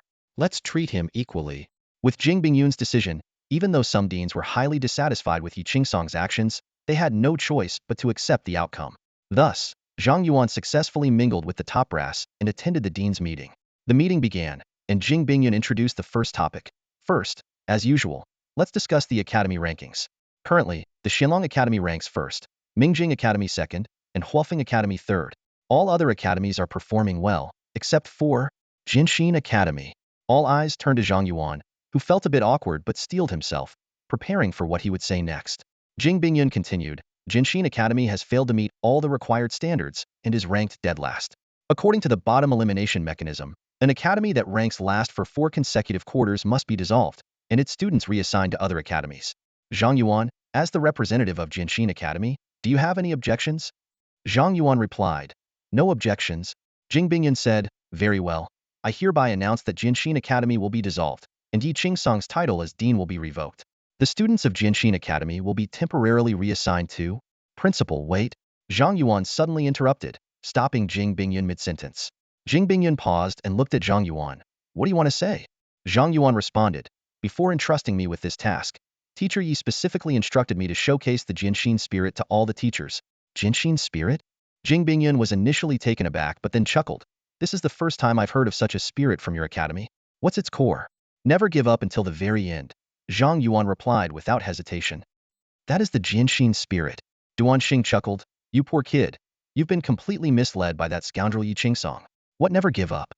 That broken academy is about to be dissolved, and even Yi Qingsong doesn't dare to face this reality himself. Yet you still talk about never giving up?"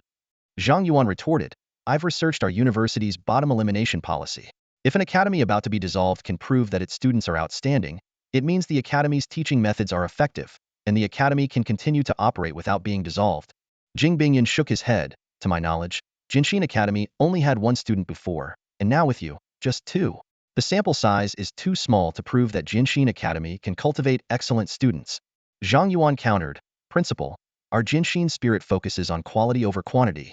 Su Wanting muttered, "I thought Jianxin spirit was about never giving up?"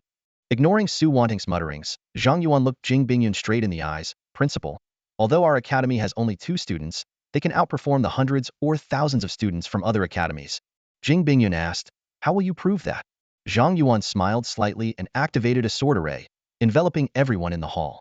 In that instant, everyone noticed the buffs they received, their expressions turning astonished.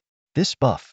the crowd exclaimed. Speed and damage increased by 50, continuous recovery of mental and physical strength, guaranteed critical hits, critical damage increased by 200, ignoring 50 of the enemy's defense. Seeing the buffs on their status panels, everyone felt as if they could challenge even the gods. Such an incredible enhancement. Zhang Yuan confidently asked, "Principal, does this suffice as proof?" Jing Bingyun stared at the buffs displayed on her panel, her pupils slightly dilating. She turned to Zhang Yuan, her voice carrying a note of undisguised astonishment. "What's the range of your buffs?" Zhang Yuan answered calmly, "Currently, a radius of 2 kilometers. 2 kilometers. Jing Bingyun exclaimed, her pupils constricting sharply. She took a deep breath, trying to calm her inner shock. A legion-level aura with such a vast range? She couldn't help but imagine the potential. If Zhang Yuan stood at the center of the army, how much would the entire legion's combat power increase? Even without considering the future, with their current strength, the Great Xia Empire could launch a counterattack against the Abyss and push the front lines to its entrance. Jing Bingyun spoke slowly. "Indeed, Zhang Yuan, your strength far exceeds common understanding. Perhaps only Yi Qingsong, that prodigy, could properly mentor you." "I disagree," Duan Xing suddenly interrupted. "Principal, Zhang Yuan is indeed the most outstanding student I've ever seen. But Yi Qingsong is the most unqualified teacher I've encountered. Allowing Yi Qingsong to mentor Zhang Yuan would be irresponsible. Jinshin Academy can remain, but I suggest Zhang Yuan join Chenlong Academy. Only our resources can fully realize his potential." Duan Xing's statement made the other deans instantly aware of his intentions. Soon, a tall, elegant woman in white spoke up. "Principal, I believe Zhang Yuan should join Mingjing Academy. He hasn't matured yet, and only with my unknown protection can he thrive." The speaker was Gu Bingying, the dean of Mingjing Academy and a revered healer, also a dream figure for many students and faculty at Kyoto University. As Gu Bingying voiced her opinion, the other deans couldn't stay silent. They began arguing over which academy Zhang Yuan should join, completely ignoring the issue of Jinshin Academy status. "Everyone, quiet down," Jing Bingyun commanded, silencing the agitated deans. "I understand your passion for talent, but Zhang Yuan is Yi Qingsong's student. Is it not against the rules for you to compete over him like this?" Duan Xing produced a tablet. "Principal, I just checked. Zhang Yuan is a freshman this year and hasn't even completed the enrollment process for Jinshin Academy. Technically, he's not yet a student of Jinshin Academy." Gu Bingying chimed in. "I recall Zhang Yuan didn't attend the freshman training camp this year. He should be fairly considered by all academies. So why did Yi Qingsong enroll him without our knowledge?" Other deans echoed her sentiments, accusing Jing Bingyun of favoritism towards Yi Qingsong and alleging he had unfairly recruited a genius. The hall became a cacophony of arguments, leaving Zhang Yuan dumbfounded by the sight of these usually dignified deans quarreling so fervently. "Enough." Jing Bingyun finally lost her patience and raised her voice to overpower the others. The hall fell silent immediately. Jing Bingyun rubbed her temples and sighed. "I understand your concerns. Zhang Yuan missed the freshman training camp because the military summoned him, not because I allowed Yi Qingsong to recruit him unfairly. Moreover, I believe the choice of academy should respect the student's own wishes." Duan Xing responded, "Principal, that's not fair. Currently, Zhang Yuan has only been exposed to Yi Qingsong, so naturally, he would favor Jinshin Academy. But without experiencing other academies, how can he be certain Jinshin Academy is the best fit for him?" Jing Bingyun looked at Duan Xing. "What do you suggest?" Duan Xing proposed that Zhang Yuan first study at Chenlong Academy for a period. Gu Bingying threw a flirtatious glance at Zhang Yuan, emphasizing the abundance of beauties at Mingjing Academy. The dean of Huafeng Academy was not to be outdone, offering to arrange a matchmaking event for Zhang Yuan immediately. Seeing that another round of disputes was about to erupt, Jing Bingyun quickly suggested a compromise. "How about this? Zhang Yuan will be temporarily enrolled in Jinshin Academy for 1 year. During this year, he can study at any academy he wishes, and you all can be his instructors. Any achievements he makes during this time won't count as Jinshin Academy's credit. After a year, Zhang Yuan can decide which academy to formally join. Does that sound acceptable?" The deans reluctantly agreed to the compromise. They all understood that even with fair competition, Zhang Yuan would likely choose between Chenlong, Mingjing, Jinshin, and possibly Huafeng academies. They just didn't want Yi Qingsong to easily gain such a valuable student. Jing Bingyun felt a sense of relief as this topic finally concluded. He then said, "Since everyone agrees on this matter, let's move on to the second and most important agenda of today." As Jing Bingyun spoke, the previously argumentative deans became serious, a tense atmosphere filling the hall. Zhang Yuan sensed the sudden shift and quickly focused. Jing Bingyun took a deep breath and spoke gravely. Our school's most critical level 70 dungeon, the Holy Spirit Realm, has completely succumbed to the abyss. Deans, who will take on the task of conquering this abyssal dungeon? The Realm of the Holy Spirit, a mysterious dungeon hidden deep within Kyoto University, is known only to a select few lecturers and professors. Although it is marked as a level 70 dungeon, its normal difficulty rivals the nightmare difficulty of an ordinary level 70 dungeon, and its nightmare difficulty approaches that of a level 70 abyss dungeon. However, the difficulty of the Realm of the Holy Spirit is matched by its generous rewards. The first team to clear the normal difficulty is guaranteed level 70 epic gear, while the first to clear the hard difficulty will receive level 80 or above epic gear. The most coveted reward is for clearing the nightmare difficulty, which offers level 70 or above legendary gear with no level restrictions, and even a chance to drop semi-divine artifacts. The existence of this dungeon has cemented Kyoto University's position as the top institution in the nation. But now, the Realm of the Holy Spirit is undergoing abyssal transformation, posing an existential threat to the university. In the principal's office, Jing Bingyun gathered the school's elite, his expression grave. They faced a dire situation. The abyssalized Realm of the Holy Spirit had become unimaginably difficult, and an abyss dungeon only allows one attempt. If they failed, the abyssal monsters would escape the dungeon, threatening not just Kyoto City, but the entire Great Xia Empire with annihilation. Principal, I volunteer to be the main damage dealer for the team. Duan Xing spoke first, his eyes gleaming with determination. I can take the healer role. Gu Bingying followed, her voice cool but confident. Jing Bingyun nodded approvingly. Good. Both of you are divine-level professionals. It's fitting for you to be the main damage dealer and healer. I will take the tank role. Now we need 2 supports, or 1 more damage dealer and 1 support. Su Wanting nervously raised her hand. Principal, I can take the support role. Jing Bingyun pondered for a moment, and then agreed to Su Wanting's request. The discussion then turned to the final team member. Duan Xing suggested Yi Qingsong, but Jing Bingyun explained that Yi Qingsong had more important tasks. As the group fell into contemplation, Zhang Yuan suddenly spoke up. Principal, let me join the team. His proposal was immediately met with opposition from Duan Xing and Gu Bingying. They argued that Zhang Yuan, being only level 31, would not survive in a level 70 abyss dungeon. However, Zhang Yuan did not back down. He deployed his sword array, with 10 swords emanating a dangerous aura encircling him. Everyone present felt a lethal threat from this young man. Professors, actually, I'm a damage dealer. The support role is just a secondary function, Zhang Yuan said calmly. Despite this, Duan Xing remained adamant in his opposition. Zhang Yuan didn't argue further. He simply asked, Professor Duan, do you have a way to lock your health? Without waiting for Duan Xing's response, Zhang Yuan's Qishao sword turned into a beam of light and shot towards Duan Xing. Though Duan Xing quickly activated his flame shield, the sword light was too fast, piercing through his chest and triggering his death immunity passive. The hall fell into a stunned silence as everyone looked on in shock. Gu Bingying trembled as she asked, Vice Principal, how much damage did Zhang Yuan deal to you? Duan Xing, drenched in sweat, replied with a shaky voice, 9 billion. This number hit everyone like a sledgehammer, plunging them into a long silence. The realization that level 31 Zhang Yuan possessed the terrifying power to one-shot an 80-level mage shattered their understanding of strength. The Grand Hall had been silent for a long time before Jing Bingyun finally broke the silence. He cleared his throat and locked his gaze on Zhang Yuan. Zhang Yuan, with this level of damage, how often can you execute it? He asked. Zhang Yuan remained calm and replied, as long as my sword strikes, it can deal damage. What you saw just now was only my normal attack. With that, he waved his hands and activated the Ghost Sword Speed skill. In an instant, 10 flying swords began to spin around Zhang Yuan like the blades of a fan, moving at an incredible speed. This astonishing display caused many of the dean's faces to change, and they started calculating in their minds. With Zhang Yuan's current attack speed, more than half of the deans present probably wouldn't last even a second. A collective thought emerged in everyone's mind. This kind of power must come at a high cost, right?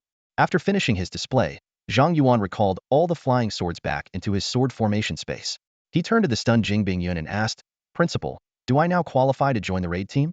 Jing Bingyun snapped out of his daze, gave Zhang Yuan a deep look, and remarked, I never expected such a prodigy to emerge from Xia. Perhaps you are the one who can end the war between our human race and the Abyss. He surveyed the room and raised his voice, Fellow Deans, for this raid on the Sacred Spirit Realm Abyss Dungeon, does anyone object to Zhang Yuan being the 5th member of the team? No objections. I agree. Seconded. After witnessing Zhang Yuan's extraordinary prowess, all the deans present, including Duan Xing, no longer regarded Zhang Yuan as just a student, but as an equal standing on the same platform. At this moment, The only things they had over Zhang Yuan were age and rank. Jing Bingyun nodded and solemnly announced, "In that case, I hereby declare the members of the Sacred Spirit Realm Raid Team. Main Tank, Jing Bingyun, level 85, Ancient Shield. First DPS, Duan Xing, level 80, Holy Flame Arbiter. Healer, Gu Bingying, level 80, Radiant Saint. First Support, Su Wanting, level 70, Formation Master. Second DPS and Secondary Support, Zhang Yuan, level 31, Ghost Sword Master." He looked around and continued, "The Abyss Raid Team has been selected. This meeting is now adjourned. Please keep all the contents of today's meeting confidential." Then, Jing Bingyan turned to Su Wanting and instructed, "Xiao Su, please escort the deans back." Yes. Su Wanting nodded slightly and activated a formation under her feet, teleporting everyone except the raid team members away. In the magnificent hall, only the 5 members of the raid team remained. Jing Bingyan turned to Gu Bingying and said, "Xiao Gu, please reset Duan Xing's death prevention skill cooldown. His passive skill is crucial for this raid, and we need to be fully prepared before we set off." "Understood, Principal." Gu Bingying nodded in agreement and spread her fair hand. A green light emanated from her palm, enveloping Duan Xing and resetting his skill cooldown. Seeing this, Zhang Yuan immediately asked Gu Bingying, "Teacher Gu, can you reset equipment skill cooldowns as well?" Gu Bingying smiled and replied, "Yes, Xiao Zhang Yuan. Do you need any skills reset?" A hint of joy flashed across Zhang Yuan's face as he took out his Qishao sword and said, "That's great. Please, Teacher Gu, my specialized weapon has a death prevention passive that I used earlier, and it hasn't cooled down yet." Gu Bingying nodded. "No problem. My skill cooldown is half an hour. I'll help you once it's ready." "Thank you, Teacher Gu. You're welcome." While Gu Bingying was waiting for her cooldown, Jing Bingyun walked up to Zhang Yuan and said, "Zhang Yuan, you're the only one among us who has no prior knowledge of the Sacred Spirit Realm. So, before we set off, I'll give you a brief overview of the dungeon." "Thank you, Principal," Zhang Yuan said respectfully. "It's my duty." Jing Bingyun smiled and began explaining, "The map of the Sacred Spirit Realm is a floating island, primarily inhabited by dragon-like creatures. Most of the monsters you don't need to worry about. I'll hold them off, and they won't reach you. But there's one type of monster called the Copy Dragon Man that you must be extremely cautious of. It can replicate the skills and equipment of any member of our team. If you get copied, all Abyss monsters will be strengthened by your sword formation, and with your high damage output, we could face a total wipe." Zhang Yuan frowned and asked, "How can I avoid being copied?" Jing Bingyun explained, "Generally, the Copy Dragon Man will replicate the highest damage dealer in the team. So, until we deal with the Copy Dragon Man, you should stay back and use your sword formation for support." Zhang Yuan nodded in understanding. "Got it?" Jing Bingyun continued to explain the critical details that Zhang Yuan needed to be aware of in the dungeon. Meanwhile, within the Sacred Spirit Realm dungeon, Audis and Ista were squatting by a white archway at the entrance, chatting idly. "Ista," Audis complained, "this is the Kyoto University's dungeon. There are powerful human warriors above level 80 all over the place outside. The Grand Duke has us guarding the entrance just to send us to our deaths. And it's all your fault. You couldn't even handle a mere level 10 Zhang Yuan, and it ended up with Grand Duke Disses being seriously injured by him. Now I'm suffering because of you." Ista retorted, "You have the nerve to blame me? You couldn't handle that kid either. Who knew he was immune to water-based attacks?" "I didn't know he was immune to psychic attacks either," Audis roared. "Anyway, I've started learning other types of magic. Next time I see Zhang Yuan, I'll make sure to kill him." Ista calmed down and reminded, "You should focus on surviving today first. This dungeon has been corrupted by the Abyss, and the human warriors will definitely come to raid it. Don't forget our mission. If we succeed, we can be resurrected. If we fail, we're truly dead." Audis confidently said, "Relax. I went back to the Abyss and consulted the demon prophet. He said my luck is soaring right now. As long as I don't run into Zhang Yuan, I can succeed in anything. There's no way that bastard would come into the Sacred Spirit Realm, right?" He looked at the dungeon's teleportation entrance and said to Ista, "Don't worry, Ista. This time, Grand Duke Hadi has personally set up a death trap for the humans. We'll definitely win." Ista's eyebrow twitched. "Don't jinx it. I'm getting nervous. What's there to be afraid of? If you're so scared, why are you even a demon?" Audis mocked. At that moment, the teleportation entrance suddenly lit up. Audis immediately became alert and whispered, "Stay hidden." The 2 demons quickly hid in the nearby bushes, holding their breath and focusing on the teleportation entrance. Although they were level 70 Abyss bosses and could act arrogantly in front of Zhang Yuan, they were nothing but small fry compared to Jing Bingyun and the other Godder professionals, so they had to remain cautious. Jing Bingyun emerged from the teleportation entrance. Audis's eyes gleamed, and he whispered, "They're here. It's Jing Bingyun." Just as we predicted, the human team members are Jing Bingyun, Duan Xing, Gu Bingying, Su Wanning, and Zhang Yuan. When Otis saw Zhang Yuan following the team into the dungeon, his eyes nearly popped out of his head, and he thought in shock. How does that guy have the nerve to come into this dungeon? At the moment Otis saw Zhang Yuan and his emotions fluctuated, a glint appeared in Duan Xing's eyes. A red magic book materialized out of thin air and rapidly flipped its pages. In the next moment, two fire dragons burst out from the book, roaring towards Otis and Ista. Discovered! Otis and Ishtar were caught off guard by the sudden attack of two fire dragons. Instinctively, they each used their escape skills, narrowly dodging Duan Xing's assault. The two demons were taken aback and immediately turned to flee according to their original plan. Otis felt a burning sensation on his cheek, but ignored the pain and ran without hesitation, devoid of any will to fight. Ishtar followed closely behind, and their panicked retreat starkly contrasted with their earlier arrogance. Why are you running? Jing Bingyun sneered coldly, stepping forward. With his movement, a massive black stone shield materialized out of thin air and slammed into the ground. Skill. Great shield taunt. Boom. The black stone shield hit the ground with a heavy thud, creating web-like cracks on the hard surface. The terrifying shockwave swept outward like a tsunami, and Otis and Ishtar found themselves irresistibly drawn toward Jing Bingyun, compelled to attack him. Mental waves and water arrows shot uncontrollably at the black stone shield but vanished upon impact, causing Jing Bingyun no harm. Meanwhile, Su Wanting rapidly formed hand seals, and a complex magic circle spread under her feet, quickly extending toward Otis and Ishtar. Skill. Supergravity barrier. Buzz. As the magic circle enveloped the two demons, they were instantly crushed to the ground by immense gravity, unable to move. Zhang Yuan stood at the back of the team, watching as the two demon bosses, who had previously caused him so much trouble, were effortlessly subdued by the principal and others. He couldn't help but feel a sense of respect. Truly, the elite forces of Kyoto University were impressive, handling these formidable foes with ease. Two level 70 abyssal scum, and you dare to contaminate Kyoto University's dungeon? Duan Xing snorted, and another fire dragon emerged from his grimoire, circling him and roaring at Otis and Ishtar, ready to devour them. Duan Xing, don't kill them yet. Jing Bingyun intervened just in time. These two demons are just cannon fodder. They don't have the power to corrupt the sacred spirit realm. The real boss is still hiding. We need to interrogate them first. He then looked at Gu Bingying and nodded slightly. Xiao Gu, it's your turn. Yes, principal. Gu Bingying gracefully walked to the front of the group and gently blew a breath at Ishtar. A strange fragrant wind brushed across Ishtar's face, and her eyes instantly lost their color, becoming dull and vacant. Gu Bingying asked softly, Darling, tell me, who sent you here? Ishtar responded woodenly, Duke Hardy, one of the 7 dukes of the Abyss? Hearing this unexpected answer, everyone's eyes widened in surprise. They hadn't anticipated such a powerful figure behind this plot. Jing Bingyun's expression grew serious. He instructed Gu Bingying, Hardy is known for his scheming. He wouldn't send 2 demons here to die without a reason.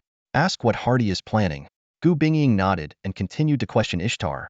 Why are you here? What are you trying to achieve? Ishtar began. But Otis suddenly shrieked. Soul burst. Ishtar, under Gu Bingying's charm, had her soul detonated on the spot, bleeding from all orifices and dying instantly.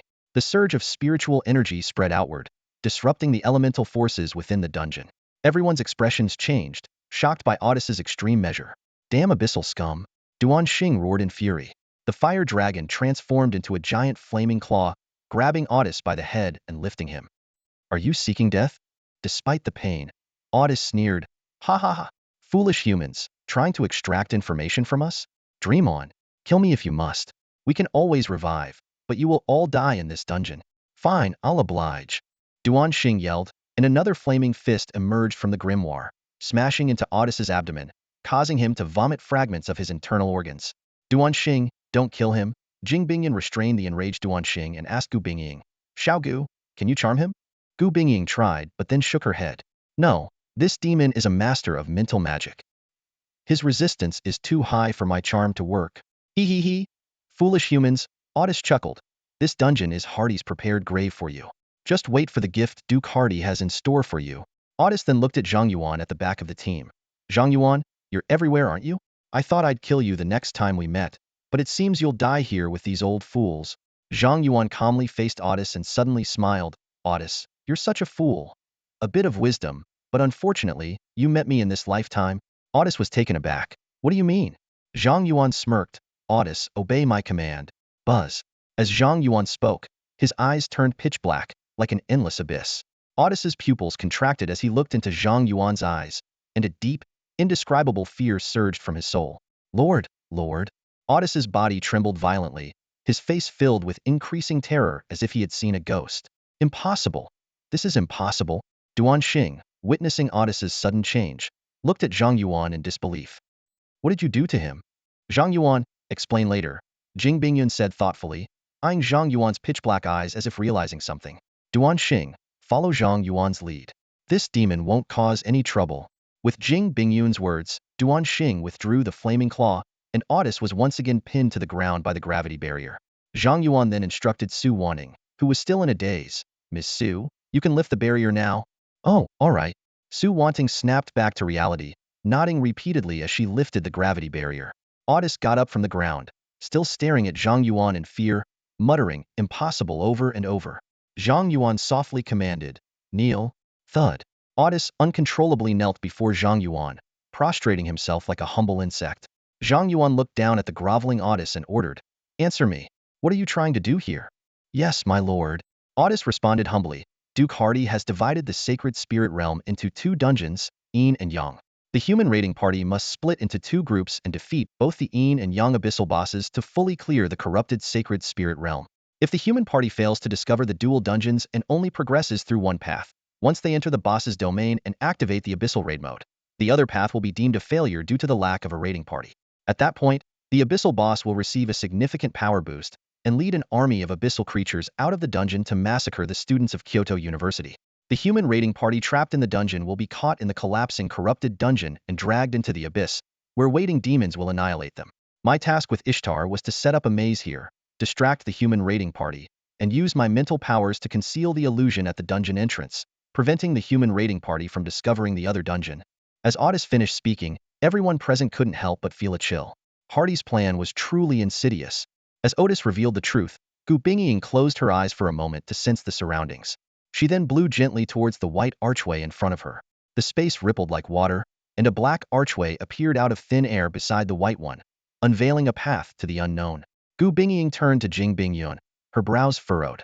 Principal, this is our first encounter with the Yin-Yang instance. Our plans are completely disrupted. What should we do? The five-member team was originally set up to tackle a single instance, but now they had to confront two at the same time. How to allocate the team's combat strength became an urgent issue. Jing Bingyun's expression grew serious, and he struggled to make a decision. He turned to Zhang Yuan. Ask Otis for more details about the Yin-Yang instance, especially the difficulty levels of both sides. Zhang Yuan nodded and gestured for Otis to respond. Otis immediately explained. The Yang instance is a corrupted realm of the holy spirits by abyssal forces. All monsters are enhanced, especially the final boss, the king of holy spirits, whose strength is increased over 20-fold.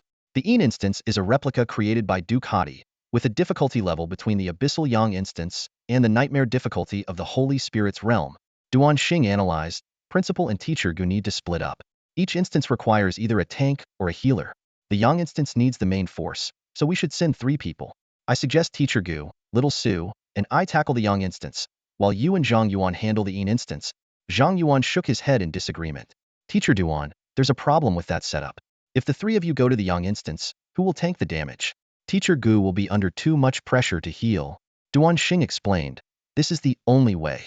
Your level is too low. Even the monsters in the Yin instance can easily kill you, and Teacher Gu's healing won't work on you. We can tough it out on our side and should be able to make it. Zhang Yuan firmly disagreed. No. Abyssal monsters are already high in attack and defense, and there's a replicating draconian. If it replicates Teacher Duan, plus the enhanced abyssal boss, without the principal tanking the damage, you 3 are likely to be wiped out. The group fell into silence, realizing their team composition was only suitable for tackling a single abyssal instance. Splitting into 2 groups would significantly increase the difficulty. Breaking the silence, Zhang Yuan proposed. My suggestion is for the principal, Teacher Duan, Teacher Gu, and Teacher Su to tackle the Yang instance together while I handle the Yin instance alone. Everyone was stunned by his words. Jing Bingyun exclaimed, You want to solo the Yin instance? Duan Xing frowned and questioned, Zhang Yuan, are you out of your mind? Gu Bingying and Su Wanting also expressed their concerns. Zhang Yuan's expression was resolute. I'm serious. Only with the 4 of you working together on the Yang instance can we ensure success. Facing their doubts, Zhang Yuan summoned a level 70 Hellfire Demon Ram and explained, I have a level 70 Hellfire Demon Ram in Otis. With my support, they can barely hold the front line. Including me, the Yin instance will have 3 combatants. I also have 2 level 30 boss summons to take hits. It's enough to clear the instance. Please trust me. Jing Bingyun remained silent for a long time, then sighed deeply. To think that one day we, the old guard, would have to rely on a youngster to turn the tide. Fate truly has a sense of irony. Duan Xing was still anxiously opposed, but Jing Bingyun and Gu Bingying both agreed to Zhang Yuan's plan. Gu Bingying approached Zhang Yuan, kissed his forehead gently, and cast the goddess's kiss skill, granting him a chance to revive. Finally, Jing Bingyun, Duan Xing, Gu Bingying, and Su Waning bid Zhang Yuan farewell and entered the white archway. Zhang Yuan glanced at Otis, who was still kneeling on the ground, then looked towards the black archway and smiled calmly. Otis, whether you survive or not depends on your performance today. Otis trembled as he responded, Yes, my lord. Zhang Yuan passed through the black archway, and his view suddenly expanded. A gigantic garden maze unfolded before him, with walls made of 10-meter-high hedges and an invisible barrier at the top preventing anyone from flying over. The scene was exactly as the headmaster had described, so Zhang Yuan wasn't surprised at all. Before entering the dungeon, Jing Bingyun had thoroughly explained the map and strategy of the Sacred Realm. The entire dungeon was divided into 3 areas: the Garden Maze, the Ancient Temple, and the Sacred Land, where the final boss, the King of the Sacred Spirits, was hidden deep within. Zhang Yuan scanned his surroundings and quickly spotted the white flowers on the walls. He knew these flowers were the key to navigating the maze. He promptly summoned the Raksha King and the Ice Spirit Queen to stand behind him while the Hellfire Demon Ram led the way, followed closely by Otis. Zhang Yuan positioned himself in the center, surrounded by his flying swords, forming an impenetrable formation. The team moved forward slowly, guided by the white flowers. They hadn't gone far when the first enemy appeared, a corrupted dragon warrior. Zhang Yuan's Abyssal eye could only reveal the monster's name and level. Corrupted dragon warrior, elite, level 70. Other attributes and skills remained hidden, reminding him of the corrupted Hellfire Demon Ram he had encountered earlier. It seems the power of the Abyssal Duke Hadi is formidable, even affecting my Abyssal eye. Zhang Yuan thought to himself. Could that corrupted Hellfire Demon Ram have been Hadi's doing as well? But now wasn't the time for deep contemplation. Zhang Yuan immediately ordered the Hellfire Demon Ram and Otis to attack.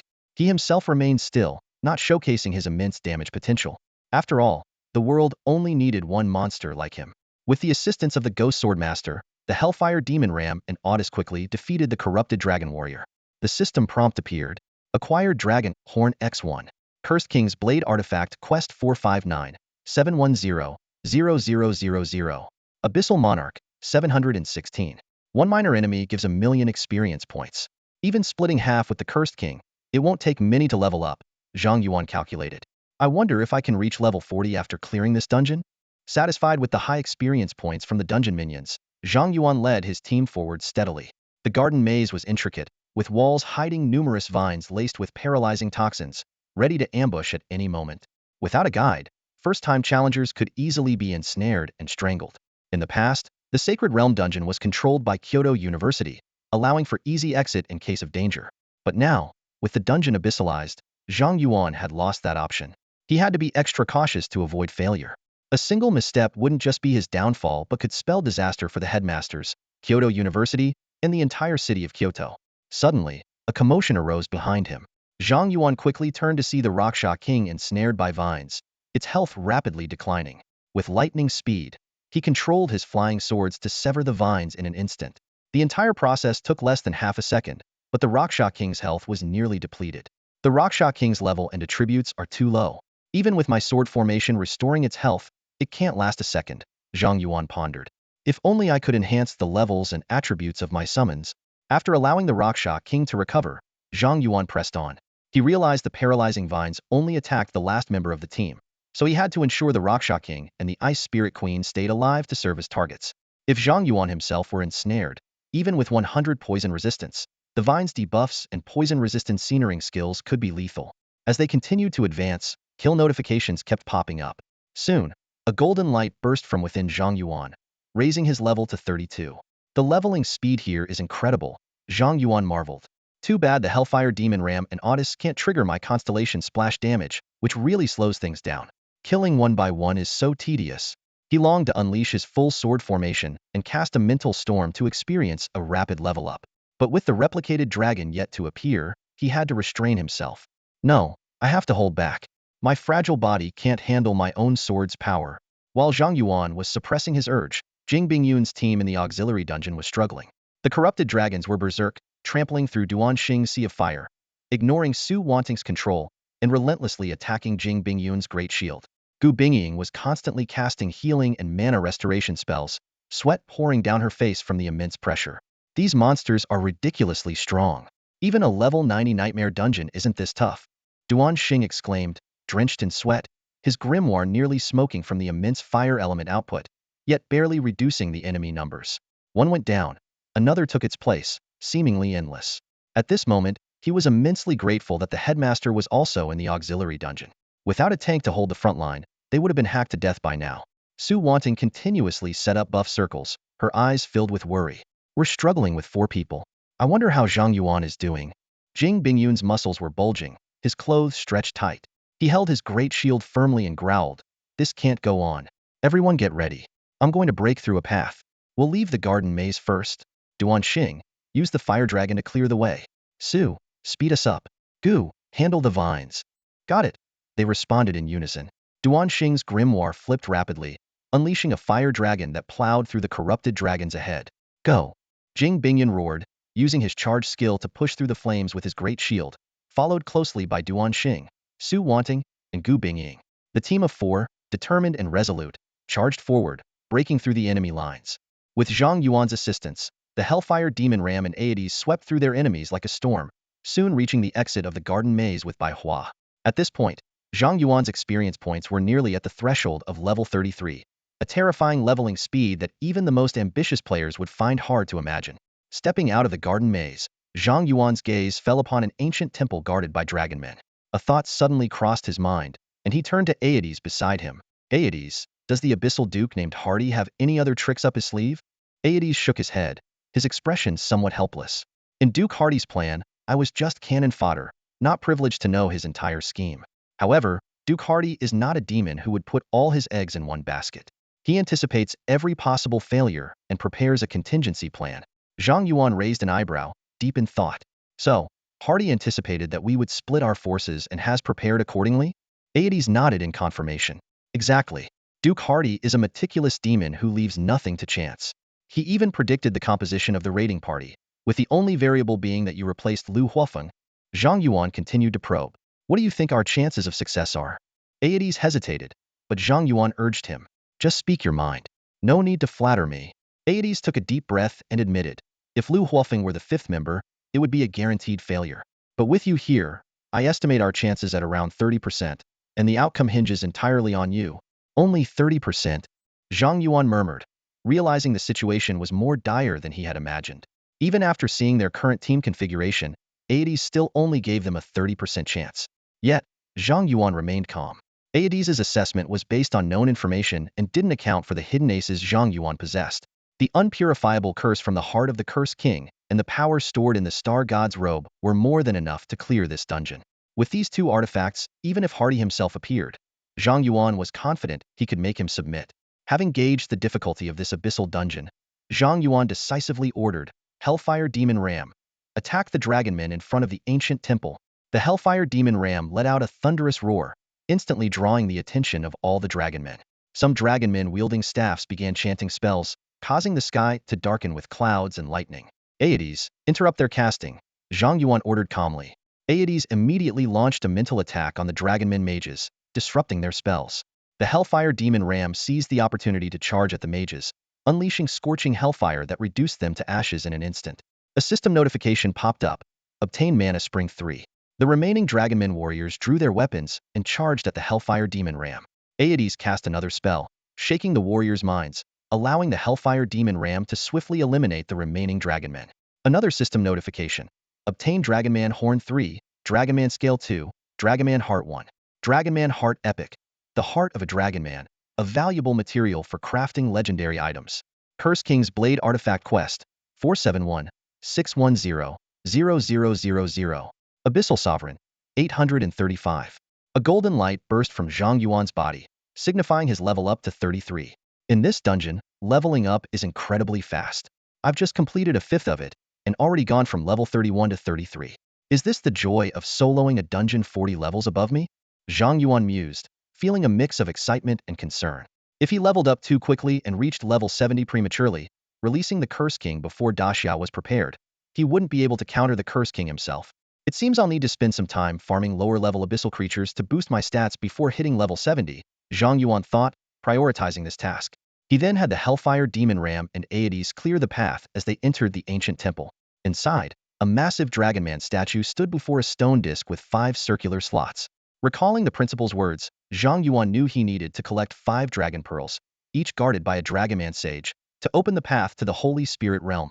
His eyes scanned the 5 differently colored doors in the temple. Turning to Aedes, he asked, "Are you ready to take on the abyssal bosses?" Aedes replied with determination, "As long as you command it, I'll hold the line no matter what." "All right." Zhang Yuan nodded slightly and instructed Aedes to use his telekinesis to open the brown door. Boom! As the door opened, a surge of black mist poured out, filling the temple with a dense abyssal aura. A powerful dragonman with crimson eyes, half decayed and half covered in stone armor, emerged from behind the door. Corrupted Earth Sage Boss. Level 80. The information was brief, but the monster's level had jumped from 70 to 80. The Hellfire Demon Ram roared at the corrupted Earth Sage, but the sage merely glanced at it coldly. With a slight raise of its hand, a sharp earth spike shot up from the ground, piercing the Hellfire Demon Ram's chest in an instant, causing it to lose more than half its health. The corrupted Earth Sage then casually hurled 4 rocks, opening the other 4 doors. The corrupted fire, wind, water, and thunder sages emerged. The abyssal corruption they exuded was so thick it almost became tangible, making the air in the temple feel heavy and sticky. All 5 sages at once? Zhang Yuan's eyes widened as he realized Hardy's contingency plan. At this moment, the 10 flying swords surrounding Zhang Yuan began to vibrate, emitting a resonant hum. He knew the Hellfire Demon Ram and Aedes couldn't withstand the onslaught of 5 bosses. He had to take action himself. I wonder how the principal's team is faring, Zhang Yuan thought, his mood heavy with concern for the other group's situation. Given the current circumstances, he couldn't afford to replicate the Dragonmen and had to intervene directly. The principal's team was likely facing even tougher battles. In the Yang Dungeon, Jing Bingyun and his team were in a dire battle, constantly on Zhang Yuan's mind. The 5 corrupted sages relentlessly manipulated elements to bombard Jing Bingyun at the front. The terrifying elemental forces were causing the entire temple to collapse, with only the enormous Dragonman statue remaining steadfast. Jing Bingyun's black stone shield was already showing cracks, and the immense pressure of healing left Gu Bingying with no room for error. She was fully focused on healing Jing Bingyun, fearing that even the slightest mistake would let his health drop below a safe level, leading to his death at the hands of the 5 sages. If Jing Bingyun's defense was breached, the entire team would be wiped out in an instant, without even enough time to use resurrection skills. At this moment, Duan Xing was hovering in midair, surrounded by blazing fire elements, clearly preparing a terrifying forbidden spell. The corrupted sages quickly noticed this threat. The corrupted Thunder Sage suddenly broke free from Jing Bingyun's taunt, conjuring a thunder spear and hurling it toward Duan Xing. The flash of lightning distorted the dungeon's space. In the nick of time, a reflective array appeared in front of Duan Xing. The thunder spear was absorbed and then rebounded with double the power, creating a bloody hole in the corrupted Thunder Sage. Su Wanting, pale-faced, formed hand seals with determination in her eyes. "As long as I'm here, don't even think about harming Teacher Duan." "Well done, Xiaosu. I've completed my charge. Give me a boost." Duan Xing laughed heartily, his eyes blazing. A dragon's roar pierced the sky, and a fire dragon that covered the entire floating island appeared out of thin air. Su Wanting quickly set up 3 enhancement arrays, boosting Duan Xing's mental power, mage skill power, and damage by 50 each. Boom! The fire elements grew even fiercer, igniting the entire sky. The 5 corrupted sages felt the threat and began chanting spells, surrounded by 5 types of elements. Seizing the moment, Jing Bingyun jumped high and smashed his shield down hard. "Get down!" Skill. Earthquake. The entire floating island shook violently, stunning the 5 corrupted sages and interrupting their spells. A gleam flashed in Duan Xing's eyes as his magic book ignited with holy flames. Forbidden spell. Holy Flame Dragon Judgment. The fire dragon in the sky roared and swooped down, engulfing the 5 corrupted sages. The entire floating island turned into an island of flames, burning completely. Meanwhile, Zhang Yuan felt the agitated fire elements and a faint burning sensation in the air. Glancing towards the Yang dungeon with shock in his eyes, "Is that Teacher Duan's skill? It's affecting even the Yin dungeon." "King, watch out!" Audis suddenly warned. Zhang Yuan snapped back to reality to see a stone spear thrown by the corrupted Earth Sage. Audis tried to form a mental barrier, but the spear easily pierced through. Child's play. A gleam flashed in Zhang Yuan's eyes as he controlled a purple sword to perfectly deflect the spear. He then used Qi Xiao, Zhanlu, and 7 other purple swords to turn the corrupted Earth Sage into a pincushion. The corrupted Earth Sage's health instantly dropped below 25, killing it on the spot. Zhang Yuan obtained Earth Dragon Pearl 1, while the remaining 4 corrupted sages took 50 splash damage and were severely injured. He immediately used Mental Storm, and the terrifying storm swallowed the remaining 4 corrupted sages in an instant. He obtained Fire Dragon Pearl 1, Water Dragon Pearl 1, Wind Dragon Pearl 1, and Thunder Dragon Pearl 1. Cursed King's Blade Artifact Quest 472-110-0000. Abyss King, 840. The 5 sages were almost instantly obliterated, and 5 dragon pearls floated in midair. Otis was stunned, his body trembling uncontrollably. They were killed so quickly? Despite being completely submissive due to the Cursed King title, he still retained his independent thinking. It hadn't been long since he last faced Zhang Yuan. Yet Zhang Yuan now had the power to instantly kill 5 level 80 mini-bosses? Otis's mind reeled. Is this the power of the king? It's terrifying. Abyss demons always revered strength, and the 33-level Zhang Yuan had already grown so powerful that Otis could only look up to him. He couldn't even imagine how terrifying Zhang Yuan would be after reaching level 60 and his second-class change. At this moment, Otis's admiration and fear of Zhang Yuan grew even stronger. In his eyes, Zhang Yuan had truly become the Cursed King, and he was willing to give everything for him. Zhang Yuan showed little emotional fluctuation over the instant kill of the 5 sages. Though they were level 80 corrupted bosses, they were merely mini-bosses midway through the dungeon without a health lock mechanism, so their defeat was within his expectations. What troubled him now was that by killing the 5 sages early, the replica Dragon Man in the Holy Land would surely replicate him. According to Jing Bingyun, the replica Dragon Man could replicate everything except artifacts, including Zhang Yuan's skills, equipment, and even his buffs. This meant that except for the Cursed King's Blade, Cursed King's Heart, and Star God's Robe, the replica would have everything Zhang Yuan had. Both would have Qi Xiao and Goddess's Kiss 2 life-saving passive skills, and Zhan Lu could convert damage into temporary shields. In this situation, whoever struck first would win, making it a truly thrilling mutual kill. While contemplating countermeasures, Zhang Yuan used his sword array to restore the stamina of the Hellfire Demon Goat and instructed Otis to place the 5 dragon pearls into the recesses before the Dragon Man statue.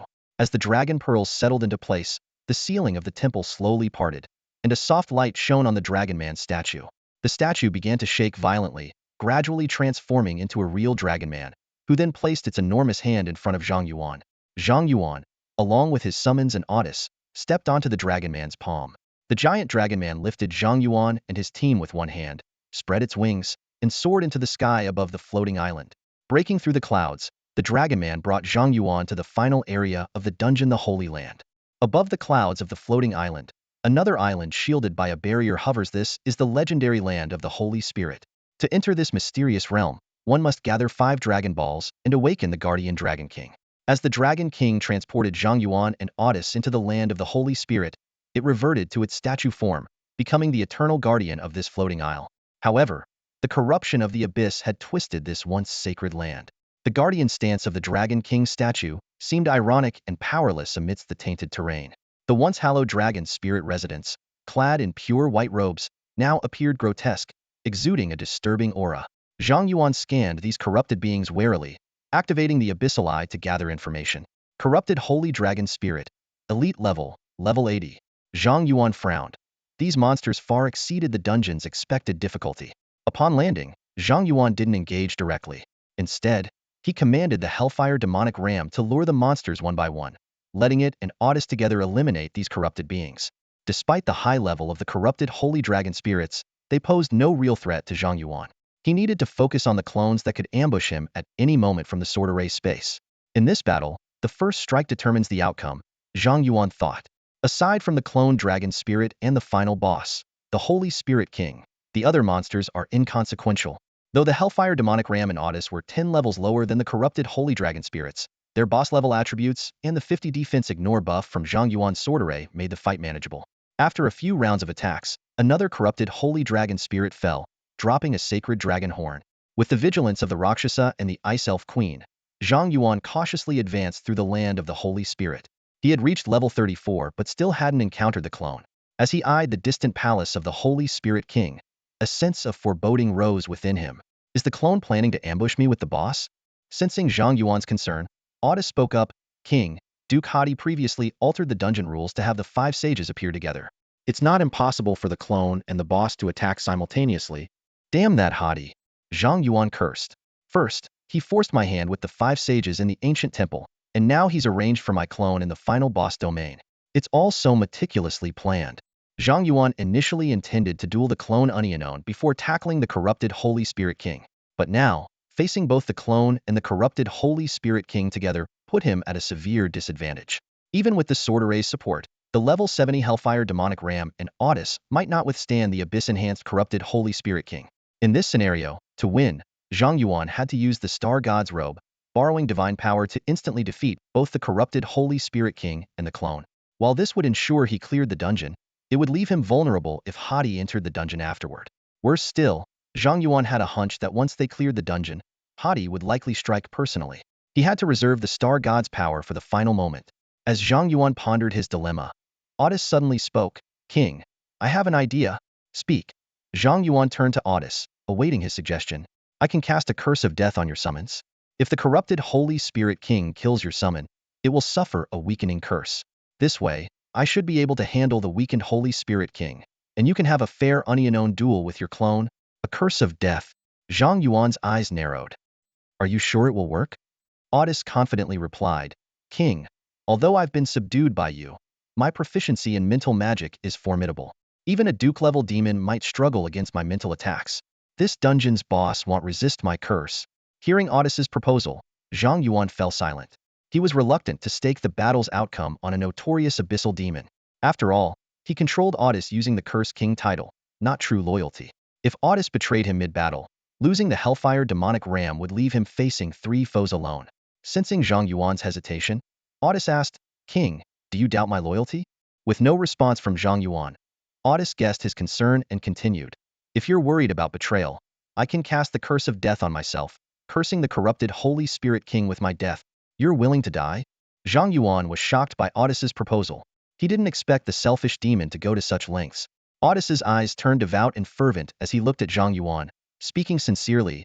Your strength has deeply impressed me, King. I would give my all for you. Zhang Yuan felt a chill at Audis's fervent gaze. He knew Audis' loyalty wasn't to him, but to the Curse King. If the Curse King resurrected, Audis would become a dire threat to humanity. This guy can't be kept alive. Zhang Yuan decided internally and said to Audis, Fine. If you're willing to die, cast the curse of death on yourself. Yes. Audis nodded without hesitation and began casting the curse on himself. Watching Audis curse himself, Zhang Yuan's understanding of the Curse King deepened. Just the title of Curse King could control a high-resistance mental mage like Audis, even making him sacrifice his life without hesitation. What terrifying power would the true Curse King wield upon resurrection? How many would fall under its sway? Minutes later, Audis, now laden with curses, spoke, King, am ready. His face was full of fervor, showing no fear of death. Zhang Yuan snapped back to reality, gave Audis a deep look and said, Go. Yes. Audis responded firmly, prepared to meet his final mission. Audis stepped into the sanctuary, his eyes immediately locking onto the ominous purple glowing entity at the center of the corrupted Holy Spirit King. Beside it, a clone identical to Zhang Yuan hovered, surrounded by black and white flying swords. Audis grinned and without hesitation, swung his staff, preparing to cast Soul Burst on both targets. However, the clone of Qishao instantly shielded the clone, while the Holy Spirit King's eyes shot out 2 deadly red beams. Audis's chest was instantly burned through with 2 large holes, and he collapsed to the ground, dead, before he could release the Soul Burst. His body emitted a dense black smoke that swiftly wrapped around the corrupted Holy Spirit King. Sensing the curse, a flash of panic crossed the corrupted Holy Spirit King's eyes, and it immediately cast a purification spell on itself. Just then, a Hellfire Demon Ram, engulfed in flames, smashed through the sanctuary wall and tackled the corrupted Holy Spirit King to the ground. Its eyes emitted death rays, simultaneously casting a death curse that drastically reduced the corrupted Holy Spirit King's stamina, interrupting its purification spell. Seeing this, Zhang Yuan's clone attempted to intervene but was forced back by the sudden appearance of the Zio sword from the sword formation space. Although it managed to block the first sword with its parry intuition, Qishao, Zhanlu, and 7 other Zio swords shot at it from different directions, turning it into a pincushion. The clone's passive ability triggered, reducing its health to a single point.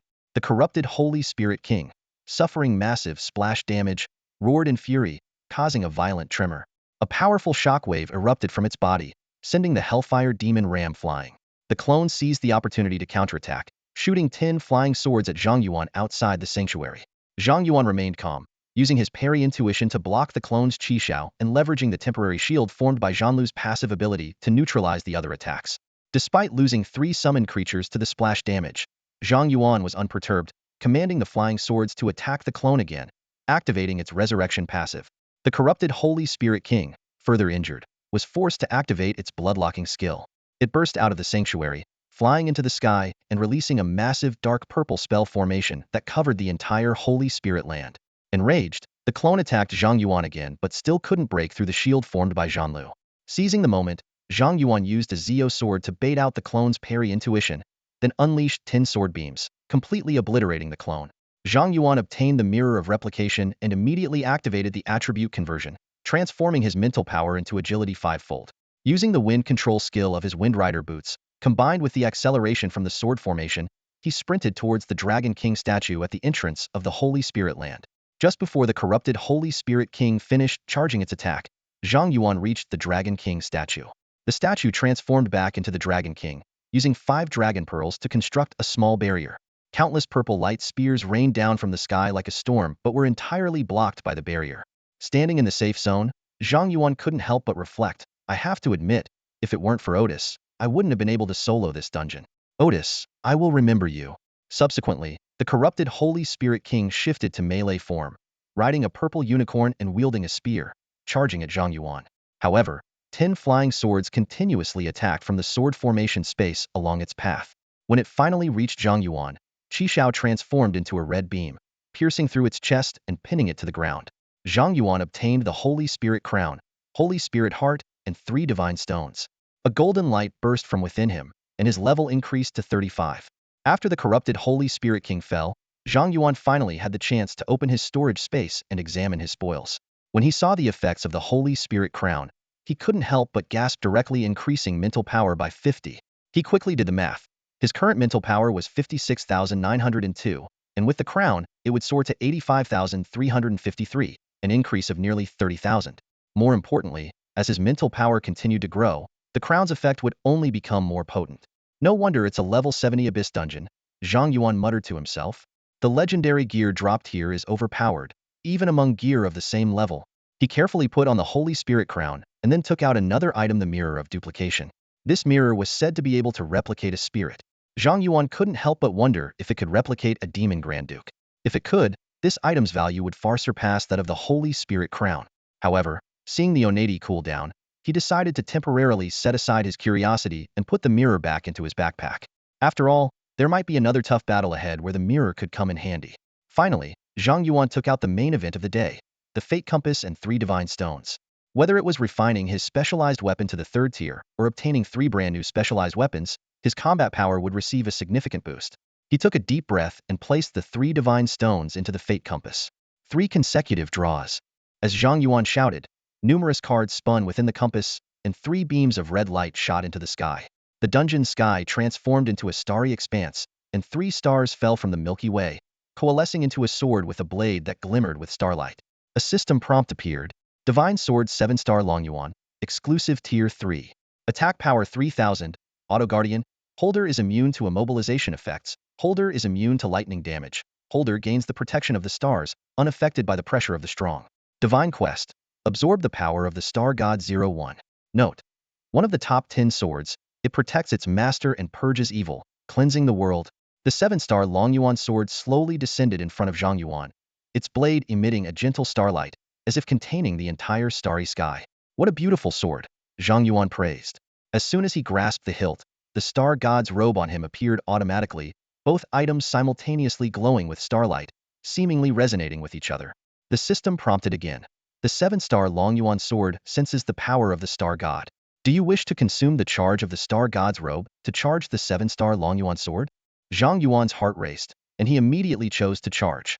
The power within the Star God's robe surged into the 7-star Long Yuan sword. Boom!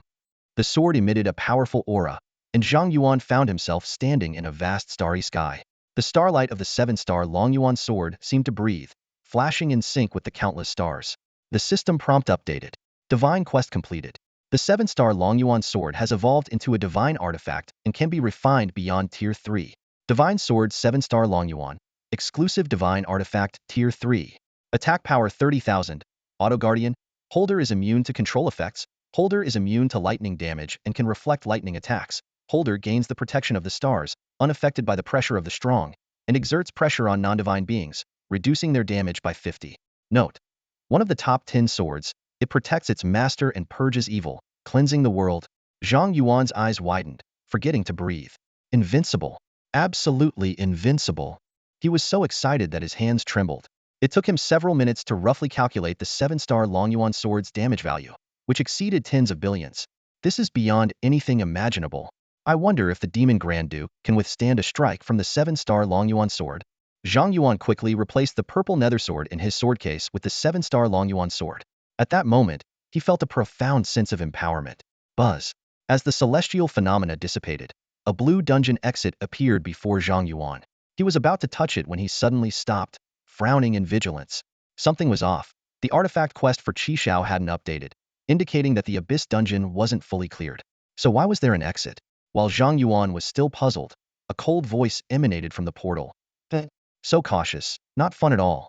Before he could react, the portal transformed into a purple vortex, and a powerful pressure surged out, with numerous purple tendrils wrapping around Zhang Yuan.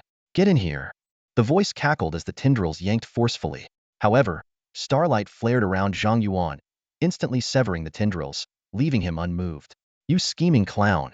Zhang Yuan sneered, the 7-star Long Yuan sword transforming into a beam of starlight that shot into the purple vortex. Ah, you little monster. Where did you get that divine artifact? A shrill scream echoed from the vortex before it closed, and the presence of the Abyss demon vanished. Zhang Yuan saw the system prompt indicating, repelled rather than killed, feeling a bit disappointed but not surprised. After all, Hadi, as one of the 7 Grand Dukes of the Abyss, likely had numerous life-saving methods. It was normal that one strike wouldn't kill him. Wonder how the principal and the others are doing. Better go help them. Zhang Yuan carefully checked his surroundings, confirming that the shadow dungeon was clear of monsters, and began to convert his attributes, changing mental power to agility. He planned to return to the starting point, and then head to the light dungeon to assist the principal and the others. Yang's copy, Holy Land. The floating island above the Sky Island has been shattered into pieces. The true corrupted Holy Spirit King hovers high in the sky, a terrifying magic array enveloping the heavens. Countless purple light spears rain down like a storm, riddling the Sky Island with holes. Amidst this apocalypse-like rain of light spears, a fragment of the floating island bears a statue of the Dragon King, which barely manages to create a small barrier, protecting Jing Bingyun and a few others. Inside the barrier, Gu Bingying is fully focused on treating the severely injured Jing Bingyun, while Su Wanting concentrates on repairing the damaged shield with her restoration array. Continuous fierce battles have drained everyone's mental strength, yet the second phase of the corrupted Holy Spirit King has yet to arrive, casting a heavy atmosphere over everyone. Duan Xing gazes at the distant corrupted Holy Spirit King in the sky, his eyes narrowing as he says gravely, the corrupted Holy Spirit King's skill is about to end. It will soon enter the second phase. Jing Bingyun struggles to stand, his body covered in wounds, and picks up the shattered shield. I'll activate the ancient blood and take the front. Xiaogu, stop healing me and focus all your support on Duan Xing to boost his damage. Gu Bingying's expression changes slightly. Principal, if I don't heal you, then you will. Jing Bingyun interrupts, I should have died 30 years ago. Living until today is already a bonus. If I can burn out here and save Kyoto University, then this principal's death will be worth it. Xiaogu, your mental strength is already running low. Don't waste it on a dead man like me. Only by supporting Duan Xing do we stand a chance to defeat this abyssal boss. Su Wanting's voice chokes with emotion. Principal, no. You can't die here. You promised to lead us in the counterattack against the abyss. How can you fall here? Jing Bingyun looks at Su with gentle eyes. Among all of us, I worry about you the most. You're the youngest and always rely on others. I've always hoped to see you stand on your own one day. So, Xiao Su, can you fulfill this old man's last wish? Principal. Su Wanting's eyes fill with tears. Boom. The dark purple magic array in the sky suddenly dissipates. The corrupted Holy Spirit King mounts a unicorn crackling with lightning and draws a spear shimmering with thunder from the void. An overwhelming aura bursts from it, shattering the barrier constructed by the Dragon King's 5 dragon pearls. It's entering the second phase. Duan Xing's eyes flicker, and despite the headache from overusing his mental strength, he pulls out his spellbook. Jing Bingyun gazes at the formidable corrupted Holy Spirit King in the distance. It seems they won't give us time for farewells. Everyone, stay calm. Victory will be ours. He lifts the broken shield and flies into the sky. Heat radiates from his body as his muscles turn crimson. Skill, Ancient Blood. Effect, burn Ancient Bloodline, greatly increasing health and defense for 10 minutes. After the skill duration ends, level drops by 1, health is forced to 1 point, and health cannot be restored for a month. Jing Bingyun stands in the void, staring directly at the corrupted Holy Spirit King in the distance. He pounds his shield with his fist and roars, "Holy Spirit King, come on!" The corrupted Holy Spirit King is successfully provoked. Riding the lightning unicorn, it transforms into a bolt of lightning and charges at Jing Bingyun with its spear. The spear's purple tip strikes Jing Bingyun's shield, sparking a massive thunderstorm. Yet, Jing Bingyun remains unmoved, even using his shield to push away the corrupted Holy Spirit King's spear and landing a massive punch on the unicorn's head. Boom! The armor on the unicorn's head shatters, and it howls in pain, electricity crackling around it. However, the corrupted Holy Spirit King remains expressionless, pulling the reins to steady the unicorn and thrusting the spear again, piercing Jing Bingyun's chest. Blood splatters and falls from the sky. Principal. Gu Bingying instinctively moves to heal Jing Bingyun but is stopped by Su Wanting.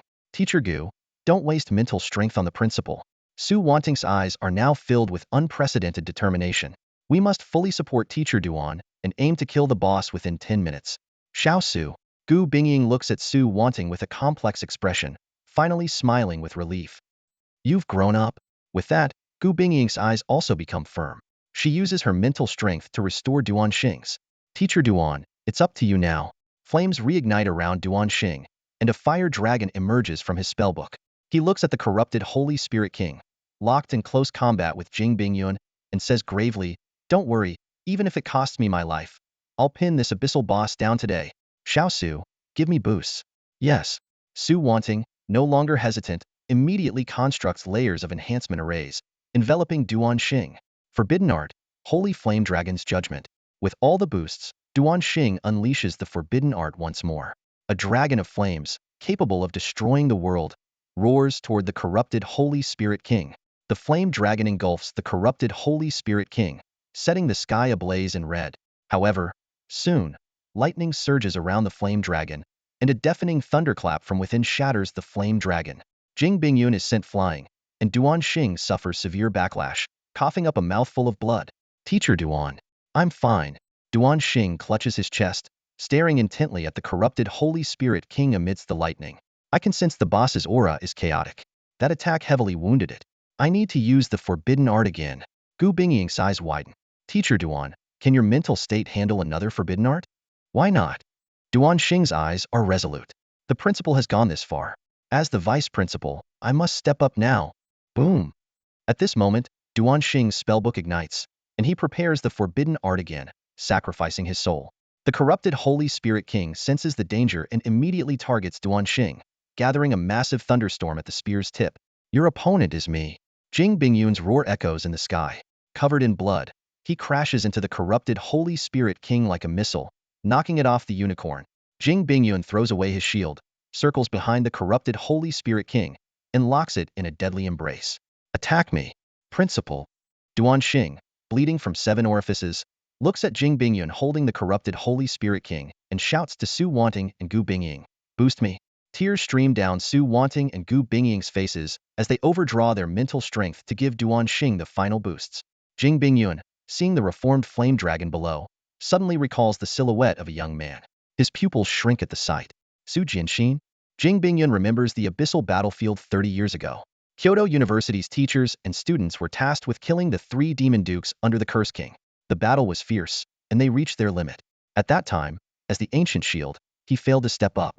In the end, Su Jianxin, Yi Qingsong's apprentice, sacrificed himself to summon the star god's power and control the 3 demon dukes, giving Yi Qingsong the chance for a final blow.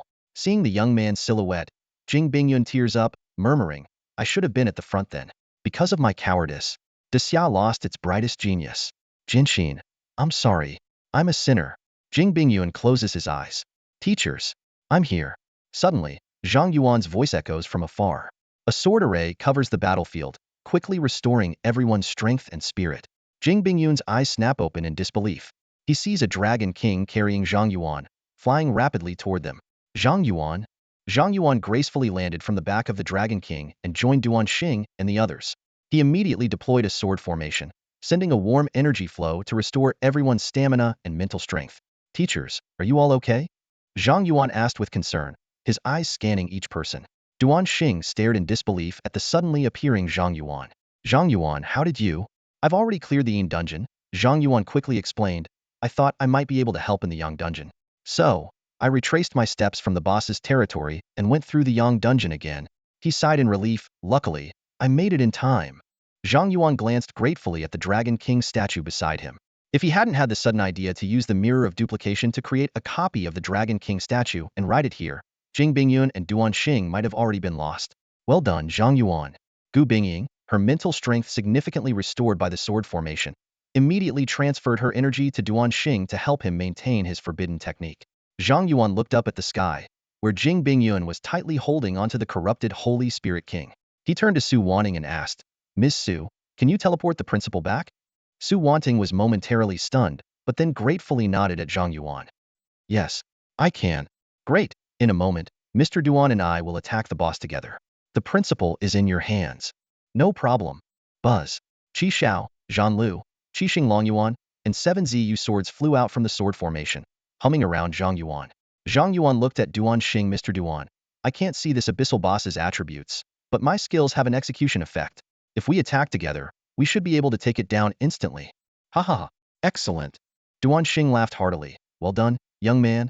Today, we'll join forces and take down that boss. Let's go, Zhang Yuan. Yes.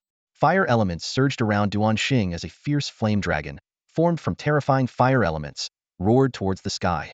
Simultaneously, Zhang Yuan controlled the flying swords to shoot out, with all 10 swords chasing the flame dragon, swirling around and finally merging into 10 blazing weapons. Seizing the moment, Su Wanting clasped her hands together, creating a teleportation array under Jing Bingyun's feet. In a flash of white light, Jing Bingyun disappeared. Boom! The 10 flying swords and the flame dragon pierced through the corrupted Holy Spirit King, tearing across the dungeon's sky. A series of notifications popped up on Zhang Yuan's interface. Obtained item, Holy Spirit Core. Holy Spirit Core, a material for forging divine weapons, unique in the world. Cursed King Artifact Quest, 477. 410-0000. Abyssal Lord, 893. Abyssal Dungeon cleared. Qi Xiao Artifact Quest Progress 210. The true dungeon exit appeared before them. Duan Xing collapsed to the ground, exhausted, looking up at the now clear sky. Finally, it's over. With that, he fell straight back and passed out. Mr. Duan? Zhang Yuan exclaimed. Don't worry, he's just too tired. Gu Bingying reassured with a smile, looking at Zhang Yuan. Zhang Yuan, you keep surprising your teachers. If I were a few decades younger, I wouldn't let such a promising student slip away. What a pity. Zhang Yuan blushed. Teacher, what are you saying? You're even blushing, how cute. Gu Bingying laughed. Just then, Su Wanting, having settled the severely injured, walked over. Ms. Gu, stop teasing Zhang Yuan. If it weren't for him, we might have failed this dungeon run. You're right. Zhang Yuan is indeed our biggest hero. Gu Bingying nodded, her gaze growing serious as she surveyed the shattered dungeon. However, the abyssal dungeons are becoming increasingly dangerous, just like 30 years ago. Su Wanting's eyes flickered at the mention of 30 years ago, her fists clenching subconsciously. Zhang Yuan noticed Su Wanting's reaction and was about to ask when Gu Bingying snapped out of her thoughts. Zhang Yuan, although the abyssal dungeon has been cleared, there's still some cleanup to do. Leave the rest to me. You must be tired. Go get some rest. Once everything is settled, I'll make sure the principal rewards you properly. Zhang Yuan didn't press further. This series of battles has been exhausting. I'll head back now. All right, have a good rest. Gu Bingying smiled and kissed Zhang Yuan's forehead, a strange energy flowing into him. This permanent goddess's kiss buff is a little reward for me in advance, Gu Bingying said with a smile. Thank you, teacher. Zhang Yuan thanked her excitedly and left the dungeon, satisfied. Su Wanting watched Zhang Yuan leave and couldn't help but ask, Ms. Gu, I've been meaning to ask, since when did your goddess's kiss require a kiss on the forehead to activate? Gu Bingying chuckled at Su Wanting's innocence. Silly girl. Only when I want it to. After leaving the Holy Spirit Realm dungeon, Zhang Yuan was directly teleported back to his dormitory. Despite having just cleared a high-difficulty abyssal dungeon, the tremendous rewards left him too excited to sleep. Forget it. I can't sleep anyway. I might as well explore Dormitory 0. I remember Granny Nyo saying that star stones can quickly enhance oneself. I should put my tens of thousands of star stones to good use. Zhang Yuan headed to the 6th floor of the dormitory building, where Granny Nyo was cleaning. Good day, Granny Nyo. Zhang Yuan greeted with a smile. So, you finally decided to spend your star stones after being here for so long? Granny Nyo chuckled. Yes, Granny Nyo. I'm not very familiar with this place yet. Could you give me an introduction? Sure. If you have more than 100 star stones from your last star secret realm run, I can? Granny Nyo, I have over 30,000. Zhang Yuan interrupted. What? Granny Nyo was stunned, her eyes nearly popping out as she stared at Zhang Yuan in disbelief. How many did you say you have? Zhang Yuan was taken aback when he saw Nyo Popo's shocked expression. He had just announced the number of star stones he had acquired, but he hadn't expected such a reaction. Is that a lot? Zhang Yuan asked, puzzled. Nyo Popo took a deep breath, trying to calm herself. A lot? It's more than a lot. Her voice was filled with astonishment. I remember you only entered the nightmare difficulty of the Star Secret Realm once after moving into Dormitory 0, right? Zhang Yuan nodded in confirmation. Yeah. Isn't that dungeon supposed to get harder each time? I cleared the level 55 difficulty and got all these star stones. Level 55 nightmare difficulty. Nyo Popo murmured, as if the number itself was suffocating her. It took her a moment to regain her composure before continuing. In that dungeon, each increase in difficulty doubles the number of bosses. I recall you were only level 25 at the time. Are you saying you defeated 24 level 55 star stone knights? Zhang Yuan replied nonchalantly, yes. Nyo Popo fell into a prolonged silence. When she finally spoke again, her voice was filled with awe. I can only say that the star god chose to bless you for a reason. No one else in this world could do something so extraordinary. She shook her head. With over 30,000 star stones, you don't need to use these basic facilities anymore. They're not cost-effective? Zhang Yuan asked curiously. So how should I use them? Participate in the Star God's Gamble, Nyo Popo said decisively. Star God's Gamble? Nyo Popo explained. It's a game between gods and mortals. The entry fee is 30,000 star stones. Once inside, you'll play games with the projections of gods, with the game content based on their preferences. If you win, the god's projection will reward you. If you lose, the star god will give you a consolation prize, increasing each of your 4 main attributes by 1,000. This is about the same as what you'd get from training with star stones on the 6th level. It's a win-win situation. Zhang Yuan's eyes lit up. That sounds interesting. Nyo Popo, I want to participate in the Star God's Gamble. No problem, follow me, Nyo Popo said with a smile, leading Zhang Yuan to an entrance next to the God's Treasury dungeon. She pointed at the entrance and explained, after you pay the 30,000 star stones, the dungeon will match you with a suitable god's projection. Zhang Yuan nodded in understanding and, under Nyo Popo's guidance, deposited 30,000 star stones into the dungeon. The entrance then glowed with a blue light. The Star God's Gamble has been activated, matching the challenger with a god's projection, the system announced. Moments later, a new notification followed. Match successful. The projection of the God of Pleasure has descended. Do you wish to challenge? Without hesitation, Zhang Yuan chose to challenge. The dungeon's vortex lit up and transported him to a dim, old room. He found himself seated at a long table, opposite a woman whose face was obscured by thick mist. Zhang Yuan tried using his Abyssal eye on the woman, but received no response. He thought to himself, is that the projection of the God of Pleasure? As if reading his mind, the God of Pleasure spoke, her voice filled with delight. Dear challenger, let's play a pleasurable game. Zhang Yuan snapped back to reality and asked, what's the game? The God of Pleasure explained. The game is called Pleasure Roulette, a thrilling game I devised. A revolver appeared in her hand, which she pushed to the center of the table. This revolver has 6 chambers, 3 of which are blanks. We take turns pulling the trigger, either aiming at ourselves or at each other. If you aim at yourself and survive, you get another turn. Zhang Yuan eyed the revolver, his gaze narrowing. He immediately thought of the classic Russian roulette from his original world. But he quickly realized that in this dungeon, there was no threat of death, so aiming at oneself carried no psychological burden. If the game rules were just this, it would be too simple.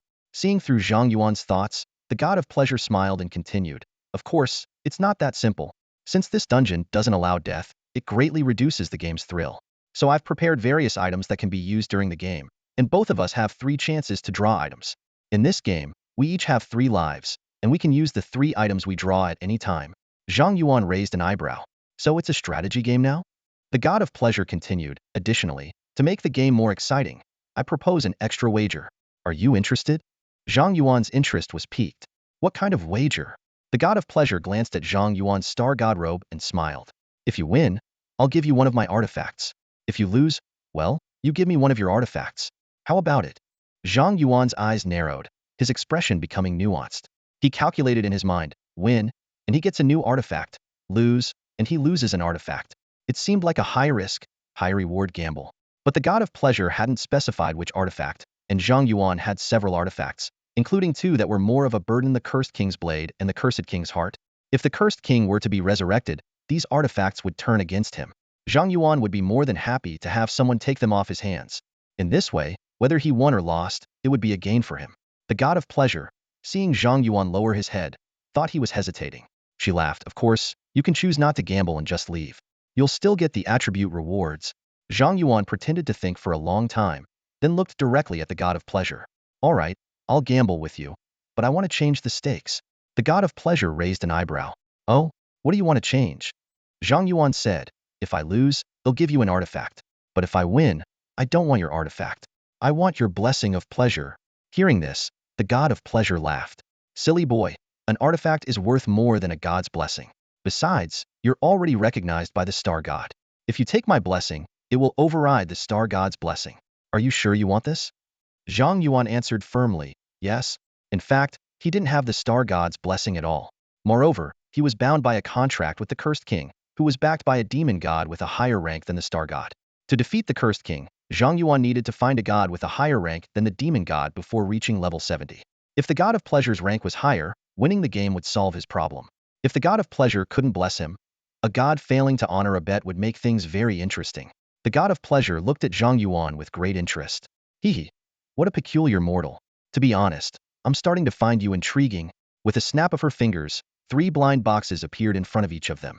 The items inside are random, and you'll only know their effects once you touch the box.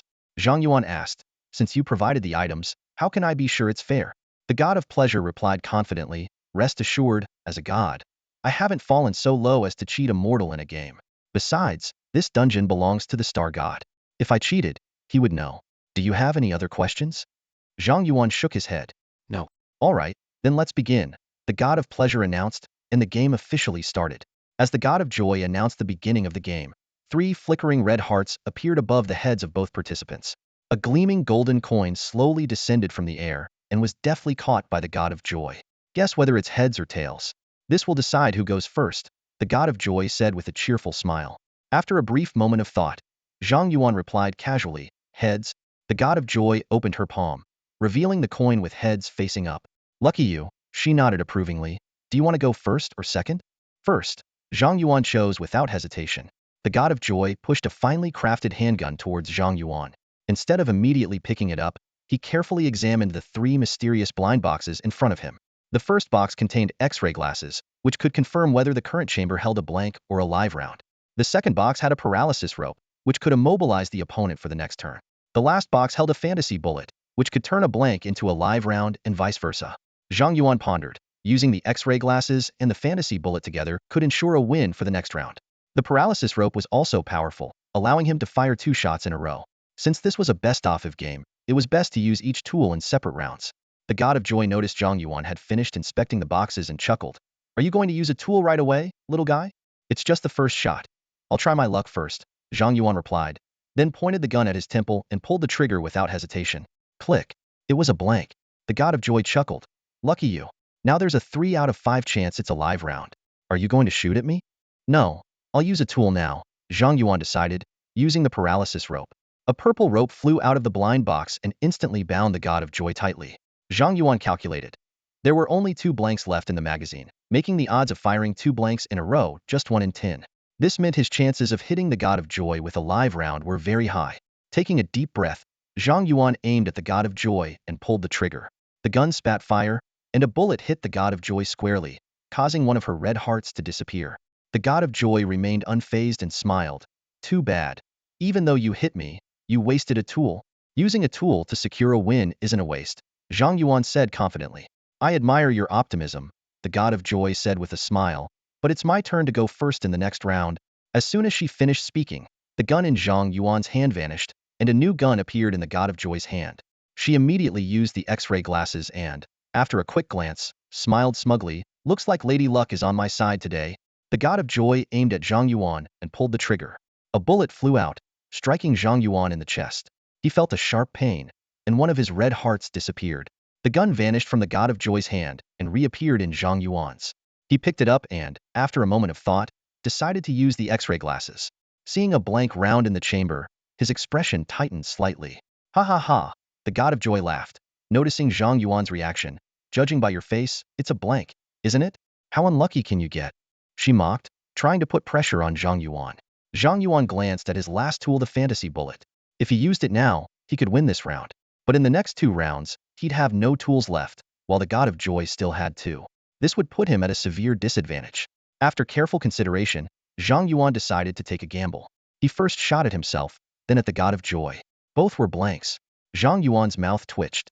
Can I really be this unlucky? He thought. Ha ha ha. The god of joy laughed even louder. Little guy, are you really that unlucky? Did you offend the goddess of luck? She clapped her hands. Looks like the final winner will be me. The god of joy confidently picked up the gun and aimed at Zhang Yuan, pulling the trigger. Click. Another blank. The smile on the god of joy's face froze, transferring to Zhang Yuan's. This unexpected twist proved the fairness of the game, showing that even the god of joy could end up as the fool. Zhang Yuan breathed a sigh of relief, picked up the gun, and aimed at the god of joy, easily winning the round. The gun returned to the god of joy's hand. Zhang Yuan, now more relaxed, began to pressure her. I still have 1 tool left. Even if you win this round using a tool, I'll win the next one. Goddess, why don't you just surrender now? Is that what you think? The god of joy giggled and used the X-ray glasses again. Seeing the result, she smirked. Looks like I've won, little guy. The god of joy took out the last tool from the blind box, an exploding bullet. In this round, all bullet damage is doubled, she explained. The exploding bullet turned into light and entered the gun. She aimed at Zhang Yuan. Your artifact will be mine. Use the tool. Zhang Yuan wasn't backing down. He used his last tool, the fantasy bullet. A semi-real, semi-illusory bullet flew out of the blind box and entered the gun. Fantasy bullet? The god of joy was momentarily stunned, then shot at herself. A blank. The situation became tense. Zhang Yuan asked, Goddess, there are 3 blanks and 2 live rounds left in the gun. A 3 out of 5 chance for a blank. Are you going to shoot yourself again? Now that both of us have used up our tools, this game is back to pure Russian roulette. 1 bullet, double damage, and this round will decide the winner. Who would have thought, the god of joy sighed, that you'd end up pressuring me? What a surprise. But I don't consider probabilities when I act. The god of joy laughed and aimed the gun at Zhang Yuan, pulling the trigger without hesitation. Click. Another blank. Too bad. The god of joy said nonchalantly, tossing the gun to Zhang Yuan. Now it's 50-50. Your turn. Zhang Yuan picked up the gun, but hesitated. The god of joy noticed and asked, Little guy, are you scared? No, Zhang Yuan looked at the god of joy and grinned. We've come this far. I suddenly want to do something thrilling. What are you going to do? The god of joy was puzzled. The next second, she saw Zhang Yuan place the gun against his temple and fire twice in a row. Click, click. Both were blanks. The god of joy's pupils contracted in disbelief at the sight of this daring young man. Few who knew I'd be this lucky. Zhang Yuan exhaled deeply, then spun the gun in his hand and aimed at the god of joy. I've won this game. Bang. Zhang Yuan pulled the trigger. As Zhang Yuan secured his victory with a single bullet, the dimly lit room around him dissolved like an illusion. He found himself standing in a grand, resplendent hall. In the center of the hall, a stunningly beautiful woman appeared out of thin air. The goddess of joy revealed her breathtaking beauty, a playful smile curling at the corners of her lips. Little one, I must admit, you gave me an enjoyable game today. I'm starting to like you more and more. Zhang Yuan wasn't surprised by her words. The reason he had crazily shot himself twice earlier was to exploit the passive effect of the star god's robe, 50 god favorability. Performing such a daring act in front of the goddess of joy was a calculated move to earn her favor. As long as her favorability increased, the outcome of the game didn't matter. It would benefit his future plans. The goddess of joy was unaware of Zhang Yuan's scheming. She recalled the game they had just played, a look of lingering interest in her eyes. Little one, according to our bet, you want my divine blessing, not an artifact, right? Yes, Zhang Yuan replied curtly. All right, I understand. The goddess of joy nodded and gently blew a breath towards Zhang Yuan. A system prompt immediately appeared. Do you accept the goddess of joy's blessing? Note, you can only receive one god's blessing at a time. Accept. Zhang Yuan chose without hesitation. In an instant, a surge of powerful energy flowed into Zhang Yuan's body. However, this peculiar energy was quickly expelled. The system prompted again. The goddess of joy's power is contaminated by a demon curse. Blessing failed. Huh, the blessing failed? The goddess of joy was clearly taken aback. She stepped closer to Zhang Yuan, scrutinizing him carefully. After a while, her expression grew complex, tinged with sympathy.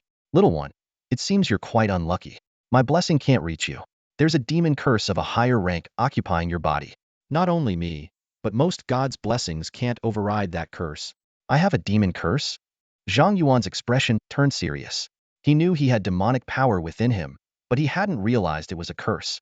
He suspected that Qi Xiao had been suppressing the curse, which is why he hadn't noticed it. After all, Qi Xiao only made him immune to mental attacks, which didn't mean the curse would disappear. The goddess of joy continued, "Little one, I can't give you my blessing. I think it's better to give you an artifact instead." Zhang Yuan quickly responded, "Goddess, our bet was for your divine blessing. How can you unilaterally change it to an artifact?" The goddess of joy looked helpless. "It's not that I don't want to, but I can't give you the blessing." Zhang Yuan insisted, "That's not my problem. I only want a divine blessing, regardless of who it comes from."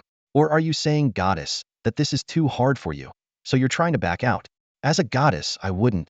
The goddess of joy started to respond but then realized something, her eyes widening in understanding. "Oh, you cunning boy. You knew my blessing would fail, so you set me up from the start. You humans are worse than abyssal demons." Zhang Yuan retorted sarcastically, "As a goddess, you wouldn't back out, would you?" The goddess of joy felt a headache coming on from Zhang Yuan's taunting. She waved her hand dismissively, "Fine, fine. I'll admit defeat this time. I'll find a way to get you a divine blessing. In the meantime, take this artifact as compensation for my failure to fulfill the bet." She handed Zhang Yuan a colorful die. "Thank you." Zhang Yuan accepted the die without hesitation and examined its properties. Chaos Die Divine Consumable. Can be used on any equipment or item to upgrade it to divine quality. Upgrade any equipment or item to divine quality? Zhang Yuan was stunned by the die's properties and looked at the goddess of joy in disbelief. This was the first time he'd seen such a unique item. The goddess of joy smiled. "I spent quite a bit of divine power to create this little treasure. If you want, you can even turn a basic healing potion into a divine potion." At that moment, a melodious chime echoed through the hall. The goddess of joy paused, then turned to Zhang Yuan. "Good times are always short-lived. I must go now. As for the divine blessing, I'll do my best, but no guarantees. Goodbye." She waved to Zhang Yuan and disappeared in a flash of light. A system prompt appeared. "Complete the Star God's duel. Receive Star Crystal 1. Do you want to use the Star Crystal to recharge the Star God's robe?" As the goddess of joy left, Zhang Yuan received another reward from the Dungeona Star Crystal. "Today's gains are incredible," Zhang Yuan muttered to himself as he used the Star Crystal to recharge the Star God's robe. He was then teleported out of the dungeon. Outside, it was already night, and Granny Niu had long since left. Zhang Yuan didn't linger on the 6th floor and returned to his dorm. After a day of intense battles, including a major dungeon and a game of Russian roulette with a god's projection, he was exhausted. After washing up, Zhang Yuan lay on his bed and took out the chaos die. He mused, upgrading any item or equipment to divine quality. What should I upgrade? Qi Xiao? Zhanlu? Not worth it. They'll become divine artifacts eventually. Purple ghost sword? I have 10 specialized weapons. The sword box doesn't have room for them later. Suddenly, Zhang Yuan sat up abruptly. Wait, can I upgrade my sword box to a divine artifact? He immediately retrieved his plain sword box from the sword array space. This was the first piece of equipment he obtained after his job change, with no attributes other than holding swords. Now that he had the sword array space, even that function was redundant. The only thing the sword box did now was limit him to equipping 10 flying swords, making it a burden. What would a divine sword box be like? Zhang Yuan wondered as he looked at the plain sword box. He decided to place the chaos die on it. System prompt. Do you want to use the chaos die to upgrade the sword box? Yes. The chaos die glowed with colorful light, quickly merging into the sword box. The box then emitted a dazzling light, its surface covered in intricate golden runes, exuding an overwhelming aura. The sword box had undergone a qualitative transformation. Sword Spirit Arsenal Divine. Infinite space. All flying swords within the box can be duplicated. Duplicating swords continuously consumes mental power. The higher the sword's quality, the greater the mental power consumption. There is no limit to the number of duplicates. Wow. Zhang Yuan was stunned by the new sword box, and a phrase popped into his mind. The ultimate sword mastery. Upon seeing the new effects of the sword case, Zhang Yuan's spirits were instantly lifted. He quickly donned his coat and hurried to the bamboo forest at school, looking for a secluded spot to test his sword spirit arsenal. The bright moonlight bathed the bamboo grove, casting a mysterious veil over the night. Arriving at a clearing, Zhang Yuan closed his eyes and focused his mind to summon all his flying swords. Qi Xiao, Zhanlu, Qixing Long Yuan, and 10 Zio swords appeared simultaneously, gleaming coldly under the moonlight. He took a deep breath and began attempting to duplicate the flying swords. In an instant, the 13 swords became 26, orbiting around Zhang Yuan. However, this was accompanied by a rapid depletion of his mental energy. Even with the support of the sword formation and the blade of the cursed king, Zhang Yuan felt overwhelmed. He closely observed the energy consumption of each type of sword. Qixing Yuan consumed 2,000 points per second, Qishao and Zhanlu 500 each, and Zio swords 100. This far exceeded his expectations, leaving him somewhat disheartened. Just as Zhang Yuan was about to abandon the idea of launching thousands of swords simultaneously, an inspiration struck him. He cancelled all duplicates and instead summoned 10 ordinary iron swords. To his delight, duplicating iron swords not only didn't consume mental energy but also allowed for rapid recovery under the effects of the sword formation and the blade of the cursed king. Thrilled, Zhang Yuan began frantically duplicating the iron swords. 40, 80, 160, until 10,240 iron swords floated above the bamboo forest, his mental energy only then noticeably decreasing, at a rate of just 100 points per second. Under the moonlight, tens of thousands of flying swords shimmered, creating a spectacular scene. Zhang Yuan tried to control the swords, and they began to whirl around him, faster and faster, eventually forming a massive storm of blades, with terrifying sword energy radiating outward. This scene stunned countless students studying late into the night at Kyoto University. They stopped in their tracks, marveling at this skill comparable to a legendary profession. 10,000 swords returned to the origin, someone exclaimed. Who is this master in our Kyoto University? As he grew more adept at controlling the swords, Zhang Yuan's excitement soared. He leaped into the air, using the flying swords as steps to ascend into the sky. At hundreds of meters high, he hovered in midair, supported by the updraft created by the swords, and gazed down at the sparkling night view of Kyoto, feeling an immense sense of exhilaration. However, joy is often fleeting. As his mental energy neared exhaustion, Zhang Yuan faced a new problem: how to land safely. When the duplicated swords dissipated and the updraft vanished, he began to freefall from high above. Damn it, I can't fly. Zhang Yuan finally realized the severity of the situation. As the ground rushed closer, he resigned himself to his fate, flipping over to face the sky, calmly listening to the wind whistling past his ears, awaiting the impending impact. At the critical moment, a faint light suddenly enveloped Zhang Yuan, slowing his descent and allowing him to land gently. Zhang Yuan opened his eyes in surprise to see Xue'er standing not far away, panting, with her staff still glowing. Xue'er, what are you doing here? Zhang Yuan asked in astonishment.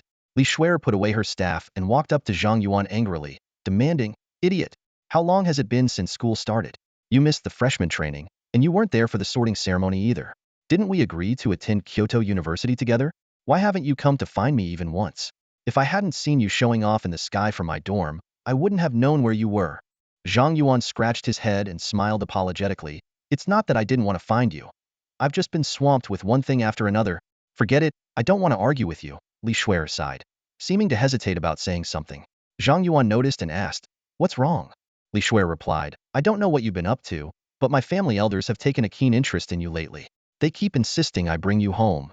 Zhang Yuan laughed. Maybe I'm just that impressive, and they've started to see me in a new light? Yeah, right? Xue'er shook her head. Being a national top scorer is impressive, but that's not enough to get my family's attention. You must have something else that caught their eye. She sighed and continued, Since they want to see you, I'll take you home. But my family isn't as simple as you think. Many of my elders are political manipulators who see everything and everyone as tools for their gain. I'm worried they'll use me to manipulate you if I bring you home. Zhang Yuan asked, So, is that why you never mentioned your family all these years? Partly, Xue'er nodded.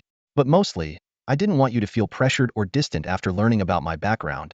She paused and looked at Zhang Yuan. Idiot, if my family uses me to force you into doing something you don't want to do, what would you do? Zhang Yuan smiled. It depends on what you want. I don't want you to be used by them, and I don't want you to do anything against your will because of me, Xue'er said firmly. In that case, I won't do it, Zhang Yuan replied. But what if they forbid us from seeing each other if you refuse? Xue'er pressed. They can't do that, Zhang Yuan said confidently. Xue'er was stunned for a moment, then smiled. That's just like you. With you saying that, I'm relieved. Are you free tomorrow? Yes. All right, 8 a.m. at the school gate. Sure. The next morning, sunlight spilled over the school gate. As soon as Zhang Yuan arrived, he saw Xue'er already waiting there. She had her hair in a single ponytail, wore a simple white shirt and jeans, and had light makeup on, looking fresh and charming. Nearby, butler Su stood upright beside a luxurious car, calmly waiting. Xue'er, you're here so early. Zhang Yuan quickly walked up and handed her a paper bag. Here, you probably haven't had breakfast yet. Thanks. Xue'er took it without hesitation, immediately pulling out a large meat bun and taking a big bite, not caring about her ladle-like image. Zhang Yuan turned to Butler Su, smiling. Good morning, Butler Su. Butler Su nodded politely and opened the car door. Mr. Zhang, please get in the car. Dummy, let's get in first and talk on the way, Xue'er mumbled with her mouth full of bun. Zhang Yuan nodded and followed her into the car. During the ride, Xue'er introduced her family background to Zhang Yuan. Her father, Yuankong, was the president of the Sun Guild, the third-ranked guild in the Great Xia Empire. Her grandfather, Zhonghua, was one of the 5 elders of the empire. Moreover, the Sun Group founded by Yuankong was one of the top 50 enterprises in the Great Xia Empire, with substantial assets. Zhang Yuan was stunned. Although he knew Xue'er came from a prestigious family, he hadn't realized it was to such an extent, almost touching the pinnacle of power in the empire. An hour later, the car arrived at the Li family estate. As Zhang Yuan got out, a red-haired young man walked over aggressively, sizing him up. So, you're Zhang Yuan, the one who kidnapped my little sister? I heard you're pretty good. Let's have a match. Zhang Yuan was taken aback and instinctively used Abyssal Eye. Li Fong, Flameblade Master, level 48. Information about this legendary class appeared in his mind. Double the damage output of a mage, high defense, and top 10 PvP capabilities among all classes. He's my brother, a moron. Ignore him, Xue'er whispered to Zhang Yuan, then turned to Li Fong. Weren't you on a mission at the front line? Why are you back? What? I came back specifically to check on you, and you're not happy about it?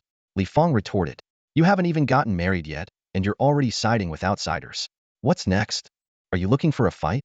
Xue'er was instantly provoked and about to lash out. You two just can't meet without arguing, can you? Are you trying to embarrass our guest? A powerful voice interrupted the imminent quarrel. Zhang Yuan looked over to see a middle-aged man with a commanding presence walking towards them. It was clearly Li Yuankong. Xue'er and Li Fong immediately composed themselves and greeted him in unison. Father. Li Yuankong nodded slightly, glanced at Zhang Yuan, and then said to Xue'er, Xue'er, your mother is in the kitchen cooking. Go help her. Xue'er hesitated. Dad, I. Go. Li Yuankong's tone was firm. Xue'er looked at Zhang Yuan uneasily. Zhang Yuan smiled reassuringly. I'll be fine. Go ahead. Sorry, be careful and don't let yourself be wronged, Xue'er said apologetically and hurried away. Li Yuankong scrutinized Zhang Yuan and asked with a smile, Zhang Yuan, what do you think of my daughter? She's an exceptional girl, Zhang Yuan answered directly. Li Fong immediately chimed in. Of course. My sister is the best. Her only flaw is her attitude towards me. Ignoring Li Fong, Li Yuankong continued, and what do you think of the Li family? Zhang Yuan replied candidly, Uncle Li, feel free to speak your mind. There's no outsider here. Li Yuankong gave Zhang Yuan a deep look before smiling. To be honest, my father values you highly and insists that I win you over, but he won't tell me why. As a businessman, I usually only consider benefits. So if my father says to win you over, I should do so regardless of who you are. However, as a father, I need to ensure my daughter won't be mistreated. Do you understand? I understand. Zhang Yuan nodded. Good. Li Yuankong said, satisfied. I've had Butler Su observe your character over the years, so I'm not worried about that. What I need to know now is if you have the strength to protect Xue'er. Although you're the national top scorer, that only proves your ability to clear dungeons. I need to confirm your combat abilities against other professionals. How should I prove that? Zhang Yuan asked. Li Yuankong looked at Li Fong. Fight him. Li Fong grinned. Zhang Yuan, don't worry. My dad doesn't expect you to beat me. Just show your skills. Let's get started. Zhang Yuan shook his head. No. Li Fong was taken aback. No? Are you scared? Butler Su also looked puzzled. In his impression, Zhang Yuan wasn't the type to back down. Li Yuankong's expression turned serious. Why not? My damage output is too high. A direct fight could be fatal, Zhang Yuan said calmly. Li Yuankong, Li Fong, and Butler Su were all silent at his words. Li Fong was the first to react, angrily. Kid, even if you're scared, come up with a more believable excuse. This is just ridiculous. Li Yuankong's eyes showed a hint of disappointment, and he frowned. If that's your concern, don't worry. Li Fong is 13 levels higher than you, and both I and Butler Su will be watching. Nothing will happen. Zhang Yuan remained firm. No, it's really not possible. Li Yuankong was getting angry and looked towards Butler Su, seemingly questioning why he hadn't seen through Zhang Yuan's character all these years. Li Fong was furious. Zhang Yuan, if you stick to that excuse, we'll fight in the arena. It has protective arrays that prevent fatal injuries. We also have a god-level healer in the family. Even if you're injured, we can heal you. Zhang Yuan sighed. If that's the case, let's go. Let's go. Li Fong led Zhang Yuan to the arena in the estate, seething with anger. The protective array in the arena lit up, enveloping the platform in a light screen. Li Fong clenched his fists, staring at Zhang Yuan. Zhang Yuan, I was going to go easy on you, but you've really pissed me off. Now, I won't hold back. All right, please guide me, brotherly, Zhang Yuan said. As soon as he finished speaking, there was a loud bang, and Li Fang charged at him with the speed of a crimson beast. But in the next moment, a flash of a sword cut through, piercing Li Fang's chest. The moment after, Li Fang appeared outside the arena, the protective light screen disappearing. The match was over. Zhang Yuan bowed to the stunned Li Fang. Thank you for the match, brotherly. Li Fang stood there, dumbfounded, only managing to utter a single confused sound. Question mark. Instantly defeated? Li Yuankong couldn't hold back his shock as he witnessed the scene before him. Although Zhang Yuan's sword was incredibly fast, he saw it all clearly. A flying sword appeared out of nowhere, pierced through Li Fang's chest, and then vanished without a trace. With just a basic attack, Zhang Yuan had instantly defeated the level 48 Li Fang. Li Yuankong's mind raced as he recalled Li Fang's strength. As a legendary class fighter fully equipped with legendary gear, Li Fang could even solo a level 60 boss. How could someone with such power be defeated in one strike? Li Fang, too, couldn't accept the outcome. He leaped back onto the arena, a serious expression on his face, as the protective light screen once again enveloped the area. This time, he drew two scarlet long knives, his eyes like those of a hunting tiger, fixed intently on Zhang Yuan. Zhang Yuan, this time I'm serious. But before he finished speaking, he found himself outside the arena once more. Li Yuankong's eyes widened as he saw a flying sword appear out of thin air behind Li Fang, piercing through his back in less than 0.1 seconds. If this were a real battle, Li Fang would have been dead countless times over. At that moment, Li Yuankong's view of Zhang Yuan changed completely. He finally understood why his father wanted him to bring Zhang Yuan into their fold at all costs. This young man was destined to be the brightest star in the history of the great Xia Empire, making other geniuses look like mere fireflies compared to the moon. Still in disbelief, Li Fang turned to Li Yuankong and said, Dad, something's wrong. Is the arena bugged? This is the second time I've been thrown out before even starting the fight. We need a new arena. Enough. Li Yuankong interrupted. You've lost, Fang. Zhang Yuan was right. His damage is too high. Without the protective measures, you would be dead, and even I couldn't save you. Li Fang's eyes widened in disbelief. Dad, you're not joking, are you? Have I ever joked with you? Li Yuankong replied calmly. It's not your fault.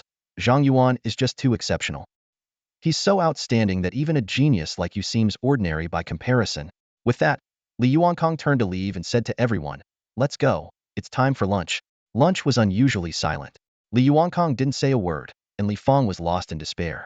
Li Xue'er, who had been worried about Zhang Yuan, now wondered what he had done to her family, as things were not going as she had expected. After the subtle lunch concluded, Zhang Yuan's meeting with the family was complete. The Ryu Guild had an urgent matter, and Li Yuankong, in a hurry, handed Zhang Yuan an exquisite gift box and instructed butler Su to escort the two back to school before leaving with Li Fang. Back at school, since Li Xue'er had classes in the afternoon, Zhang Yuan said goodbye to her and headed to the library alone. He opened the box given by Li Yuankong and found a class-specific skill scroll inside. A class-specific skill scroll? Zhang Yuan exclaimed. He had searched for such treasures in the Imperial Exchange, where they were valued at over 1 billion and always in high demand. No matter the price, they were snapped up instantly. Impressed by the Li family's generosity, Zhang Yuan found a private study room in the library and used the scroll. A beam of light flowed into his body, and he felt a surge of unique power. Skill obtained. Sword Intent Concentration Level 1. Sword Intent Concentration Level 1. All flying sword attacks can be charged. Charged attacks are unblockable and can increase damage up to 100 times based on charging time. When Sword Intent Concentration reaches its peak, it ignores any life-saving effects. Zhang Yuan was stunned by the skill's power. He began to imagine the scene if he fully charged his 7-star Dragon Abyss sword. It could pierce through the stars. He immediately started experimenting, first using an ordinary iron sword. The flying sword vibrated continuously before him, and Zhang Yuan could feel a constant flow of power from the sword array. The charge progress was displayed on the interface, increasing rapidly for the first 2 minutes, doubling every 10 seconds to reach tenfold in 2 minutes. After that, the progress slowed significantly, with no further increase after several minutes. Guessing that the sword's quality might be a factor, Zhang Yuan switched to the purple ghost sword. The results were similar, but the purple ghost sword continued to increase slowly after tenfold, reaching 20-fold after 10 minutes. Realizing that each flying sword had a charging limit, Zhang Yuan took out his 3 specialized weapons Qi Xiao, Zhan Lu, and 7-star Dragon Abyss and charged them simultaneously. These 3 swords charged much faster, reaching tenfold in 1 minute, 20-fold in 3 minutes, and 30-fold in 6 minutes. At 10 minutes, they hit 40-fold. After that, Qi Xiao and Zhan Lu's progress slowed, but 7-star Dragon Abyss continued steadily. After 15 minutes, Qi Xiao and Zhan Lu stopped at 50-fold. while 7-star Dragon Abyss continued to 70-fold before stopping at 30 minutes. Zhang Yuan concluded, "It seems that to reach the peak of sword intent concentration, the specialized weapons must be fully refined. This skill is likely meant for critical strikes, and could be very useful against the Cursed King in the future." After testing his new skill, Zhang Yuan received a message on his communicator from Yi Qingsong. "Bamboo Forest, come quickly." Upon receiving the message, Zhang Yuan immediately rushed to the bamboo forest. From a distance, he could see Yi Qingsong and Wan Chang'an standing together, engaged in conversation. As soon as Wan Chang'an saw Zhang Yuan approaching, he waved and called out, "Zhang Yuan, you're just in time. Come over here." Zhang Yuan quickly walked up and respectfully greeted the two elders. "Hello, Teacher Yi." "Greetings, General Wan." Wan Chang'an got straight to the point. "Zhang Yuan, do you know why we called you here?" Zhang Yuan's heart skipped a beat as he glanced between the two elders. "Could it be something related to my parents?" he asked, recalling the demonic photos Yi Qingsong had shown him and the eyewitness reports Wan Chang'an had received. "Considering everything that's happened recently, it seems likely." Yi Qingsong nodded slightly, confirming Zhang Yuan's suspicions. "Yes, ever since I saw what appeared to be your parents transformed into demons, I've been concerned. I went back to the Abyss battlefield to investigate." Zhang Yuan's eyes lit up with anticipation. "What did you find?" Yi Qingsong's tone was grave. "I discovered a demon outpost about 50 kilometers from the first front line, and your mother is the leader of that outpost." Zhang Yuan felt his heart tighten and hurriedly asked, "What are they doing there?" Yi Qingsong shook his head. "I've been marked by the Abyss. If I get too close, all the demons will sense my presence. To avoid alerting them, I couldn't get too close to the camp and find out the specifics." Wan Chang'an took over the explanation. "Since the outpost is beyond the first front line, the Abyss monsters there are all above level 50. Regular soldiers and professionals can't penetrate that far. Therefore, the Chenlong squad will form a team to investigate, and if possible, destroy the outpost." Zhang Yuan immediately understood their intention. "So, you want me to join this mission?" Wan Chang'an nodded affirmatively. "I've heard about your success in clearing the Holy Spirit Realm dungeon with Kyoto University. With your abilities, you're more than capable of handling this military operation. Additionally, since the demons might include your mother, your participation could yield unexpected results." Yi Qingsong agreed. "I think so too. This is a rare opportunity for you to gain experience," he advised earnestly. "Zhang Yuan, with your talent, reaching level 70 won't take long. When that time comes, you'll face the Cursed King. So, you must seize every chance to engage in real combat with demons before then. Do you understand?" Zhang Yuan nodded firmly. "I understand. I'll join the mission." "Good," Yi Qingsong said, as a teleportation circle appeared at his feet. "Before we set off, follow me to a place." A radiant light began to envelop them both. As they were being teleported, Yi Qingsong turned to Wan Chang'an. "Chang'an, I'll send Zhang Yuan to the first front line later. Proceed as planned." Wan Chang'an replied succinctly, "Understood." As soon as he finished speaking, Yi Qingsong and Zhang Yuan vanished in the teleportation light. The teleportation lasted over a minute, much longer than Zhang Yuan had ever experienced. The extended duration and distance made him feel dizzy, as if he had just gone through a bout of motion sickness. When the teleportation ended, Zhang Yuan found himself in an extraordinarily grand hall. Around him stood numerous towering statues, each exuding a powerful aura. He quickly scanned the room and soon recognized the presence of the Star God and the God of Joy. Yi Qingsong introduced the place. "This is the Pantheon. The statues here represent the gods who have blessed our citizens throughout history. Even though those who once communicated with these gods have passed away, the gods have left a trace of their presence here, maintaining a deep connection with our great Xia Empire and waiting for the next blessed one to appear." With that, Yi Qingsong took a gourd of wine from his waist and approached a statue holding a sword in one hand and a wine gourd in the other. The statue began to glow, and the gourd in Yi Qingsong's hand floated into the air. "Blessed One, Yi Qingsong offers celestial brew, requesting the wine sword immortal to protect my disciple Zhang Yuan," Yi Qingsong chanted. The celestial wine from the gourd filled the pantheon with a rich aroma, causing many statues to glow in response. Moments later, the wine sword immortal statue shone the brightest, absorbing the celestial wine. Then, a light orb shaped like a wine gourd emerged from the statue and hovered in front of Zhang Yuan. Yi Qingsong instructed, "This is the wine sword immortal's divine gourd. Channel your spiritual power into it and imprint your spirit." Without hesitation, Zhang Yuan followed the instructions. Soon, a notification appeared on his interface.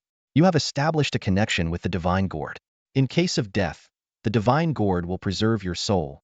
Zhang Yuan looked at Yi Qingsong with a mix of shock and gratitude. "Teacher Yi, this is..." Yi Qingsong calmly explained. "Since you're heading to the front lines of the Abyss battlefield, the most dangerous place in this world, anything could happen. By connecting with the divine gourd, You'll have a sliver of hope if you fall in battle. He spoke nonchalantly. Prepare yourself. I'm going to teleport you to the Abyss battlefield now. Though Yi Qingsong's tone was casual, Zhang Yuan knew the connection with the divine gourd must have come at a great cost to him. Deeply moved, Zhang Yuan simply said, Teacher Yi, I won't let you down. Yi Qingsong smiled lightly. I know you won't. Go ahead. As soon as he finished speaking, a teleportation circle lit up beneath Zhang Yuan's feet, and he was transported away.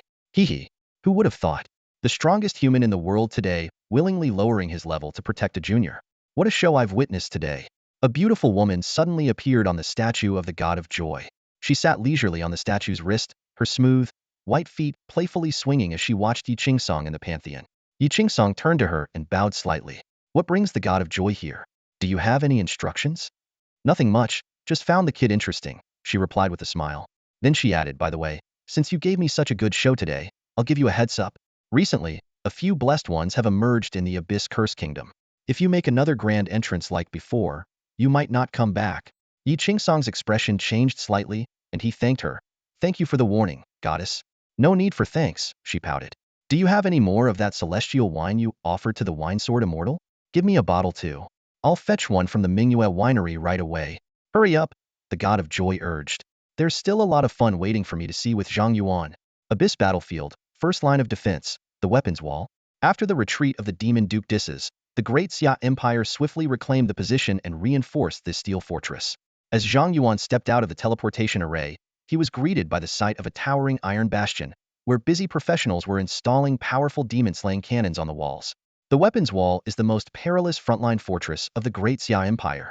The soldiers and professionals stationed here engage in constant battles with high-level abyssal monsters, each possessing formidable strength and a level above 50. The fierce aura emanating from their bodies silently tells the tale of the city's brutality and purpose. It is through the bloodshed of these warriors on the front lines that the peace of the great Xia Empire's rear is secured. This fortress is not only the shield of great Xia but also a vigilant eye piercing into the Abyss battlefield, closely monitoring every move of the Abyssal army. Should the Abyssal army launch a full-scale attack, the weapons wall will bear the brunt of the first wave, buying precious time for the two rear positions. Major Zhang Yuan, a veteran over level 50, quickly approached, offering a standard military salute to Zhang Yuan. I'll take you to see General Ning. Thank you. Zhang Yuan nodded slightly and followed the veteran to a standalone building. The veteran stopped outside the building and said to Zhang Yuan, General Ning is inside strategizing with 3 other members of the Chenlong squad.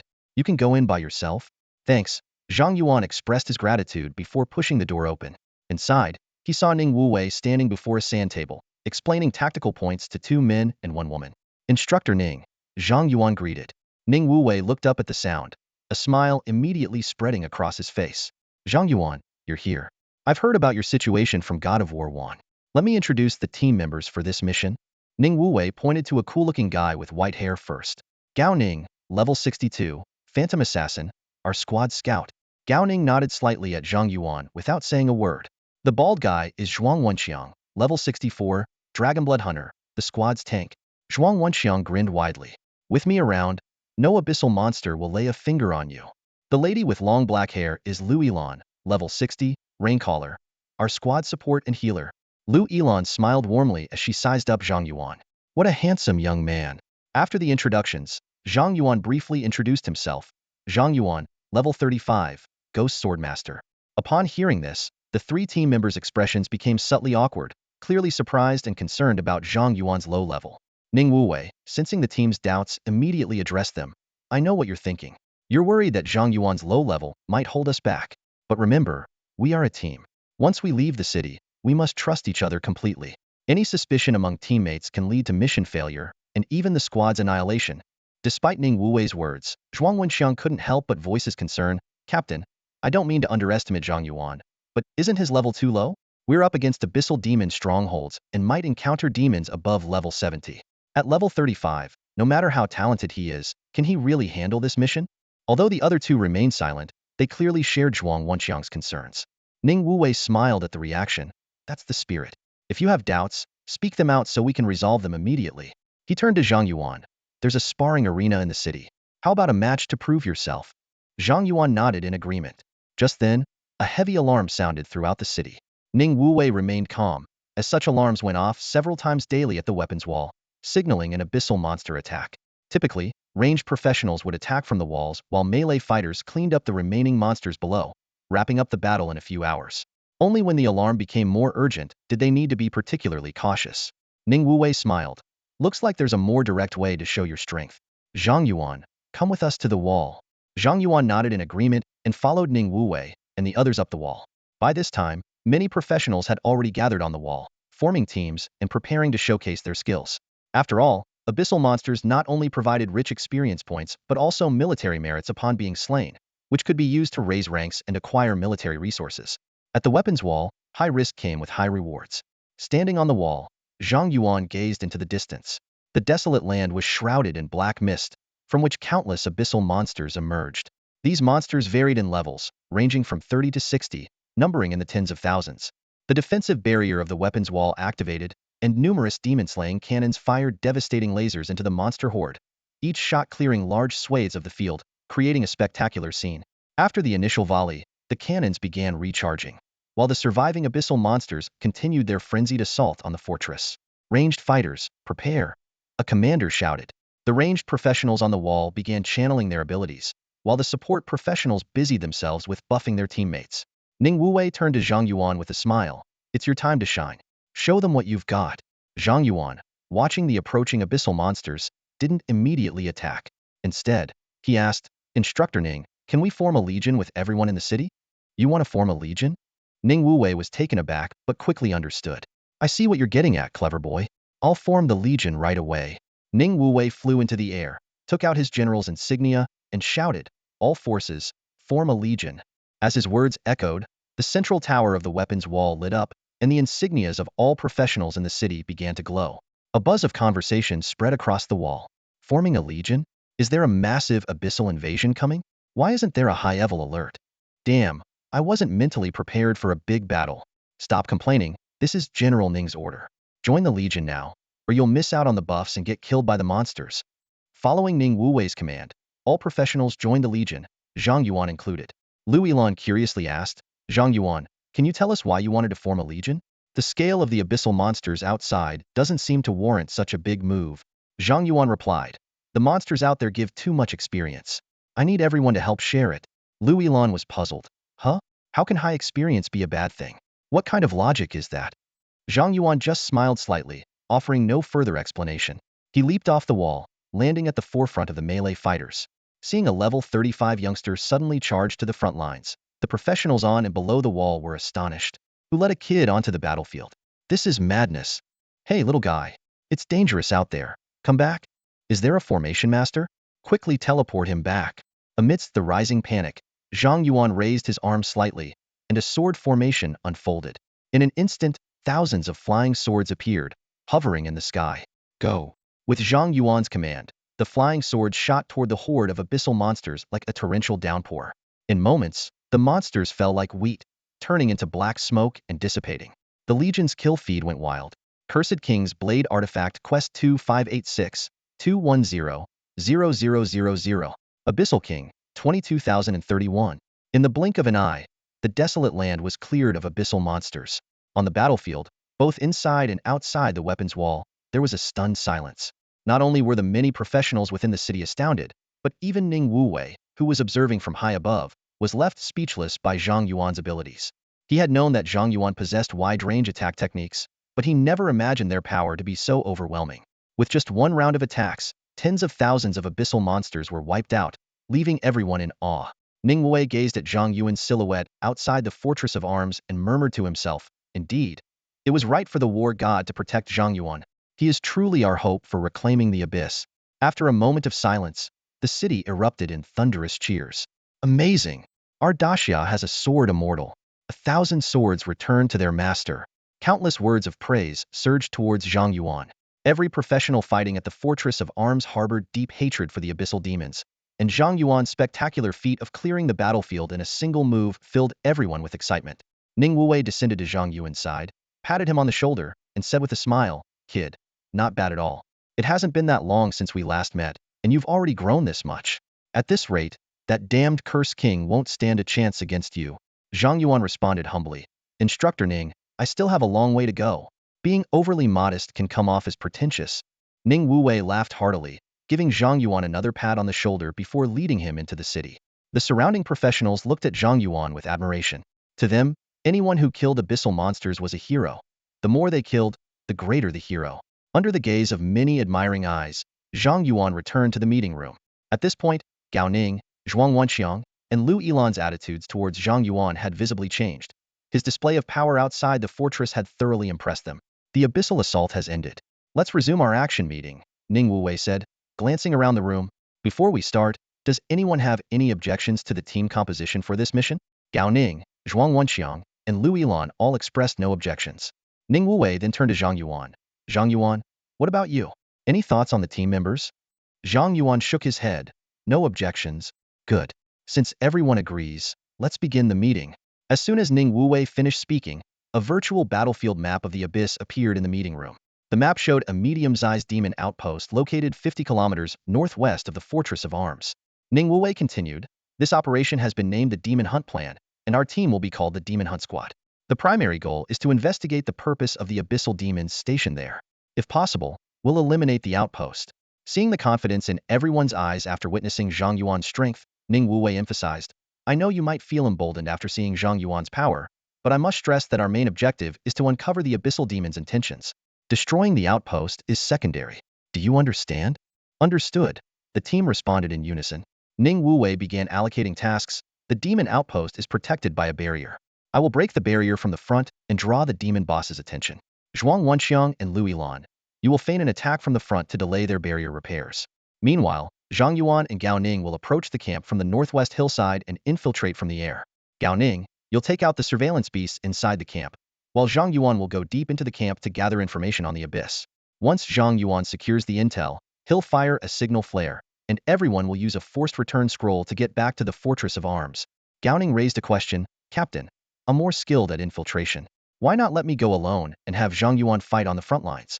His abilities would be more effective there. Ning Wuwei explained, according to our intel, there's a special connection between Zhang Yuan and the abyssal demons. His infiltration might yield unexpected discoveries. Gao Ning was surprised. Zhang Yuan has a connection with the abyssal demons?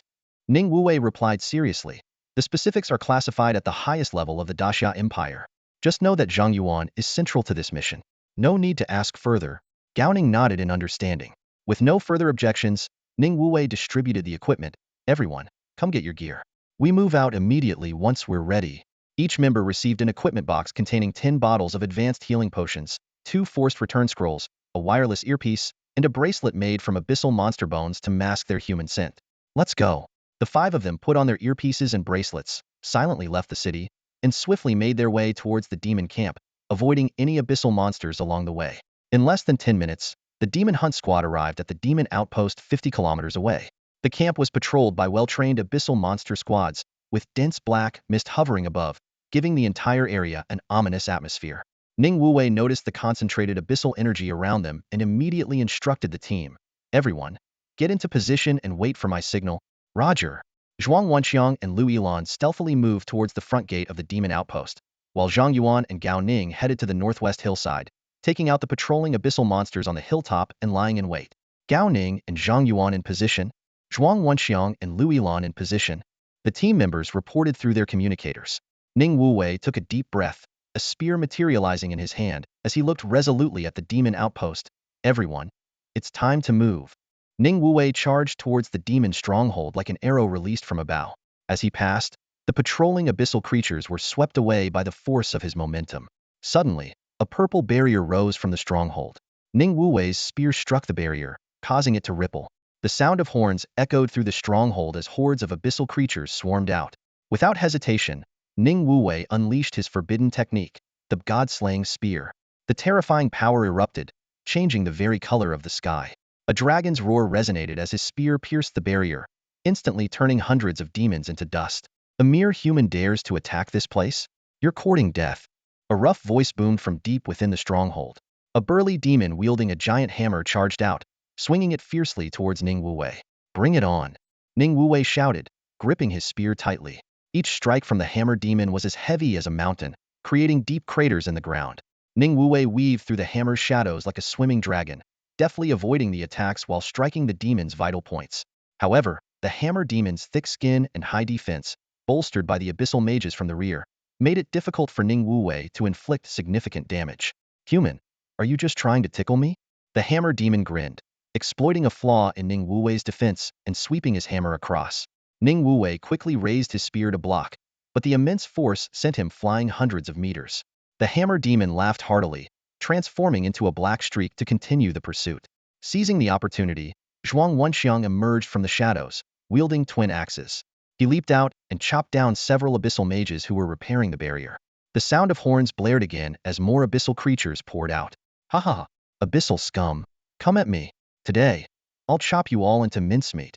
Zhuang Wenxiang laughed at the stronghold's entrance, with Lu Yilan covertly enhancing his abilities from behind. At that moment, Zhuang Wenxiang fought like a war god, slaughtering enemies at the gate. Meanwhile, Gao Ning, positioned on a small hill to the northwest, saw the time was right and said to Zhang Yuan, "Brother Zhang, it's our turn." Gao Ning leaped down the slope, swiftly taking out a patrolling beast before vanishing into stealth. One by one, the surveillance beasts within the stronghold fell silently, each struck down with a lethal blow. Seeing this, Zhang Yuan also descended the slope, infiltrating the depths of the stronghold. In the open space before the demon commander's tent, Zhang Yuan discovered a group of abyssal mages constructing a formation around a massive, pitch-black cube. Using his abyssal eye, he identified it as a giant abyssal core capable of releasing abyssal energy. Realizing the gravity of the situation, Zhang Yuan immediately used his military-grade radio to capture and upload footage. Soon, Wan Chang'an's voice came through, instructing Zhang Yuan to keep recording. Wan Chang'an explained that once the abyssal core unleashed its power, it could transform the surrounding area into an abyssal zone for miles. The mages were constructing a teleportation array that could bypass barriers to transport the core. He suspected an insider within the Great Xia Empire had already set up a receiving array. If successfully transported, Great Xia would face its greatest disaster in 30 years. Zhang Yuan asked if they could destroy the teleportation array, but Wan Chang'an dismissed the idea. He explained that as long as the insider remained, the Abyss could rebuild the array elsewhere. Acting rashly would only alert the enemy. Wan Chang'an revealed they had identified several suspected insiders, but due to their special status, concrete evidence was needed before taking action. He assigned Zhang Yuan a new mission: allow the enemy to activate the teleportation array but prevent the abyssal core from being transported. Zhang Yuan accepted the daunting task and asked if they could eliminate the enemies once the array was activated. Wan Chang'an assured him that once the array was active, they could pinpoint the targets, and the military would fully support Zhang Yuan's actions. I understand. Zhang Yuan's eyes were resolute. Leave this to me. Zhang Yuan, we're counting on you, Wan Chang'an said solemnly. After receiving his orders, Zhang Yuan immediately relayed the mission details to his team via his earpiece. Upon hearing the news, everyone's spirits sank like lead. What they initially thought was a simple intelligence-gathering mission had turned out to be far more severe. While in the midst of a fierce battle with the demon boss, Ning Wuwei was the first to speak over the comms. Zhang Yuan, since this mission was assigned to you by Wan Xian, you have command. What do you need us to do? Zhang Yuan replied gravely, Instructor Ning, I need you all to feign defeat and retreat to the Bing Great Wall. Retreat? Zhuang Wenxiang suddenly shouted over the channel. Zhang Yuan, are you planning to take on this dangerous mission alone? How can we abandon you and run? Zhang Yuan explained. The key to this mission is to get the demons to activate the teleportation array. Our sudden attack has put them on alert. If we don't retreat, they might not activate the array. Zhuang Wenxiang pressed on. But if we leave, what about you? Don't worry, I have plenty of survival tactics. Even if the demon Duke comes, I won't die, Zhang Yuan said with determination. Hearing Zhang Yuan's resolve, Ning Wuwei immediately issued orders over the comms. Zhuang Wenxiang, this is a direct order. Pretend to be overwhelmed and escape the demon stronghold. Find an opportunity to teleport out. Gao Ning and Lu Yilan, use your teleportation scrolls to leave immediately. Yes, Gao Ning responded. Understood, Lu Yilan replied. After advising Zhang Yuan to be careful, the two used their teleportation scrolls and returned to the Bing Great Wall. Seeing his teammates retreat, Zhuang Wenxiang, who was fighting fiercely at the gate, let out a reluctant roar. He swung his axe in a whirlwind, cutting down the surrounding abyssal beasts before rushing out of the demon stronghold and using his teleportation scroll.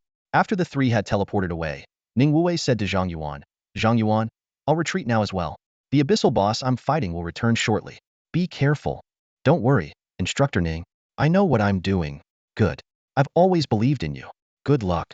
With that, Ning Wuwei parried the giant hammer of the demon with his spear and swiftly retreated to create distance. Human, are you trying to run? The hammer-wielding demon sneered. What a coward! Ignoring the taunt, Ning Wuwei suddenly accelerated, his spear aimed at the demon with lightning speed. Ha ha ha, did I get under your skin? Human, you're no match for me. The demon laughed wildly, swinging his hammer at Ning Wuwei. This time, Ning Wuwei feigned his attack. As his spear was deflected by the hammer, he used the momentum to close in on the demon. In his left hand appeared a unique revolver, aimed directly at the demon's eye. The demon's pupils contracted slightly. Ning Wuwei said coldly, "Abyssal scum, this is my gift to you." Bang! Ning Wuwei pulled the trigger, and a beam of destruction shot out from the revolver, piercing the demon's eye instantly. "Ea!" The demon screamed in agony, clutching his eye in fury, but Ning Wuwei had already used his teleportation scroll to escape. "Damn humans! I'll kill you!" The demon roared alone in the wilderness, his anger shaking the earth and causing the abyssal beasts to tremble. But his rage was ultimately futile. Meanwhile, back at the demon stronghold, Zhang Yuan had hidden in a concealed spot, observing the abyssal mages constructing the teleportation array. Strangely, despite the array being ready, they hadn't activated it, as if awaiting some command or timing. Just then, the hammer-wielding demon, now missing an eye thanks to Ning Wuwei's attack, stomped back into the camp, each step causing the ground to quake. He stopped near Zhang Yuan's hiding place and slammed his weapon down, shouting, "Where's the healer? Get over here and fix my eye." A demon healer quickly ran out of a tent and began treating the demon's eye. However, the healer's eyes soon filled with panic as he knelt down, trembling. "General Arliss, your wound has a permanent debuff that I can't heal." "What?" Arliss's eyes widened. "Then what use are you?" The demon healer stammered. "General Arliss, please." Bang! Before the healer could finish pleading, Arliss crushed him into a pulp with his hammer. The nearby abyssal mages turned pale with fear, lowering their heads to avoid drawing Arliss's wrath. "This guy is brutal," Zhang Yuan thought from his hiding spot, gaining a new understanding of the abyssal demons. They were as ruthless to their own kind as they were to humans. After calling several more demon healers and receiving the same response, Arliss killed them all and had to accept his fate as a one-eyed demon. As Arliss was bandaging his wound, a demon who looked exactly like Zhang Yuan's mother appeared at the camp, asking sternly, "Arliss, what happened here?" "Mom?" Zhang Yuan's heart pounded as he clenched his fists. Although her aura had changed drastically, he recognized her. This demon was his mother. What had happened? Zhang Yuan was filled with questions. Seeing the female demon, Arliss's demeanor changed from brutal to submissive. "Lady Hylos, just a few overconfident humans causing trouble. I've driven them off. Everything is under control. You needn't worry. You should know how crucial this plan is," Hylos said coldly. "The king has activated a valuable asset embedded in the upper echelons of the Xia Empire for this. If anything goes wrong, not just you but your entire family will pay with their lives." Arliss trembled and quickly assured, "Rest assured, the teleportation array is ready. There will be no mistakes. We can activate it at your command." Aruz stood confidently in front of the massive abyssal crystal core, assuring Hellos, "Don't worry, my lord, nothing will go wrong." He then turned and barked orders at the abyssal sorcerers surrounding the crystal. "You worthless fools, didn't you hear the lord? Activate the teleportation array immediately." The abyssal sorcerers responded at once, casting their spells. The teleportation array began to pulse like a heartbeat. Seeing this, Zhang Yuan temporarily set aside thoughts of his mother and focused intently on the array. He knew he had to act the moment the array activated to prevent the abyssal crystal core from being teleported away. Meanwhile, in the mansion of a high-ranking official in the capital city of Xia, the teleportation array suddenly lit up. The military department quickly detected the energy fluctuations and issued an arrest warrant for the official. Wan Chang'an personally led a team to the scene to apprehend the suspect. Back at the demon stronghold, the teleportation array had fully formed. Without hesitation, Zhang Yuan summoned his flying sword, swiftly eliminating all the abyssal sorcerers around the array. Simultaneously, he directed the sword to crash into the abyssal crystal core, knocking it out of the array. "Who dares?" Aruz's expression changed dramatically when he saw someone interfering. He roared in anger and hurled a giant hammer at Zhang Yuan. Zhang Yuan quickly conjured numerous replica flying swords in front of him. Sacrificing the replicas to shatter under the hammer's impact, he successfully pinned Aruz's weapon to the ground with his flying sword. Hellos noticed Zhang Yuan's sudden appearance, a flicker of emotion crossing her eyes before she quickly concealed it. Turning to Aruz, she coldly questioned, "Aruz, is this what you meant by no mistakes?" Aruz trembled and hastily defended himself. "Lady Hellos, it's just a minor setback. Please give me a moment, and I'll dispose of this human scum." With that, he charged furiously at Zhang Yuan. Zhang Yuan stood motionless, with his three specialized swords Qixiao, Zhanlu, and Qixing Longjuan trembling slightly in front of him. As Aruz closed in, the three swords transformed into beams of light, precisely piercing through Aruz's body and causing a brutal explosion. Aruz collapsed, blood spraying from his wounds. In the demon stronghold, all the abyssal creatures, except Hellos, died instantly. Two golden lights surged from Zhang Yuan's body, leveling him up twice to level 37. A system prompt appeared. Curse King's Blade Artifact Quest, 4368-210-0000. Abyssal Overlord, 40031. The entire demon stronghold was cleared in an instant. Zhang Yuan's attributes surged, and his aura significantly strengthened. Not dead yet, Zhang Yuan saw that Aruz still had a breath left and prepared to finish him off with his flying sword. At that moment, a long whip lashed out, knocking his swords away and saving the dying Aruz. Aruz barely lifted his head, looking at Hellos with desperation. Lady Hellos, save me. Shut up. Hellos snapped, whipping Aruz across the face and knocking him unconscious. Zhang Yuan turned to Hellos, wanting to call her mother, but couldn't bring himself to do so.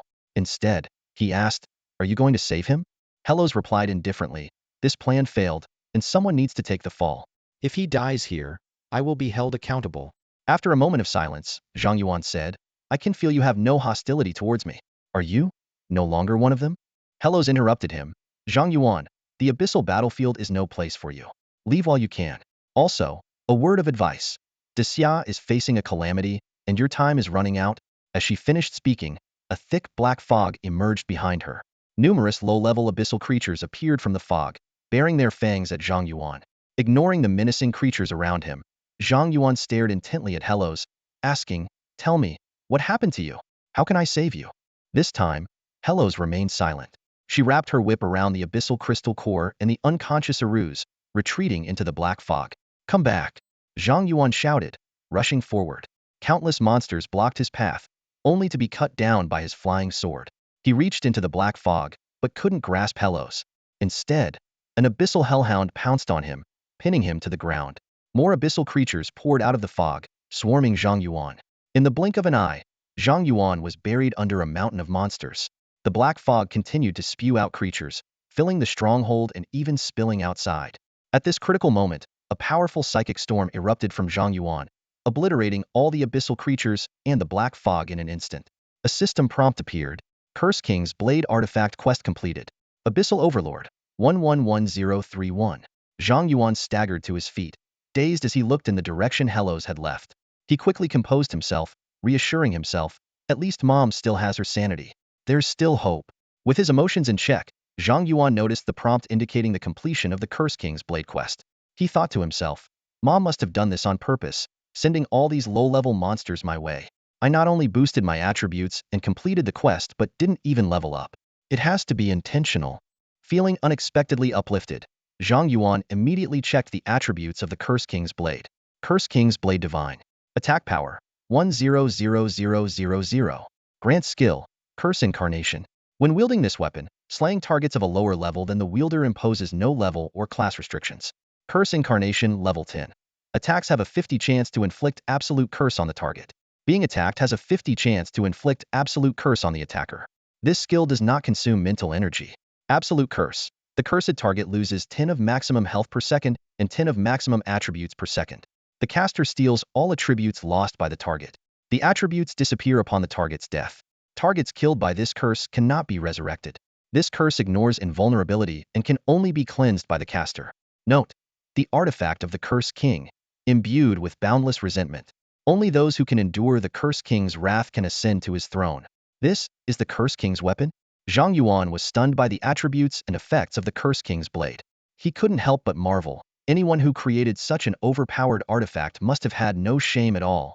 Zhang Yuan carefully took out the blade of the Cursed King, examining the pitch-black, slender sword with curiosity. Tendrils of eerie, cold black mist coiled around the blade, sending a chill down his spine. The moment he grasped the hilt, a bone-chilling cold surged up his arm. The black mist, like a living thing, spread from the hilt, wrapping around his arm and turning it an inky black. At that moment, Qi Xiao's passive ability activated. A dazzling red light engulfed Zhang Yuan's arm, forcefully repelling the restless black mist back into the blade of the Cursed King. Zhang Yuan was startled to find that the hilt had grown even colder. This weapon truly belongs to the Cursed King, Zhang Yuan mused to himself. Before the Cursed King resurrects, I must find a way to destroy or seal it.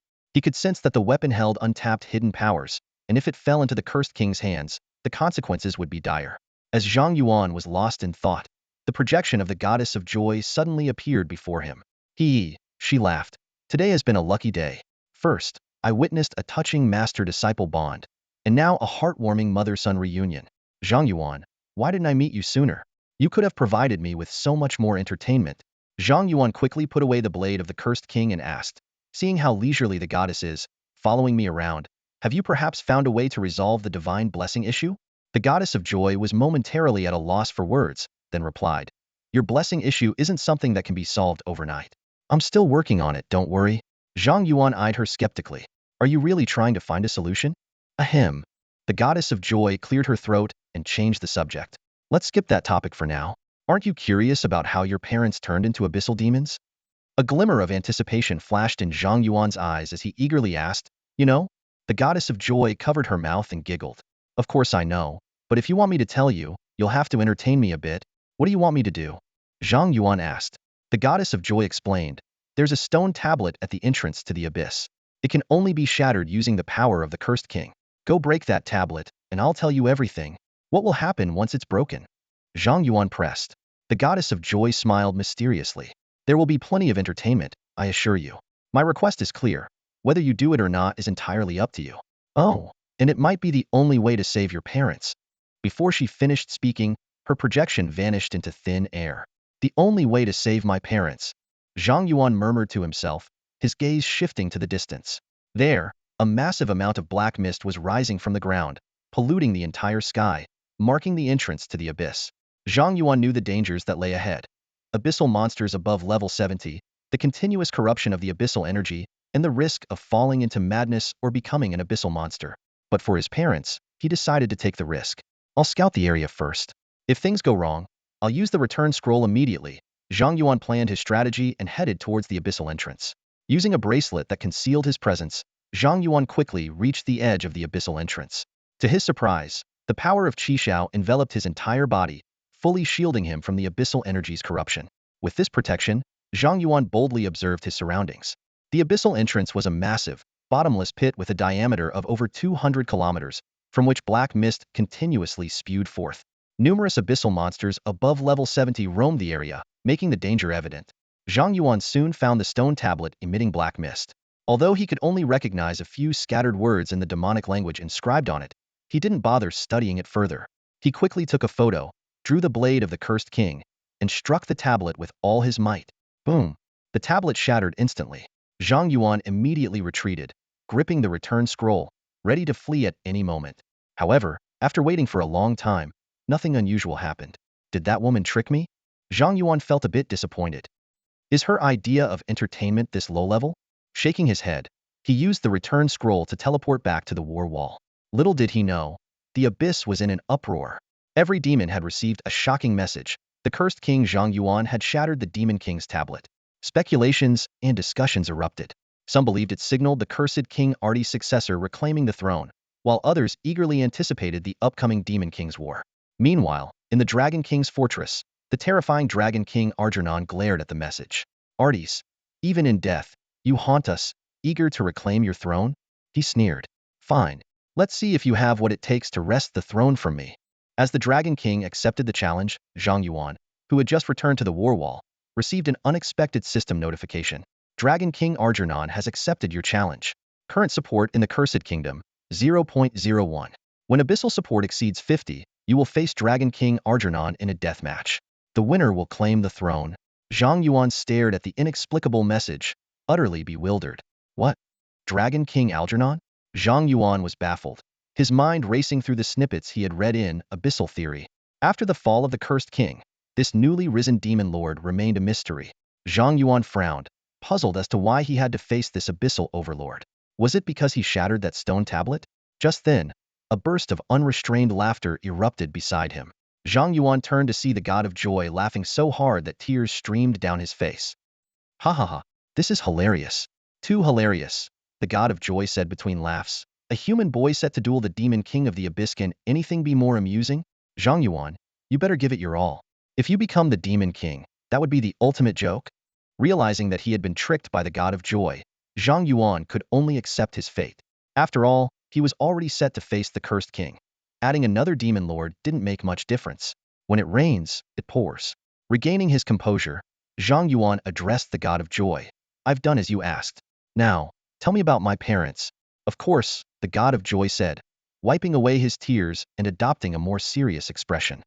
Dragon King Algernon possesses an artifact called the Heart of the Abyss. This artifact can transform any creature into a demon, granting them immense power.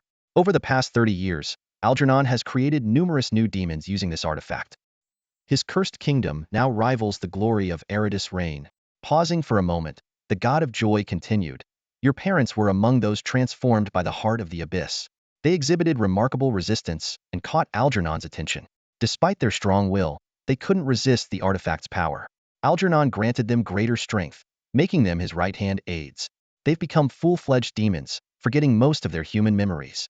It's only a matter of time before they forget everything about their human past. Zhang Yuan frowned and asked, how can I save them? The god of joy shook his head. The corruption of the Heart of the Abyss is irreversible, at least as far as I know. But if you can kill Algernon and seize the Heart of the Abyss, you might be able to preserve their human memories. How powerful is Algernon? Zhang Yuan pressed. He's no weaker than the cursed king was 30 years ago, the god of joy replied. But don't worry, your challenge has no time limit. As long as you stay out of the abyss, he can't touch you. You have plenty of time to grow stronger. What if he comes out? Zhang Yuan asked uneasily. The god of joy explained, if Algernon leaves the abyss, it means he's ready to invade the human world, just like the cursed king did. It won't just be your problem then. Pausing again, the god of joy warned, of course, just because Algernon stays put doesn't mean other demons won't come after you. Stay vigilant. Don't let minor demons take you down. That would be no fun. As he finished speaking, the god of joy glanced to the side and said with a smile, someone's coming. We'll talk later. With that, he vanished into thin air. At that moment, Ning Wuwei arrived with 3 members of the demon hunting squad. Smiling, he said, Zhang Yuan, we detected that you destroyed the demon outpost. Well done. Did you encounter any difficulties? Everything went smoothly, Zhang Yuan replied, not mentioning the god of joy or the Dragon King. Instead, he asked, how are things in Daxia? Did you find the traitor? Ning Wuwei smiled. I was just about to tell you. Thanks to you, our military captured a major traitor. Guan Zhanshan is personally interrogating him, and we expect to uncover more collaborators soon. For your significant contribution, the military is awarding you a first-class merit medal and promoting you to colonel. Zhuang Wenxiang immediately congratulated him. Congratulations, Zhang Yuan. You've just joined the Chenlong squad and already earned a first-class merit.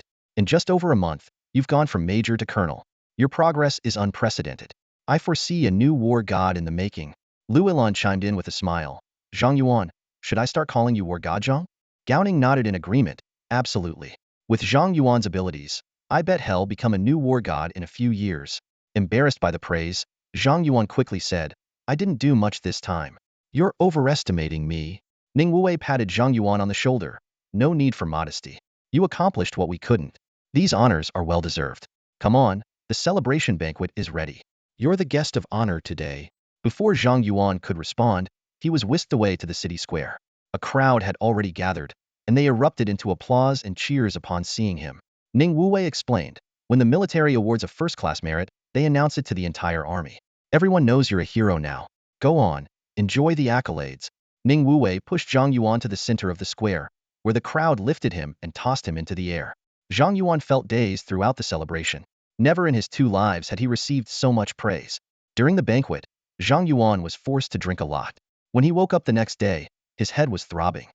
Ugh, drank too much yesterday. He rubbed his aching head, then picked up his communicator. He found a message from his grandmother. Well done, keep it up. Seeing his grandmother's message and the cute emoticon, Zhang Yuan couldn't help but laugh, feeling a warm surge of emotion. A hero? Huh? It felt pretty good. He sent a reply to his grandmother, saying everything was fine, and also checked in on his aunt. After freshening up, he left his room. Despite the grand celebration at Bing Great Wall yesterday, the place had returned to its usual stern atmosphere. Everyone was at their posts, keeping the abyssal creatures at bay to protect Daxia. Everyone is working so hard, Zhang Yuan thought, admiring the familiar faces on the wall and feeling genuine respect for all the defenders of Bing Great Wall. Since Ning Wuwei and the others had other tasks, they had teleported away after the banquet. With nothing else to do at Bing Great Wall, Zhang Yuan used the teleportation array to return to Kyoto University. No sooner had he arrived than the god of joy's projection appeared again, cheerfully greeting him. Hey, Zhang Yuan. Sighing in exasperation, Zhang Yuan said, Goddess, can't you find someone else for your amusement? I tricked you once, but do you have to haunt me like a ghost? The god of joy responded earnestly. What are you talking about? Do you think I'm the vengeful type? I actually have something important to discuss with you today. Too tired to argue, Zhang Yuan asked. All right, what is it? The god of joy smiled. I have a friend who might be able to solve your divine blessing issue. Zhang Yuan's heart skipped a beat, and he immediately became serious.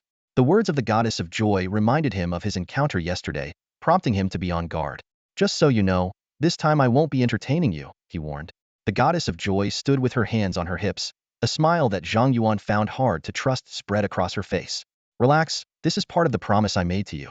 I won't joke about this matter. Even as the goddess of joy, I have principles. She paused before continuing. Anyway, head to the Star God Duel dungeon. A new god's projection will meet you there. She's waiting for you. Before Zhang Yuan could respond, the goddess of joy vanished. Muttering to himself, Zhang Yuan said, Star God Duel dungeon? Huh? Well, it won't hurt to go once. He quickly returned to dormitory number 0, greeted Granny Nyo at the door, and then entered the nightmare difficulty version of the Star Secrets dungeon right in front of her. 10 minutes later, Zhang Yuan emerged with 30,000 star stones, leaving Granny Nyo staring in disbelief. He headed straight to the 6th floor to enter the Star God Duel dungeon. Granny Nyo watched him go, thinking to herself, this kid, does he think the Star Secrets dungeon is a wholesale market for star stones? Is he going in there to stock up? She had never seen anyone so outrageous in her life. Inside the Star God Duel dungeon, Zhang Yuan found himself in a brightly colored, fantastical forest. According to the dungeon prompt, the projection descending this time was the goddess of fate. In the center of the forest was a clear spring, where a goddess in white sat soaking her feet, with animals leisurely drinking water nearby. Zhang Yuan approached and greeted her. Greetings, goddess of fate. The goddess of fate tucked her hair behind her ear and looked at Zhang Yuan. Joy has already told me about your situation. I can guide you on how to break the demon god's curse, but fate's guidance comes at a price. What price do I need to pay? Zhang Yuan asked. The goddess of fate stood up and walked to Zhang Yuan, inhaling his scent. Your aura is unique, unlike anyone else in this world. Even I cannot see your fate. Zhang Yuan's heart raced. This was his biggest secret as a transmigrator. The goddess of fate continued. You are the most mysterious being I've ever encountered. Your past is shrouded in mist, your future leads to mist, and even your present is full of twists and turns. As the goddess of fate, I can't see through your destiny. No wonder Joy is so infatuated with you. She paused. But I don't like the unknown. If you tell me your secret, I will tell you how to break the demon god's curse. Deal? Zhang Yuan remained silent for a long time, weighing his options, before finally speaking. Actually, I come from another world. A flicker of surprise crossed the goddess of fate's eyes, but she quickly regained her composure. I see. She seemed to understand much more now and didn't press further. Instead, she explained, the curse King Iridius is the bestower of the demon god's curse. The reason you cannot receive blessings from other gods is that Iridius offered your body to the demon god. Your body has become the demon god's vessel on earth. Gods cannot bless other gods, which is why you can't receive divine blessings. What can I do to break the curse? Zhang Yuan asked urgently. The demon god is a high-ranking deity, and few gods can surpass him in rank, the goddess of fate explained. However, his power is concentrated in your heart. She pointed to Zhang Yuan's chest. This creates a possibility to break the curse. My heart? Zhang Yuan asked, puzzled. To be precise, the curse king's heart, the goddess of fate replied. This heart contains the demon god's power. As long as it remains in your body, you will eventually be possessed. However, because all of the demon god's power is in this heart, destroying it will remove the curse. The curse king's heart is an artifact. Is there a way to destroy it? Zhang Yuan pressed. Find the god of forging, the goddess of fate replied succinctly. How do I find him? The god of forging is naturally interested in equipment. If you possess gear that catches his eye, he will come to you. Zhang Yuan's eyes narrowed slightly as he thought of his 10 specialized weapons. If he fully refined them, wouldn't that attract the god of forging? After all, who could resist the allure of a complete set of divine weapons? The goddess of fate seemed to read his thoughts and smiled. It looks like you have an idea. I won't keep you any longer. Our conversation ends here, and I will keep your secret safe. She was about to leave but paused. Oh, right. According to this dungeon's rules, I should give you a reward for clearing it. Let me see. What would be suitable? After a moment of contemplation, her eyes lit up, and a golden stone appeared in her palm. This should do. Zhang Yuan took the golden stone and examined its attributes. Second Awakening Stone Divine. Note: condensed from the power of the goddess of fate, this awakening stone can be used alongside other awakening stones. The user will gain the power of the Goddess of Fate. Zhang Yuan was utterly stunned, staring at the Goddess of Fate in disbelief. He remembered that the most precious item in the Star God's divine treasury was a first awakening stone, and the value of a second awakening stone far exceeded it. The Goddess of Fate had given him a divine-level second awakening stone. Were these goddesses all wealthy benefactors? The Goddess of Fate smiled. Fate has a price for everything, Zhang Yuan. Your secret is worth this reward. Once you destroy the Curse King's heart, if you wish, I can make you my blessed one. Until we meet again, Zhang Yuan. After the projection of the Goddess of Fate disappeared, Zhang Yuan was transported out of the Star God Duel instance. A thought flashed through his mind. If entering the instance once grants a divine item, does that mean I can get infinite items by continuously entering it? With this idea in mind, Zhang Yuan quickly ran back to the first floor and entered the Star Secret Realm again. In just 10 minutes, he skillfully earned 30,000 star stones. He then returned to the 6th floor, ready to challenge the Star God Duel instance once more. However, the system prompt read, "No divine projections available, match failed." A hint of disappointment flashed in Zhang Yuan's eyes, but he quickly adjusted his mood. So, the instance isn't infinitely repeatable. I thought I found a way to mass-produce divine items. He laughed at himself. Oh well, some things just can't be forced. Putting away the star stones, Zhang Yuan headed to the school library. After being tricked by the God of Joy, he was determined to learn the demonic language to avoid being kept in the dark again. In the library, Zhang Yuan found a dictionary of the demonic language and started translating the photos of the stone tablet he had taken earlier. As he deciphered each word, the message on the tablet gradually became clear. In the abyss, the king reigns supreme. To replace the demon king, break this tablet to show your determination. Zhang Yuan suddenly realized he had inadvertently provoked the demon dragon king. He couldn't help but lament his ignorance. It really is a disadvantage to be uneducated. If I had understood the demonic language earlier, I would never have broken that tablet. This incident ignited an unprecedented passion for learning in Zhang Yuan, and he began to diligently study the demonic language. An hour later, just as he was idly playing with his communicator, a group message from the Abyss Raiders group caught his attention. Admin everyone. Emergency. All raiders below level 50 near Kyoto, please head to Wuling Valley in Yinshan immediately. A special Abyss instance has appeared there, and we urgently need your help. The group chat exploded with messages. Holy crap. I'm near Yinshan. That's the territory of the Solar Guild. They already sent people to raid the Abyss instance, but failed. Failed? Shouldn't the military step in to suppress the Abyss monsters? The instance is special. After the Solar Guild's raid failed, no monsters came out. Instead, the instance difficulty increased, and the level cap dropped from 70 to 50. Difficulty increased, but level cap decreased? That's insane. I feel like the Abyss is planning something big this time. Anyway, if you're not strong enough, don't go and make things worse. You might just end up dead and cause the instance to upgrade further. Zhang Yuan read the flood of messages with a serious expression. The Solar Guild, that's Xue'er's family's guild, right? The fact that the Abyss instance didn't release monsters, but instead upgraded its difficulty is highly unusual. Realizing the gravity of the situation, Zhang Yuan immediately left the library and called by Zhenghua. A familiar voice answered on the other end. Zhang Yuan, I was just about to contact you. I didn't expect you to call first. Mr. Bai, are you calling about the situation in Wuling Valley? It seems you've already received the news from the Abyss Raiders group. I won't beat around the bush. Zhang Yuan, this situation is more serious than we thought.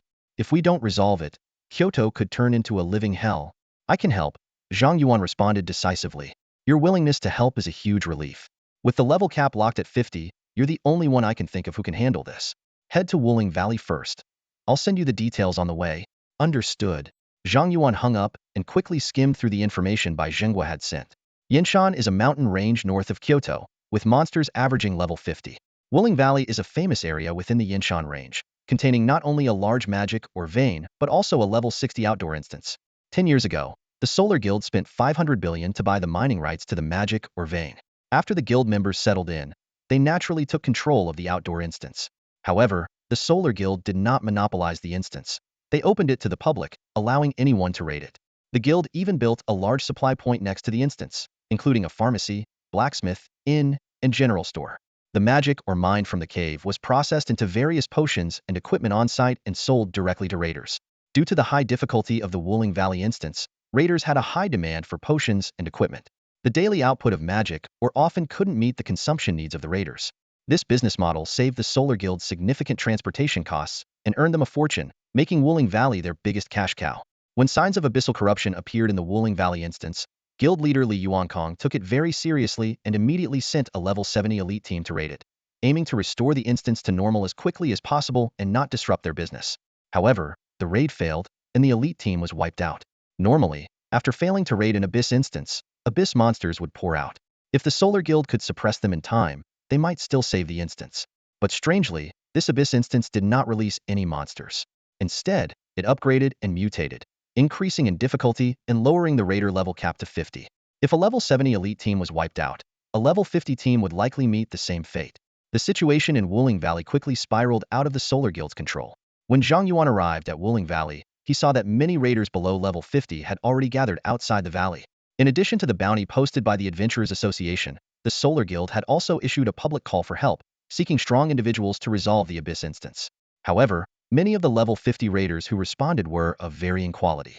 Li Yuankong worried that another failed raid would cause the instance to upgrade further, so he had Li Fong stationed at the valley entrance to screen the raiders. Only those below level 50 who could defeat Li Fong were allowed to enter the valley for the challenge. Unfortunately, so far, no one had been able to defeat Li Fong. Next, Li Fong shouted, throwing a level 50 knight to the ground with a single punch. His voice was filled with frustration. The Abyss instance in Wuling Valley could upgrade at any moment, and he still hadn't found a suitable teammate. If only Zhang Yuan were here, Li Fong sighed, imagining Zhang Yuan suddenly appearing. When he looked up, he actually saw Zhang Yuan emerging from the crowd. Brother-in-law, Li Fong shouted excitedly. Zhang Yuan was startled by Li Fong's sudden shout.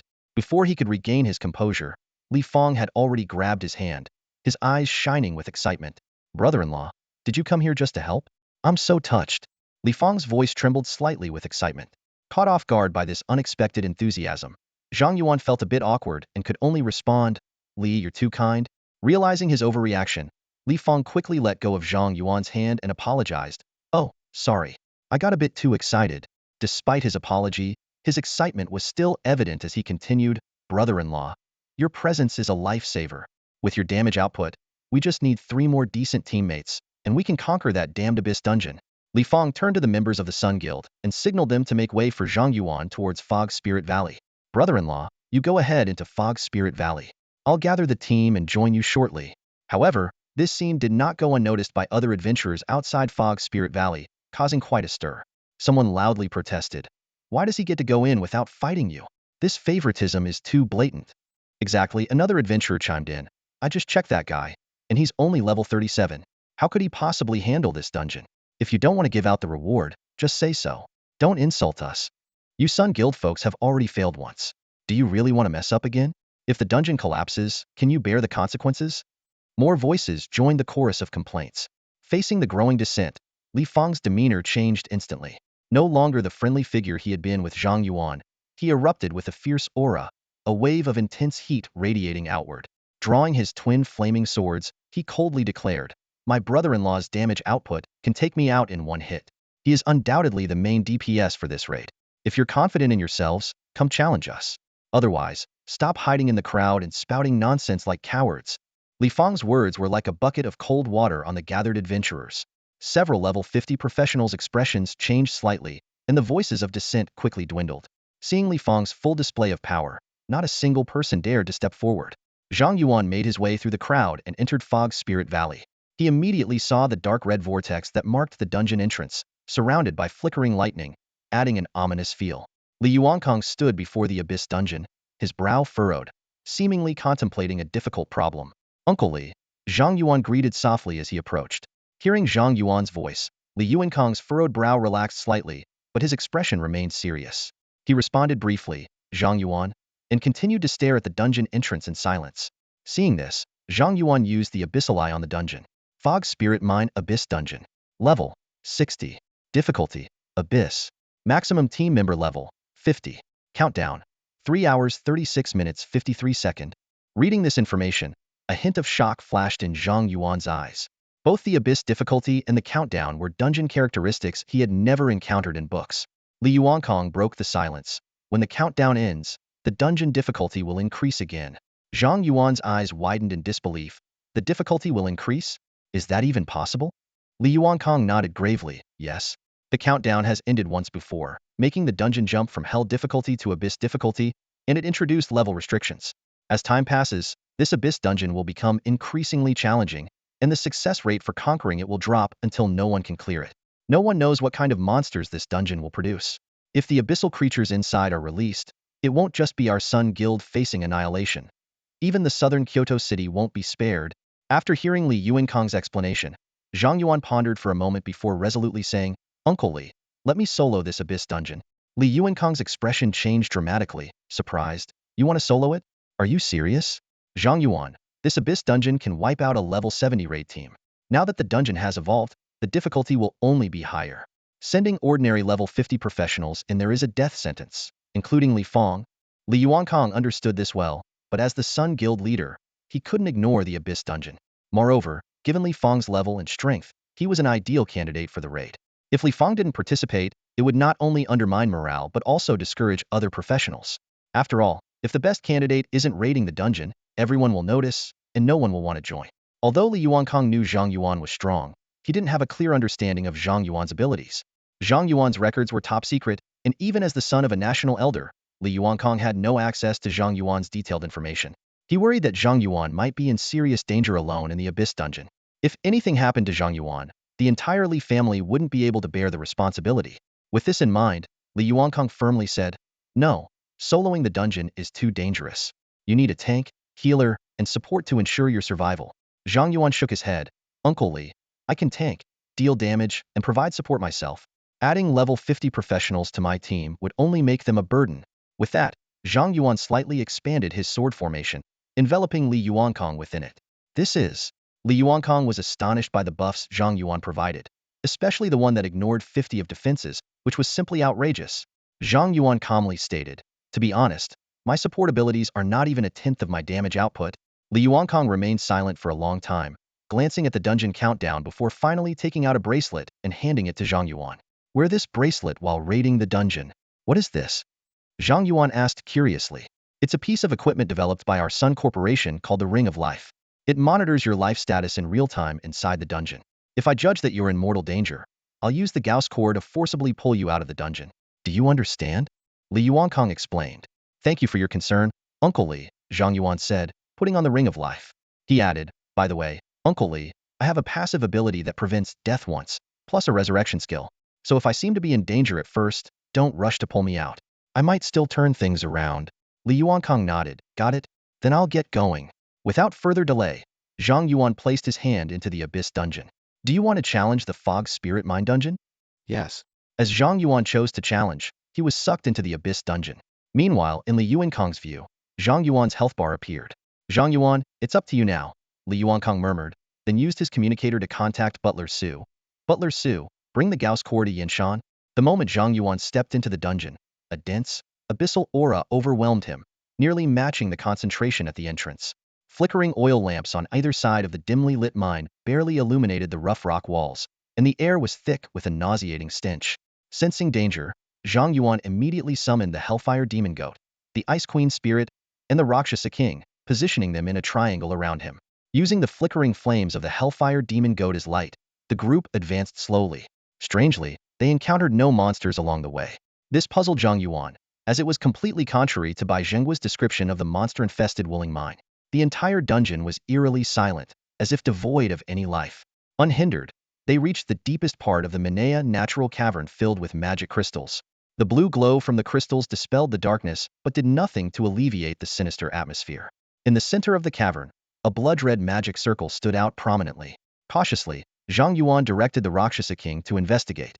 The moment the Rakshasa King stepped into the circle, the blood-red light flared, and several blood hands erupted from the formation, instantly entangling the Rakshasa King and dragging it towards the center. A system warning immediately alerted Zhang Yuan that the Rakshasa King was being corrupted and would be lost permanently if not rescued in time. Reacting swiftly, Zhang Yuan summoned his flying sword and severed the blood hands, retrieving the Rakshasa King back into his mask. The magic circle returned to its calm state, as if nothing had happened. At that moment, Zhang Yuan had an epiphany. The Radiant Sun Guild's raid team had likely cleared the dungeon of monsters and possibly even defeated the boss, only to fall victim to this eerie blood-red magic circle. Just as Zhang Yuan was about to destroy the magic circle, an arrow shot through the air, aiming straight for his face. Zhang Yuan quickly parried with his sword, slicing the arrow in half. Looking towards the source, he saw an archer in Radiant Sun Guild attire, with demonic horns and ruby-like eyes, emerging. Zhang Yuan used his Abyssal Eye to inspect. Zhong Tianqing, level 70, Holy Archer. The status still showed him as a human, giving Zhang Yuan a glimmer of hope. At that moment, Qishao appeared on its own, blocking an ambush from a demon assassin. Zhang Yuan used the Abyssal Eye again. Han Ying, level 70, Shadow Assassin. This one also showed as a human on the status panel. The Hellfire Demon Goat attacked Han Ying, but he easily dodged and vanished into the shadows. Shortly after, 3 more figures emerged from the darkness. Lu Ningyi level 70 Grand Elementalist, Shi Yen level 70 Paladin Shield, and Wu Ningning level 70 Elf Saintess. They too had demonic horns, their expressions vacant, and their eyes lifeless as if their souls were gone. Without a word, the 5 launched their attack. Holding onto the hope of saving them, Zhang Yuan retracted the Ice Queen Spirit and the Hellfire Demon Goat, relying solely on a barrage of flying swords for suppression. With his formidable damage reduction abilities, Zhang Yuan effortlessly subdued the 5. However, as Zhang Yuan approached Zhong Tianqing to communicate, the latter suddenly self-destructed, shattering the swords restraining him. Despite having Qishao and Zhanlu for protection, Zhang Yuan lost 1/10 of his health. The other 4 followed suit, self-destructing in succession, reducing Zhang Yuan's health by half. At that moment, a pitch-black beam shot from the magic circle, aiming for Zhang Yuan's face. Sensing the deadly threat, Zhang Yuan had no choice but to use his blocking intuition, deflecting the beam with his flying sword. Tisk, TSK, TSK. What a pity, I missed you just now. A sinister and familiar voice echoed from the magic circle. Suddenly, blood bubbles surged, and a weary, aged figure slowly rose in one other than Dissa, one of the 7 great demons. A storm raged in Zhang Yuan's mind as Dissa stared intently at him, speaking in a chilling tone. Zhang Yuan, I never thought I'd encounter you here. Do you have any idea how much you've made me suffer? The curse you placed on me torments me every moment. Because of your curse, I've lost so much. I've been reduced to a wretched state, cast out from my position among the 7 great demons. If it weren't for you, I wouldn't be here doing such menial tasks with my noble body. But, fortunately, the heavens have eyes. With a sinister smile, Dissa continued, today, you fell into my hands. I will make sure you taste the agony of torment. As soon as Dessa's finished speaking, the oppressive aura of the demon archduke surged towards Zhang Yuan like a tidal wave. However, under the protection of the 7-star dragon abyss sword, this pressure felt like a gentle breeze to Zhang Yuan, not only posing no threat but also soothing his mind. Any remaining tension he felt in the presence of the demon archduke dissipated completely. Dessa's was momentarily taken aback seeing Zhang Yuan remain unmoved, then sneered, "You've got some guts. There aren't many who can stay calm under my pressure. You truly are a major threat to our abyss." He continued, "Even if you have some courage, the gap in our strength is something bravery alone can't bridge. I've studied you thoroughly after our last encounter to ensure you have no chance of turning the tables this time. Your twin divine weapons may be immune to mental and water-based damage, but they are useless against my lightning, fire, poison, and dark attributes. Your defense-ignoring attacks and the Curse King's curse can be avoided if I make my body intangible. As long as I counter these 2 points, Zhang Yuan, you won't escape my grasp." Listening to Dessa's analysis, Zhang Yuan silently activated his curse incarnation skill while secretly charging his 7-star dragon abyss sword in the sword formation space. He calmly replied, "Go on, I'm listening." This remark instantly infuriated Dessa's. From the magic circle, a swarm of blood-formed poisonous snakes shot towards Zhang Yuan. He quickly summoned his replica flying swords, pinning all the snakes to the ground. Dessa sneered, "Zhang Yuan, it seems you've picked up some new tricks. But while these swords can block blood, can they stop lightning?" Before he finished speaking, black lightning surged from his body, transforming into a lightning serpent that shattered Zhang Yuan's flying swords and shot towards him. In a flash, the lightning serpent struck Zhang Yuan, black arcs of electricity wrapping around his body. Dessa's, feeling triumphant, said, "Don't worry, this poison lightning will only paralyze your nerves, rendering you immobile. You're a rare toy, and I've thought of many ways to torment you." However, Dessa's laughter abruptly stopped. The black lightning arcs that had enveloped Zhang Yuan suddenly transformed into a lightning serpent and reflected back towards him. Caught off guard, Dessa's was struck by his own attack, paralyzing him completely. "What is this?" Dessa's looked at Zhang Yuan in shock. "What kind of skill is this? How can it reflect my damage?" Zhang Yuan chuckled. "The game has updated, Dessa's. I can now also be immune to lightning attacks." With that, he opened the sword formation space, and the 7-star dragon abyss sword, charged for a full minute, shot out like a beam of starlight, piercing a huge bloody hole through the paralyzed Dessa's chest. The number 12 exploded above Dessa's head as the sword left a massive wound, causing his aura to plummet and triggering his Lock and Death passive ability, rendering him temporarily invincible. You monster! Deces, terrified by the overwhelming damage, lost all will to fight. He retreated into the blood formation during his invincibility period, attempting to flee. Zhang Yuan did not pursue, merely smiling. Deces, your time is running out, and it's the kind where you can never come back. Deces shuddered at his words, quickly realizing he had been afflicted by the absolute curse. His face filled with endless terror. As a demon archduke, he knew all too well the horror of this forbidden technicite ignored Lock and Death skills, burning 10 of maximum life per second, and worse, death meant no resurrection. No, no. Zhang Yuan, don't. Before he could finish, boundless black energy surged from within him, pouring into his 7 orifices. With a final, agonized scream, Deces was reduced to ashes by the absolute curse. System notifications flashed continuously. Acquired legendary equipment. Ring of Deces strength 50, level requirement 90. Acquired legendary equipment. Band of Deces agility 50, level requirement 90. Acquired legendary equipment. Necklace of Deces spirit 50, level requirement 90. Deces set effect. Stamina 50. Gain skill Dark Thunder Domain. Dark Thunder Domain. Inflicts 100 instances of mixed dark and lightning damage to all enemies within a short range, each instance dealing damage equal to 10 times the sum of all attributes. Acquired Demon Archduke's Heart. 1 can be used to forge divine artifacts. Acquired Demon Archduke's Soul Ember. 1 can assist in second-tier awakening. Abyss King. 111032 Curse Kingdom Demon Support. 10.00. The system suddenly notified. Achievement, Slay the Demon Archduke completed, awarding Advanced Talent Awakening. Congratulations, host has awakened Advanced Talent. Equipment Master ignores class and level requirements when equipping items. Golden light burst from Zhang Yuan's body, his level skyrocketing from 37 to 41. Simultaneously, the dungeon's reward chest appeared and automatically opened. Acquired God Stones 3. Red Sky Divine Artifact Quest Progress, 310. Faced with the dazzling array of rewards, Zhang Yuan was utterly stunned. So many! He muttered to himself, there are just too many rewards. I can't keep track of them all. Zhang Yuan eagerly checked his newly acquired Deces set and talents. When he discovered he could equip items regardless of their level, he immediately swapped out his curse set for the Deces set. He then carefully examined his updated attribute panel. Name, Zhang Yuan. Title, King of Curses. Class, Ghost Swordmaster. Unique level, 41. Primary attributes. Strength, 209,913. Agility, 197,613. Spirit, 345,484. Constitution, 197,613. Class Special Attributes, Crit Rate 50, Crit Damage 500. Talents, Absolute Luck Level 1. I Am a Sword Immortal Level 2, Abyssal Eye. Fearless Body, I Am Legend, Abyssal King 111,032. Equipment Master. Equipment, Sword Spirit Arsenal, Divine Sword Qi Xiao, Divine Sword Zhanlu, Divine Sword Qi Xinglong Yuan, Star God's Robe, Wind Rider Boots, Empire's First Class Medal of Honor, Holy Spirit Crown, Dissa Necklace, Dissa Ring, Dissa Band, Heart of the Cursed King, Blade of the Cursed King, Flame Demon Cape, Rakshasa King's Mask.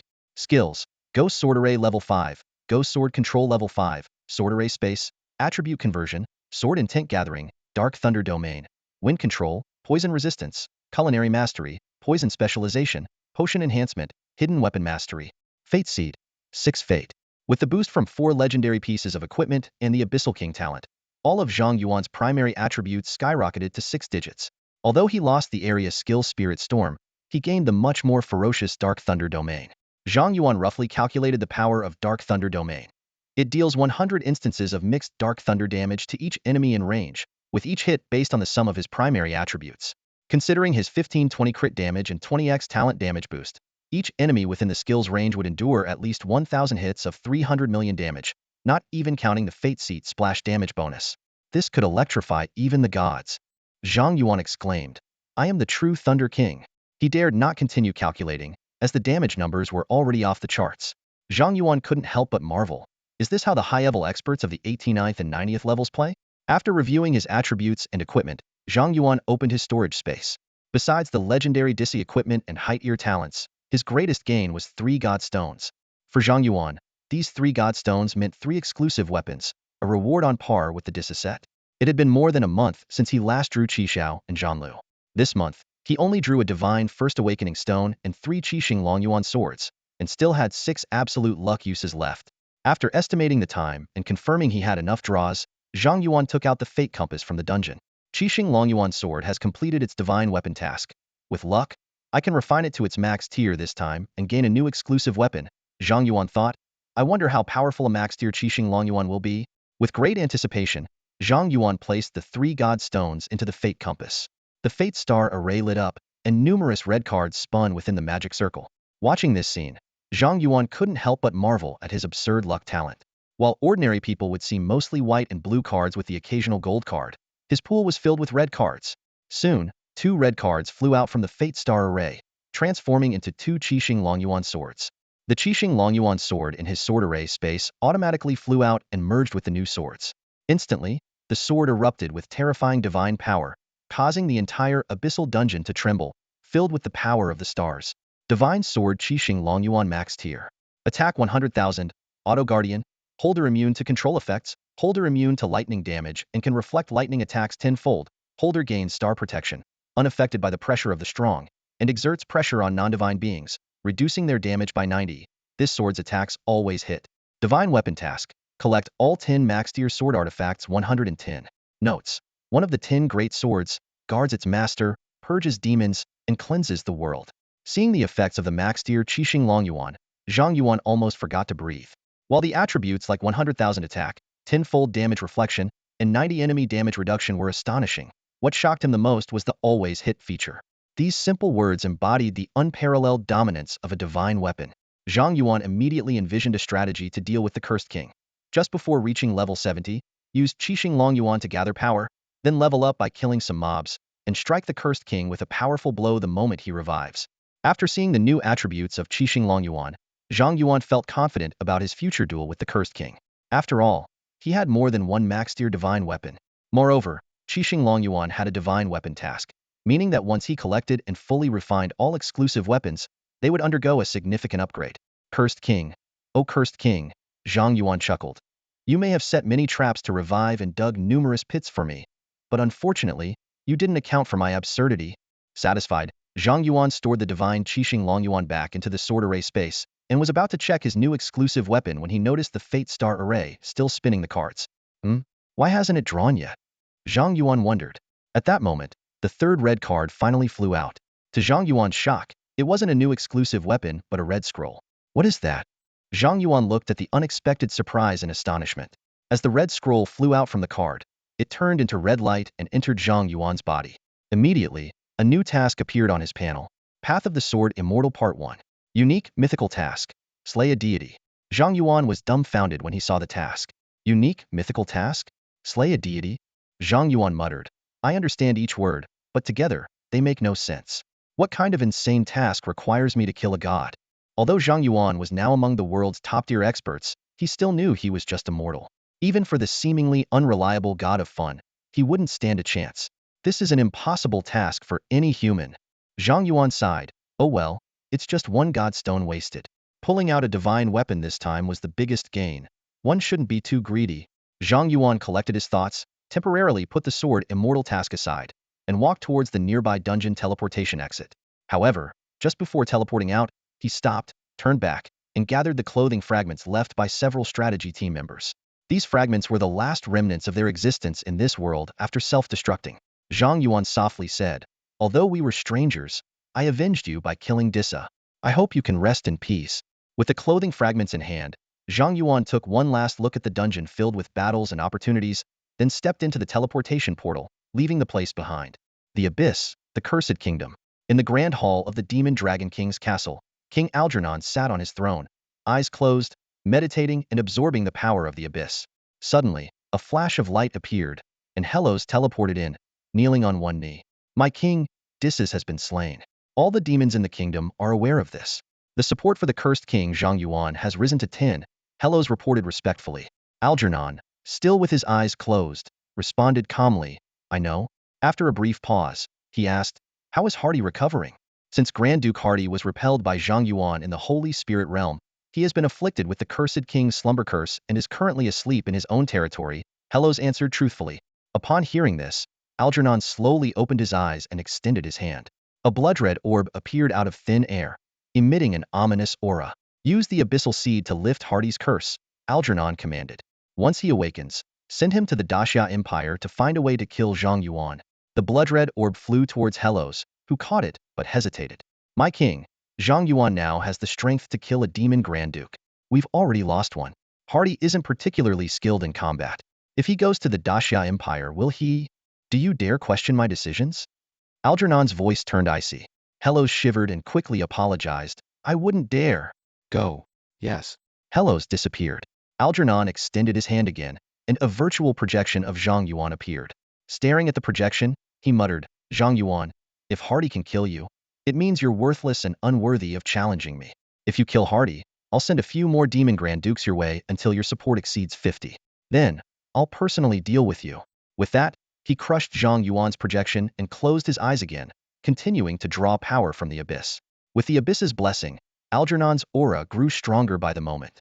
Meanwhile, in Misty Valley, Li Fang had finally found 3 decent teammates and arrived outside the Misty Mine dungeon. However, he did not see Zhang Yuan. Hey, where's my brother-in-law?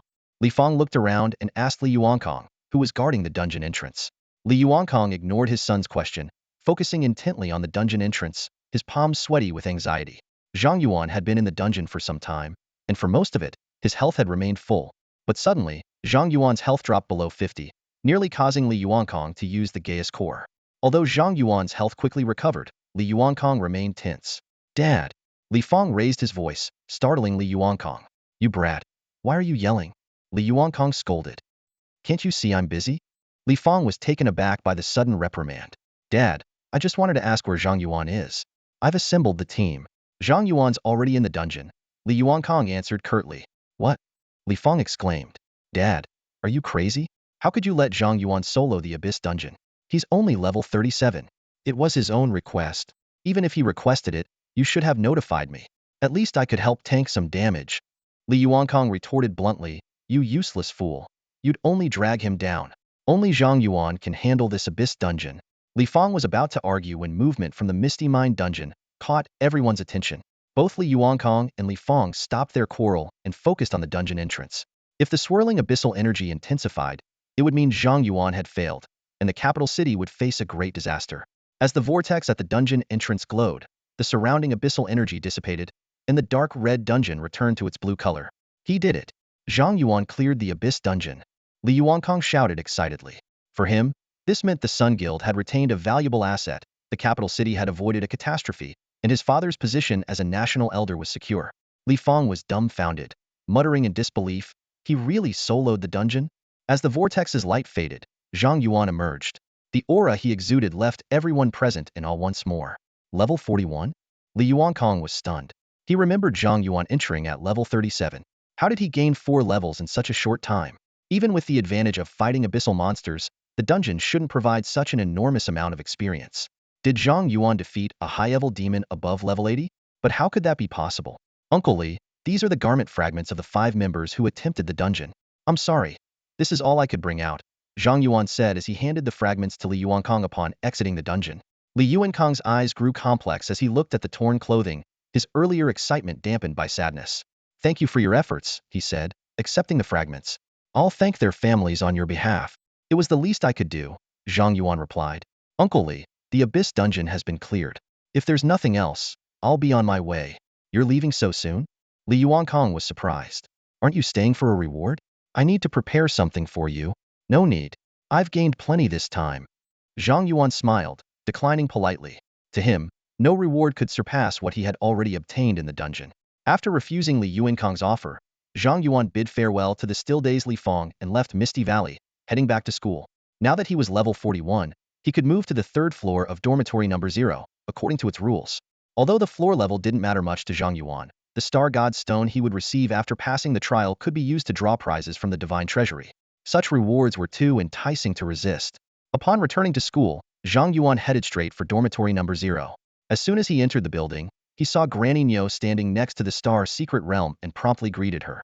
Granny Nyo teased with a smile. Hey, Zhang Yuan, back to stock up from the Star's secret realm again? Zhang Yuan shook his head and smiled. Granny Nyo, I'm not here to farm. I just wanted to ask how to start the trial for dormitory number 0. No need to rush, Granny Nyo said kindly. When you reach level 40, I'll naturally tell you. Granny Nyo, I'm already level 41. Zhang Yuan stated directly. What?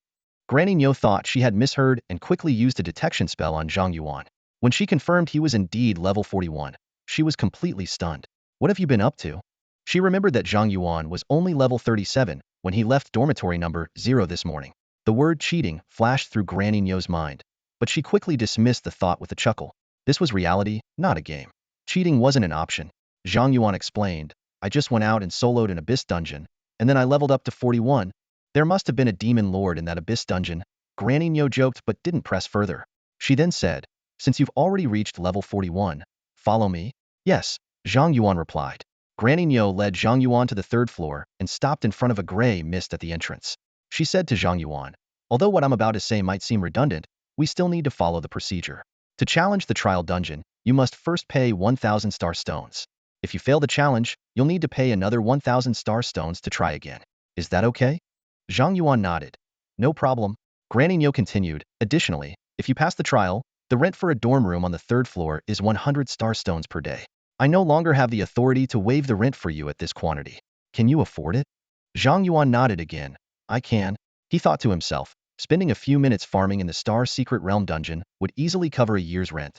One last thing, Granny Nyo said seriously, although dormitory number 0 tries to ensure your safety within the dungeon, the trial still carries some risk.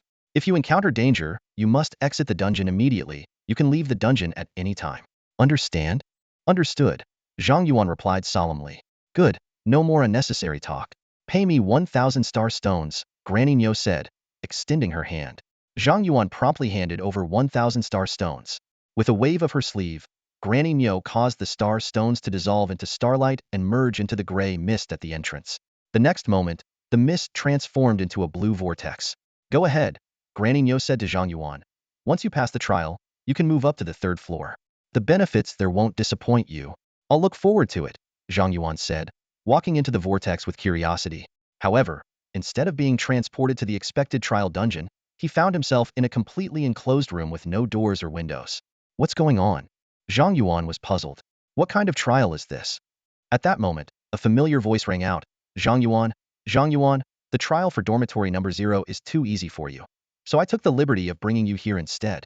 This is a space between the dungeon and reality, a sort of transit station. Zhang Yuan's expression immediately fell. It was her again, the goddess of joy. He looked exasperatedly at the goddess of joy, who had suddenly appeared in the room, and asked helplessly, what are you up to this time? Cheer up, the goddess of joy said with a grin. Others would kill for a chance to see me, the goddess. Don't worry, bringing you here is a huge favor. How so? Zhang Yuan asked skeptically. The goddess of joy explained. The original trial dungeon is just a series of small monsters leading up to a mediocre boss. Once you defeat it, you pass the trial. It's boring, and the reward is stingy, just 1 star god stone. If you're unlucky, you won't even get anything good. But the dungeon I've set up for you is different. Not only is it thrilling and exciting, but the rewards are also generous. In addition to the star god stone, I'll throw in 3 pieces of legendary equipment. Zhang Yuan seemed uninterested. No thanks. Can you send me back? He was already decked out in divine and legendary gear, and the so-called generous rewards from the goddess of joy didn't excite him at all. Hey, don't be like that. The goddess of joy quickly raised 5 fingers. How about this? I'll give you 5 pieces of legendary equipment. It's not that I'm stingy, but the dungeon's reward limit is 5 pieces of legendary gear, which is the highest drop rate. Zhang Yuan shook his head and said bluntly, Goddess, do you even know my current gear? Do I look like I need your legendary equipment? If you want me to entertain you, you should at least pay me. You can't expect me to do it for free every time. What do you want then? The goddess of joy asked. At least 1 piece of divine equipment, Zhang Yuan proposed. Why don't you just rob me? The goddess of joy rolled her eyes. Divine equipment is incredibly difficult to forge. The chaos dice I gave you last time was the last divine item I had on hand. Zhang Yuan persisted. What about the gear you're wearing? As a goddess, your equipment should be divine, right? Do you want me to strip for you? The goddess of joy teased. That's not out of the question, Zhang Yuan replied, playing along. In your dreams, the goddess of joy flatly refused. Anyway, I don't have any divine equipment for you right now. Pick something else. Something else? Zhang Yuan pondered for a moment and suddenly thought of something. Can you get a Zhanlu stone? His divine sword quest required a Zhanlu stone, but despite extensive research in the university library, he found no information about it. It seemed as if the stone didn't exist in this world. Zhanlu stone? The goddess of joy was taken aback. What do you need that for? Zhang Yuan's eyes lit up. You know about Jianlu stone? The goddess of joy explained. Of course I do. It's a crystal formed from the tears of the water goddess. But the water goddess hasn't cried in ages, so there shouldn't be any Jianlu stones in the world now. Can you make the water goddess cry? Zhang Yuan suggested. The goddess of joy twitched her lips and looked at Zhang Yuan with a strange expression. Do you think the water goddess is a soft girl who can be made to cry with a punch? Her rank is no lower than mine. How could I make her cry? Zhang Yuan continued to coax. Goddess of joy, don't you think making a goddess who never cries shed tears would be more entertaining than watching me go through a trial dungeon? Hearing this, the goddess of joy fell into deep thought, muttering to herself, you have a point. Zhang Yuan at this moment resembled a whispering devil, his eyes gleaming with cunning. He leaned closer to the goddess of joy, his voice soft but full of temptation. By the way, my lady goddess, how does the water goddess's power compare to yours? The goddess of joy chuckled lightly, answering nonchalantly, she doesn't really like conflict and is somewhat socially anxious. As for her strength, it's about the same as mine. Hearing this, Zhang Yuan smiled meaningfully. Exactly. Since she can't do anything to you, we just need to make her cry, not necessarily harm her. It won't blow up into a big issue. He continued, his tone slightly fawning. How about this? I'll give up on your legendary equipment. Just give me a Jianlu stone. This way, you can watch me tackle your custom trial dungeon and see the water goddess cry. Double the fun, isn't it? A trace of surprise flashed in the goddess of joy's eyes as she looked at Zhang Yuan. Then she laughed heartily. Well, aren't you bold? A mere mortal daring to tempt a deity. Zhang Yuan shrugged it off, laughing. When I proposed making the water goddess cry, weren't you already intrigued? If you didn't want to do it, could I really persuade you? Ha ha ha. The goddess of joy laughed even more heartily. Little one, I'm really starting to like you more and more. Thanks to the god of stars for letting me meet such an interesting human. She gave Zhang Yuan a deep look and then said, all right, I agree. I'll make the water goddess cry, and you go tackle my modified trial dungeon. The goddess of joy paused, her eyes twinkling with mischief. A friendly reminder, given the difficulty of the reward you want, I've slightly enhanced the dungeon. Is that okay? No problem. Zhang Yuan replied without hesitation. All right then, let's begin. The goddess of joy snapped her fingers, and the space in the sealed room distorted. Zhang Yuan felt a blur in front of his eyes, and when he opened them again, he found himself outside a large town. Next to him floated a 20-sided die. The goddess of joy's voice echoed in his ears. Zhang Yuan, this dungeon is a new role-playing game I've come up with. You will play an assassin whose goal is to kill the Lord of Wind City. Use any means necessary.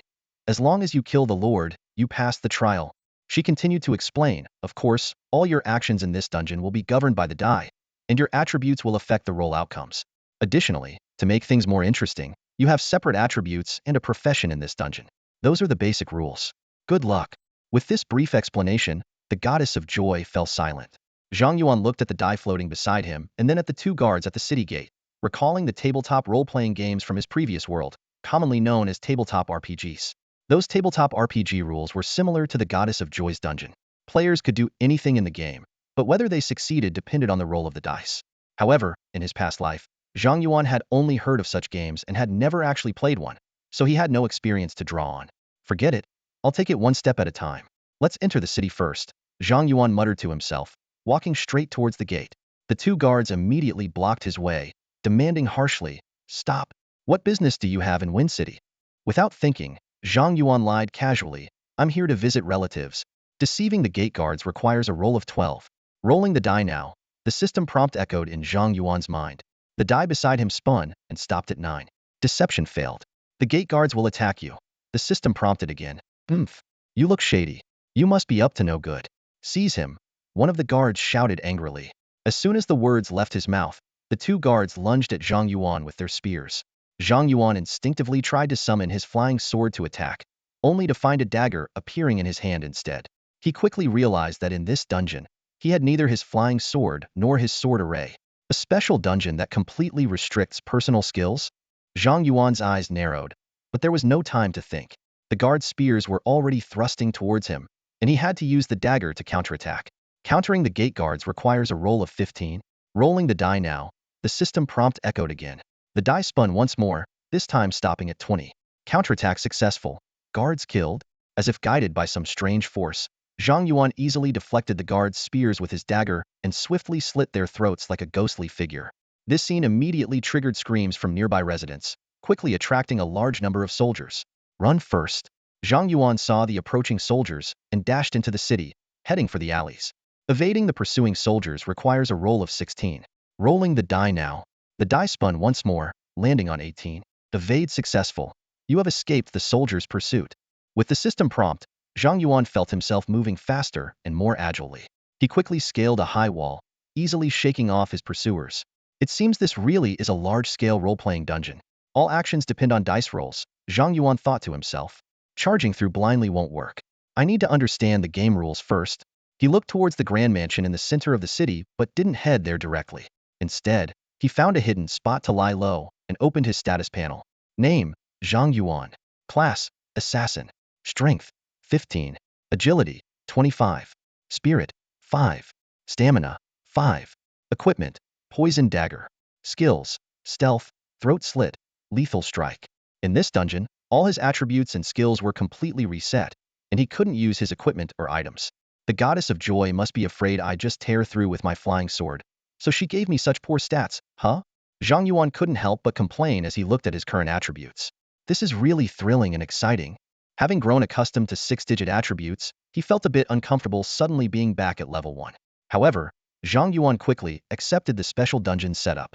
Since the goddess of joy had created this unique dungeon, there had to be a way to clear it. Given his current stats, Zhang Yuan realized he would have to rely on his high agility to complete the dungeon. Using his agility, he successfully sneaked into a house and stole a set of clothes. Having killed 2 guards at the gate, he was undoubtedly wanted throughout the city. To move freely, he needed a disguise. After changing into new clothes, Zhang Yuan returned to the streets, observing the town's layout as he made his way towards the Lord's mansion. Along the way, he noticed that the town in the dungeon was well equipped, with shops for equipment, potions, inns, and even a job change hall. Thanks to his new clothes, Zhang Yuan encountered no trouble from the guards and easily reached the vicinity of the Lord's mansion. Due to the murder at the gate, the mansion was now on high alert, with numerous soldiers patrolling around it, making it impossible to infiltrate. Typically, an assassin would disguise themselves as a guard or servant to sneak into the mansion and then look for an opportunity to assassinate the Lord. However, this dungeon was created by the goddess of joy, and she had clearly emphasized increasing its difficulty before Zhang Yuan entered. Even if Zhang Yuan were a professional assassin, following the standard procedure in this special dungeon would likely result in failure. I need to think outside the box, Zhang Yuan mused. Hiding in the shadows, he observed the guards outside the mansion and analyzed the situation. Since this dungeon was created by the goddess of joy, I need to think from her perspective. She wants to see something entertaining, so she probably doesn't want me to use conventional methods. That would be too boring. But as a level 1 assassin, how can I make the assassination interesting and ensure success?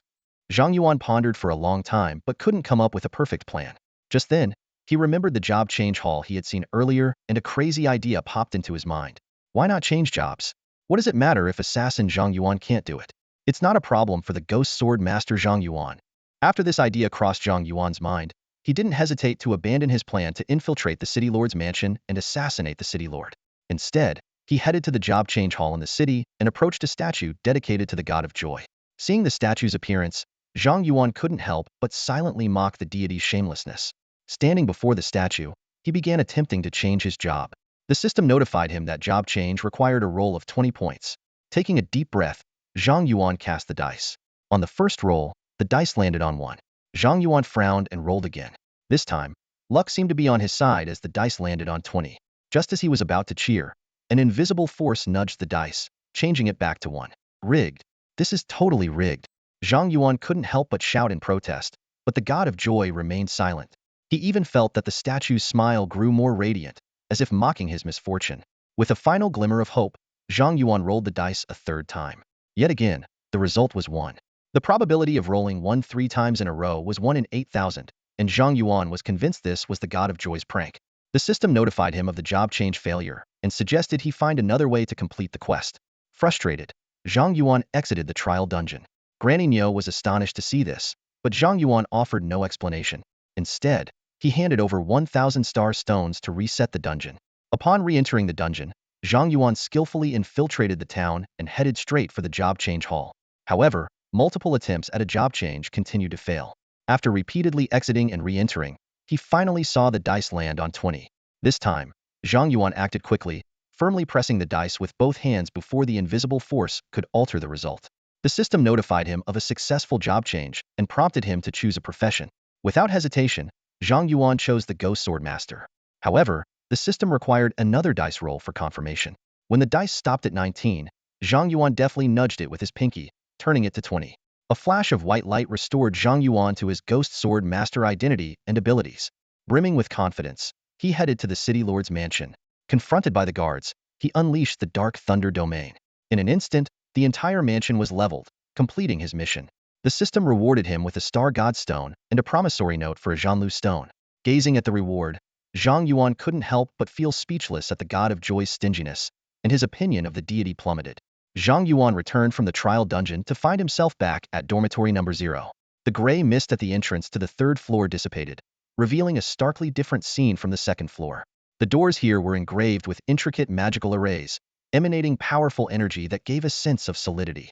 Granny Niu breathed a sigh of relief upon seeing Zhang Yuan finally pass the trial. She had been worried due to his frequent restarts of the dungeon, and if not for the lack of warnings from dormitory number 0, she might have gone in to check herself. Zhang Yuan, congratulations on passing the trial dungeon, Granny Niu said with a smile. The 3rd floor of dormitory number 0 currently has no residents, so feel free to choose any room. Without hesitation, Zhang Yuan pointed to the room in the far corner. Granny Niu, I'll take room 310. Handing him the key, Granny Niu explained, all right, all your belongings from room 210 will be transferred to room 310. However, it will take some time to set up the room, so you can move in tonight. In the meantime, feel free to explore. When you reach level 50, come find me to continue the trials in dormitory number 0. Thank you, Granny Niu. I'll head to the Divine Treasury first, Zhang Yuan said, pocketing the key and bidding her farewell before heading straight to the 6th floor. Standing inside the Divine Treasury, Zhang Yuan eagerly placed the Star God Stone into the prismatic fate array. Golden and red cards swirled within the array until suddenly, a colorful card flew out.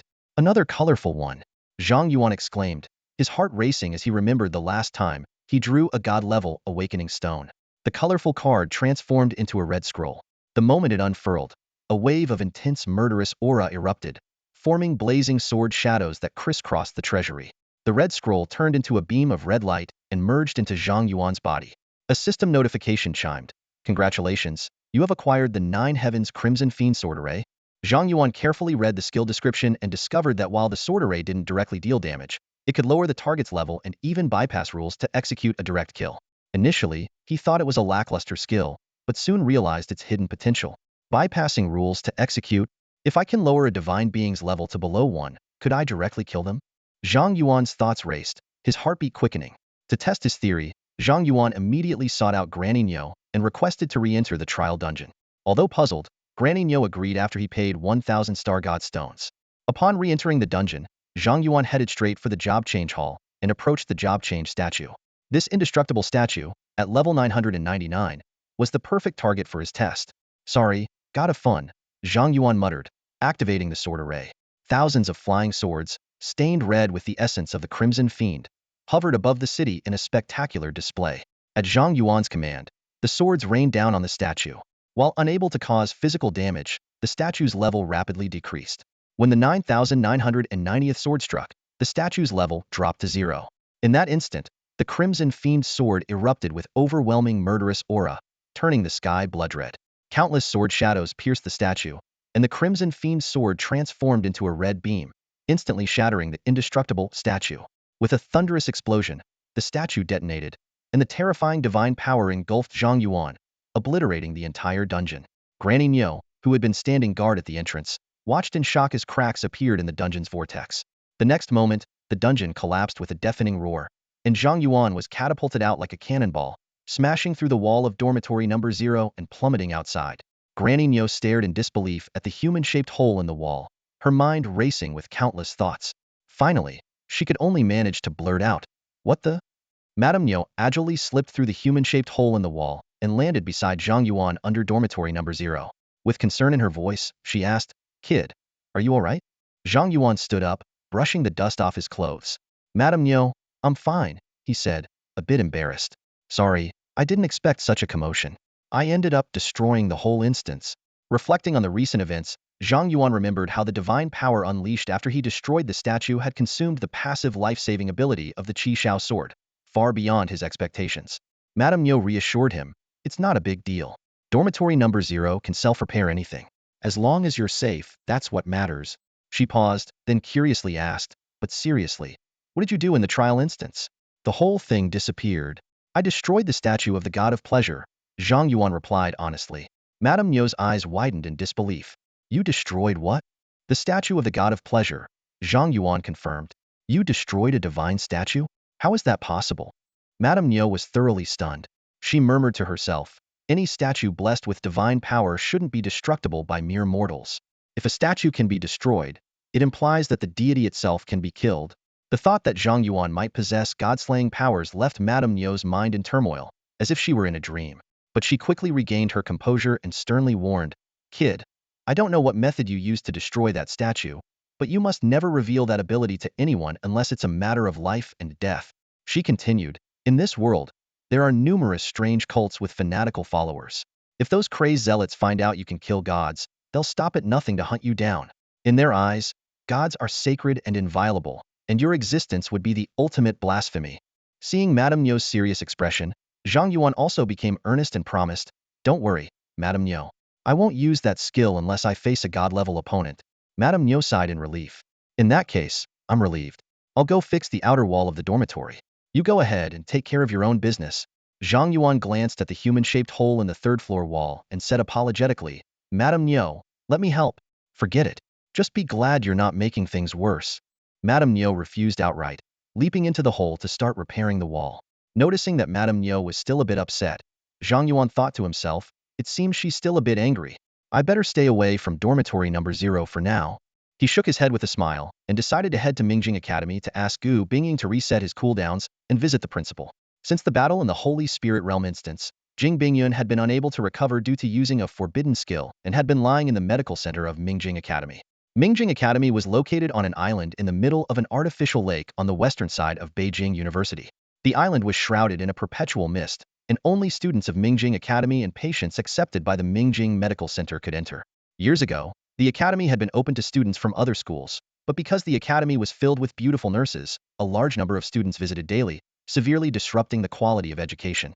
Eventually, Gu Bingying had to set up a mist barrier to prevent other students from entering, restoring normalcy to the academy. Now, the only way to get to the island was by taking the academy's ferry. At the lakeside, Zhang Yuan placed his ID card on the recognition platform. Soon, a small unmanned boat emerged from the mist to pick him up. After boarding, the boat automatically sailed into the fog. Through the mist, a small island in full bloom with peach blossoms appeared.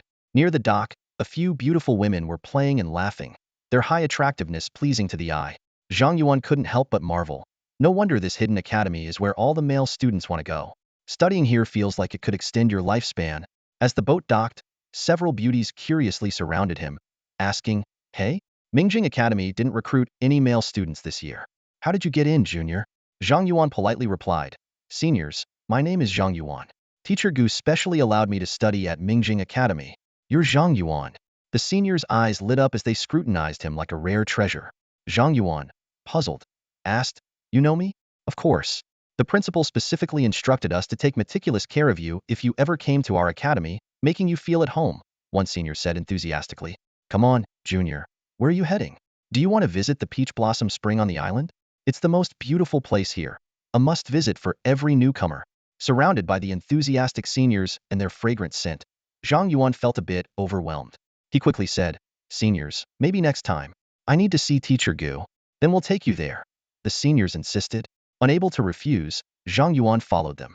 Along the way, he witnessed the unique charm of Mingjing Academy. 90% of the students were girls, each with a beauty score of at least 9 out of 10, comparable to campus queens in other schools. Seeing these beauties, Zhang Yuan even felt a fleeting desire to abandon Yi Qingsong and seek refuge with Gu Bingying. Arriving outside an elegant medical center, the senior smiled and said, Junior, the principal is currently giving a lecture to the new students in the medical center. You can go right in. If you need anything, just let us know. Goodbye. Goodbye, seniors. After bidding them farewell, Zhang Yuan gently pushed open the door to the medical center, greeted by a fresh herbal scent. He heard Gu Bingying's lecture and quietly walked in, seeing her instructing Xue'er on the techniques of healing. Xue'er is a new student at Mingjing Academy? Zhang Yuan was surprised, realizing he didn't know which academy Xue'er belonged to. But thinking it over, it made sense.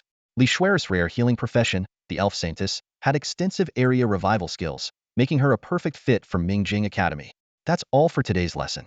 Xue'er, Make sure to review what we covered, Gu Bingying said. Yes, teacher, Xue'er replied, packing up her books. As she stood up, she noticed Zhang Yuan in the distance and was taken aback. Dumbass. Zhang Yuan smiled and greeted Xue'er. Xue'er. Gu Bingying noticed their interaction and curiously asked, Xue'er, do you two know each other? Xue'er nodded and replied, yes, teacher. Zhang Yuan and I were high school classmates. She then turned to Gu Bingying with a look of anticipation. Teacher Gu, since Zhang Yuan is on Mingjing Island, does that mean he's also a student at Mingjing Academy? Gu Bingying chuckled and shook her head. If he were one of our students, I'd be over the moon. Really? Xue'er was taken aback and looked at Zhang Yuan in surprise. What have you been up to? Zhang Yuan replied nonchalantly, nothing much, just helped the deans clear a dungeon. Xue'er's eyes widened in disbelief. You cleared a dungeon with the deans? She was stunned, thinking about how the deans of Kyoto University were all over level 80. Looking at Zhang Yuan again, she realized she couldn't see his level anymore, meaning he was more than 20 levels ahead of her. In just 2 months, the gap between them had grown so vast. Xue'er remarked, I didn't realize you've become so strong. I guess I can't call you a dummy anymore. I need to work harder, or I won't be able to keep up with you. Zhang Yuan teased, should I wait for you? Don't underestimate me. I don't need you to wait. Xue'er replied proudly, then bid farewell to Gu Bingying. Before leaving, she whispered in Zhang Yuan's ear, Yuan, do you remember that thing from 3 years ago? I promised I would repay you, no matter how long it takes. Zhang Yuan was taken aback, memories flooding back. 3 years ago on a snowy mountain, he and his aunt had rescued a severely injured Xue'er and nursed her back to health. Back then, she was a cold, distant girl who left with only a promise. When they met again, she had become a lively, cheerful girl next door type, so much so that Zhang Yuan barely recognized her. Hey, she's been gone for a while and you're still daydreaming, Gu Bingying teased. So, what brings you here? Zhang Yuan snapped back to reality and took out the Qishao sword.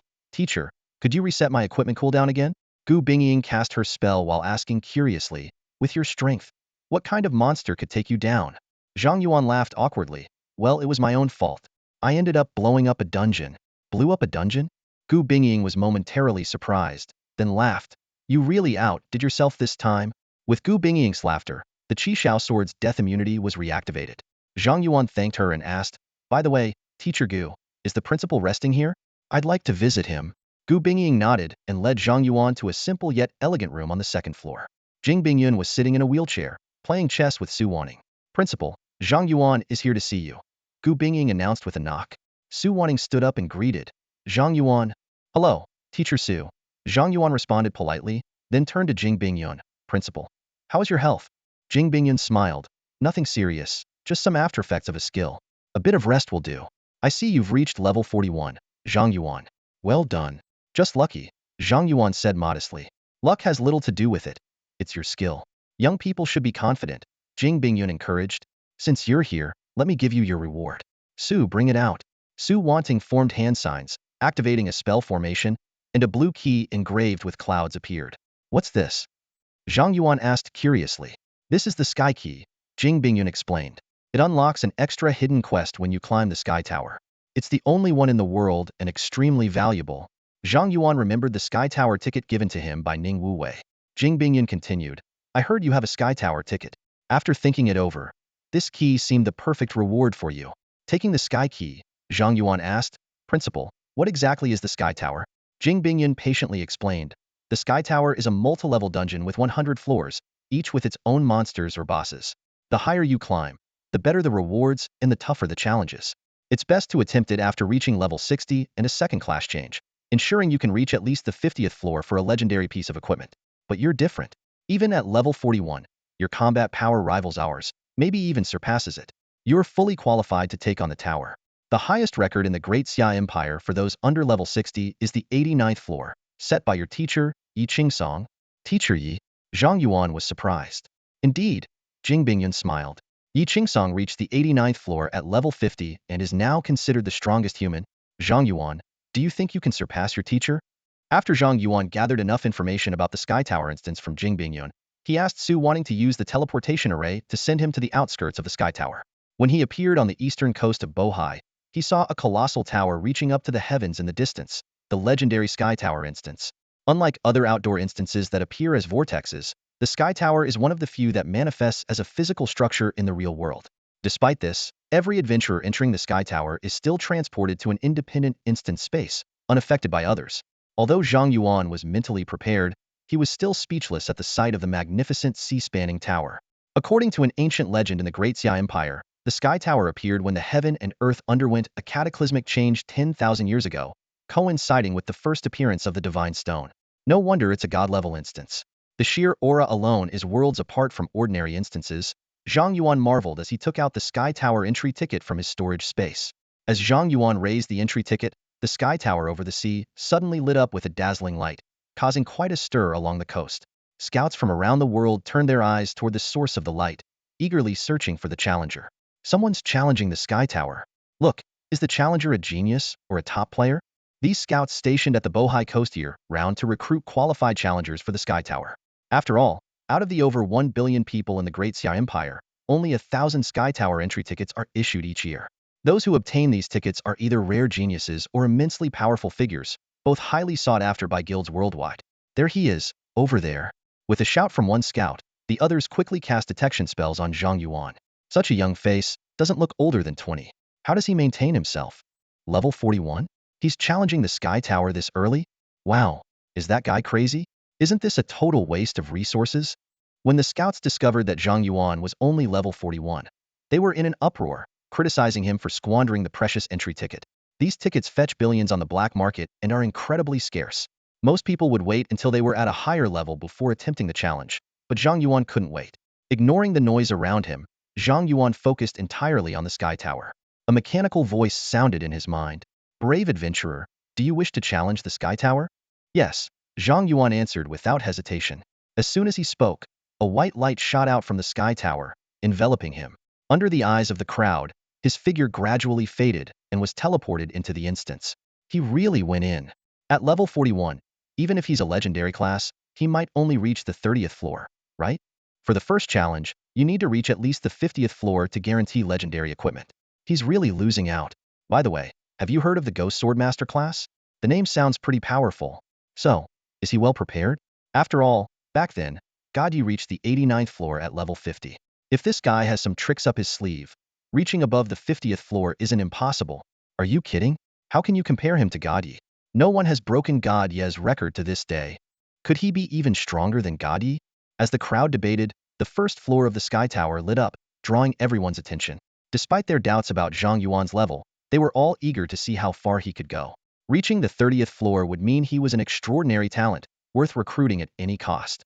Meanwhile, Zhang Yuan had already appeared on the first floor of the Sky Tower. The Sky Key automatically flew out of his storage space, hovering in midair. Sky Key detected. Do you wish to open the Sky Gate? Note: the Sky Gate will significantly increase the difficulty of the Sky Tower, and each floor will have a time limit. Open it. Without a second thought, Zhang Yuan activated the hidden quest of the Sky Tower. In the next moment, a door with intricate carvings appeared before Zhang Yuan. The Sky Key automatically inserted into the lock, and the Sky Gate slowly opened, filling the Sky Tower with a powerful energy. Sky Tower has been enhanced. Good luck. With the prompt, a 1-minute countdown appeared above the instance, and 10 level 30 elite monsters appeared on the first floor. As soon as the countdown started, Zhang Yuan's flying sword flashed like lightning, instantly killing all the monsters. Before he could react, he was teleported to the second floor, and the 1-minute countdown restarted. The monsters on the second floor were still level 30 elites, but their number increased to 20. For Zhang Yuan, the number was irrelevant. He still one-shot them, advancing directly to the third floor. Outside the Sky Tower, the scouts were dumbfounded as they watched the indicator for the challenger's floor rise continuously, as if he were riding an elevator, without any pause. What's going on? Did the Sky Tower glitch? How is he skipping floors like this? At this point, a self-proclaimed know-it-all scout chuckled and explained, "You guys look like you've never seen this before. He's not skipping floors. He's just killing monsters so quickly that it looks like he's riding an elevator. The monsters on the lower floors are low-level and few in number, so it's normal for him to one-shot them. He'll definitely slow down when he encounters the boss on the 10th floor." However, just as the know-it-all finished speaking, the indicator for Zhang Yuan smoothly passed the 10th floor, with no sign of slowing down. Hey, know-it-all, the 10th floor boss is already done, and he's still cruising. Is this normal? The know-it-all, trying to save face, coughed and said, "Ahem, normal. God Yi slowed down at the 20th floor boss back then. This just means he's a rare genius." Before he could finish, Zhang Yuan had already surpassed the 20th floor, and his climbing speed showed no signs of decreasing. 30 floors, 40 floors, 50 floors. In less than a minute, Zhang Yuan had broken through the 50th floor, averaging just over a second per floor.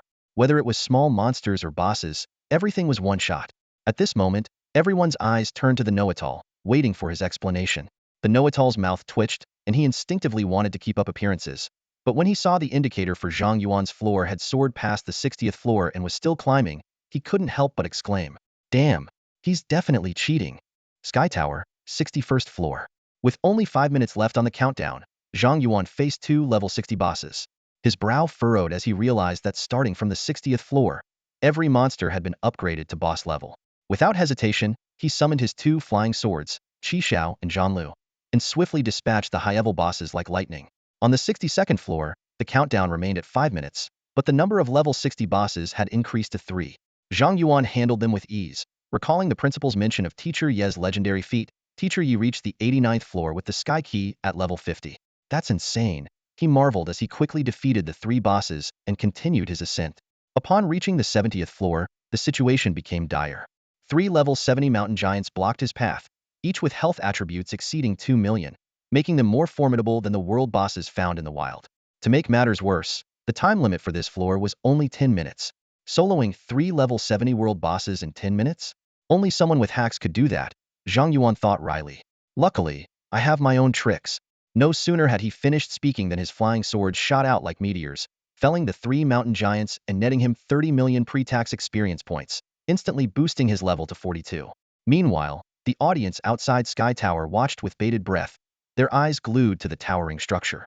When they saw the 70th floor conquered in under 100 seconds, they were left speechless with shock. This kind of tower climbing speed is unheard of. The Xia Empire has produced another top-tier expert. How did he do it? Ordinary people like us can't even begin to understand Zhang Shan's realm. Everyone present was in awe of Zhang Yuan's prowess. Despite being only level 41, in their eyes, he was already on par with, if not superior to, Yi Qingsong. At the 80th floor, Zhang Yuan faced 5 level 80 Lords of the Holy Spirit with only 1 hour on the countdown. He couldn't help but wonder how Teacher Yi had overcome this challenge. Activating his cursed avatar, he replicated 5 Qixing Longyuan swords and quickly put the Holy Spirit Lords into a locked health state before triggering Absolute Curse to slay them just as they were about to enter their second phase. As bosses began to exhibit health lock mechanisms, Zhang Yuan's tower climbing speed noticeably slowed, ranging from 2 to 30 seconds per boss. The clearance time depended on the timing of the Absolute Curse trigger. The audience outside the tower, noticing the change, breathed a slight sigh of relief yet continued to marvel at Zhang Yuan's strength. Finally, this god's tower climbing speed has slowed. Even the highest damage output can be hindered by health locks and invincibility mechanics. At this rate, surpassing Xian is already a given. The question is whether he can reach the 100th floor. Reaching the 100th floor seems unlikely. In the entire history of the Xia Empire, fewer than 1,000 top experts have reached the 100th floor, and none have surpassed the 90th floor on their first attempt. Every moment now, Zhang Shan is making history. He will undoubtedly rank among the top 10 strongest in world history. After 5 minutes of arduous climbing, Zhang Yuan finally reached the 89th floor, where Yi Qingsong had fallen. A massive red dragon lay sleeping on this floor. Zhang Yuan's pupils contracted as he used Abyssal Eye to inspect its attributes. Crimson Dragon. World Lord level. 90 strength. 999. 9999 agility. 999. 9999 spirit. 999. 9999 stamina. 999. 9999. Skills. Strength enhancement. Agility enhancement. Spirit enhancement. Stamina enhancement. World-ending dragon breath. Dragon might. Elemental resistance. Physical resistance. Dragon God's blessing. Faced with such terrifying attributes and skills, Zhang Yuan began to sweat. Teacher Ye's defeat here is understandable, he thought. Even I don't have much confidence in defeating this Crimson Dragon right now. The countdown showed 6 hours remaining. Zhang Yuan realized he needed to deliver a one-hit kill, or he would be instantly slain. He retreated to the edge of Sky Tower, maintaining the greatest possible distance from the Crimson Dragon, and began secretly charging his energy within the sword formation space. Sword Intent Gathering Level 1. All flying sword attacks can be charged. Charged attacks cannot be blocked, and the damage increases up to 100 times based on the charging time. When Sword Intent Gathering reaches its peak, it ignores any health lock effects. Zhang Yuan silently recited the skill description. My Qixing Longyuan sword is fully refined, capable of charging up to 100 times damage, triggering the health lock bypass, and with an additional 25 execution chance, it should be a one-hit kill. If not, I'll immediately retreat. Outside the Sky Tower, the crowd began to stir. Zhang Yuan had been lingering on the 89th floor for over 30 minutes, sparking widespread speculation. Zhang Yuan has been stuck on the 89th floor for half an hour. Could he have encountered a formidable enemy? Didn't Xian also get stopped at this level?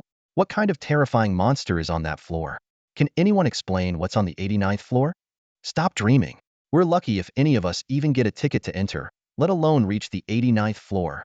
While the crowd grew anxious over Zhang Yuan's delay, inside the 89th floor, Zhang Yuan had charged the power of the Chenlong Yuan sword to 70 times its normal strength.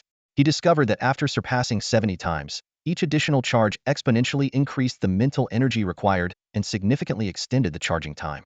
Originally, Zhang Yuan planned to simultaneously charge the Qi Xiao and Zhan Lu swords to boost his damage output, but he had to abandon this plan to focus solely on the Chenlong Yuan. After a full hour, he finally completed the 100-fold charge. In the sword array space, the Chenlong Yuan sword trembled continuously, its blade shimmering with starlight, emitting a sword aura so intense that even the array space couldn't fully contain it. Sensing the terrifying sword aura, the slumbering crimson dragon abruptly awoke. It flapped its wings and ascended cautiously into the air, letting out an ear-splitting roar that caused the entire sky tower to tremble violently. Go!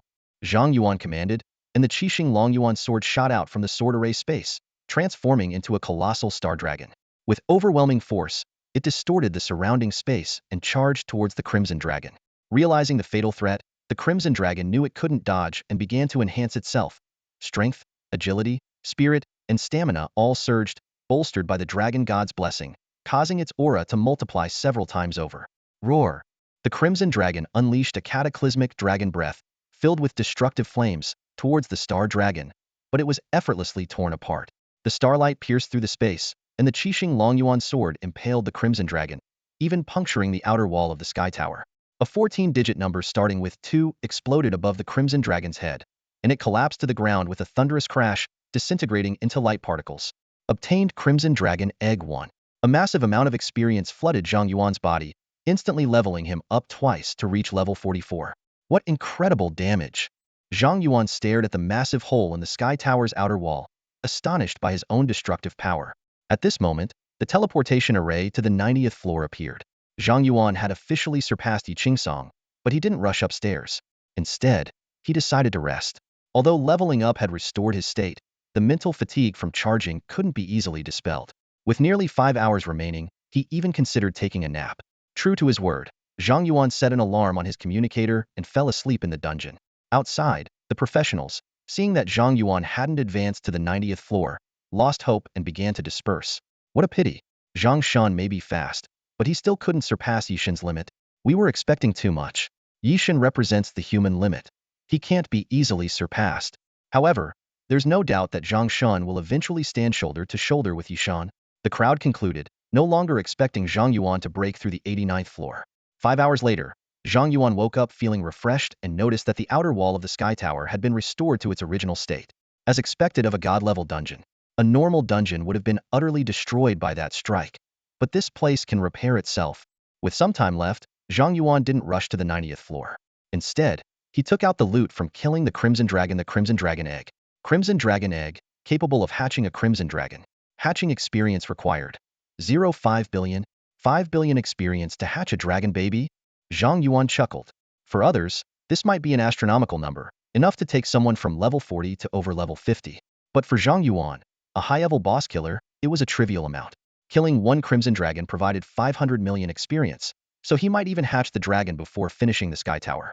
The dragon egg also solved Zhang Yuan's problem of leveling up too quickly. To get stronger, he had to farm high-level dungeons, which always resulted in rapid level-ups. In less than a month since signing with the Curse King, he had reached level 44. At this rate, by the time he hit level 70, the Xia Kingdom might not even have finished building the armory to deal with the Curse King. Curse King, Curse King. With the help of the Crimson Dragon, my chances of victory have increased significantly. Zhang Yuan adjusted the experience distribution ratio between himself and the Crimson Dragon egg to 1:9, put away the egg, and confidently stepped onto the 90th floor. At that moment, on the beach outside the sky tower, the crowd saw the light ring representing Zhang Yuan's progress suddenly rise to the 90th floor, and they were all stunned. He surpassed Yi Qingsong. When Zhang Yuan reached the 90th floor, the sight before him left him astounded. This floor was more than 1,000 times larger than the 89th, its vast expanse stretching out like an endless plain. Standing in this immense space, he couldn't help but feel a twinge of nervousness, scanning the area and contemplating the formidable opponent he was about to face. After all, the boss on the 89th floor was already a crimson dragon, so the boss on the 90th floor would undoubtedly be even more powerful.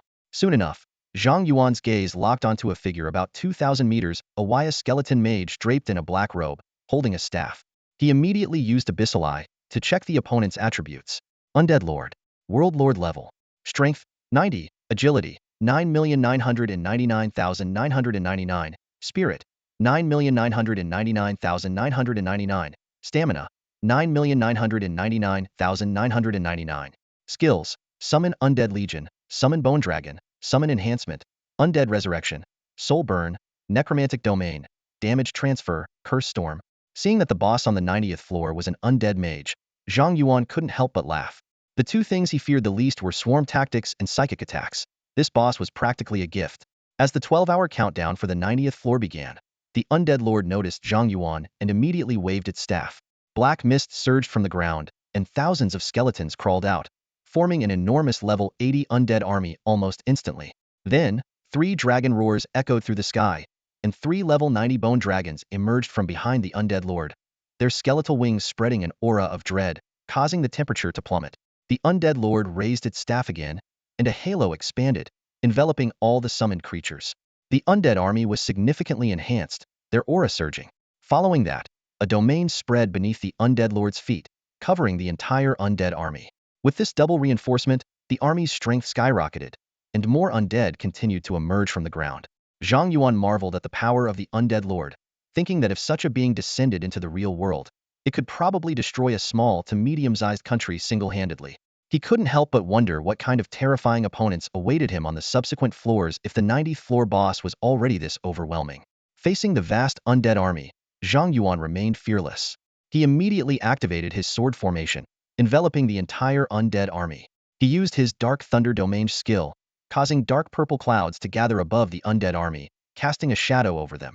The undead lord, seemingly unaware of the severity of the situation, ordered its army to attack. The 3 bone dragons led the undead army towards Zhang Yuan, shaking the ground with their advance. However, before they could get close, countless black lightning bolts struck down with astonishing speed. In an instant, a large number of undead were reduced to dust. The 3 bone dragons, whose strength rivaled that of the crimson dragon, didn't last a second and were obliterated on the spot.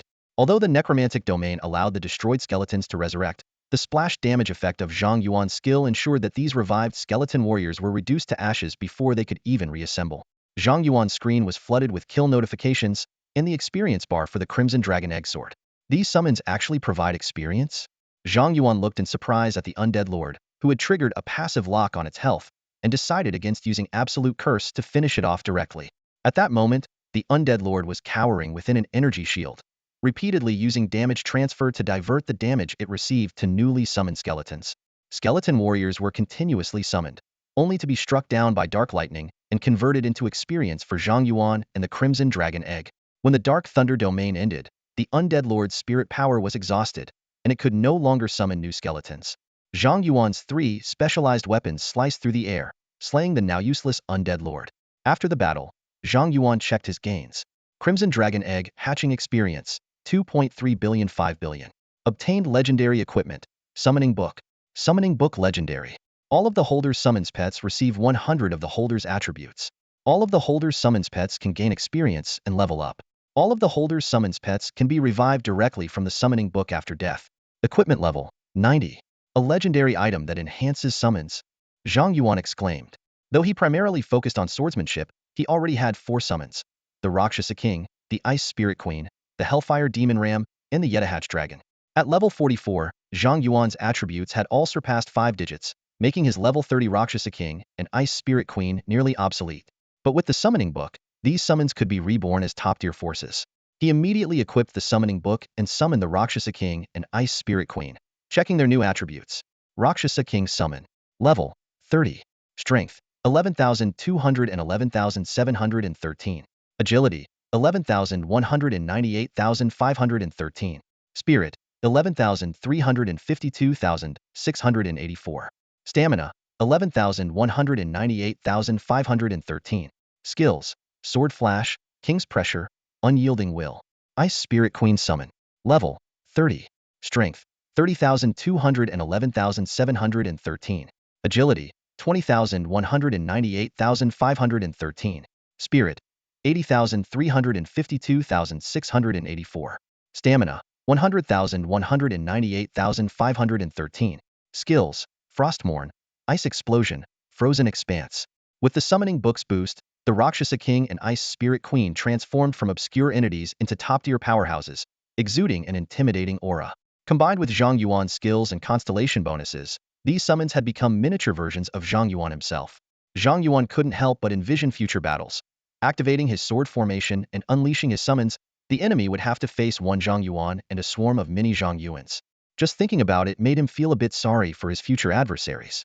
Not bad at all, Zhang Yuan said with satisfaction, recalling the Rakshasa King and Ice Spirit Queen into the summoning space and stepping onto the staircase leading to the 91st floor. Meanwhile, outside the Sky Tower, many professional players were still in shock over Zhang Yuan's feat of clearing the 89th floor. Suddenly, they noticed that the tower's light ring had already reached the 91st floor. The speed at which he was progressing was mind-blowing. Had cleared the 90th floor in less than 10 minutes. Has Zhang God undergone a super evolution? I thought the Sky Tower got harder as you went up. How is he clearing floors even faster? Why is he a god? Because he's Zhang God. Once again, the area outside the tower erupted in excitement, with everyone filled with awe and anticipation for Zhang Yuan's prowess. Upon reaching the 91st floor, Zhang Yuan found that the Sky Tower's space had reverted to its original size. In the center of the tower stood a formidable Valkyrie, adorned with a golden helmet shaped like bird wings, clad in blood-red armor, and wielding a radiant shield and spear. Her imposing presence was undeniable. Zhang Yuan immediately used his Abyssal Eye but received the feedback, target undetectable. This indicated that the boss before him was at least level 95 or higher. Realizing the danger, he swiftly summoned the Rakshasa King, the Ice Queen, and the Hellfire Demon Ram, positioning them in front of him. In the next instant, the Valkyrie transformed into a zigzagging golden blur, darting through the three summons like lightning and heading straight for Zhang Yuan. In a flash, all three summons were instantly defeated. Zhang Yuan's pupils constricted as he instinctively drew the 7-star Long Yuan from his sword array space, activating his blocking intuition. Clang! With a loud crash, Zhang Yuan barely managed to block the Valkyrie's attack. Before he could counterattack, the Valkyrie gracefully backflipped to her original position. Even though he had successfully blocked the attack, Zhang Yuan's hand was numb from holding the sword, and alarm bells rang in his mind. The oppressive aura emanating from the Valkyrie pierced his soul, far beyond what his equipment could mitigate. Rationally, Zhang Yuan knew that this boss was far beyond his current capability. However, having reached the 91st floor, he was unwilling to give up. Zhang Yuan began to think rapidly for a clever strategy. He considered several last resort options. First was the Star God's Robe, which had just recharged, but using it now would make future levels difficult to handle. Second was relying on the Cursed Incarnation to trigger Absolute Curse, but the 50 activation rate was too risky, and it was uncertain if the boss was immune to curses. Lastly, he could use the 9 Heavens Red Fiend Sword Array in combination with the Blade of the Cursed King, but hitting the boss more than 500 times without dying was a daunting task. Suddenly, Zhang Yuan remembered the Mirror of Duplication stored in his inventory. This item could create a spirit with power equivalent to the target. Although the spirit's existence was short-lived, with the sword array's enhancement, it would exceed the original boss's strength. As his plan formed, the Valkyrie launched another attack. Zhang Yuan quickly took out the Mirror of Duplication and shouted, "Duplicate!" The mirror flashed with white light, and a spirit identical to the Valkyrie emerged, using its spear to repel the original boss. Spirit duration, 5 seconds. Seeing the prompt, Zhang Yuan activated the 9 Heavens Red Fiend Sword Array without hesitation and began replicating flying swords with all his might. The Qishao sword emerged from the sword array space, imbuing all replicated swords with sword intent. Spirit, suppress the boss. Following Zhang Yuan's command, the duplicated spirit pierced the Valkyrie's abdomen with its spear, pinning her to the ground. Tens of thousands of flying swords infused with Qishao's sword intent rained down like a storm. The Valkyrie erupted in a burst of red light, shattering the flying swords and breaking free from the restraint. Zhang Yuan ordered again, "Hold the boss, break its defenses." The duplicated spirit tightly suppressed the Valkyrie as countless flying swords pierced the spirit, frantically reducing the boss's level. 5 seconds passed in a flash, and the duplicated spirit dissipated. The Valkyrie roared, shattering all the flying swords once more. At that moment, Zhang Yuan had already converted his mental attributes to agility, and with the blade of the Cursed King in hand, he pierced the Valkyrie's abdomen like a black streak. The blade's execution effect activated, and the Valkyrie disintegrated into light particles. System notifications rang continuously. Crimson Dragon Egg incubation experience increased. The Rakshasa King and Ice Queen leveled up to 35, and he obtained the legendary Sky Valkyrie's helm. A golden light flashed, and Zhang Yuan leveled up to 45. Zhang Yuan quickly checked the new helm's attributes. It increased mental power by 100, far surpassing his previous Holy Spirit crown. Without hesitation, he equipped the helm, and his mental power skyrocketed from 355,084 to 443855. Stowing the Holy Spirit crown in his storage space, Zhang Yuan calculated the considerable future auction profits. He took a deep breath and turned his gaze towards the entrance of the 92nd floor. Although the mirror of duplication needed a day to cool down and couldn't be used for the next level, the allure of legendary equipment on each floor spurred him forward. No matter what, let's go up and take a look, Zhang Yuan muttered to himself, stepping towards the 92nd floor. On the 92nd floor, Zhang Yuan's attention was immediately drawn to a towering statue at the center. The statue emitted a divine radiance, reminding him of the statue of the god of joy he had encountered in a trial dungeon. Both were imbued with immense divine power, making them seemingly indestructible.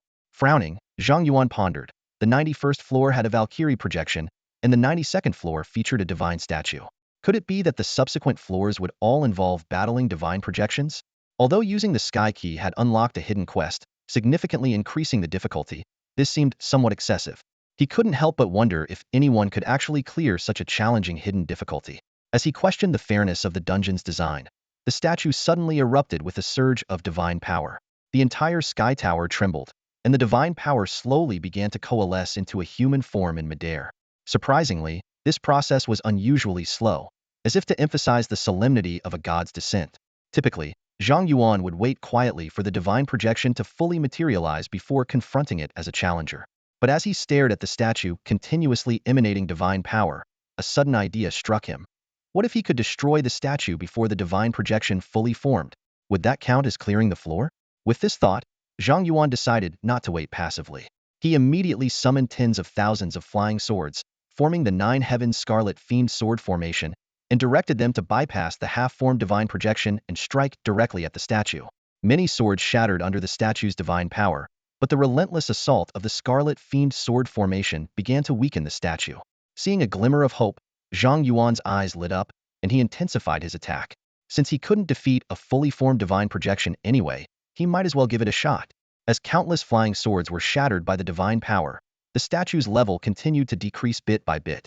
Finally, when the statue's level dropped to 1, the projection of the war god fully formed in midair.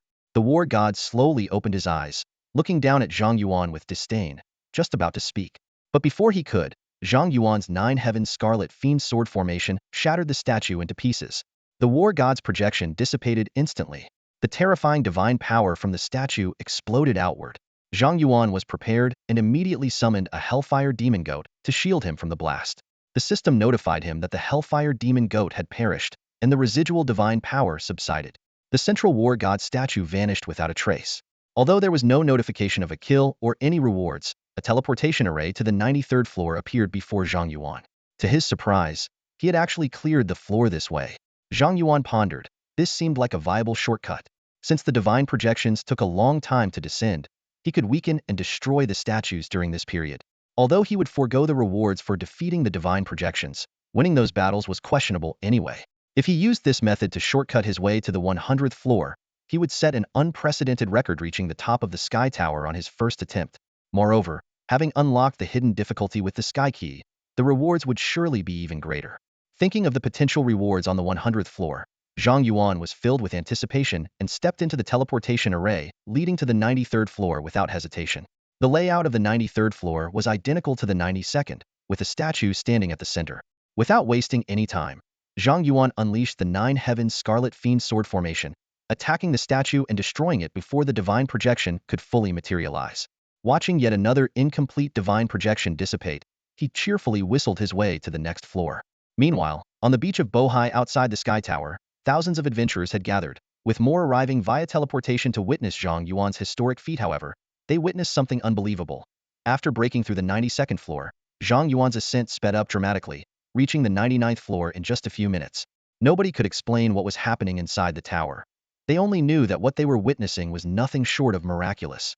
Unaware of the attention he had garnered, Zhang Yuan destroyed the statue on the 99th floor, and the teleportation array to the final floor appeared before him.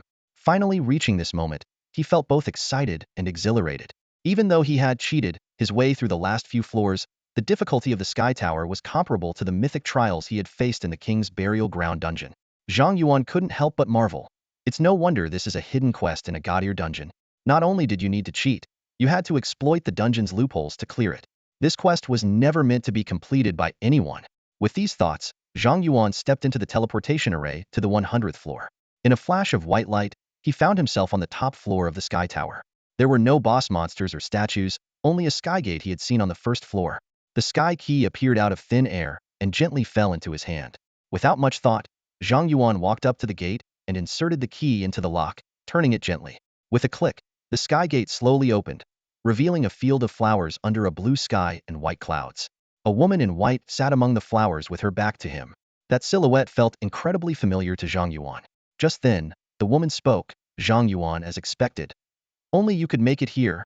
Hearing this voice, Zhang Yuan's pupils contracted sharply, and his heart surged with shock. This couldn't be. The woman in white turned around, and her face was identical to Xue'er. Xue'er, Zhang Yuan called out in disbelief. That's all for today. Thank you so much for watching. I hope you guys enjoyed. If you wish to have another part of this recap, please give us at least 1,000 likes. Please don't forget to comment and subscribe to our channel for more content like this. Until next time.